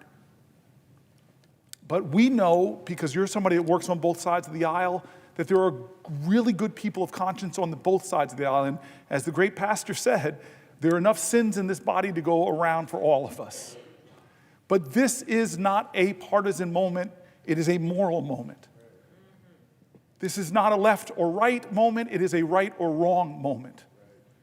We have a president that is shredding the very agencies that Americans who are struggling are relying on. Working people that over the last 71 days are finding higher prices, that are finding housing prices going up. Farmers in my state too, it's our 4th largest industry. I've had farmers who'll come to me as far away as Texas and tell me that they're clawing back these contracts that we've already relied on to buy things already, and now you're putting me in a situation where I might lose my farm. You see veterans who come to our offices. I know they come to your office, Senator Klobuchar. You're a senator from Minnesota, but you are a national figure, so I know they're coming to your office. And they're saying things to me like, I'm a veteran. I could go do other jobs. I wanted to work on suicide prevention and mental health issues, and I'm being fired? And you said it right. I've heard you say it in private. I've heard you say it in public. I know it irks you because you're one of these sort of balanced people. Okay, we have a big deficit that is a real problem. Maybe they're trying to lower the deficit. But they're not. That's the irony. They're not. They're about to explode trillions of dollars, most of which disproportionately will go to the wealthiest people, as you've been pointing out in our private phone calls over and over again, Senator Klobuchar. And so your question to me is spot on. It's spot on. And it's why I am standing here right now at the top of another hour because of what you are saying relentlessly, persistently, and unyieldingly. Why are we hurting Americans from our farmers? We just talked about rural hospitals here for about 20, 30 minutes and what the threats are to them. We talked about rural social security centers and the threats that are to them. We talked about communities all over our country who are being hurt. And your question, why? To give tax breaks that will disproportionately go to the wealthiest Americans who, you and I are not those people that demonize wealth. We don't demonize success. I want more people to start businesses. I want more people to dream of moving on up like the Jeffersons. I want more people to have that vision. I am not one of those people that are going to be mad at you because you're very successful. I'm going to be one of those people that says, you don't need more tax cuts. And we as a society have an obligation to each other, to those farmers, to those rural folks, to the cops I stood with at the funeral of one of their colleagues in Newark 2 weeks ago. We have an obligation to them to help them get equipment, to protect themselves.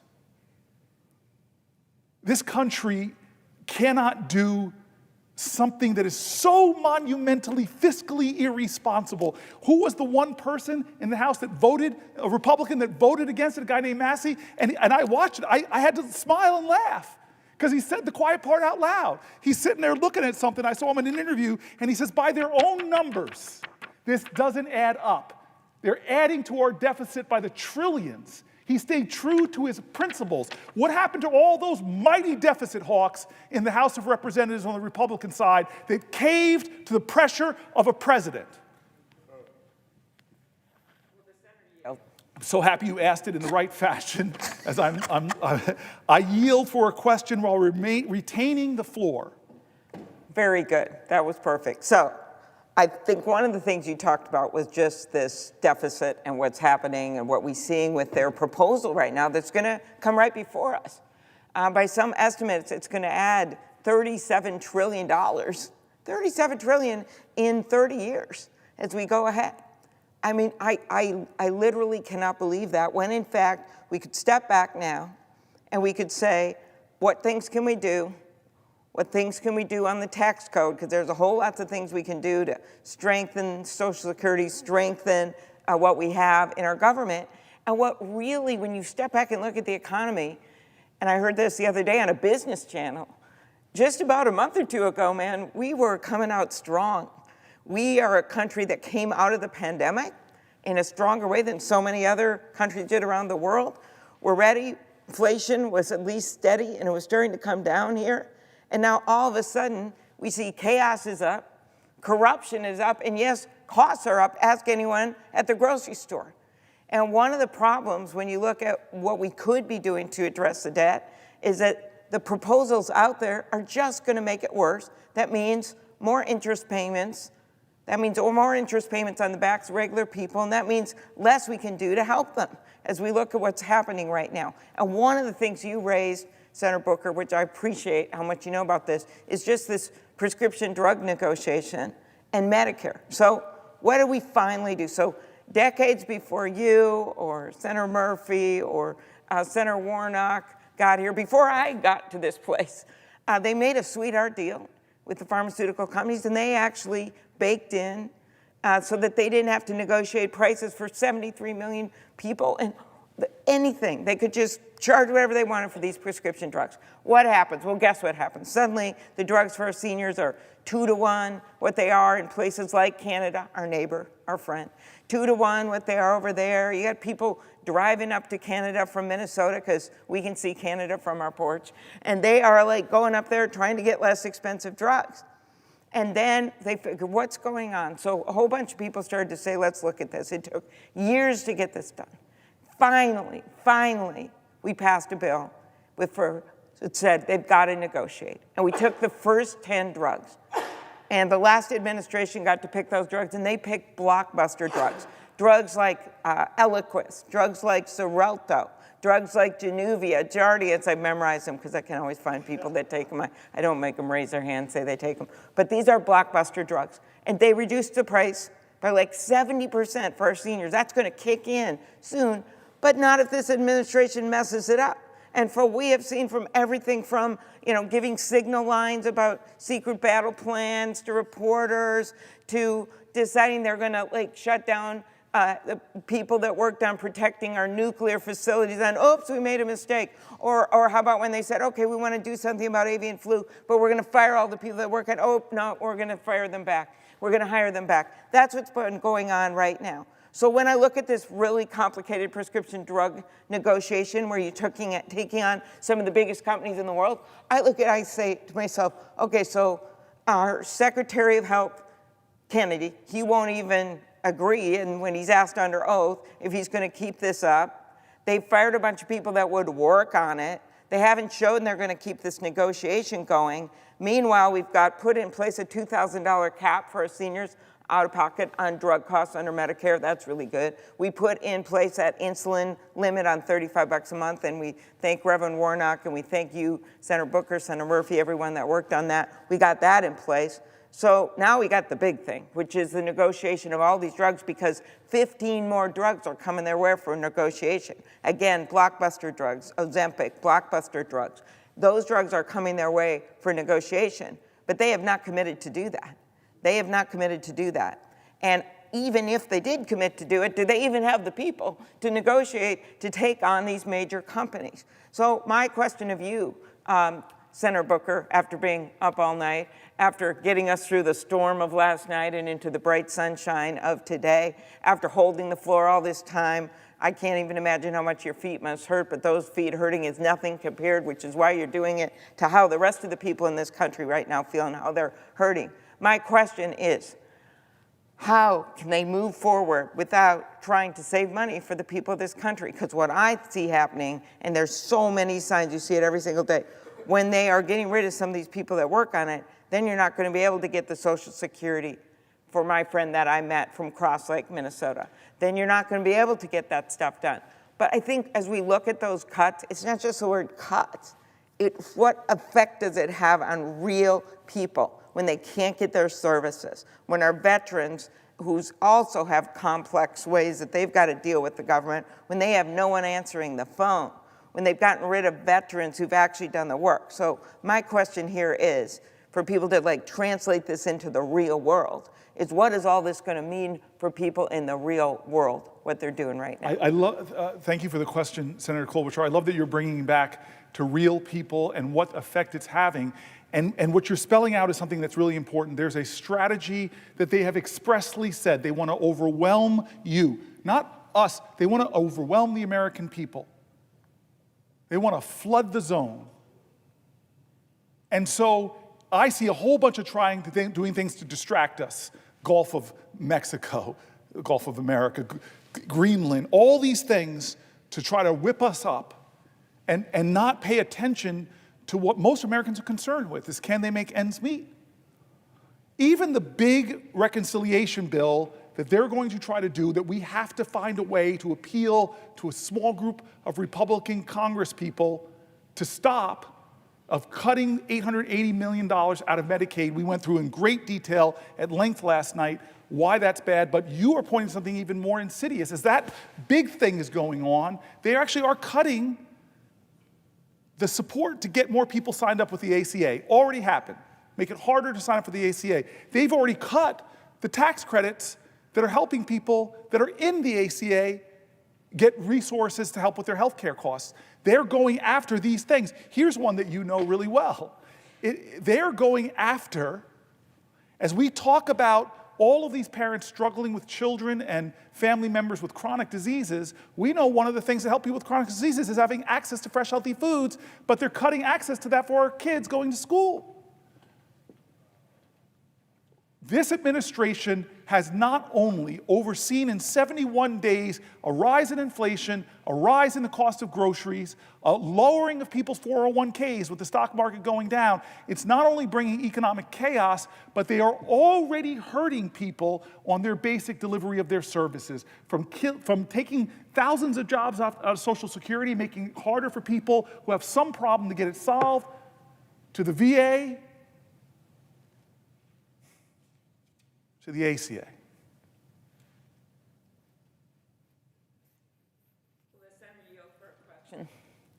I will definitely yield for a question while retaining the floor.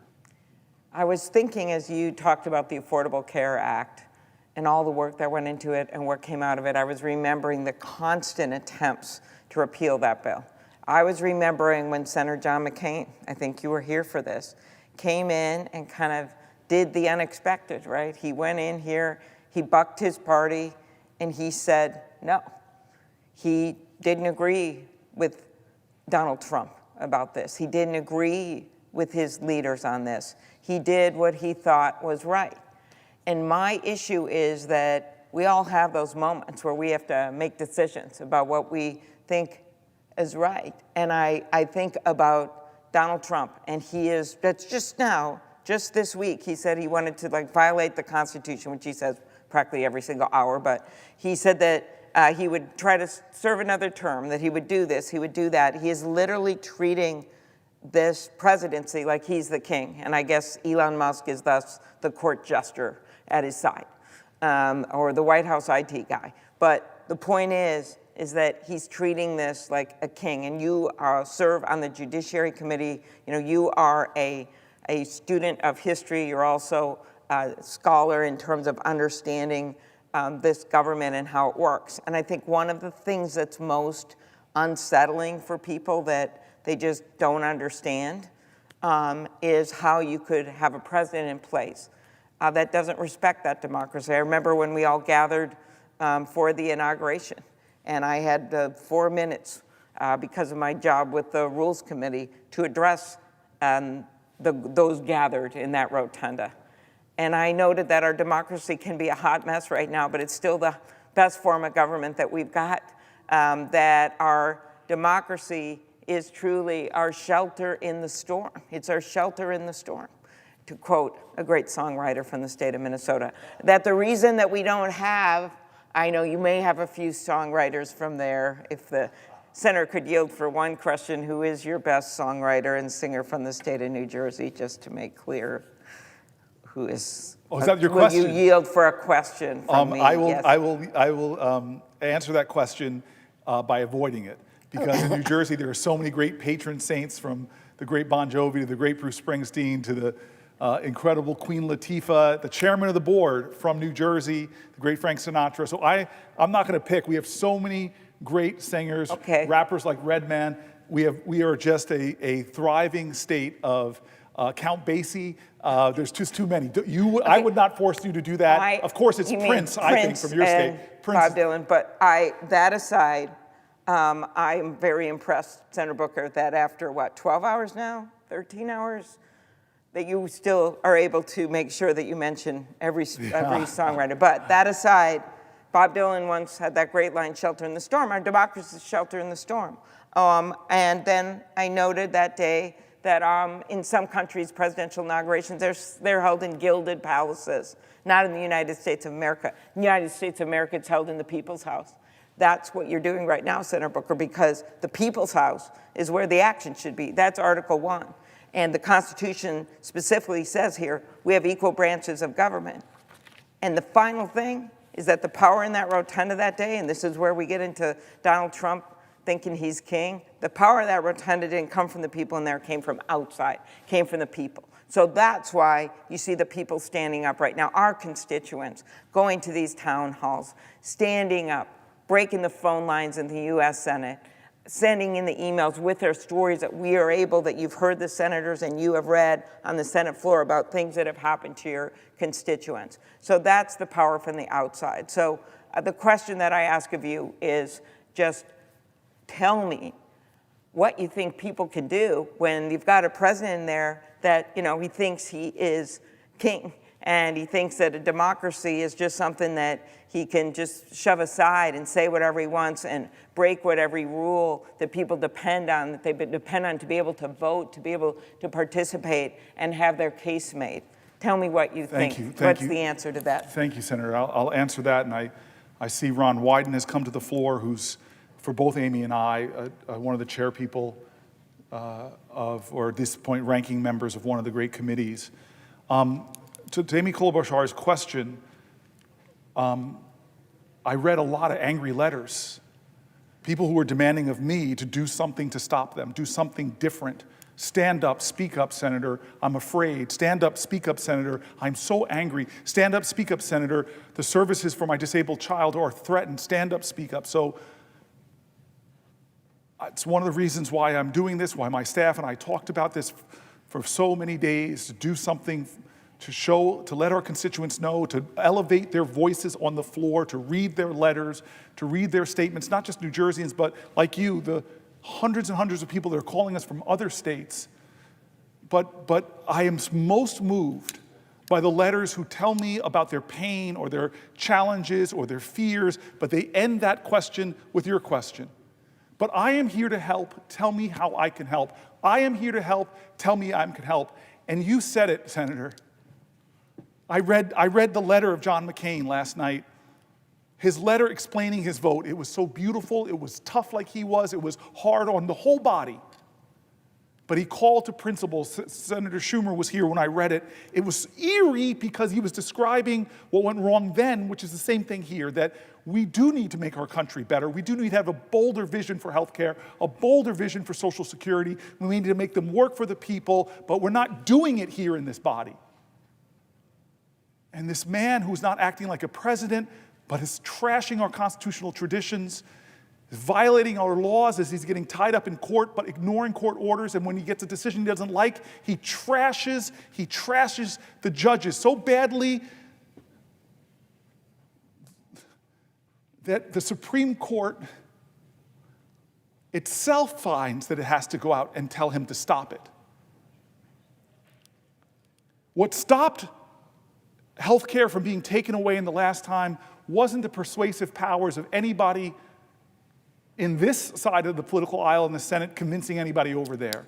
I would like to think it was my eloquence with Lisa Murkowski. I would like to think it was my high-minded intellect that somehow it was damaged playing too much football, but that somehow I got a right argument to Susan Collins. That wasn't it. I'd like to think it was my ability to stand up to John McCain himself. No, none of that. It was the people. It was the people. You remember the little lobbyists in their wheelchairs rolling up to senators and speaking their heart, telling them of their pain and their fear. It was people coming here and marching, people coming and flooding the calls like they're doing now, people writing letters, people marching, people in their states from all political spectrums coming in and saying, this is wrong, this is wrong, this is wrong. And so if you're asking me what we can do, I know what we can do, but we've got to, as the great song. Senator Klobuchar, I had my staff print a bunch of things I sent them. I sent them because I knew they were some of my favorite people from history. There's one here, Webster. There's one by Jefferson. There's the letters from the Birmingham jail, Langston Hughes, something by Harper Lee, Emma Lazarus. But here's one. Here's the answer. In a poem, and forgive me for reading this. I wanted to do it at some point today, and this is perfect. And I see my senator here. He may have a question, but I love this poem. It was written and put to song by a man named James Weldon Johnson. He was an educator, a poet, a diplomat, a civil rights activist. He was born in the great state of Florida. And he said that this is what we have to do. Lift every voice and sing. Lift every voice and sing till earth and heaven ring. Ring with the harmonies of liberty. Let our rejoicing rise high as the listening skies. Let it resound like the rolling sea. We must sing a song full of the faith that the dark past has taught us. Sing a song full of the hope that the present has brought us. Facing the rising sun of a new day begun, let us march on, let us march on, let us march on until victory is won. It doesn't ignore the wretchedness of our history. It speaks to the truth and the excitement and the hope about that past and the virtues that our ancestors gave us. He goes on, stony the road we trod, bitter the chastening rod, felt in the days when hope unborn had died. Yet with a steady beat, have not our weary feet come to the place for which our fathers sighed. We have come over a way with the tears which tears have been watered. We have come treading our path through the blood of the slaughtered, out of the gloomy past, till now we stand at last where the white gleam of the bright stars is cast. The last stanza. God of our weary years, God of our silent tears, thou who hast brought us thus far on the way, thou who hast by thy might led us into the night, keep us forever in the path, we pray, lest our feet stray from the places, our God, where we met thee, lest our hearts, drunk with the wine of the world, we forget thee. Shadow beneath thy hand, may we forever stand, true to our God and true to this native land. What can we do?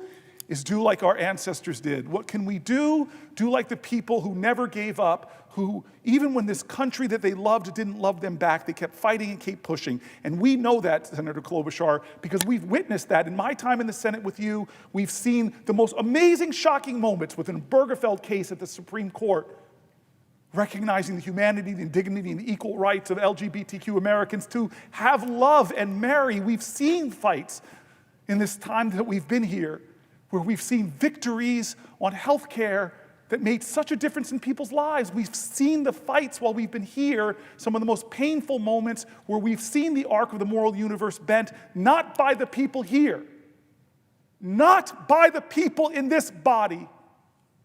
You think we got suffrage because a bunch of men on the Senate floor said, okay, guys, come on, put your hands in here. Ready, give women the right to vote on 3. Ready, break. That's not how it happened. It's not how it happened. It happened because the power of the people is greater than the people in power. You think we got civil rights because one day Strom Thurmond, after filibustering for 24 hours, you think we got civil rights because he came to the floor one day and said, I've seen the light. Let those Negro people have the right to vote. No, we got civil rights because people marched for it, sweat for it, and John Lewis bled for it.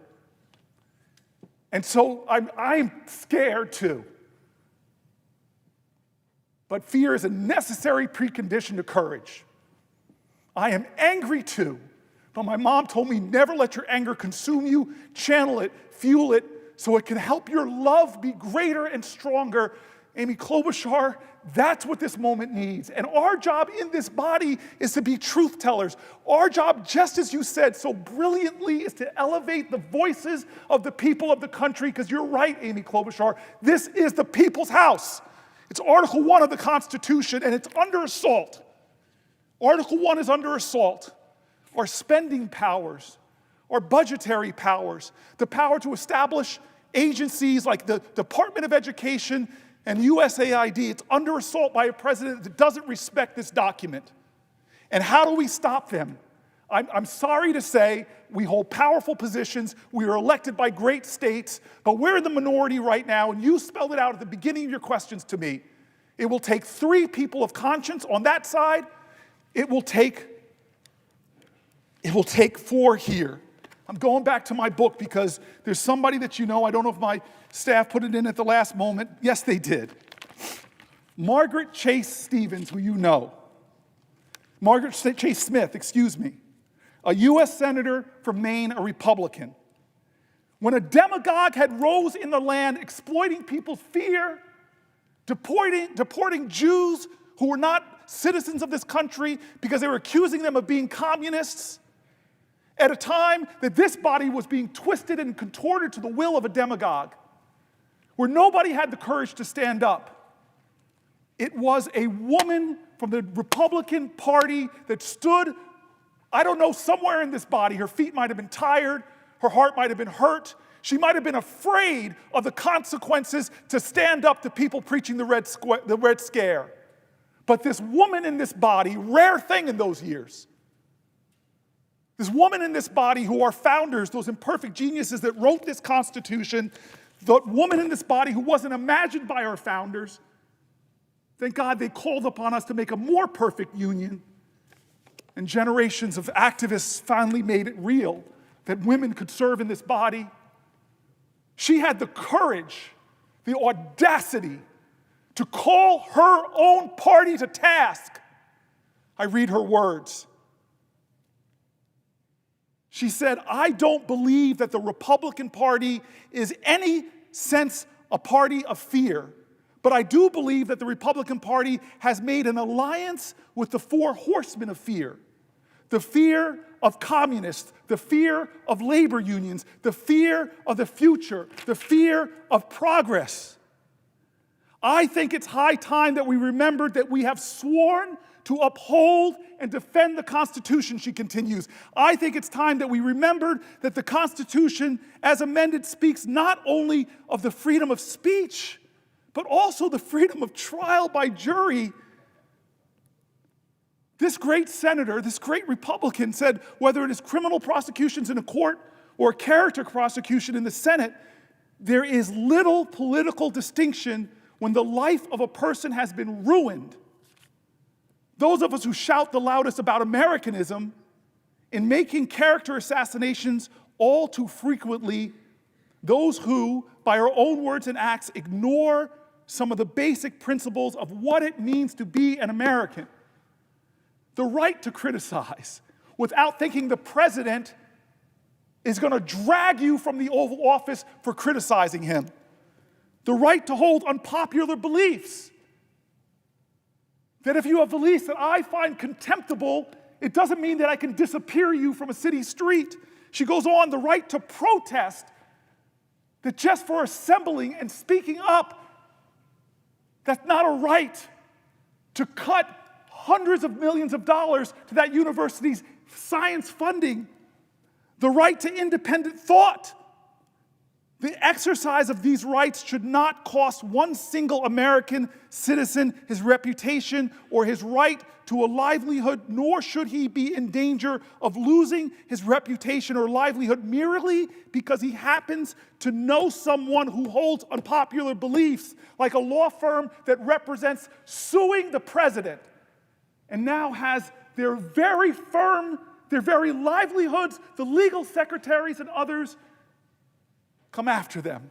Margaret Chase Smith goes on to call her party to be a woman of conscience, to stand up and say, I quote, "The American people are sick and tired of being afraid to speak their minds, lest they be politically smeared as communists or fascists by their opponents. Freedom of speech," she says, "is not what it used to be in America. It has been so abused by some that it is not exercised by others. So dear God, if I stand up in this body and say it is wrong to put Pete Hegseth in the cabinet as Secretary of Defense because he's unqualified,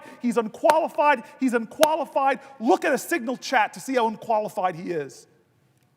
Margaret Chase Smith continues, "As a Republican, I say to my colleagues on this side of the aisle that the Republican Party faces challenges today that is not unlike the challenges it faced by Lincoln back in the day. The Republican Party so successfully met that challenge that it emerged from the Civil War as the champion of a united nation.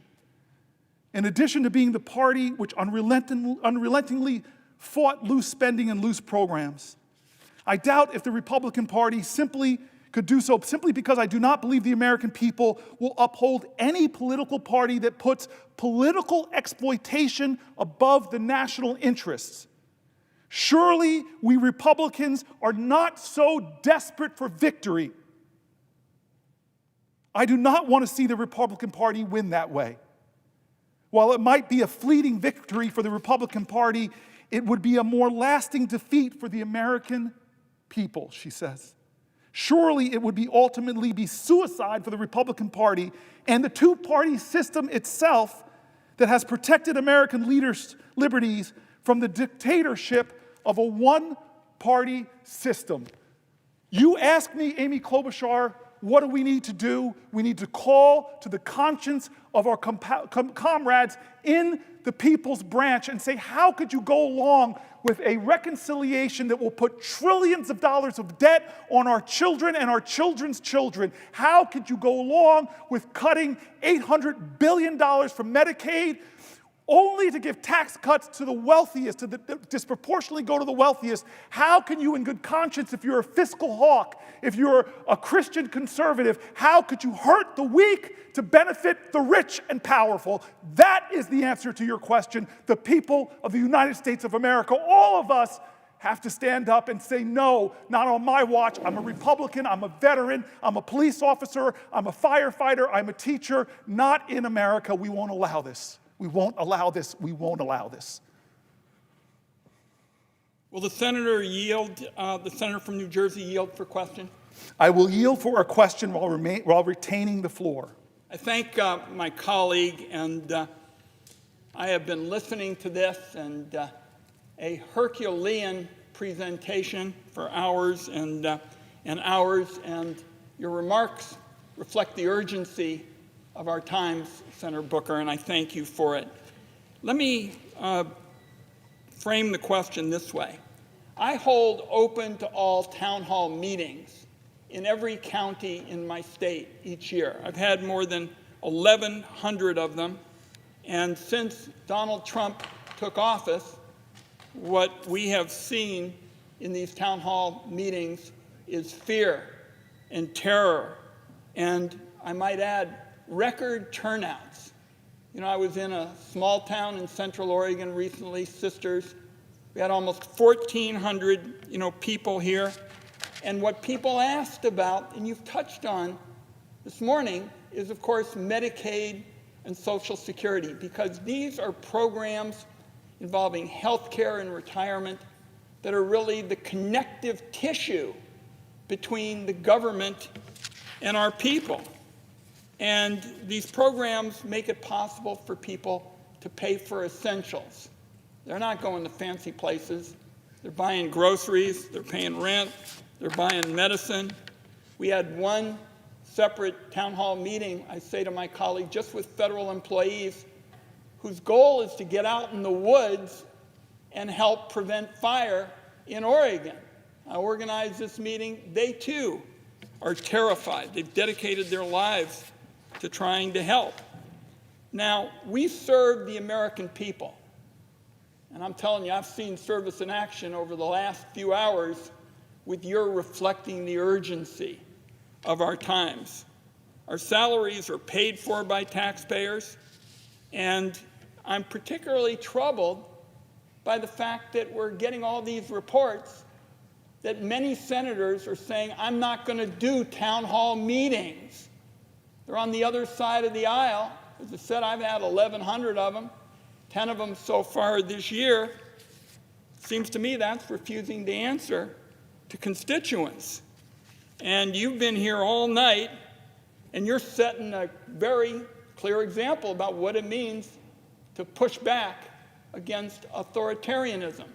So just like I have town hall meetings, my question to my friend from New Jersey is, what are you hearing from home? Pretty straightforward question, but it sure as heck is what the times are all about, because people are saying, what are you doing back there? What's important to you? And I talk about town meetings. I had a town hall, I say to my friend during the speech that was made on the floor of the House. I had 30,000 people participating. That's a lot for my small state. So I know what I'm doing, and I think the American people would like to hear a bit about what my colleague is hearing from his state and why it's so important that he's out here mopping his brow today, trying to stay on his feet, making the case for the urgency of our time. What are you hearing? Thank you, Senator. I'm hearing a lot of fear, a lot of anger. I'm hearing heads of hospitals say that this is outrageous, the threats to our hospitals in New Jersey. I'm hearing heads of critical health services tell me what the Medicaid cuts will mean to their organizations. I'm hearing from Catholic priests that are doing extraordinary things in service of their communities. I'm hearing from citizens who are veterans, who got fired from their jobs. I'm hearing from people, as I read letters from people who work in the Social Security agency, and what the chaos that's been created and the lack of the deteriorating service to seniors. I've heard from seniors who are terrified about what's being done to Social Security and how it might affect their lives. I'm hearing demands from our constituents, people demanding, Senator, that we do something about the outrages they're seeing. And I think that when I hear New Jerseyans, by larger and larger numbers, and I'll be back in my state. I know we are planning meetings and a town hall and a lot more this weekend. But I have to say, now more than ever, we need more of it.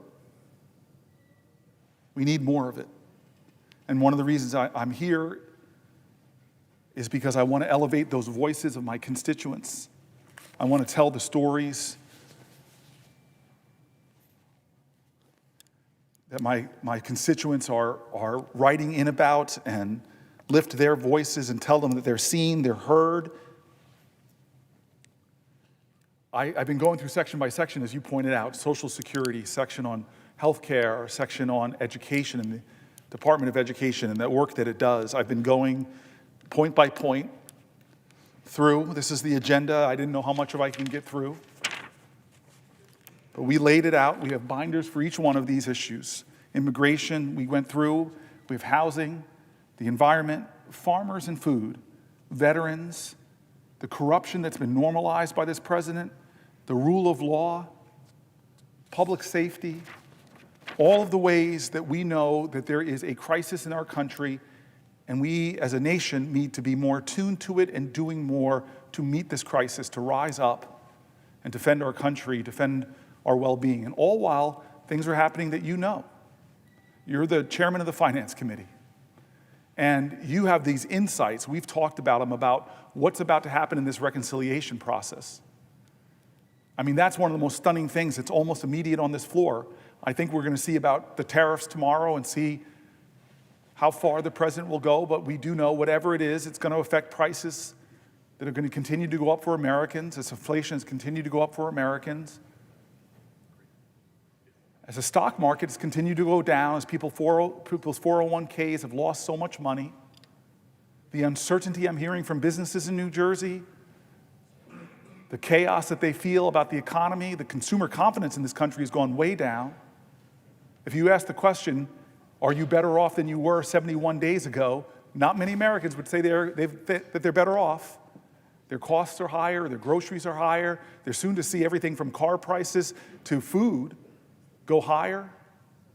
Their retirement security is under attack. Their health care is under attack. They're losing their Department of Education. They're less safe from infectious diseases abroad.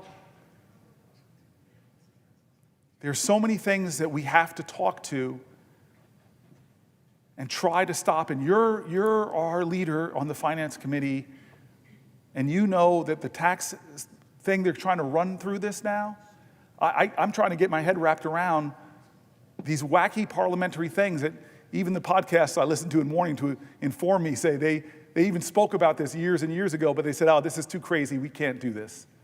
To try to tell the American people somehow that the trillions of dollars of tax cuts that we're going to give disproportionately to the wealthiest people of all, oh, there's nothing to see here that has a zero impact on the budget, so we can do it through reconciliation. That is the biggest hocus pocus, manufactured artifice that I've ever seen to obscure the truth in America.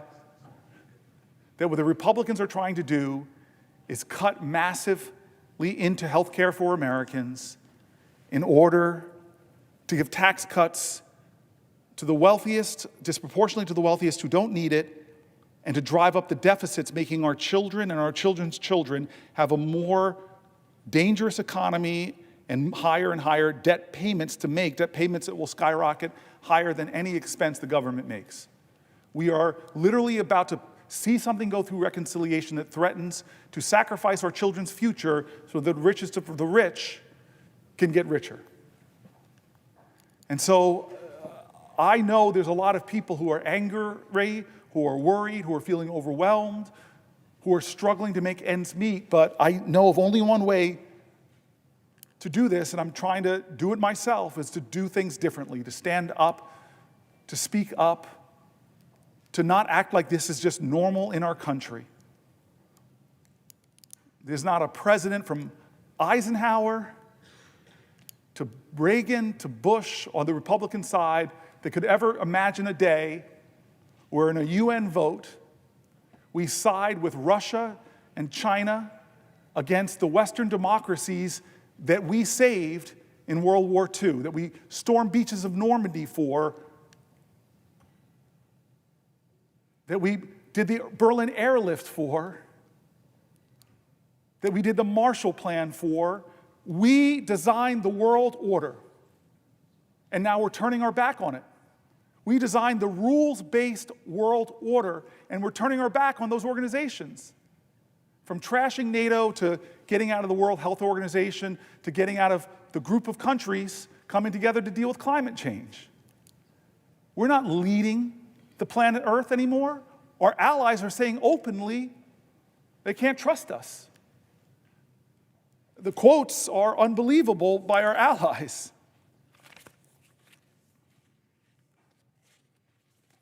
Generations of Americans all know one thing: Russia is our adversary. This principle was reinforced after Russia's brutal and unprovoked invasion of Ukraine in February of 2022. The American public knows a lot about Putin and his cronies and what they've done to the brave people of Ukraine. Russia has abducted over 19,000 children, taking them from their families and homeland. Russia has targeted civilians, bombing hospitals and schools, including a strike on a children's hospital during the supposed ceasefire negotiations just a few weeks ago. Russian forces have raped and assaulted Ukrainian civilians, and Russia has tortured prisoners of war. One would think, given all the horrors inflicted by Russia, that the United States would continue to treat Russia as the adversary and the pariah that other Western democracies treat it. But that's not what Trump has done. He's done the opposite. On the third anniversary of Russia's unprovoked invasion of Ukraine, the Trump administration joined Russia and North Korea in voting against a UN resolution condemning the invasion that has killed over 12,000 Ukrainian civilians and injured 30,000. Imagine that. I had the foreign minister of a great ally in NATO in my office looking at me and saying, basically, what the heck? My friend Chris Murphy on the floor, we sit close to each other. He's further up the dais than me in foreign relations, and this stuff is insanity. Here's NBC News. President Donald Trump has said Ukraine, not Russia, started the war. He called Ukrainian President Vladimir Zelensky not Vladimir Putin. He called Zelensky a dictator. Meanwhile, Trump's administration is standing down on a suite of tough anti-Kremlin policies. In just over a month, Trump has executed a startling realignment of American foreign policy, effectively throwing U.S. support behind Moscow and rejecting the tight alliance with Kyiv, cultivated by former President Joe Biden. The extraordinary pivot has upended decades of hawkish foreign policy towards Russia that provided a rare area of bipartisan consensus in an increasingly divided nation. Trump's recent moves have drawn international attention, unsettling U.S. alliances, and thrilling conservative populists who favor a turn away from Zelensky. The new posture was put in stark relief on Friday during a tense Oval Office meeting. We all remember this. Between Trump and Zelensky, the leaders clashed in front of the press, raising questions about the future of American support for Kyiv. Alliances and partners around the world are our biggest strength against any U.S. adversary or competitor, from China to Russia to Iran to North Korea. We are the strongest nation on the planet Earth, but our strength is multiplied and magnified when we stand in alliance with those nations that share our values and are bonded to us and are committed to us. In fact, the only time Article 5 in the United Nations, that article that says that if one person in NATO is attacked, everyone is attacked, and they all join together, that one time it happened was 9/11, when our NATO allies stood up with America. And so look at NATO. It's been the bedrock of the international order for 80 years. It was created in 1949 by 12 countries, including the United States, to provide collective security, and in many ways to provide collective security against the Soviet Union. Since then, 20 more countries have joined NATO through 10 rounds of enlargement, bringing the total number of NATO countries to 32. The most recent additions were Sweden in 2024 and Finland in 2023, who applied to join NATO in 2022 after Russia invaded Ukraine, because those countries are realizing that the authoritarian dictator that Putin is, who threatens his smaller neighbors, those other nations have realized they should be standing with NATO. That we have a principle of collective defense, as I said, enshrined in Article 5 of the North Atlantic Treaty. Collective defense means an attack on one ally is considered an attack against all allies. A strong NATO has made America safer and stronger and more prosperous. My colleagues on both sides of the aisle have recognized this. I've been in this body for 12 years. I've been told by people who I've learned from about foreign policy when I came here as a mayor and leaned on people like Chris Coons and leaned on people like Chris Murphy, leaned on people like John McCain, leaned on people like Lindsey Graham, leaned on people like Senator Rubio. He helped pass a law that enshrined congressional action before the president can withdraw from NATO. That law passed with overwhelming bipartisan support. 87 senators voted yes. Senator Rubio, now Secretary of State, said, and I quote, "NATO serves as an essential military alliance that protects shared natural interests and enhances America's international presence. Any decision to leave the alliance should be rigorously debated and considered by the US Congress with the input of the American people." 2 weeks ago, though, on March 19th in 2025, in response to news that the Pentagon may give up the role of supreme allied commander in Europe, a position held by an American general since the NATO alliance was formed in 1949, Republican Senator Wicker and Representative Rogers signaled their oppositions in an extraordinarily joint statement warning to Donald Trump that change would, quote, risk undermining American deterrence around the globe. I want to read some of the comments of NATO partners about the damage that has been done in just the last 71 days of Trump's leadership in upending the world order that has helped to keep America strong and stronger and safer and more prosperous. The EU's top diplomat said the free world needs a new leader. Think about that. Think about that.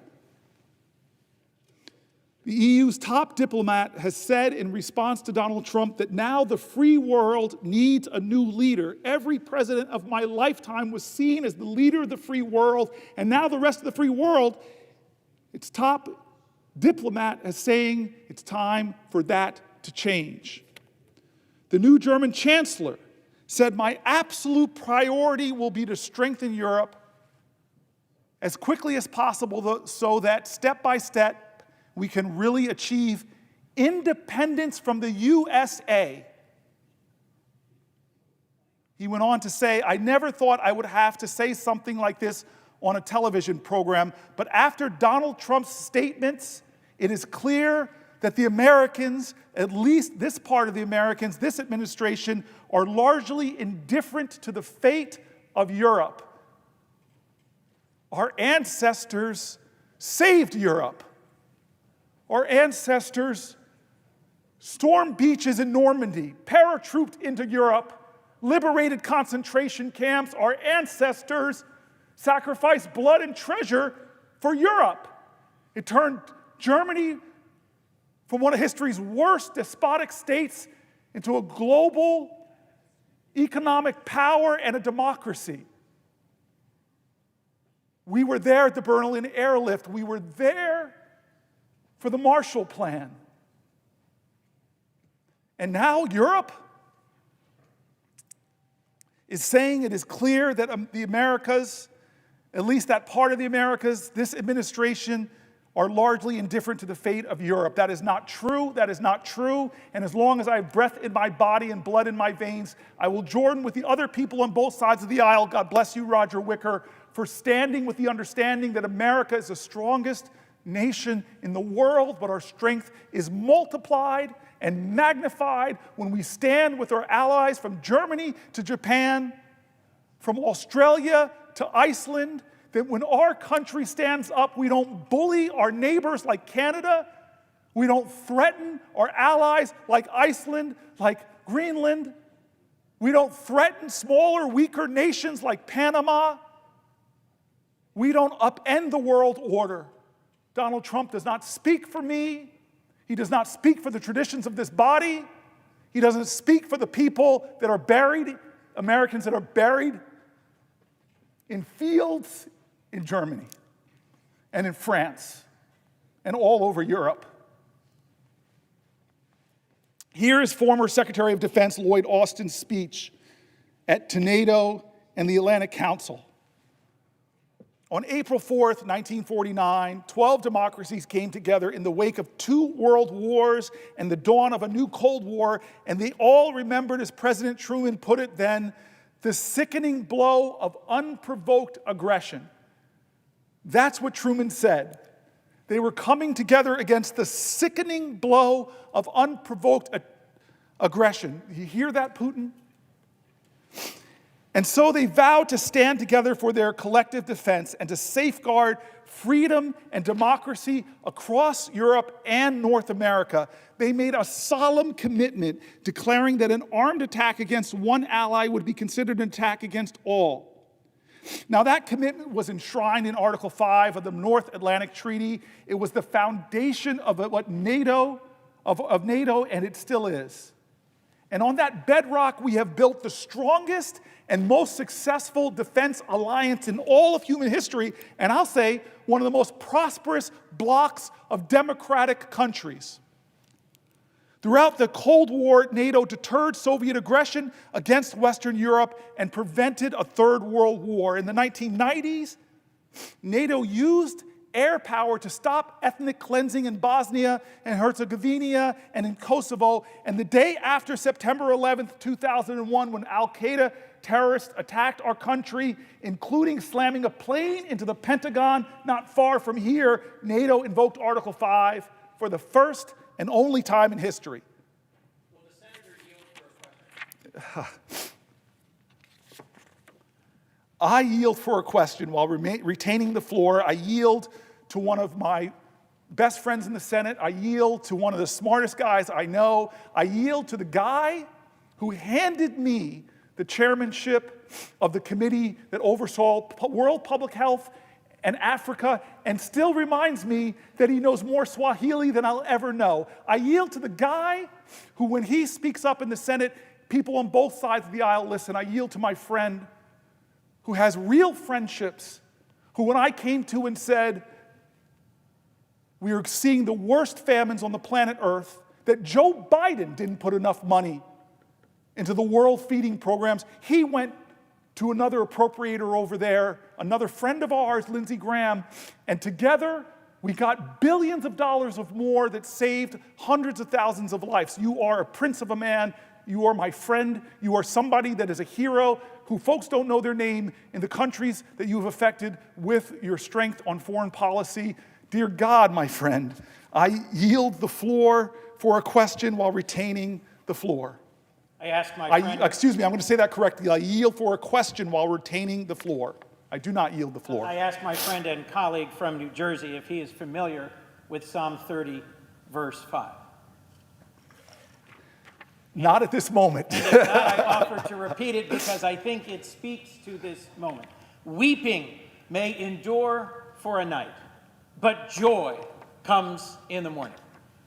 Now, this is a holy month. It is the month of Lent. It is the month of Ramadan. It is the period of reflection preceding Passover. And my question to my colleague is rooted in a scripture in the Torah, in the Psalms, forgive me, known to both of us, one widely engaged in these days. Weeping may endure for a night, but joy comes in the morning. This is a reminder both of the possibility of redemption, of the urgency of hope, and of your night-long sacrifice on this floor. Let me ask, if I might, two more questions of my friend and colleague. To my colleague from New Jersey, are you familiar with a front-page story on the Washington Post entitled, "Trump's USAID Cuts Cripple American Response to Myanmar Earthquake," an article running today in the Washington Post? I have not read the paper to this day, but I had suspected that that might be the case, given that my colleague from New Jersey has dedicated his night to standing tall and fighting hard to make sure that the people of the United States know what is going on. And I'll share with you just for a moment that it hurt my heart to watch the national evening news last night and see a Chinese humanitarian emergency response team celebrated as they pulled survivors out of the earthquake rubble in Myanmar. It did not hurt my heart that there are Chinese nationals providing emergency relief, but it hurt my heart that exactly those people who are the very best in the world at responding to humanitarian crises, exactly those people had just received termination letters, and their work with USAID had just been suspended. Normally, in every humanitarian crisis I've known in my lifetime, the first in are the men and women of USAID and the U.S. Armed Forces. Whether a tsunami, a tornado, wildfires, or an earthquake, we had world-leading humanitarian response capabilities. And I think it is a tragedy that we have not. I think it is a tragedy, and it is reflected in both this article that I've asked my colleague about and in the response of the world, that we have created an enormous opening for the PRC to come in and do what we previously did so well. Let me ask another question, if I might, of my colleague. Are you familiar with what has just happened to food banks all over our nation in terms of an announcement about impending deliveries of badly needed surplus food? This, I suspect, will be the focus of your future comments on agriculture, but I mention it as something that has impacted my state, and I suspect yours as well. Well, first of all, I want to stay disciplined. When you ask me a question, to yield for a question, I want to say I yield for a question while retaining the floor. And I want to say to the colleague, I'm familiar with some of this, but if as a part of a question to me and not anything resembling a colloquy, I will yield for a question while retaining the floor if you have another question. To my colleague, are you familiar with an article, USDA halts millions of dollars worth of deliveries to food banks? I'm pretty sure I am. I am. I will simply then ask my colleague a question. Therefore, if you were going to ask me a question, I yield for a question while retaining the floor. To my colleague, I ask the question, are you familiar with the cuts that have been imposed to the U.S. Department of Agriculture, suspending hundreds of millions of meals to Americans in need, and the justification for that being offered? I am familiar. I've mentioned it earlier in this last 15 hours. So thank you. Last question. I yield for a question while retaining the floor.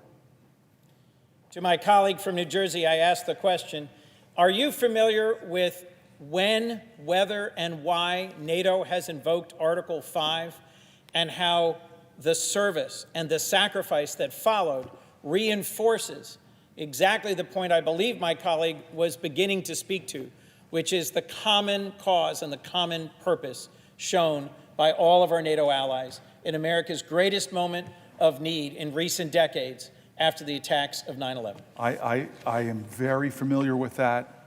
It haunts me that when America was in crisis, I live 11 miles from ground zero. And to my colleague, are you aware which of our European NATO allies lost per capita the highest number of their soldiers in combat serving alongside American service members? A nation I visited, a nation whose service members I visited, a nation that is today aggrieved by comments made recently, are you familiar with our trusted ally, Denmark? Yes, I am. That country that has shed more blood than any of our allies, side by side, fighting with America, is Canada. Denmark. Oh, it's Denmark. Denmark lost per capita, I believe. Excuse me. Let me simply ask of my colleague one more question. Thank you very much. I yield for a question while retaining the floor. Is my colleague aware that broadly distributed across our NATO allies is service and sacrifice, including the loss of their troops in combat, and that every single loss in combat was a loss of great service and sacrifice by our NATO allies? Yes, I am familiar, and I'm grateful for you making those points as we threaten Greenland and Denmark and try to bully them in a way that, with rhetoric that fashions more after the behavior of Vladimir Putin's threatening before the Ukrainian invasion, as opposed to what allies do who are grateful for shared sacrifice, who are grateful for shared honor, who are grateful for shared prosperity. What is happening right now to me is shameful. How we're treating our allies is unacceptable, and the tariffs that will be imposed will indeed hurt Canada and other NATO allies, but they will hurt us in the long run more, not only in the immediacy of the driving up of prices for Americans. What the president is doing as he turns his back on Republican traditions and American and Democratic traditions, it's going to hurt us more as a nation in the long run, as other countries look to other places for leadership of the free world. Will my colleague yield for another question? I yield for a question while retaining the floor. Is my colleague familiar with the testimony of General Jim Mattis, a decorated four-star Marine Corps general who served as Secretary of Defense in the previous Trump administration, who testified about what the consequences would be if we were to defund development and diplomacy? I hope that the colleague of mine, who again has been a mentor or friend on all things foreign policy, my belief is that he's referring to when General Mattis sat before the United States Senate and said very pointedly, if you cut the foreign aid, if you cut organizations like USAID, if you cut the programs of the State Department, then buy me more bullets. Will my colleague yield for a final question? I yield for a question while retaining the floor. Does my colleague have an opinion about whether it strengthens or harms America in our national security to have an earned reputation as a nation of compassion, a nation that comes to the aid of those suffering through humanitarian disasters, a nation of compassion that provides health care and access for retirement in decency, a nation that cares for the least of these on the margins of the world and that has a just and inclusive society at home? Does my colleague have an opinion about whether it strengthens or weakens our nation at home and abroad to earn a reputation for compassion and reliability, or instead to deserve a reputation for unreliability and cruelty? So this is the powerful thing about my friend, who I went with on my first trip to the continent of Africa as a senator. And I remember flying in to Zimbabwe. The leader of that country had passed away. And you always correct me on my pronunciation, so I'm going to try my best.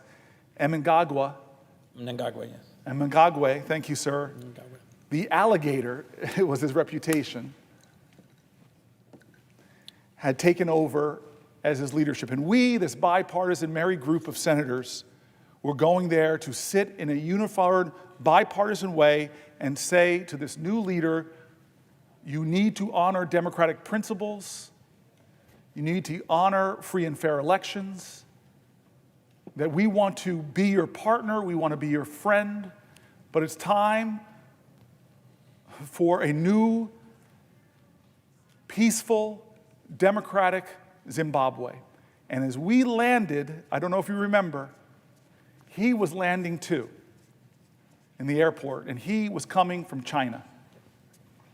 He was coming from China, who has different values than we have. In fact, you and I both see now all over the continent of Africa a competition.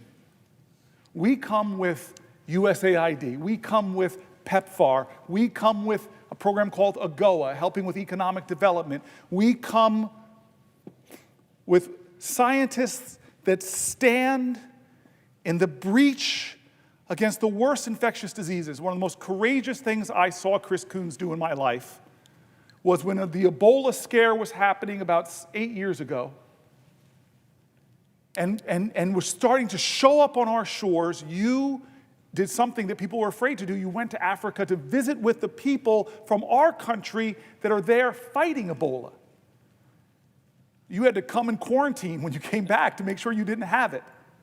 It was amazing because you were going there to say to the world, I, Chris Coons, Senator for Delaware, here, but America is here. America knows that an infectious disease anywhere is a threat to public health everywhere. America knows that when it comes to the globe, Martin Luther King was right in his spiritual proclamation in the letters from the Birmingham jail that we are all caught in an inescapable network of mutuality, tied in a common garment of destiny, that injustice anywhere is a threat to justice everywhere. I have been to where you've been, from Kenya and Tanzania, to traveling with you to Ouagadougou. You used to make me smile when I used to say the capital of Burkina Faso. Ouagadougou, my friend. There's a word I learned from a language, the Bantu language. It basically roughly translates into this: I am because we are. I am because we are. America has learned the power of soft power. General Mattis knew much cheaper investment, much more success. String of successes that we've had in the last 25 years have been with our soft power, not with our 20-year wars in places like Iraq and Afghanistan. General Mattis knew that. He gave wisdom. He said, do not cut the State Department. Do not cut USAID. They are making an invaluable contribution to fighting terrorism, to fighting instability, to spreading democracy, to fighting infectious diseases, where we go and stand. But now we're shrinking, we're retreating, we're pulling back, we're cutting aid. And when crises are happening like we're seeing in Myanmar right now, we don't even have the personnel to be there to help people. But you know who does? China. And they show up and they leverage influence. You and I know this in the continent of Africa. They're here, take our money, be in debt to us now, and we have control. By the way, we want a military port here, like they have right next to us in Djibouti. The Chinese are playing a long game, and Trump is playing into their hands and weakening our nation, not just against infectious diseases, not just against the global fight against climate change, not just against the economic opportunities that we're missing out on in the continent of Africa. And guess what? If you don't know this, by 2050, 1 out of every 4 people on the planet Earth will live on the continent of Africa. 1 of every 3 working-age people on the planet Earth will be on the continent of Africa. China's playing the long game.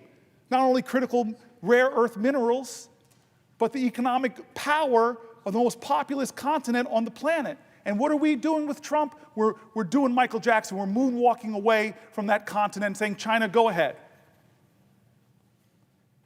I love you, Chris Coons. I am the ranking member of this subcommittee inspired by you, Chris Coons. And the work that you and me and Lindsey Graham and John McCain did over the last 10 years is being swept away as our allies are saying frightening things that they have to look elsewhere for leadership and not to the people that saved the free world. It is a shame that we're doing to my grandparents' generation. With my grandmother with her war bonds and her victory garden, and my grandfather building bombers at the Willow Run bomber plant in Michigan. All the country came together and sacrificed for the war effort. We saved Europe. We bled and died on that European continent. There are, and you've seen them, these fields of crosses, and you see some stars of David, and you see some Muslim graves, you see it all. Our American boys died. And yet we still invested in that continent. We still invested with the Marshall Plan. We still invested with the Berlin Airlift. We still stood up to communism. And a great Republican president stood up in front of a Russian autocratic leader and said, Gorbachev, tear down this wall. And what is Trump going to be remembered for? I really love Vladimir Putin. Zelensky's a dictator. You're my friend. You and I both visit VA halls. And occasionally we meet a World War II veteran. In my state, there are some incredible men that still wear their hat. And if they can, they stand with pride. They are called the greatest generation. And what are we doing to their legacy? What are we doing to their legacy, Chris Coons?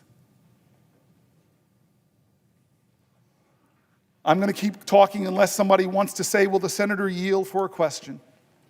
Will the senator yield for a question? I yield for a question while retaining the floor. First of all, thank you so much for what you are doing, Senator Booker. You are drawing our nation's attention to what Donald Trump and Elon Musk and Doge are seeking to do to our country, especially the most vulnerable in our society. And you, Senator Booker, you have been a champion for the poor, for the sick, for the disabled, for those most in need throughout your entire life.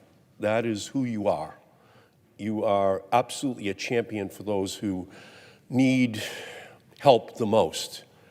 So as we look at what Donald Trump is proposing, to destroy the Department of Education, just to level it, knowing that Title I money goes to the poorest children in Newark, in Boston, so that they can have as close to an equal footing as is possible so that they too can compete to ensure they enjoy the American dream.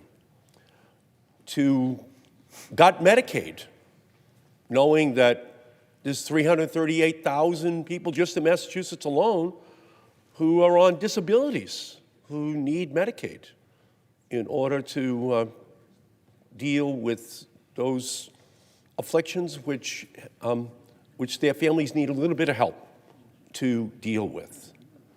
To begin a process of saying that Social Security is a Ponzi scheme. Yes.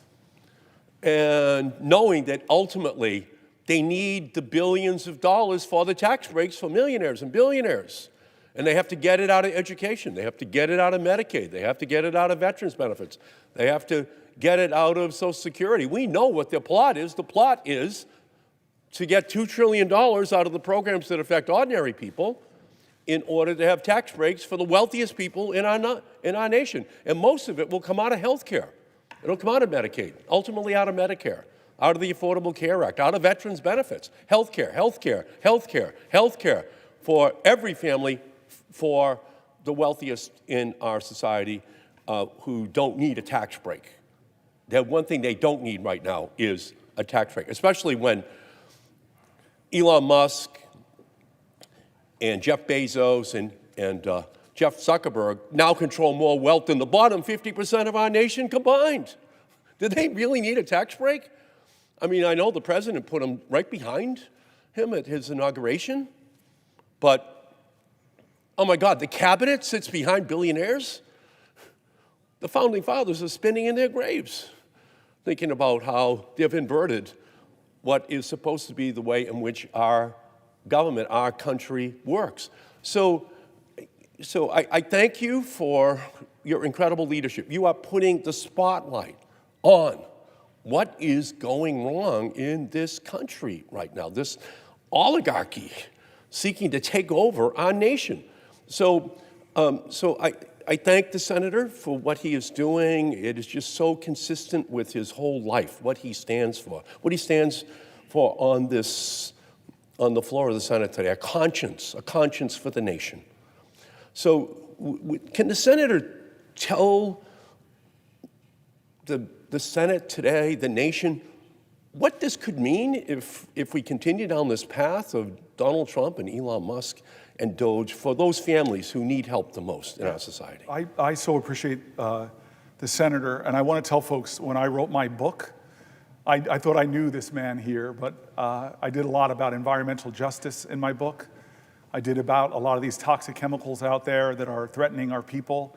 And I came to the Senate one day, so humbled, because I told him I knew you as my colleague. We both got here around the same time, but I had no idea of the kind of things you did in the United States House of Representatives, how many bills that made a difference for people's lives in Boston and in Newark and Camden and Passaic. You are one of the people that, after a few years here, I discovered in 2015, writing my book, how amazing your career is. And now, having served in the Senate about the same amount of time, I am so grateful for you. And you have been so consistent in why you came here, not forgetting the people you've been fighting for your whole career. And so your question is right aligned with that point. It was said earlier about this humanity's biggest fight, humanity's biggest consistent theme, us versus them or just us. I don't like when we pit one group in this country against another group. It's not us versus the billionaires or us versus the Republicans. It's understanding what is best for we the people. How can we create a more perfect union? And I will tell you this right now. We are a union in trouble compared to our global peers. We have higher disease rates, higher diabetes rates, higher cancer rates, higher maternal mortality rates, higher premature birth rates, higher infant mortality rates. There are so many things going on in this country that should not go on. But yet we are a nation of utter abundance. We are a nation of incredible wealth and resources. And we've proven in our past to be a nation of incredible vision. And that's why I don't understand why we are playing so small, why we have a president that is playing so small.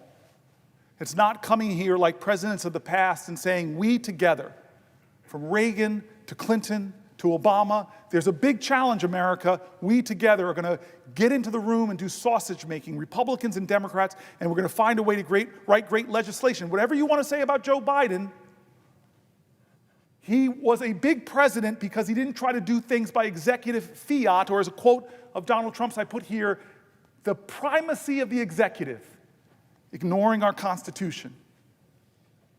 You know how many bipartisan bills were hammered out here? I see another dear friend of mine, Mark Warner. You know how many bipartisan bills Mark Warner was at the table for? My senior senator who's chairman of Intelligence. We did bipartisan infrastructure act when Trump in his first term had infrastructure week every other week. We did a chips and science bill. He's trying to claw back the money, but we together, I still remember that skiff, that classified skiff where the whole Senate was there and our national security team and Gina Raimondo put forward the crisis in our country, the vulnerabilities, and we came out of that room, we got into our rooms, and we hammered out a great chips and science bill. Decades went by in this body with doing nothing on gun violence. Decades, and courageous people on the Republican side, friends of mine that surprised me, that stood up like Senator Cornyn and said, we're going to do something. I've got my lines, you've got your lines, but let's find the space in the middle. And we did programs, and if you come to New Jersey, the community violence intervention money is lowering murder rates in places like Newark by over 50%, helping to get it done along with our great law enforcement officers. And the incredible thing about that now is Trump is trying to claw back that money, violating the separation of powers, because we decide how we're spending money in America, not the executive. Read the Constitution. And so you and I both know that a big president would come to here and say, let's do some legislation. But John McCain, and I read it in the middle of the night, but John McCain, it's really important, John McCain, I won't read it, but I will tell it, voted against the health care last time, the taking away of health care for millions of Americans, and said that's because of the dysfunction of this body that we don't come together and do something bigger and bolder to provide better health care, to bring the ideas from both sides and expand the opportunities for Americans and replace the imperfections of the Affordable Care Act with smarter and better things. Not Donald Trump. He's repeating why the mistakes,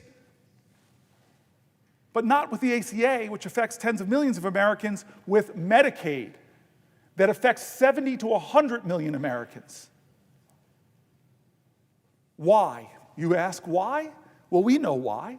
There's two things that this will achieve. Two things. One, as you said it, it is because he wants to not just renew the Trump tax cuts, but expand them that have disproportionate benefits to the wealthiest. And I wish the wealthiest in the country, names that we know, people like Elon Musk would say, I don't want a tax cut.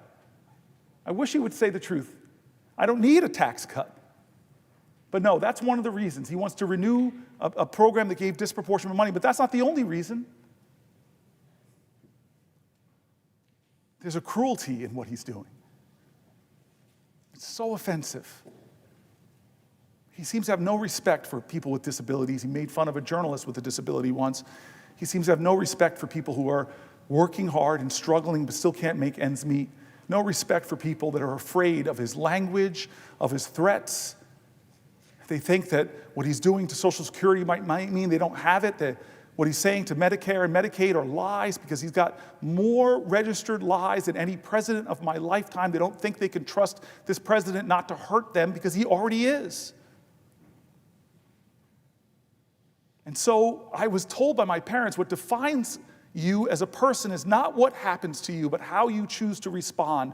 What happens to us as a nation is not what happens to us. They can bomb us from Pearl Harbor to attack us at 9/11. The American character was defined by how we responded to those crises. And yes, there have been major political crises before, but we responded by bending the arc of our nation more towards justice, taking care of more and more people, saying that we belong to each other in America. It is we the people. It is we the people. I see the standing of my friend, Mark Warner. I don't know if he has a question, but I know what I'm told to say if he asks me to yield for a question.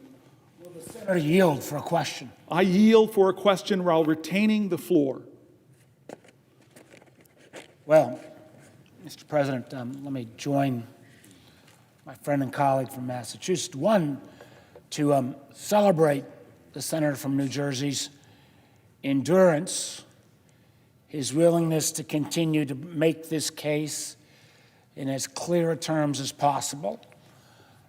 Not having been here last night at 6:30, I do wonder when he started this speechathon at 6:30 whether the bob and the weave and the move was quite as strong, or was he firmly attached to the podium. The fact that you are going on more than 12 hours now and look like you've got hours ahead and hours before you sleep, and knowing that there are other members who've got a question, including the majority leader. I just want to be brief with mine. You've talked a lot with great passion about the damage done domestically. As chairman of the Intelligence Committee, now vice chairman, I have been aghast at the sloppiness of this administration time after time after time in terms of their treatment of classified information. First 2 weeks of the administration, strangely, a couple hundred CIA agents' identities were revealed on a non-classified chain. These probationary employees, means new employees, the American government had spent a couple $100,000 on each of them. You got to get a security clearance, you got to get them trained. Unfortunately, these folks can't deploy abroad. They can't deploy undercover because their names were carelessly put on an unsecured channel. If you say, well, that was just a one-off. Well, what about a week or so later, the Doge boys, they print a whole list of federal properties that should be for sale. They quickly take it down a few hours later, realizing they once again have screwed up. But in putting up that list, they put on classified dark sites that the American government, again, spends millions of dollars to protect. Or more recently as well, the Doge boys, either ignorantly or maliciously, either one just plain stupid, put out the list of a classified agency, its budget, total head count, again, all classified information. And Senator, one thing I can tell you, and I know you know this as well, if this had happened to a line intelligence officer or a line military officer, there'd be no question. Your butt would be fired. Matter of fact, we got information yesterday there had been a DHS employee who had inadvertently put a journalist on a chat line. Guess what happened? The guy's fired. So when it came to this incident, now called Signalgate, or Signalgate fiasco, where you've got the leading members of this administration debating where and how we should bomb the Houthis, including specific information of who will be hit and when. Senator Booker, I was down in Hampton Roads this week, and these were the communities that surround the Norfolk Naval Station. Norfolk Naval Station is where the Truman, the aircraft carrier, has been deployed from. It is the aircraft carrier that the flights that attacked the Houthis flew off of. I can tell you one thing, Senator Booker, these people were pissed off that there'd been this level of carelessness about their loved ones that if it had gotten in the wrong hands would have cost American lives. So, Senator Booker, as you put down the litanies of all of the challenges that have been raised by this administration, I'll ask you a simple question. Do you agree that this pattern, not one-off, pattern of sloppiness endangers our national security? Yes, absolutely, yes. I love that you gave that litany, Senator. I have benefited from your leadership on the Intel Committee. You are one of the people that when things go down on the planet Earth, you're one of the small handful of people with the highest security clearance here, you know, before rank and file senators do. And we've had so many conversations about threat matrices and what our enemies are doing. You've sent me to the SCIF and say, I can't talk to you about this. Go down in the SCIF and ask for the information and help me to fill out my understanding of national security threats. I am stunned by this president. All that I've read in the SCIFs about what Russia is doing to this country, I am stunned and angry by this president and what he is doing to us by cozying up to Putin and turning his back on our allies. But the sloppiness, the unqualified leaders that he's put in place, it has caused us to be more at risk. And the Signalgate, you said it. If that had happened under any other president, Republican or Democrat, whoever controlled the Senate would have hearings. They would want to know, was this pattern in practice? Did these signal conversations happen before and we only know about this one because it's somehow you pulled in a journalist? Well, that's a violation of the law because they're disappearing messages. We're destroying government documents that the executive branch has a legal obligation.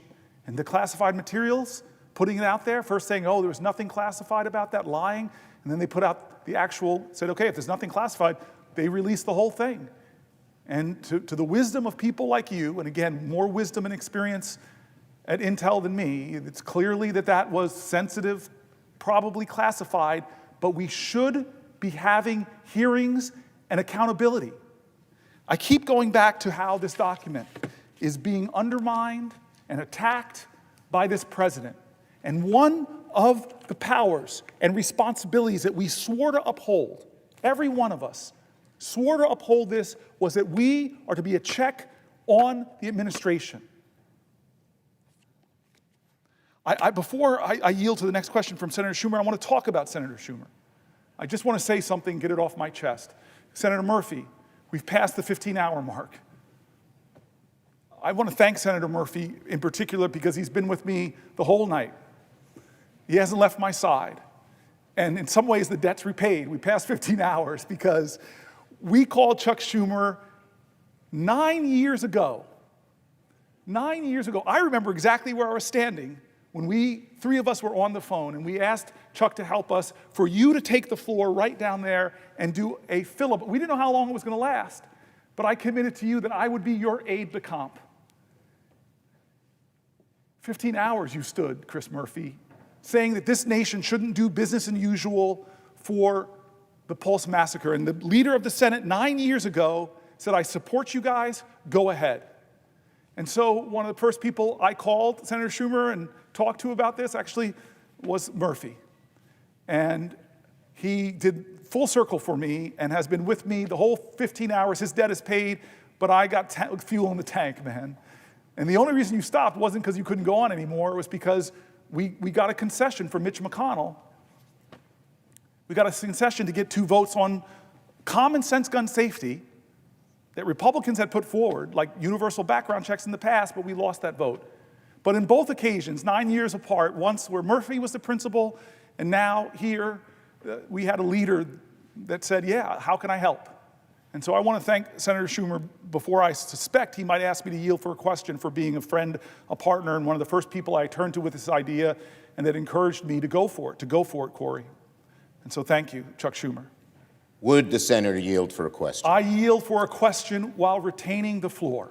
And I have 2 questions, frankly, one on Medicaid cuts, which we talked about last night, and one on tariffs. But first, let me say before I get to this question, your strength, your fortitude, your clarity has just been nothing short of amazing.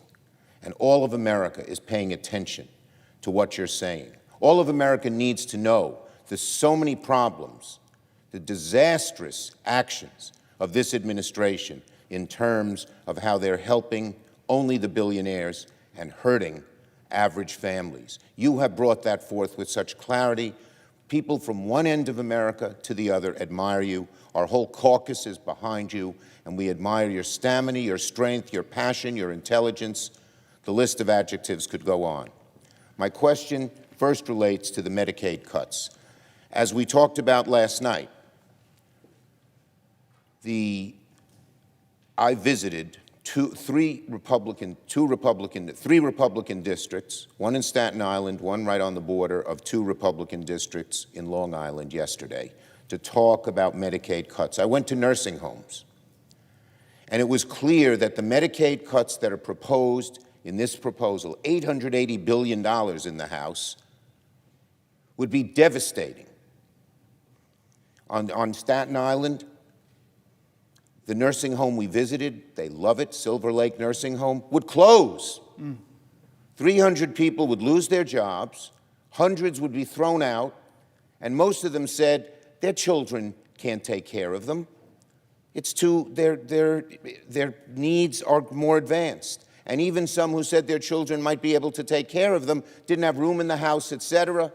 So it's affecting, Staten Island's a middle class, voted for Trump. But we made a plea to their congresswoman to not vote for any bill that had these Medicaid cuts and the tax breaks for billionaires. And a lot of the people there were, it was bipartisan, there were both parties there. We estimated that about 18,000 people total would lose their jobs with these Medicaid cuts, creating a recession on Staten Island. We estimated the harm that would have caused. And so this was devastating. Same thing on Long Island. Again, Republican areas with Republican congresspeople who hold the balance. If those 3 congresspeople alone would say, I'm not voting for a bill that cuts Medicaid to give tax breaks for the billionaires, the bill would fail. So, and I know that you in New Jersey, and my colleagues in Massachusetts, Connecticut, and elsewhere are doing the same thing, congressmen and senators, and I've talked to Leader Jeffries, and he's doing the same with his folks. So my question to you is very simple. If these people in New Jersey, in New York, across America, are kicked out of nursing homes, of assisted living facilities, of healthcare facilities, what would they do? How could they, and how does the senator, with his passion and everything else, feel when the only reason they're doing this is give tax breaks to the wealthiest of Americans? Would you please answer my question, sir? Yes, I will, Leader Schumer. I earlier, or late last night rather, I read dozens and dozens and dozens of letters from terrified people. The stories were heartbreaking as people rendered their pride and gave us insights into the more painful aspects of their lives. I got emotional over one about a person talking about being diagnosed with Parkinson's and know that the disease was more and more debilitating, like I saw with my father, and demand more and more help, and she was paranoid that the burden on her family, that they couldn't afford it. I had this one amazing letter about a person that said they were the sandwich generation, two 90-something-year-old parents they were taking care of, and two adult men, children with disabilities. And for all of these people, like you saw in the nursing homes, Medicaid wasn't a plus or some kind of abundance heaped upon their lives. It helped them keep the fragile financial world they were living in stable. And then not just an $880 billion cut, Senator Schumer, but even just a half of that or a quarter of that would cut services that would pull apart their whole lives, their ability to care for their loved ones, their ability to still work.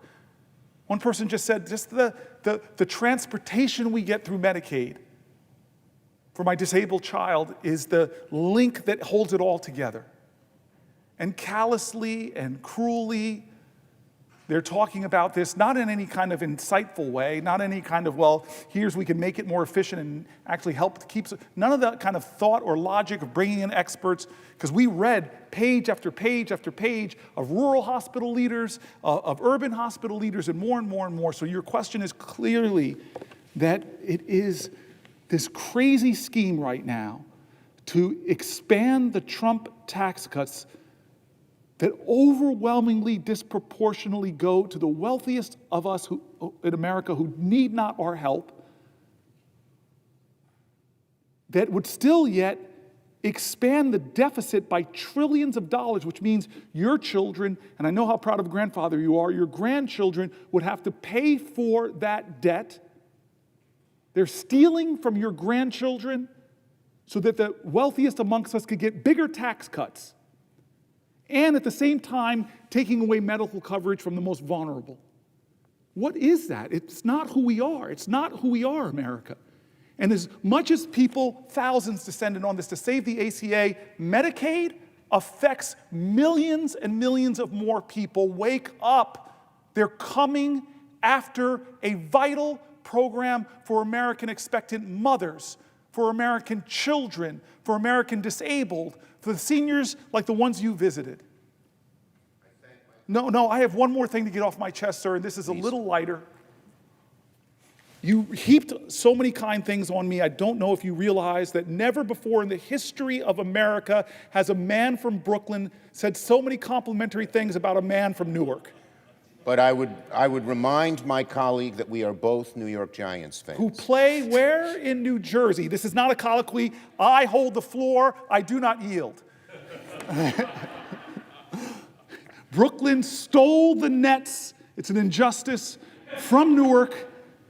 They stole the Nets. I do not yield the floor for a rebuttal. And the Giants and the Jets play in New Jersey. There's only one football team in New York, and that's the Bills. I do not yield, but I do love and respect. But when I got the floor, I don't have to yield. This is the one time in my life I get the last word with my much more senior, much wiser friend and senator who supported. My colleague, I do have another question on an unrelated subject. On a different subject? Unrelated subject. Okay, unrelated. But I will say, As long as he gives me that commitment, I yield for a question while retaining the floor. First, let me say before I ask my question, go Bills. Second, given the 15 hours which you've shown such amazing strength of an all-American athlete who could probably, given what you've shown tonight, be a star on our Giants, so I will not even try to rebut where the Giants are. But I will ask you this question, second. And just going back to before I get to tariffs, one of the leading hospitals in New York told me if there were only a 20% cut of Medicaid, less deep than they showed, that they would close. They're the only cancer care place in the Bronx, 1.3 million people, and they give great care. They're the only one. They would close. So the devastation of these cuts, the American people should realize, is just enormous from one end of the country to the other. In middle-class communities and upper-middle-class communities like Long Island, middle-class like Staten Island, poor communities like the Bronx. But on tariffs, let me ask a question. So here we are, right on the edge of April 2nd. Today's April Fool's Day, but the tariffs that the president is proposing, unfortunately, are not part of an April Fool's trick. They're real and they're devastating. And my question to my colleague, with these tariffs, which is estimated would cost the American family $6,000 more on average, would raise costs on everything across the board, and would throw devastation into our economy. Look at the stock market. It goes down when Trump's serious about tariffs, and it goes up when he says, well, maybe he's not so serious. And with the chaos that is caused, so businesses, which love certainty, small businesses, medium-sized businesses, large businesses, need certainty. So my questions are these.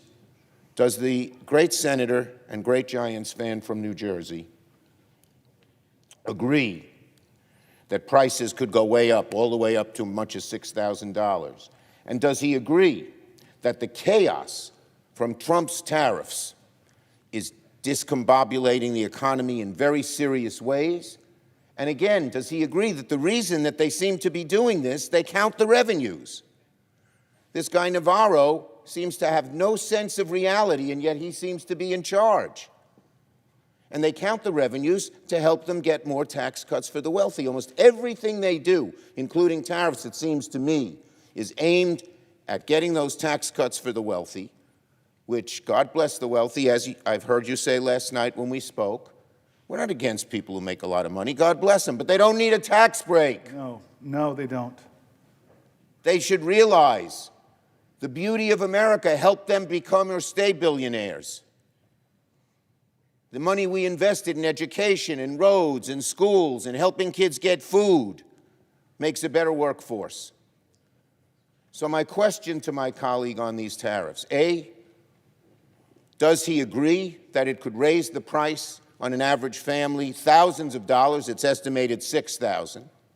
Does he agree that the chaos caused by Trump's on again, off again, this country, this much, that much, this product, that product, is hurting the economy and hurting business people do their jobs? And does he agree that it seems the motivation is tax breaks for the wealthiest people? So Could you please answer my question? I will, yield Leader back Schumer. to him. I will. So you and I both know that in 72 days now, it's the next day, the 72 days that Trump has been in office, he has caused havoc on the American economy, especially given the economy he inherited. Inflation is up. Prices are up. Consumer confidence is down. The stock market and people's 401ks and retirement plans are down. He continues to do things to rattle confidence, to raise prices, and to hurt not the billionaires, the people that can afford these things, to hurt average Americans who find housing prices too high and it difficult to make ends meet. Every time, and I've looked at the tariffs throughout history, in fact, one of my friends sent me this really funny clip I hope somebody will put up for me from, I think it was Ferris Bueller's Day Off, where he was talking about tariffs and was like, Bueller. The reality is, or maybe it was another movie, I'm mixing it up. It shows my pop, what's that? Entitled after Thank you, 15 right hours. now. But the tariffs haven't worked out for Republican presidents who tried them during the Depression. The evidence is here. Learn from our history. Does my colleague remember the names of Smoot and Hawley? Smoot and Hawley. Yes, sir. I definitely remember those names from high school history. God bless you, Mr. Al Gore and Ms. Saru. So yes, what he's going to do tomorrow is going to rattle the markets. What he's going to do tomorrow is raise prices for Americans. What he's going to do tomorrow is lie to folks and say that this is something that China will pay or whomever will pay, when actually it's the American consumers that will pay with higher prices and more economic insecurity. This man, I tell you this quote that Frederick Douglass once said. This I do remember. He said, "The limits of tyranny is prescribed by the endurance of those who are oppressed."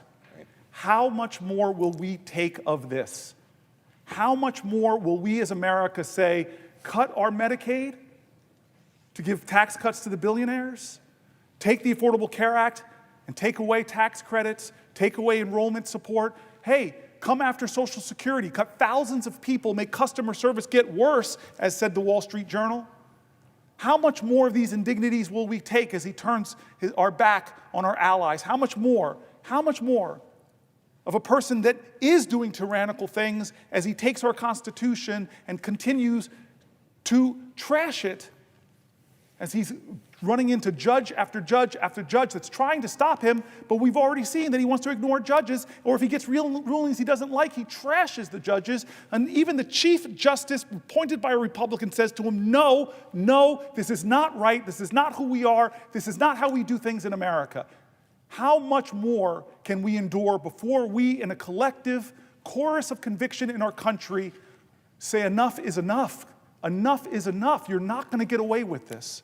I thank the gentleman for his fortitude, his strength, and the crystalline brilliance by which he has shown the American people the huge dangers that face them with this Trump, Doge, Musk administration. I yield the floor back to my colleague in New Jersey. Thank you. Thank you.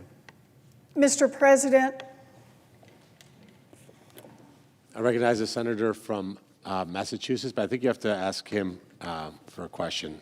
Mr. President, will the senator yield for a question? I yield for a question while retaining the floor.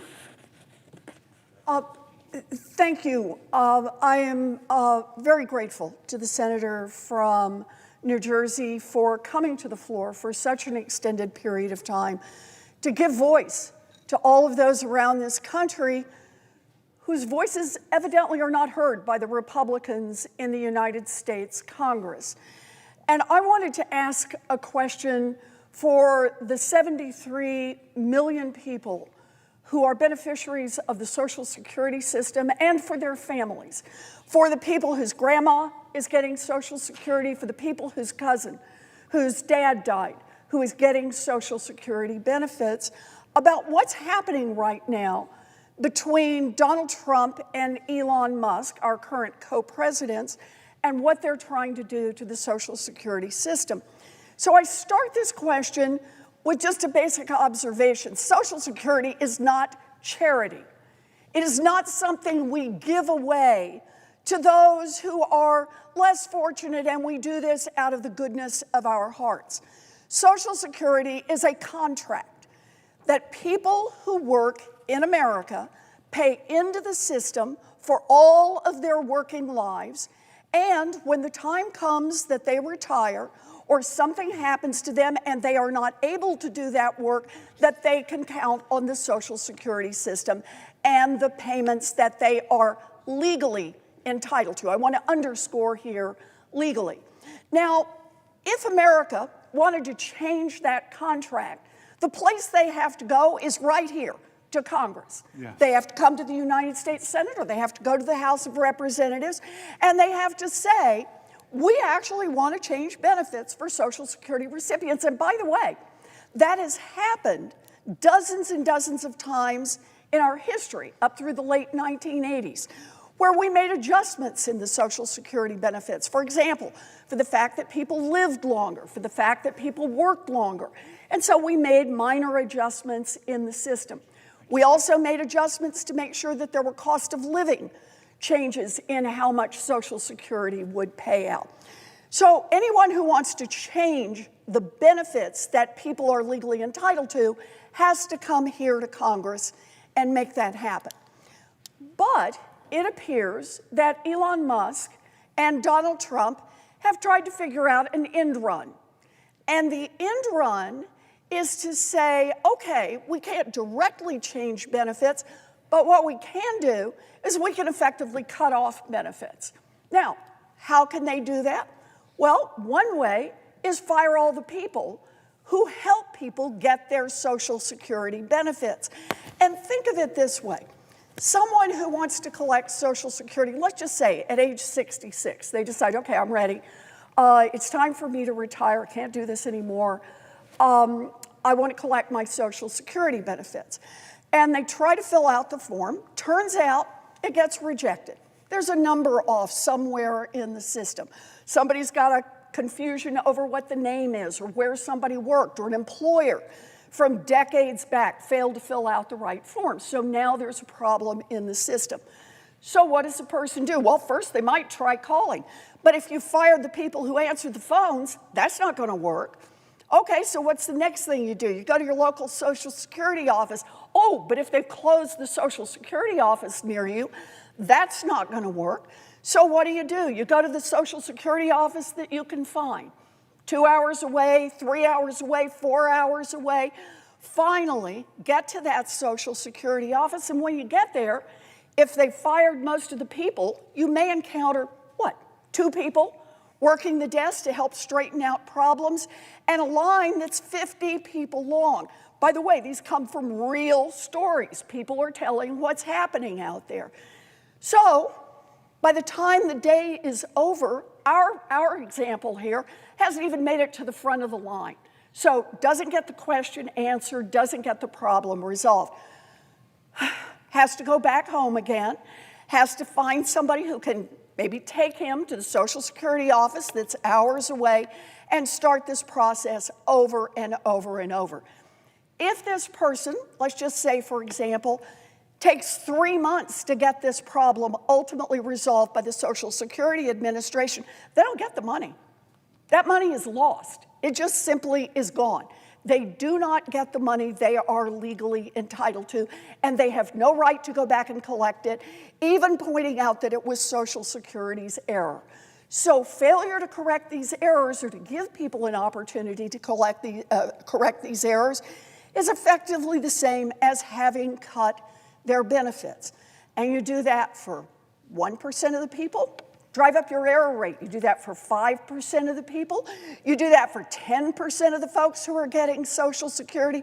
And man, those cuts really start to add up. They really start to add up for the people whose benefits are cut. They really start to add up for Donald Trump and for Elon Musk. But let's look at another possibility here, and that is just simply delay. Checks don't go out on time. When checks don't go out on time, then the promise that people relied on, that check would come on the 3rd of the month, that's what they count on for rent, that's what they count on to put groceries on the table, that's what they count on to support themselves, it's gone.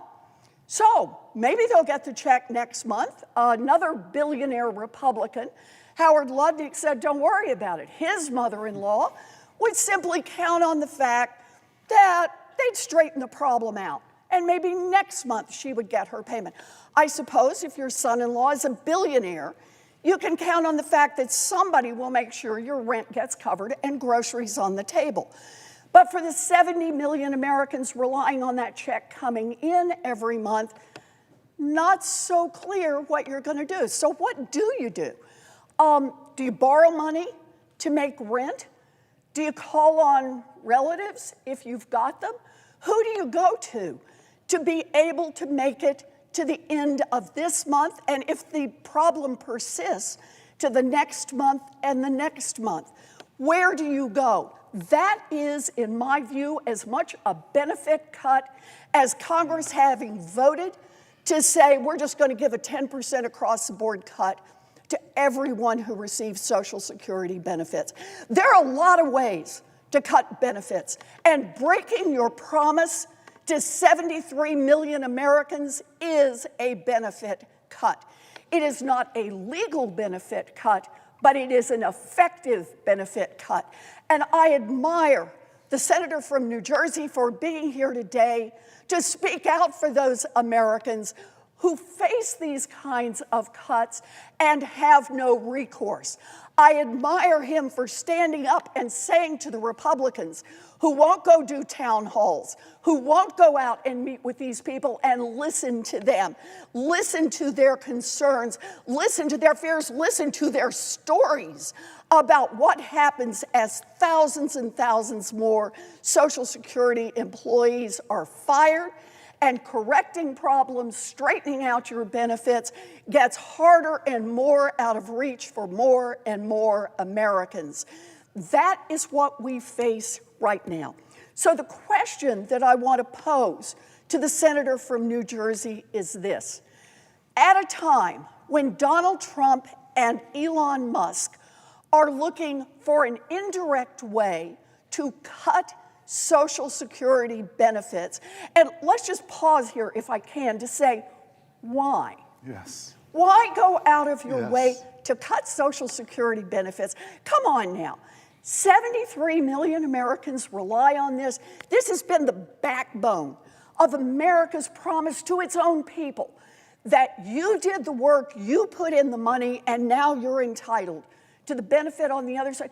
Why are they doing this? Because they want to reduce the amount of money that is available for Social Security and instead take that money over so that they can advance tax cuts for billionaires and billionaire corporations. They're just trying to grease the skids here for the billionaires to get even richer and ask the 73 million Americans who rely on Social Security to pay for it out of their own hides. So the question I have for the senator from New Jersey is, when Elon Musk and Donald Trump are determined to try to use a backdoor way to cut Social Security benefits, A, are they acting legally? And B, how do we put a stop to this? Yeah, amen, amen. You know, Reverend Warnock was here earlier and was preaching and quoting scripture, but you are preaching a gospel of truth, my friend, from a civic gospel that speaks to the cares and the concerns of the American hope and the American dream and the American Constitution, because you and I both know the answer to the question. I have to say, for folks who are watching,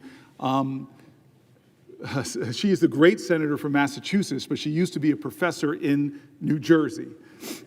She was a Rutgers professor. I was listening to her way before I got to the Senate, when she was fighting for the CFPB, when she was fighting so people would not be taken advantage, was establishing the first ever agency whose sole purpose is to stand up to big banks, to big corporate powers, and defend people, an institution that got billions and billions of dollars back into the pockets of the American consumer. And what did Donald Trump and Doge do to an institution that we set up in Congress in a bipartisan way? They did something that is against the Constitution and went after to hack it to pieces so that it's no more. But add insult to injury, down here, we just had a vote on overdraft fees that was stunning to me because there was just no defense of it. It was a clear thing. Some of the big banks said, you know what, we don't need those usury fees, it's actually wrong. Some of the big banks just stood up and said, did the right thing, but a handful of others were still taking advantage of people, and this Senate got to vote, which side are you on? And we failed. So your question is right. You detail what is right, how people are getting hurt already, how the benefits of Social Security are already being affected, how rural places, Social Security offices are being closed already. And the question of why, under the guise of efficiency, but you're hurting our elders who deserve dignity in their retirement. It's stunning to me, Senator Warren, stunning to me that we're actually even having this discussion and having this debate when there's been not one congressional hearing about what Elon Musk is doing. The letters I read earlier about Social Security were painful because people wanted to know what was being done with their most confidential and private information. I want to continue because we were working through national security, and given the time, I want to rush to just read some stories of voices. I wanted to come to the floor and read people's voices, elevate voices. And so here's a voice, a statement from Julia Hurley from Bergen County, New Jersey. Thank you, Julia, I see you. My family's roots are deep in New Jersey, all the way back to my great-grandparents, with my mom's side from Bogota, Fairlawn, and Upper Saddle River, and my dad's side from Spring Lake and Wall Township. I have north and south roots. My grandfather started a manufacturing company that my cousin still runs, and my other grandfather ran a trucking company based in New Jersey. I was born and raised in Park Ridge and learned from a very young age about the importance of serving and community. Both of my grandfathers served in World War II. What a family. My family was always involved in charity and our churches, and ever since I can remember, I wanted to help people, doing my first fundraiser for homeless people in Bergen County when I was maybe 8 or 9. The passion for service took an international bent after I went abroad for the first time during an exchange trip to Germany with Park Ridge Junior Senior High School in 2001 and fell in love with travel. Shortly after that, September 11th happened. 7 people from my little town were killed in the towers, and we could see the smoke from ground zero from a hill in the next town over. For those of you who don't know, Park Ridge is very close to where I grew up, and my childhood best friend died in the towers. This was when I learned how my little suburban bubble could be impacted by things worlds away. I became obsessed with trying to help and wanting to drive a career that would be in service to my country and people elsewhere so that we would be more inclined, so those people would be more inclined to work with us than against us. I went on to study diplomacy and international relations at Seton Hall University, graduating magna cum laude and determined to work for the State Department at some point. My 15-year winding career path after that took me into the advocacy space and onto humanitarian and peace-building work in Gaza with the UN, as well as in Tunisia and Egypt. In 2022, after a year as a policy advisor with the International Committee of the Red Cross, I was recruited to join USAID. And I couldn't have been more excited. This was a dream job, an opportunity to serve my country and impact policy in a real way, sharing what I had learned from working abroad and at home to shape U.S. foreign policy and efforts to advance development and humanitarian assistance on the ground. I was eventually promoted to a senior policy advisor role in USAID's Office of Policy, where I was developing policy that was shaping the way USAID worked, trying to break down silos across the agency to be more effective and efficient in our response to some of the toughest crises in the world. I got the opportunity to not only prepare talking points for high-level events and for our leadership, but even brief the administrator a couple times. That all came crashing down around January 28th as my colleagues began being terminated and furloughed. I went into the Trump administration like any other bureaucrat, ready to engage and help because I want every administration to succeed and lean on us as experts to help advance American policy. I worked with our team and I briefed our political appointee director, who started on Inauguration Day, and hoped to see what I could do to continue building on the reform work I had been doing for a year at that point. Instead, everything quickly unraveled. Elon Musk called USAID a criminal organization that should die, he said. And the President of the United States deemed us radical left lunatics. I was terrified, afraid of what people might do when two of the most powerful men in the world were saying things like that. Our jobs were then in question, and the USAID offices were quickly closed, with our belongings still in them. We were left not knowing what our fate would be for weeks. As DOGE dismantled USAID, I watched in horror as the programs shut down. The people we served suffered. And friends and colleagues from the agency and our partner organizations lost their livelihoods and their mission-driven careers. On March 14th, I was finally terminated. I've been heartbroken since, shifting between deep depressions and rage. Because of the sledgehammer approach that DOGE took, the entire foreign assistant architecture was broken. Organizations I would have gone on to work for are going bankrupt, cutting staff, and definitely not hiring.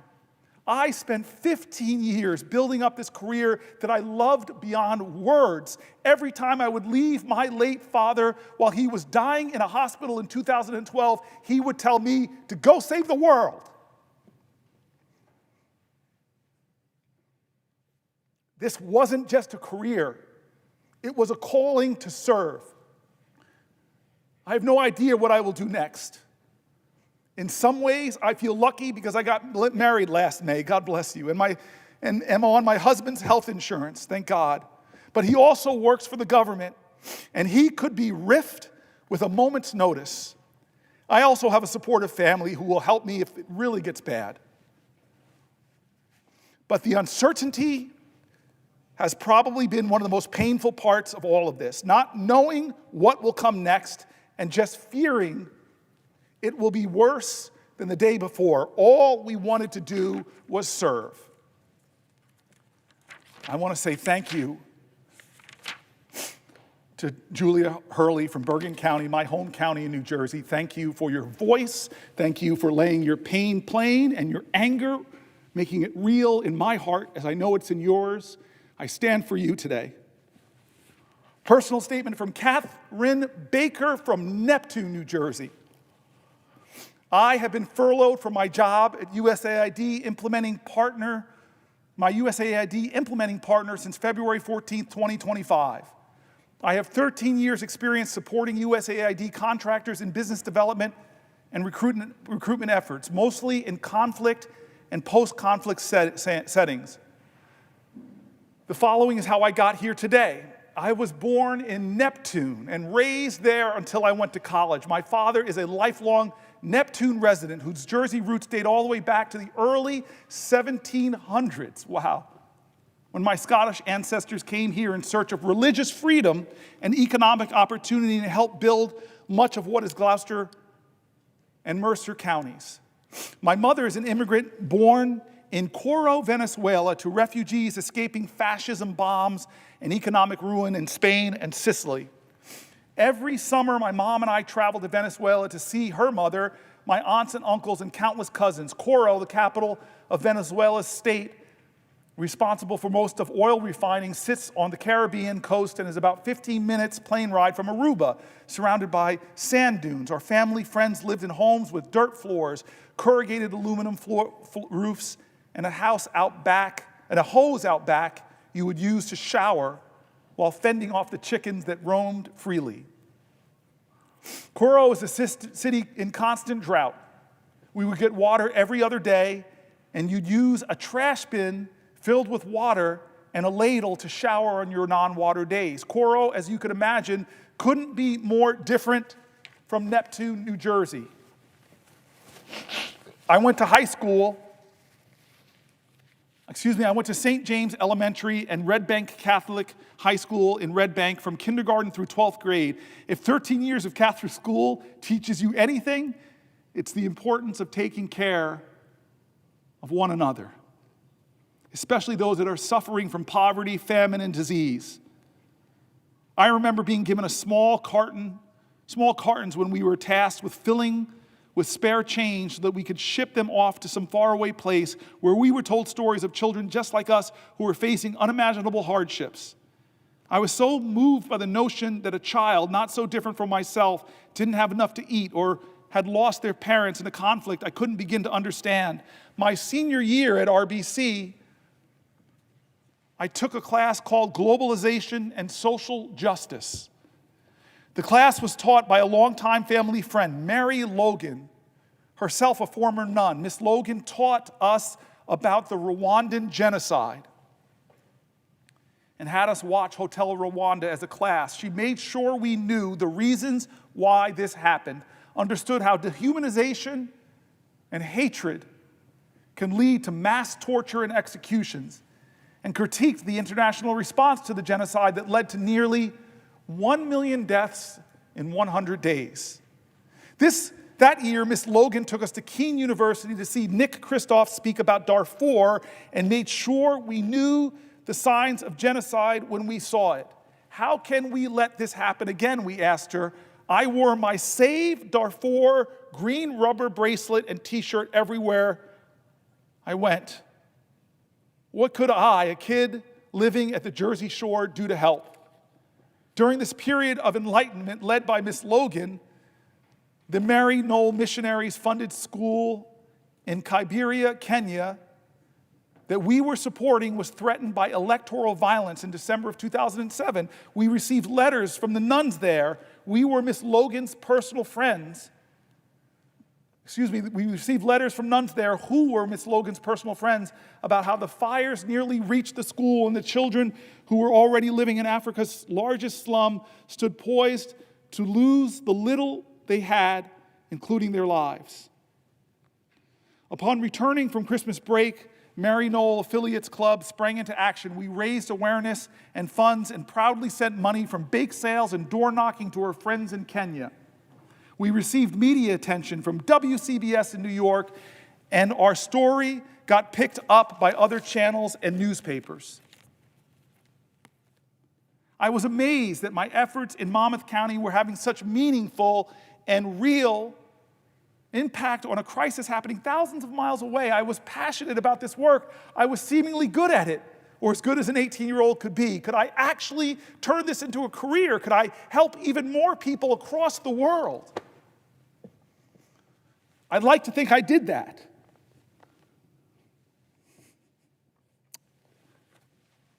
I'd like to think I did that. And I'm crying as I write this because I wonder if I ever will do it again. The past 10 years, I've focused on conflict prevention, stabilization, preventing, countering violent extremism, and citizen security in conflict or post-conflict areas.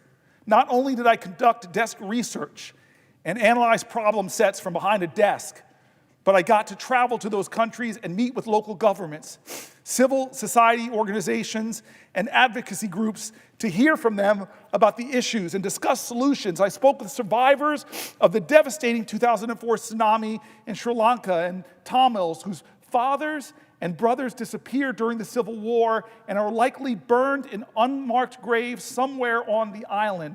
I worked closely with a woman my age whose families fled Kosovo to the United States during the war when we were about 9 years old and returned as soon as she could to her home country to promote continued peace between Albanians and Serbs.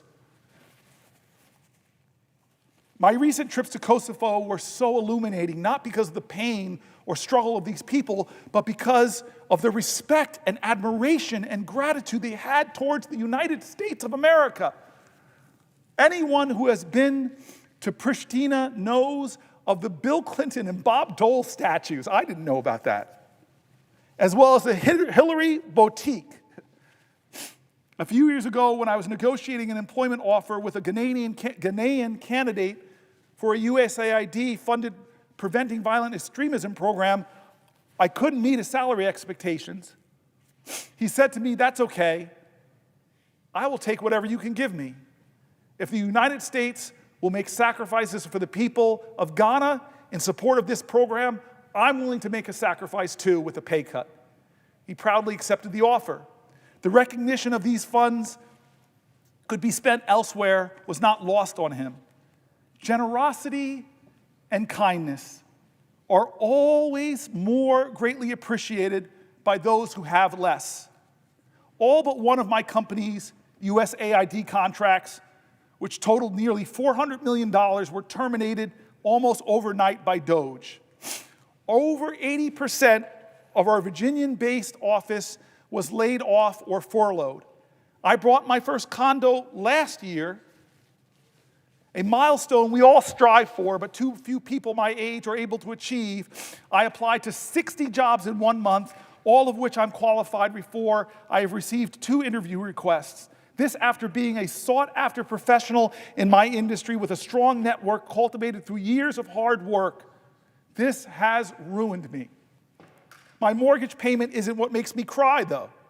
It's our local staff and partners that come to mind every night as I say my prayers. My colleague, a Sudanese refugee living in Kampala, working on a terminated USAID peace-building program from Sudan, texts me every week to ask how I'm doing. He called me to make me smile because he knew I was crying. He now calls me Sad Eyes. And has made it his mission to never see tears fall from these lashes again. I obviously lie to him and say mission accomplished, but it will never be true. Not only is the United States not stronger, not safer, not more prosperous, but the beacon of our democracy grows dim across the globe. Without leadership, other countries hostile to the United States will step in and innocent people will continue dying.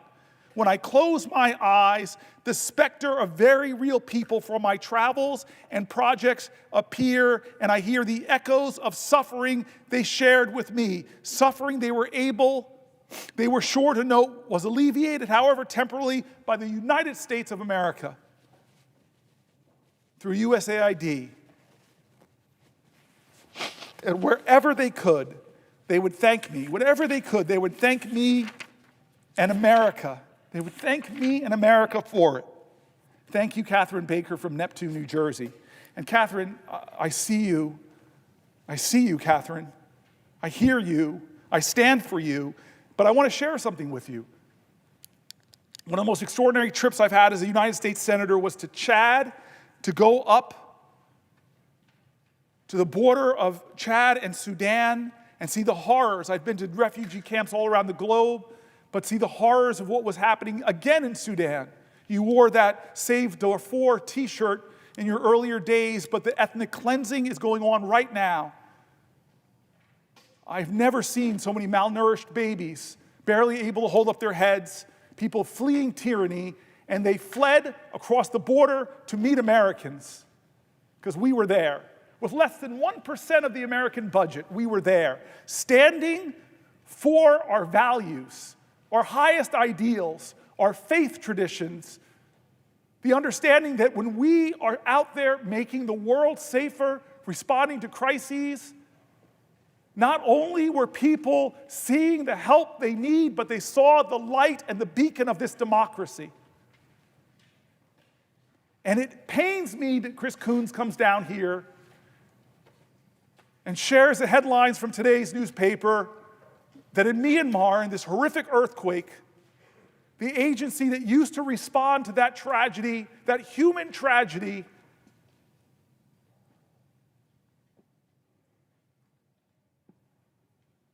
doesn't have the resources. America's not there. It's a void. And then Chris Coons says in the article I'm surely to read today or tomorrow whenever I can't stand anymore, he says, who fills that vacuum? Who showed up? But the PRC, China showed up. Less than 1% of our budget, less than 1% of our budget And people like the folks I read whose whole life, all they wanted to do was to be the light of the American torch of freedom and hope to the world, and they had the rug pulled out from under them. But here's what's worse, because we've had, Chris Murphy, we've had meetings with some of the people behind the scenes that are savagely cutting.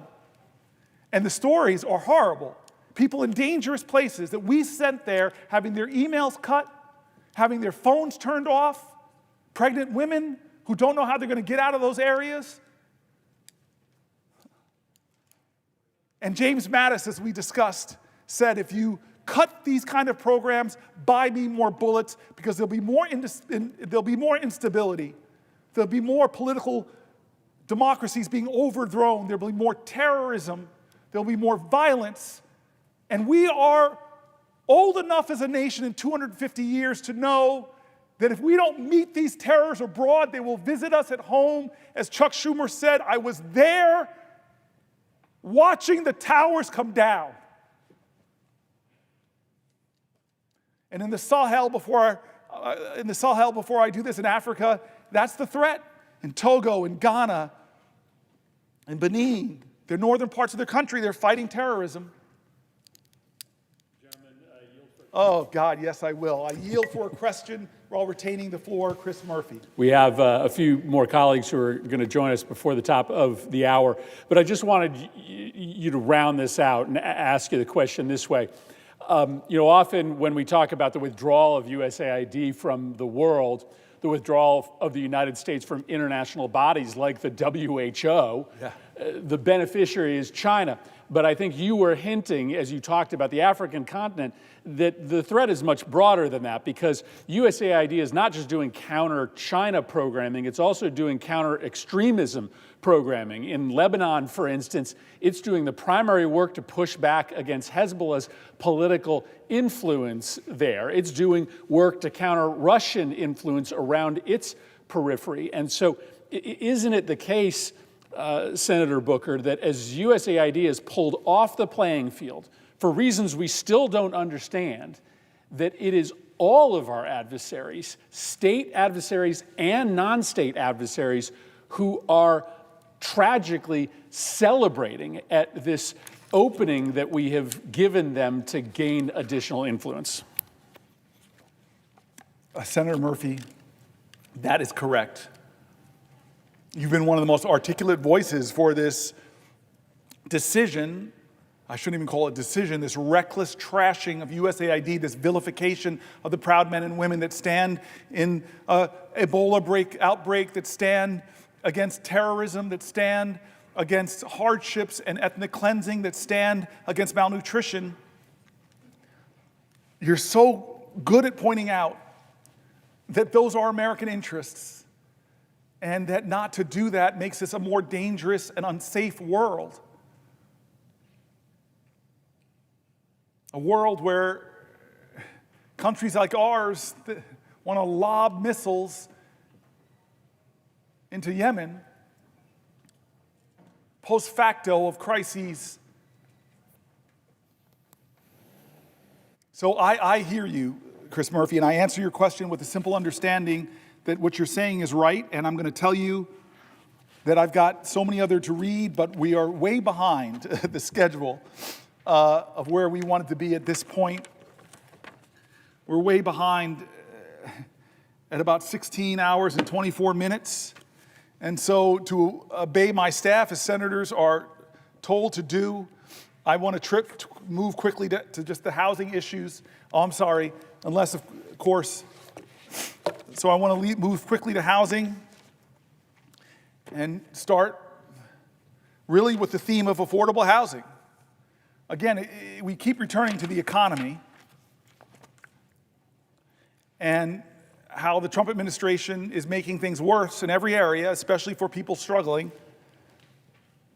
And so let me be clear that for decades, under Democrat and Republican presidents, it's become increasingly difficult for working class Americans to afford a home.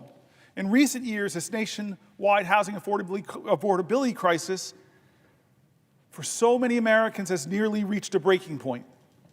The crisis now impacts nearly all Americans, shared across all demographics, regardless of partisan identification, race, age, gender, education, or whether you own or rent your home. We in America are in a housing crisis.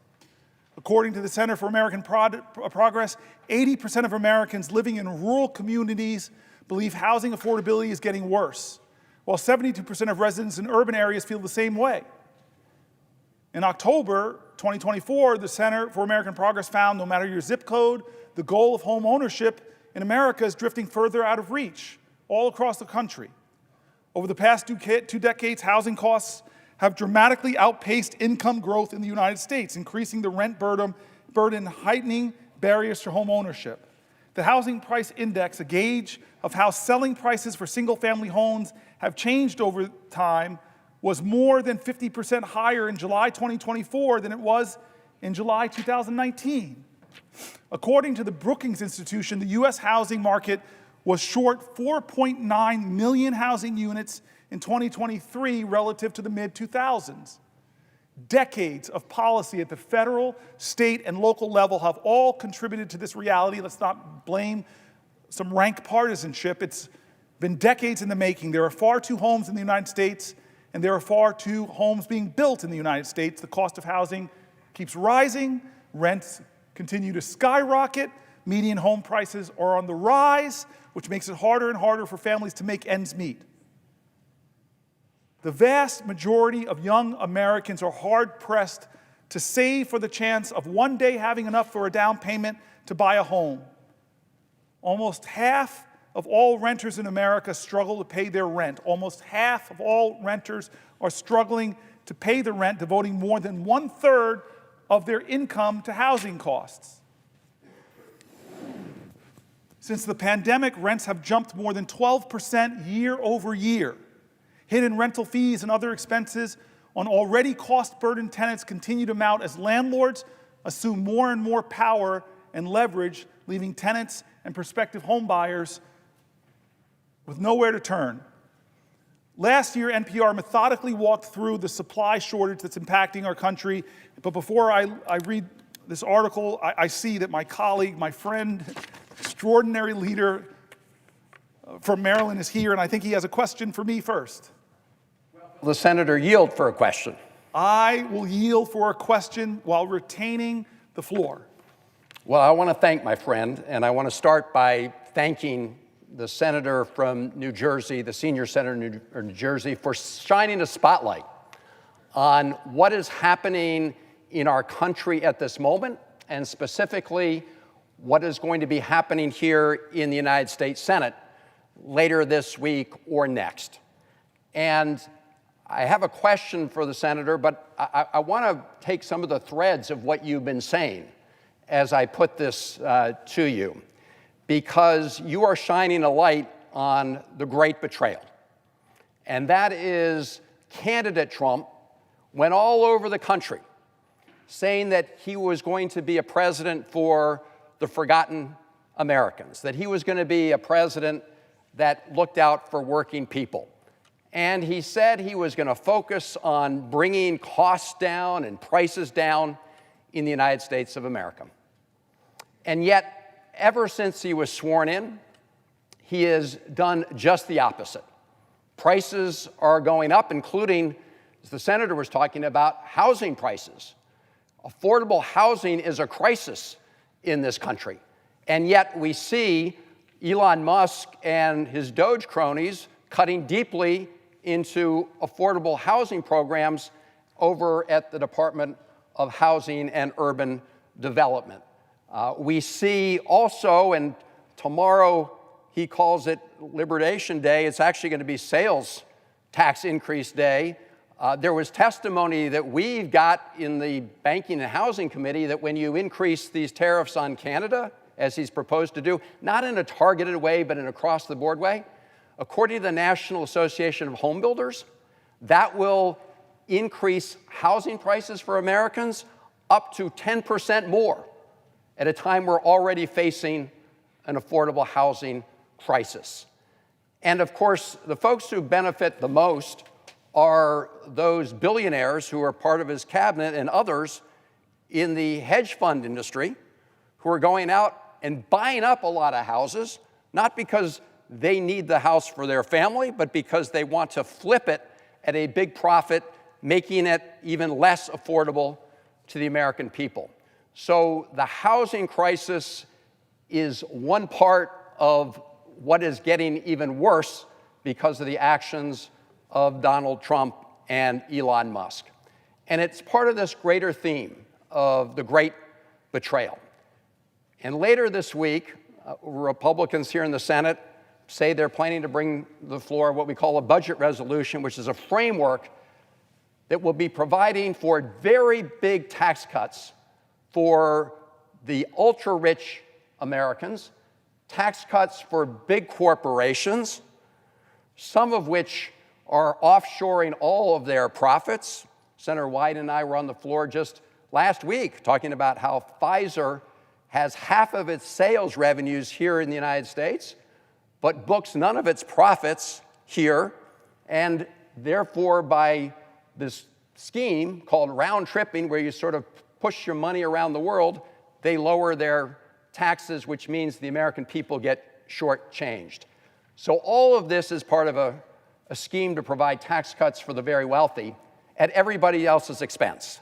And the senator from New Jersey has been shining a light on what it means when we say this will come at the expense of other Americans, that this tax cut for the very rich and big corporations will come at the expense of the rest of America. So I want to amplify that as I do a wind-up to the senator. Number one, it's Elon Musk and the Doge operation. Let me be very clear that this is part of the most corrupt bargain we've seen in American history.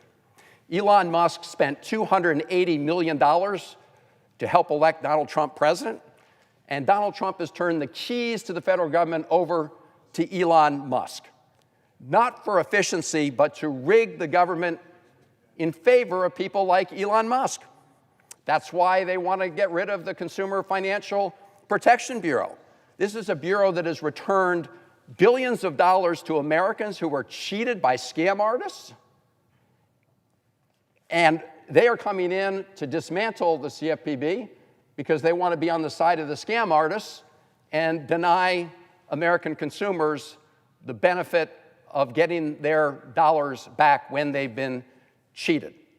So this has nothing to do with government efficiency. It has to do both with rigging the government for people like Elon Musk and trying to lay the groundwork, claiming lots of cuts that they will then use to pay for, they say, tax cuts for the very rich. So who's being cut by Elon Musk? I don't know, Senator, if you saw the other day in the sort of spin room at the White House, did you catch that where Elon Musk and some of his folks were explaining the work they did? They said, we're really doing this with a scalpel. Well, the reason that's especially interesting is it was just weeks earlier that Elon Musk brandished a chainsaw. Yes. Right? Yes. Yes. At CPAC, which is actually, they met over here in my state of Maryland. That's what they're doing. They're taking a chainsaw, and they're taking a chainsaw to departments that help our veterans. These are people who care for our veterans, and our veterans are being especially hard hit, including when they did these firings, arbitrary firings, right, of probationary employees. And veterans were saying, why are we being hit so hard? And the White House spokesperson said, and I'm quoting, perhaps they're not fit to have a job at the moment. That was the response from one of the White House spokespersons, as if individuals who'd served our country in the military were not fit to serve our government as civilians. That's the kind of attitude we've got. We just learned today that the RIFs, the reductions in force letters, were received by folks in the Department of Health and Human Services.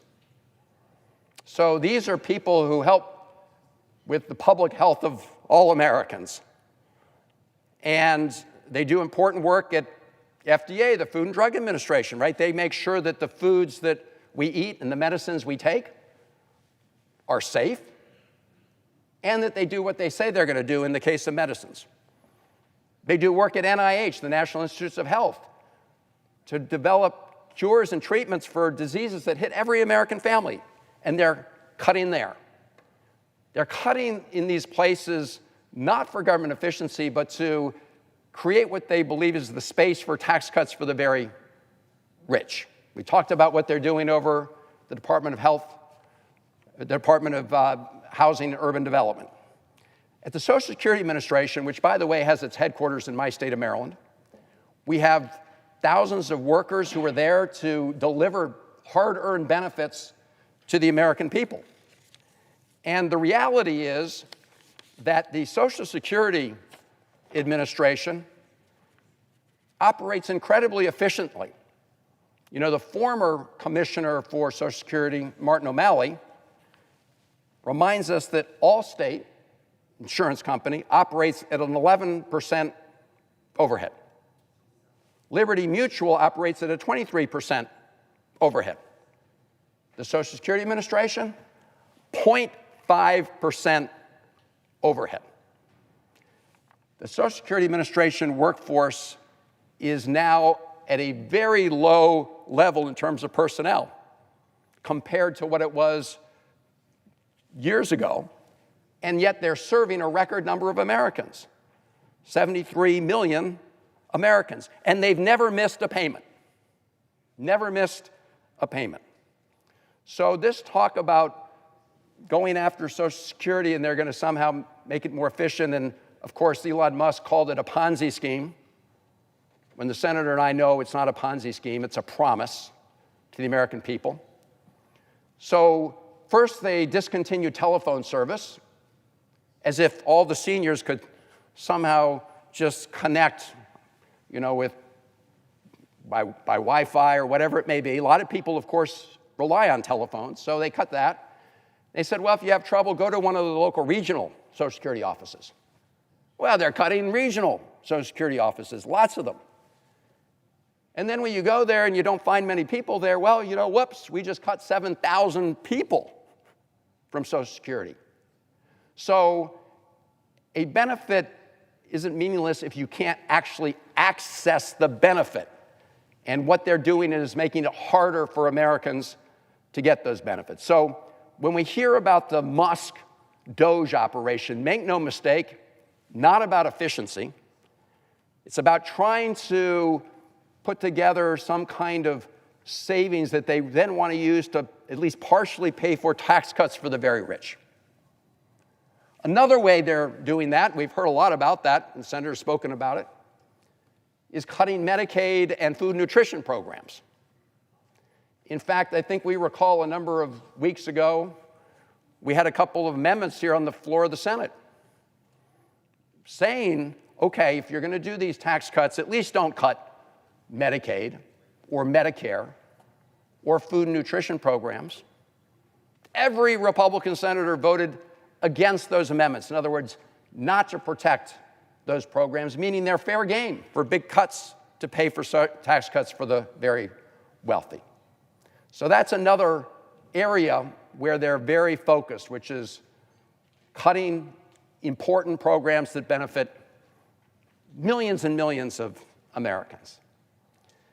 There's another way they're doing it, and Senator from New Jersey, and again, thank you for shining a light on all this, has talked about it, which is these across-the-board tariffs, right?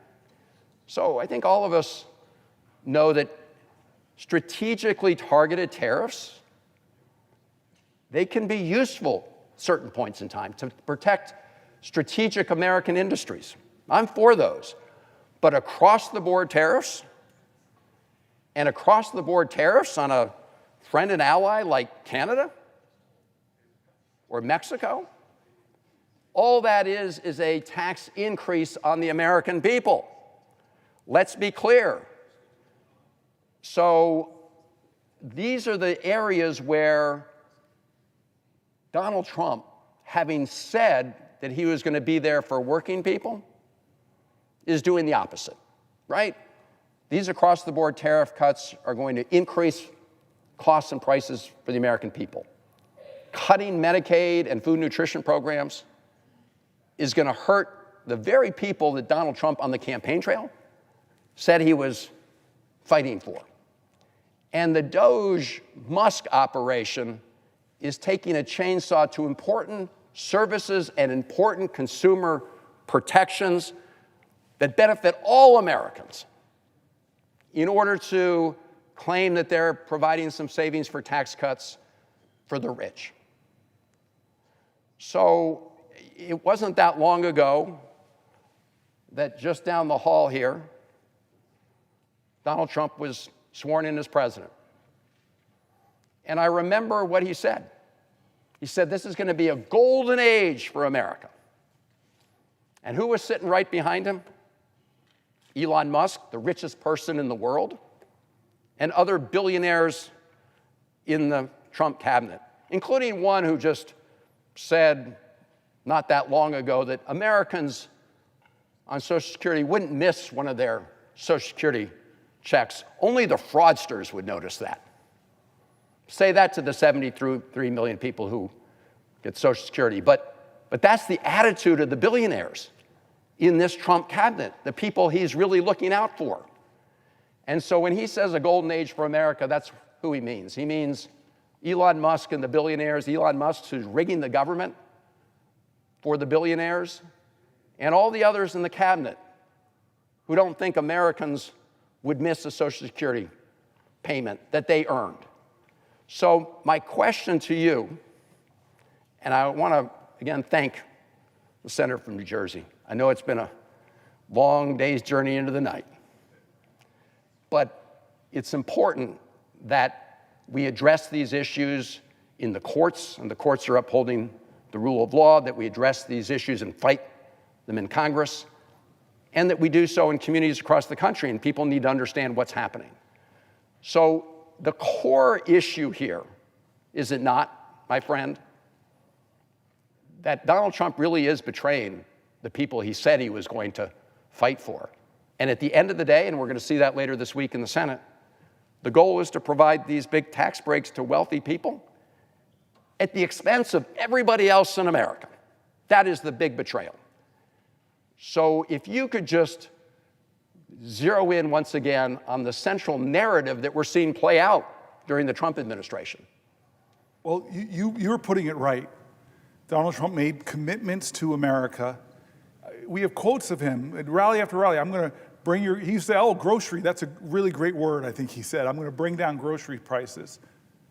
Well, grocery prices are up dramatically. The American dream, and many of us see that as owning a home. Well, you said it. Home prices are already up, but with these tariffs, they could go upwards of 10% more. You can be sure that Canadian lumber coming down here is going to be expensive. You can see Donald Trump making it more difficult to access health care, and this massive reconciliation is going to be a direct attack on working class health care, on health care of expectant mothers, on health care of Americans with disabilities, on health care of the majority of seniors in nursing homes. I'm about to go, my next chapter is all going to be about how Trump is rolling back common sense protections for clean air and water. And Elizabeth Warren said it very powerfully. He's reducing services, which is a service cut to people with Social Security. In so many ways, Americans should see these crises looming, these attacks, but ask yourself one economic question. With the stock market who just had its worst quarter in years, and people's retirement savings, if they have it in 401ks, is going down. Ask yourself this question. I ask America to please ask yourself this financial question. Am I better off than I was 71 days ago? Am I better off or worse off? And this is before he's even gotten going, because we see what's about to happen. With this whole sham reconciliation process, they're already trying to change the rules to obscure what they're doing. This is what they're doing. 3 things you should take home. Are we going to let them again, like they did with the ACA, with the Affordable Care Act, come after health care for 70+ million Americans by doing their proposed $880 billion cuts? Or are we going to allow them to blow a hole so big in the trillions of dollars, they're going to push it out for over 10 years, or they're going to create such a deficit in our country that our children's children, they're stealing from our children's children and putting on a deficit that they're going to have to pay for. And number three, are they going to let them do all of that to renew tax cuts that the Congressional Budget Office at every independent agency says very clearly would add trillions, would give trillions of dollars of tax cuts that go disproportionately to the wealthiest in our nation? That's the addition. That's what we know.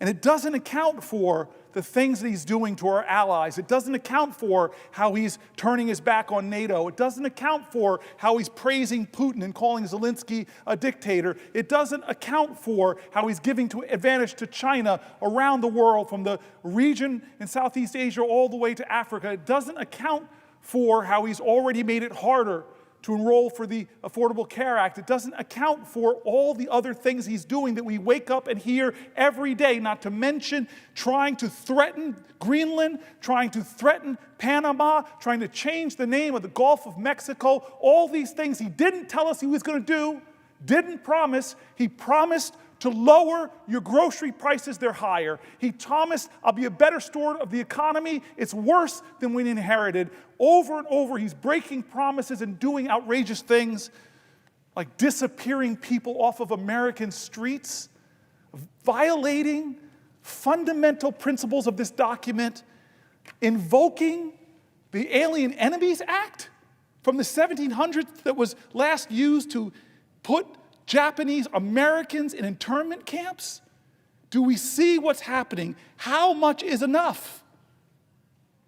That we have to stand and do something different, not just in this body, in America, because you know this. How we stopped him in his last term was the American people rose up, spoke up, stood up, rose up in the most extraordinary nonviolent demonstrations and demands. So thank you.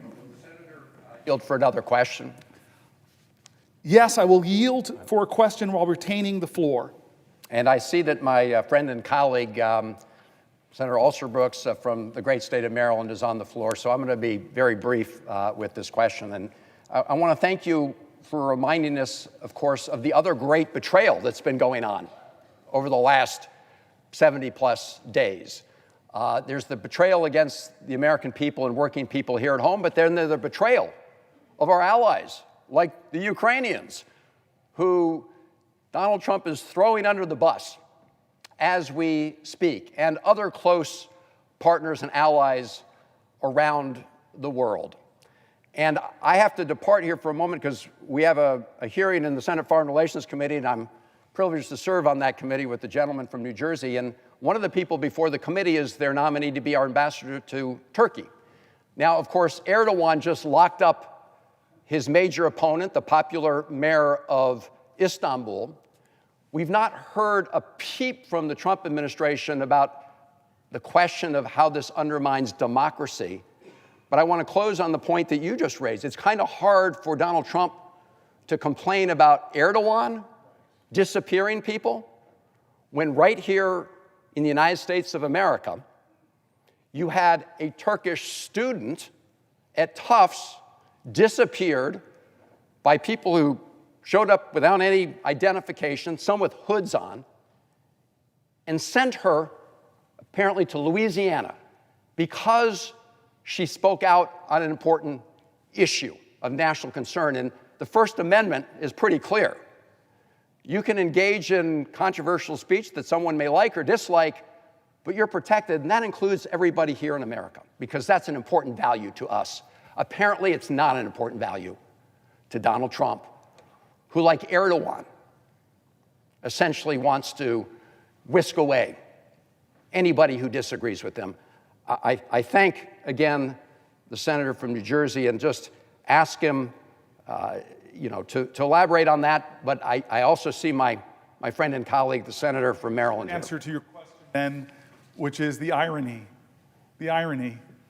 that this president is remaining quiet about folks that are violating international law in many ways. So I think it's absurd, and you're right, it's another betrayal. Will the senator yield for a question? I yield for a question while retaining the floor. First, I'd like to commend my colleague. I want to thank you, first of all, for your spiritual obedience. I want to thank you so much as well for your commitment and your dedication. And want to thank you as well for your courageous leadership. I want to thank you also, Senator Booker, for your recognition of the times that we are living in. These are times that we will recount, our children will recount, and I think all of those of good conscience who watch during this time and say nothing will also be held to account. As the senator has eloquently remarked, these are not normal times. We're watching an administration that is drunk with vengeance, hatred, and surrounded by incompetent people who are taking callous actions, who are inhumane, and because of their incompetence are making costly mistakes that will harm the American people and denigrate the hardworking people of this country by proposing tax cuts. And these tax cuts are not designed to help the average American person. They are designed to help billionaires. And they're doing so by firing thousands of middle-class workers and more.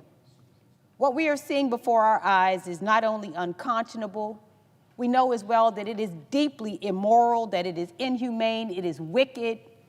We are seeing with glee the actions of people who are so happy to tear down, but I am watching and waiting to see what it is they intend to build in this country. And in your remarks over these hours, you have made that plain for the American people to see. You've uplifted the stories of everyday people. And what we recognize as we hear about the firings and we hear about the devastation and chaos is we're not talking about numbers. We're talking about humans, about people. These are our friends. These are our family members. These are our neighbors. These are our church friends. These are our colleagues who this administration has harmed. And so my question today centers around the topic of housing. We have a housing crisis in this country. That's no secret. And in fact, we recognize that through the actions of this administration, what is harmful will be exacerbated. Maryland is nearly 100,000 housing units short.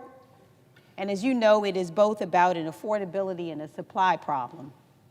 We need to make home ownership, which is part of the American dream, and how the average American builds wealth in this country accessible to more Americans. I think about my parents, Mr. Senator, who married at 21 and 22 years old. And at the time that they married, although my father was a car salesman and selling newspapers and my mother was a receptionist, 5 years into their marriage, they could afford to buy a home. This is no longer the expectation of the average American family. My own 19-year-old daughter doesn't have the realistic hope that she can follow even her grandparents. This problem affects red states and it affects blue states, which is the theme that you have hit on in all of these hours of speaking. When this president acts against the interest of the middle class, we recognize that he is not just harming Democrats as he intends, but unfortunately, his actions harm everyday Americans.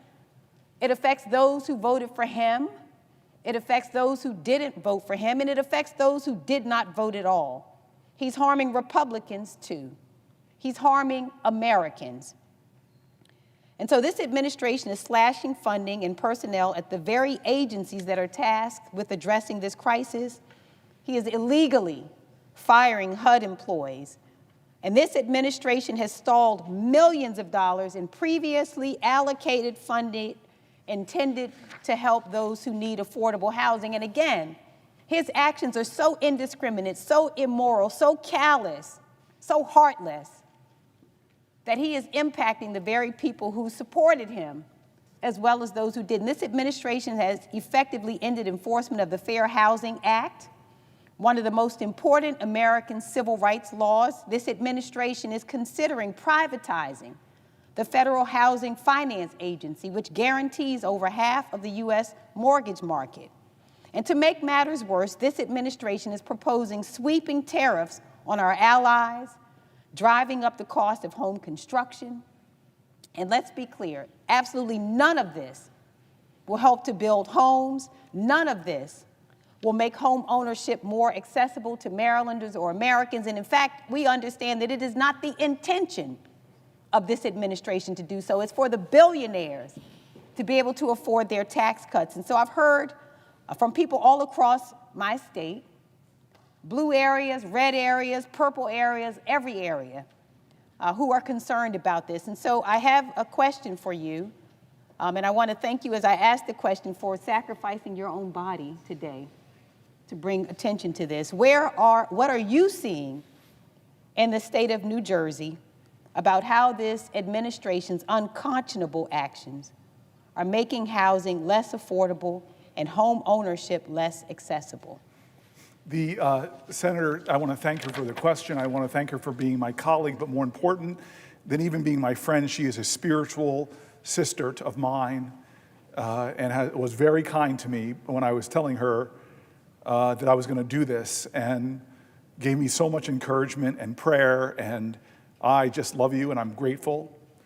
And you read the litany of things. I had a whole section, a whole binder that my staff told me to skip and go to this one, about all the things, going in deep and depth to all the things the Trump administration is doing to make housing more unaffordable, more inaccessible, more expensive, more discrimination in housing, which we know is still a problem, more challenges, more pain heaped upon rural areas, and more complications and problems for building affordable housing in all areas. It is so frustrating to me that this is a problem. We cannot lay the crisis of housing at one administration in the United States. We need to have bold visions and ideas to address this. I am so excited about this next generation of Americans that are rising up with bold visions. I want to give a shout out to Ezra Klein. His book is a must-read abundance. This is a vision of doing great things again, of building housing, of redeeming the American dream. But to have a president that is dead set on, for the next 4 years, to do the kind of things that you made a litany of, and now tomorrow is going to bring tariffs that are going to raise the price even more of housing, is outrageous. Where are his promises to make this country more affordable and more accessible? And you heard the data that I read about, we have so many millions of Americans. Close to the majority of renters now spend more than a third of their income on rent, which is a very definition our government has of housing insecurity. So it should anger people in this country. Even if you own your home, have paid off your mortgage, you should be angry about what they're doing to the American dream, and that there's no bold ideas coming from this administration to help. In fact, they're hurting. They're hurting. So thank you very much to my colleague.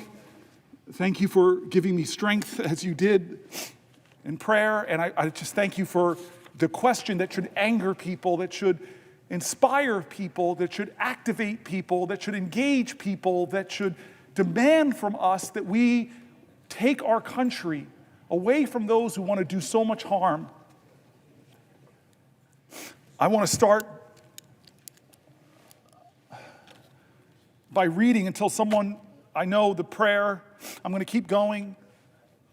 I want to talk about environmental protections and how this country is becoming less safe for people with emphysema or with asthma, because Donald Trump is rolling back common sense environmental protections, threatening our children's future and hurting our nation's economy. Energy costs in America are continuing to rise, making it harder and harder for working families to pay their bills. And at a time that we should be investing in clean energy, this administration is canceling projects that would create more jobs for Americans and lower energy prices. He claims he supports an all-of-the-above strategy, but that's clearly not what we're seeing, and there's too much silence about it. All Americans, regardless of where you're born, we deserve safe drinking water, clean air, and an equal opportunity for a healthy and fulfilling life. President Trump promised America the cleanest air and the cleanest water, but on entering office, he immediately instructed the EPA, the Environmental Protection Agency, to cut a long list of common sense environmental protections. This administration is rolling back efforts to reduce emissions from power plants. He's letting polluters pollute our air more. That affects the health of Americans. It drives up aggravating the rates of asthma and emphysema. weakening rules that keep our rivers and our water systems clean as well. Pursuant to the order of February 29, 1960, the hour of 12 noon having arrived, the Senate having been in continuous session since yesterday, the Senate will suspend for a prayer by the Senate chaplain.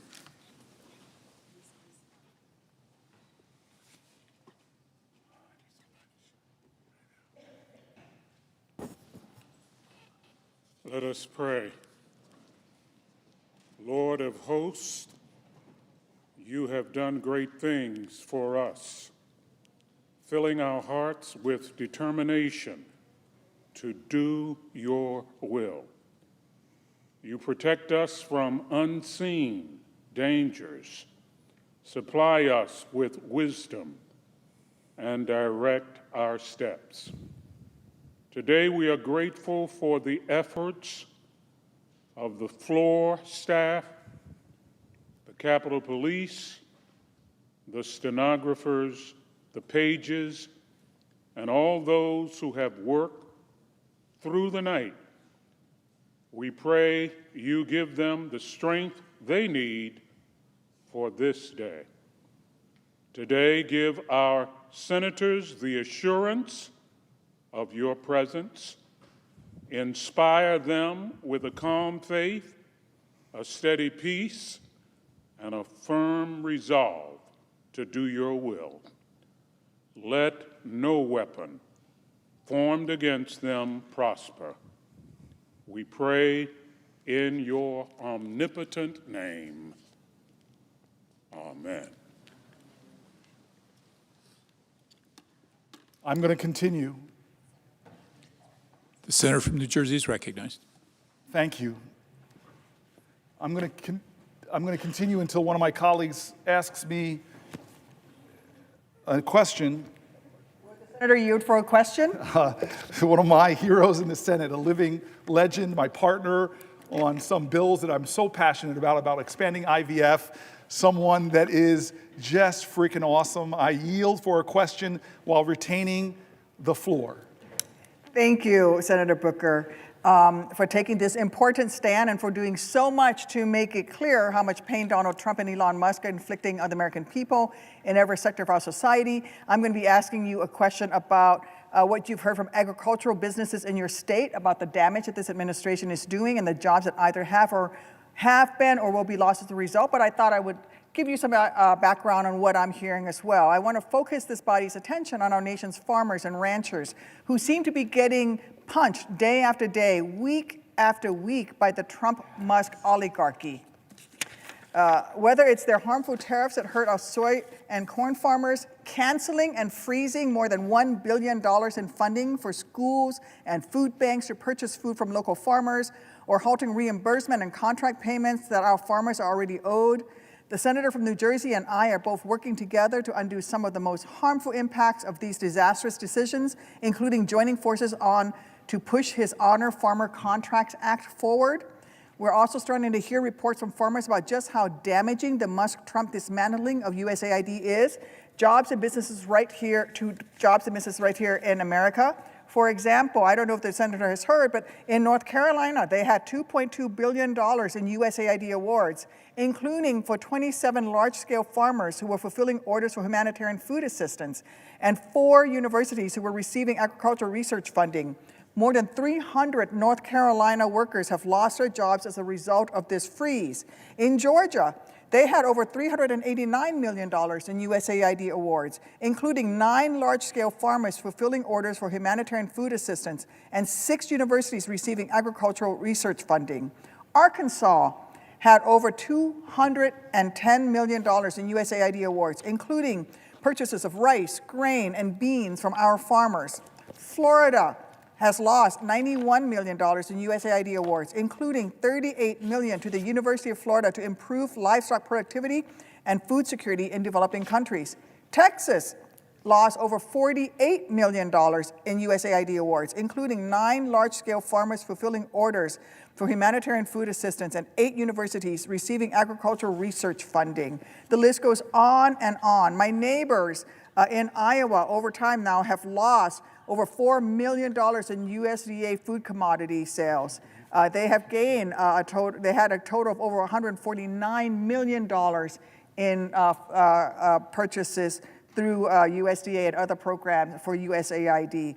Illinois has lost $245 million in aid in farm income that would go towards USAID and aid programs. I think that our farmers have been hit with body blow after body blow from this administration, an administration that in their first term and even in the second term promised that they would look out for America. But I have to say to my friend from New Jersey, I don't think that this administration has lived up to their promises to farmers. Remember that a nation that cannot feed itself, if we lose those family farms, if we lose our ag sector, we cannot lead the free world. We cannot feed ourselves. And frankly, farmers have been hit over and over again. These incoming tariffs are going to be disastrous for our farmers. I was just in South Central and Southern Illinois, just across the Mississippi River from Missouri, talking to our farmers in St. Clair County, Illinois. And you know what they tell me? They tell me that the tariffs are going to affect their products being sold overseas. Our top products in Illinois: corn, soybean, pork. We're also the largest grower of pumpkins, so if you get that Libby can of pumpkins at Halloween time and Christmas time and Thanksgiving, that's thanks to Illinois. If you ever want to come, I'll just take you out to the pumpkin fields. So it's the best pumpkins in the country. But frankly, they are being hurt over and over and over again. And so they're going to see the prices on their commodities affected. They can't sell their products overseas to the top countries that purchase their products. At the same time, their inputs, the fertilizer, the equipment that they need will be more expensive. The tariffs against Canada in terms of steel and aluminum is affecting John Deere. John Deere, hundreds of years old, an American company founded in the heartland of this great nation, is laying off people. And so we have to do better by our farmers. And our farmers have been betrayed time and time again by this Trump administration. They promise big things, but then they come in and by cutting programs like USAID, they are hurting our farmers, their bottom line. I sat down and I met with farmers who were 7th generation, 8th generation watching the teenage son of the farmer. And they're afraid that they're not going to have a farm there anymore. Their products, their margins are so tiny that they don't think they're going to make it. So my question to my colleague from New Jersey is, what are you hearing from farmers, and why do you think this administration is taking so many actions that hurt them and hurt American jobs? I love my colleague. I love my colleague. I love how she's been standing up quite figuratively time and time again on issues. She's really inspired me. I've told folks that on social media I have been celebrating, elevating, liking her content. Thank you. She is truly fierce and is a voice that gives me strength. And today she's asking me about one of my favorite subjects. A lot of people were surprised. My staff knows this story well, that I'm on the Ag Committee. And when one of my staffers, a guy sitting over here, Adam Zipkin, who's been with me since 1998, came to me and said, you should go on the Farm Committee, this is going to get me in trouble, I laughed at him. I had committees I loved. And what's that old saying? At first, they laugh at you, then they fight you, and then they finally accept it. He told me all the issues I care about intersect with our farm and food system, that our farmers are such vital parts of America. They need more people standing up and fighting for them, because the American farmers are getting screwed. We're losing thousands of farms in this country. Family farmers are going belly up. The math doesn't work for them. And this president, as you've pointed out, oh gosh, President Trump is causing an unprecedented amount of chaos, instability, and harm for farmers. Farmers already deal with so much uncertainty from prices, weather, pests, and more. They should not have to deal with uncertainty that our government won't follow through, as you said, on contracts. On contracts. I've had farmers from New Jersey to Texas coming to my office about this president freezing contracts that we approved in a bipartisan manner, putting them in financial crisis.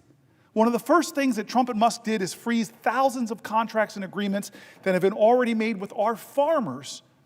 Farmers applied to grant programs and were selected on their merits.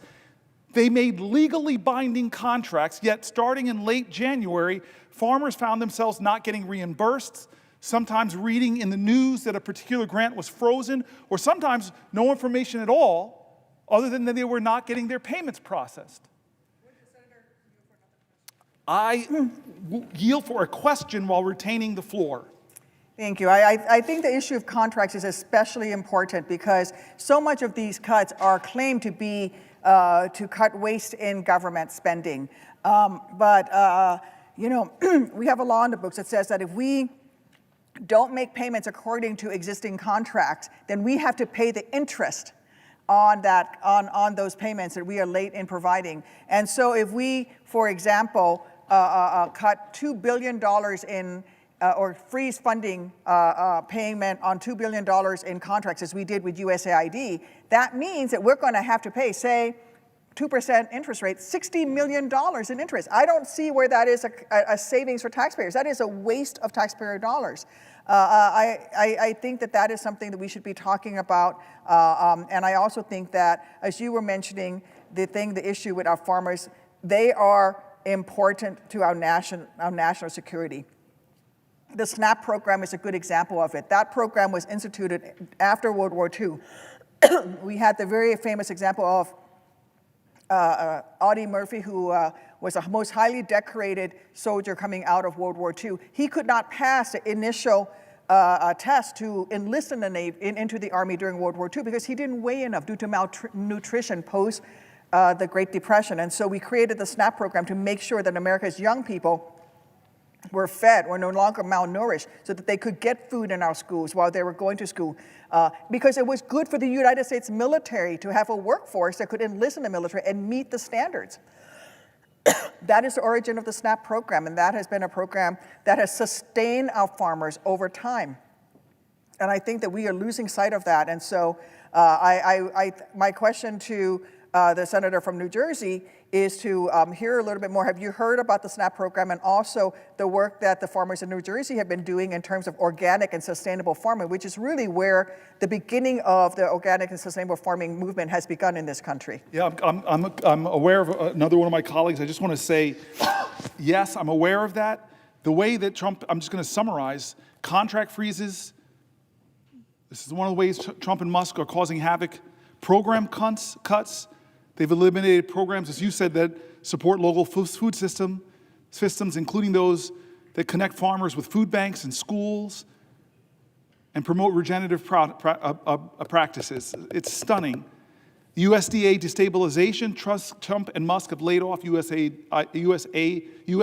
employees, closed USDA offices, hindering the agency's ability to provide essential services to farmers.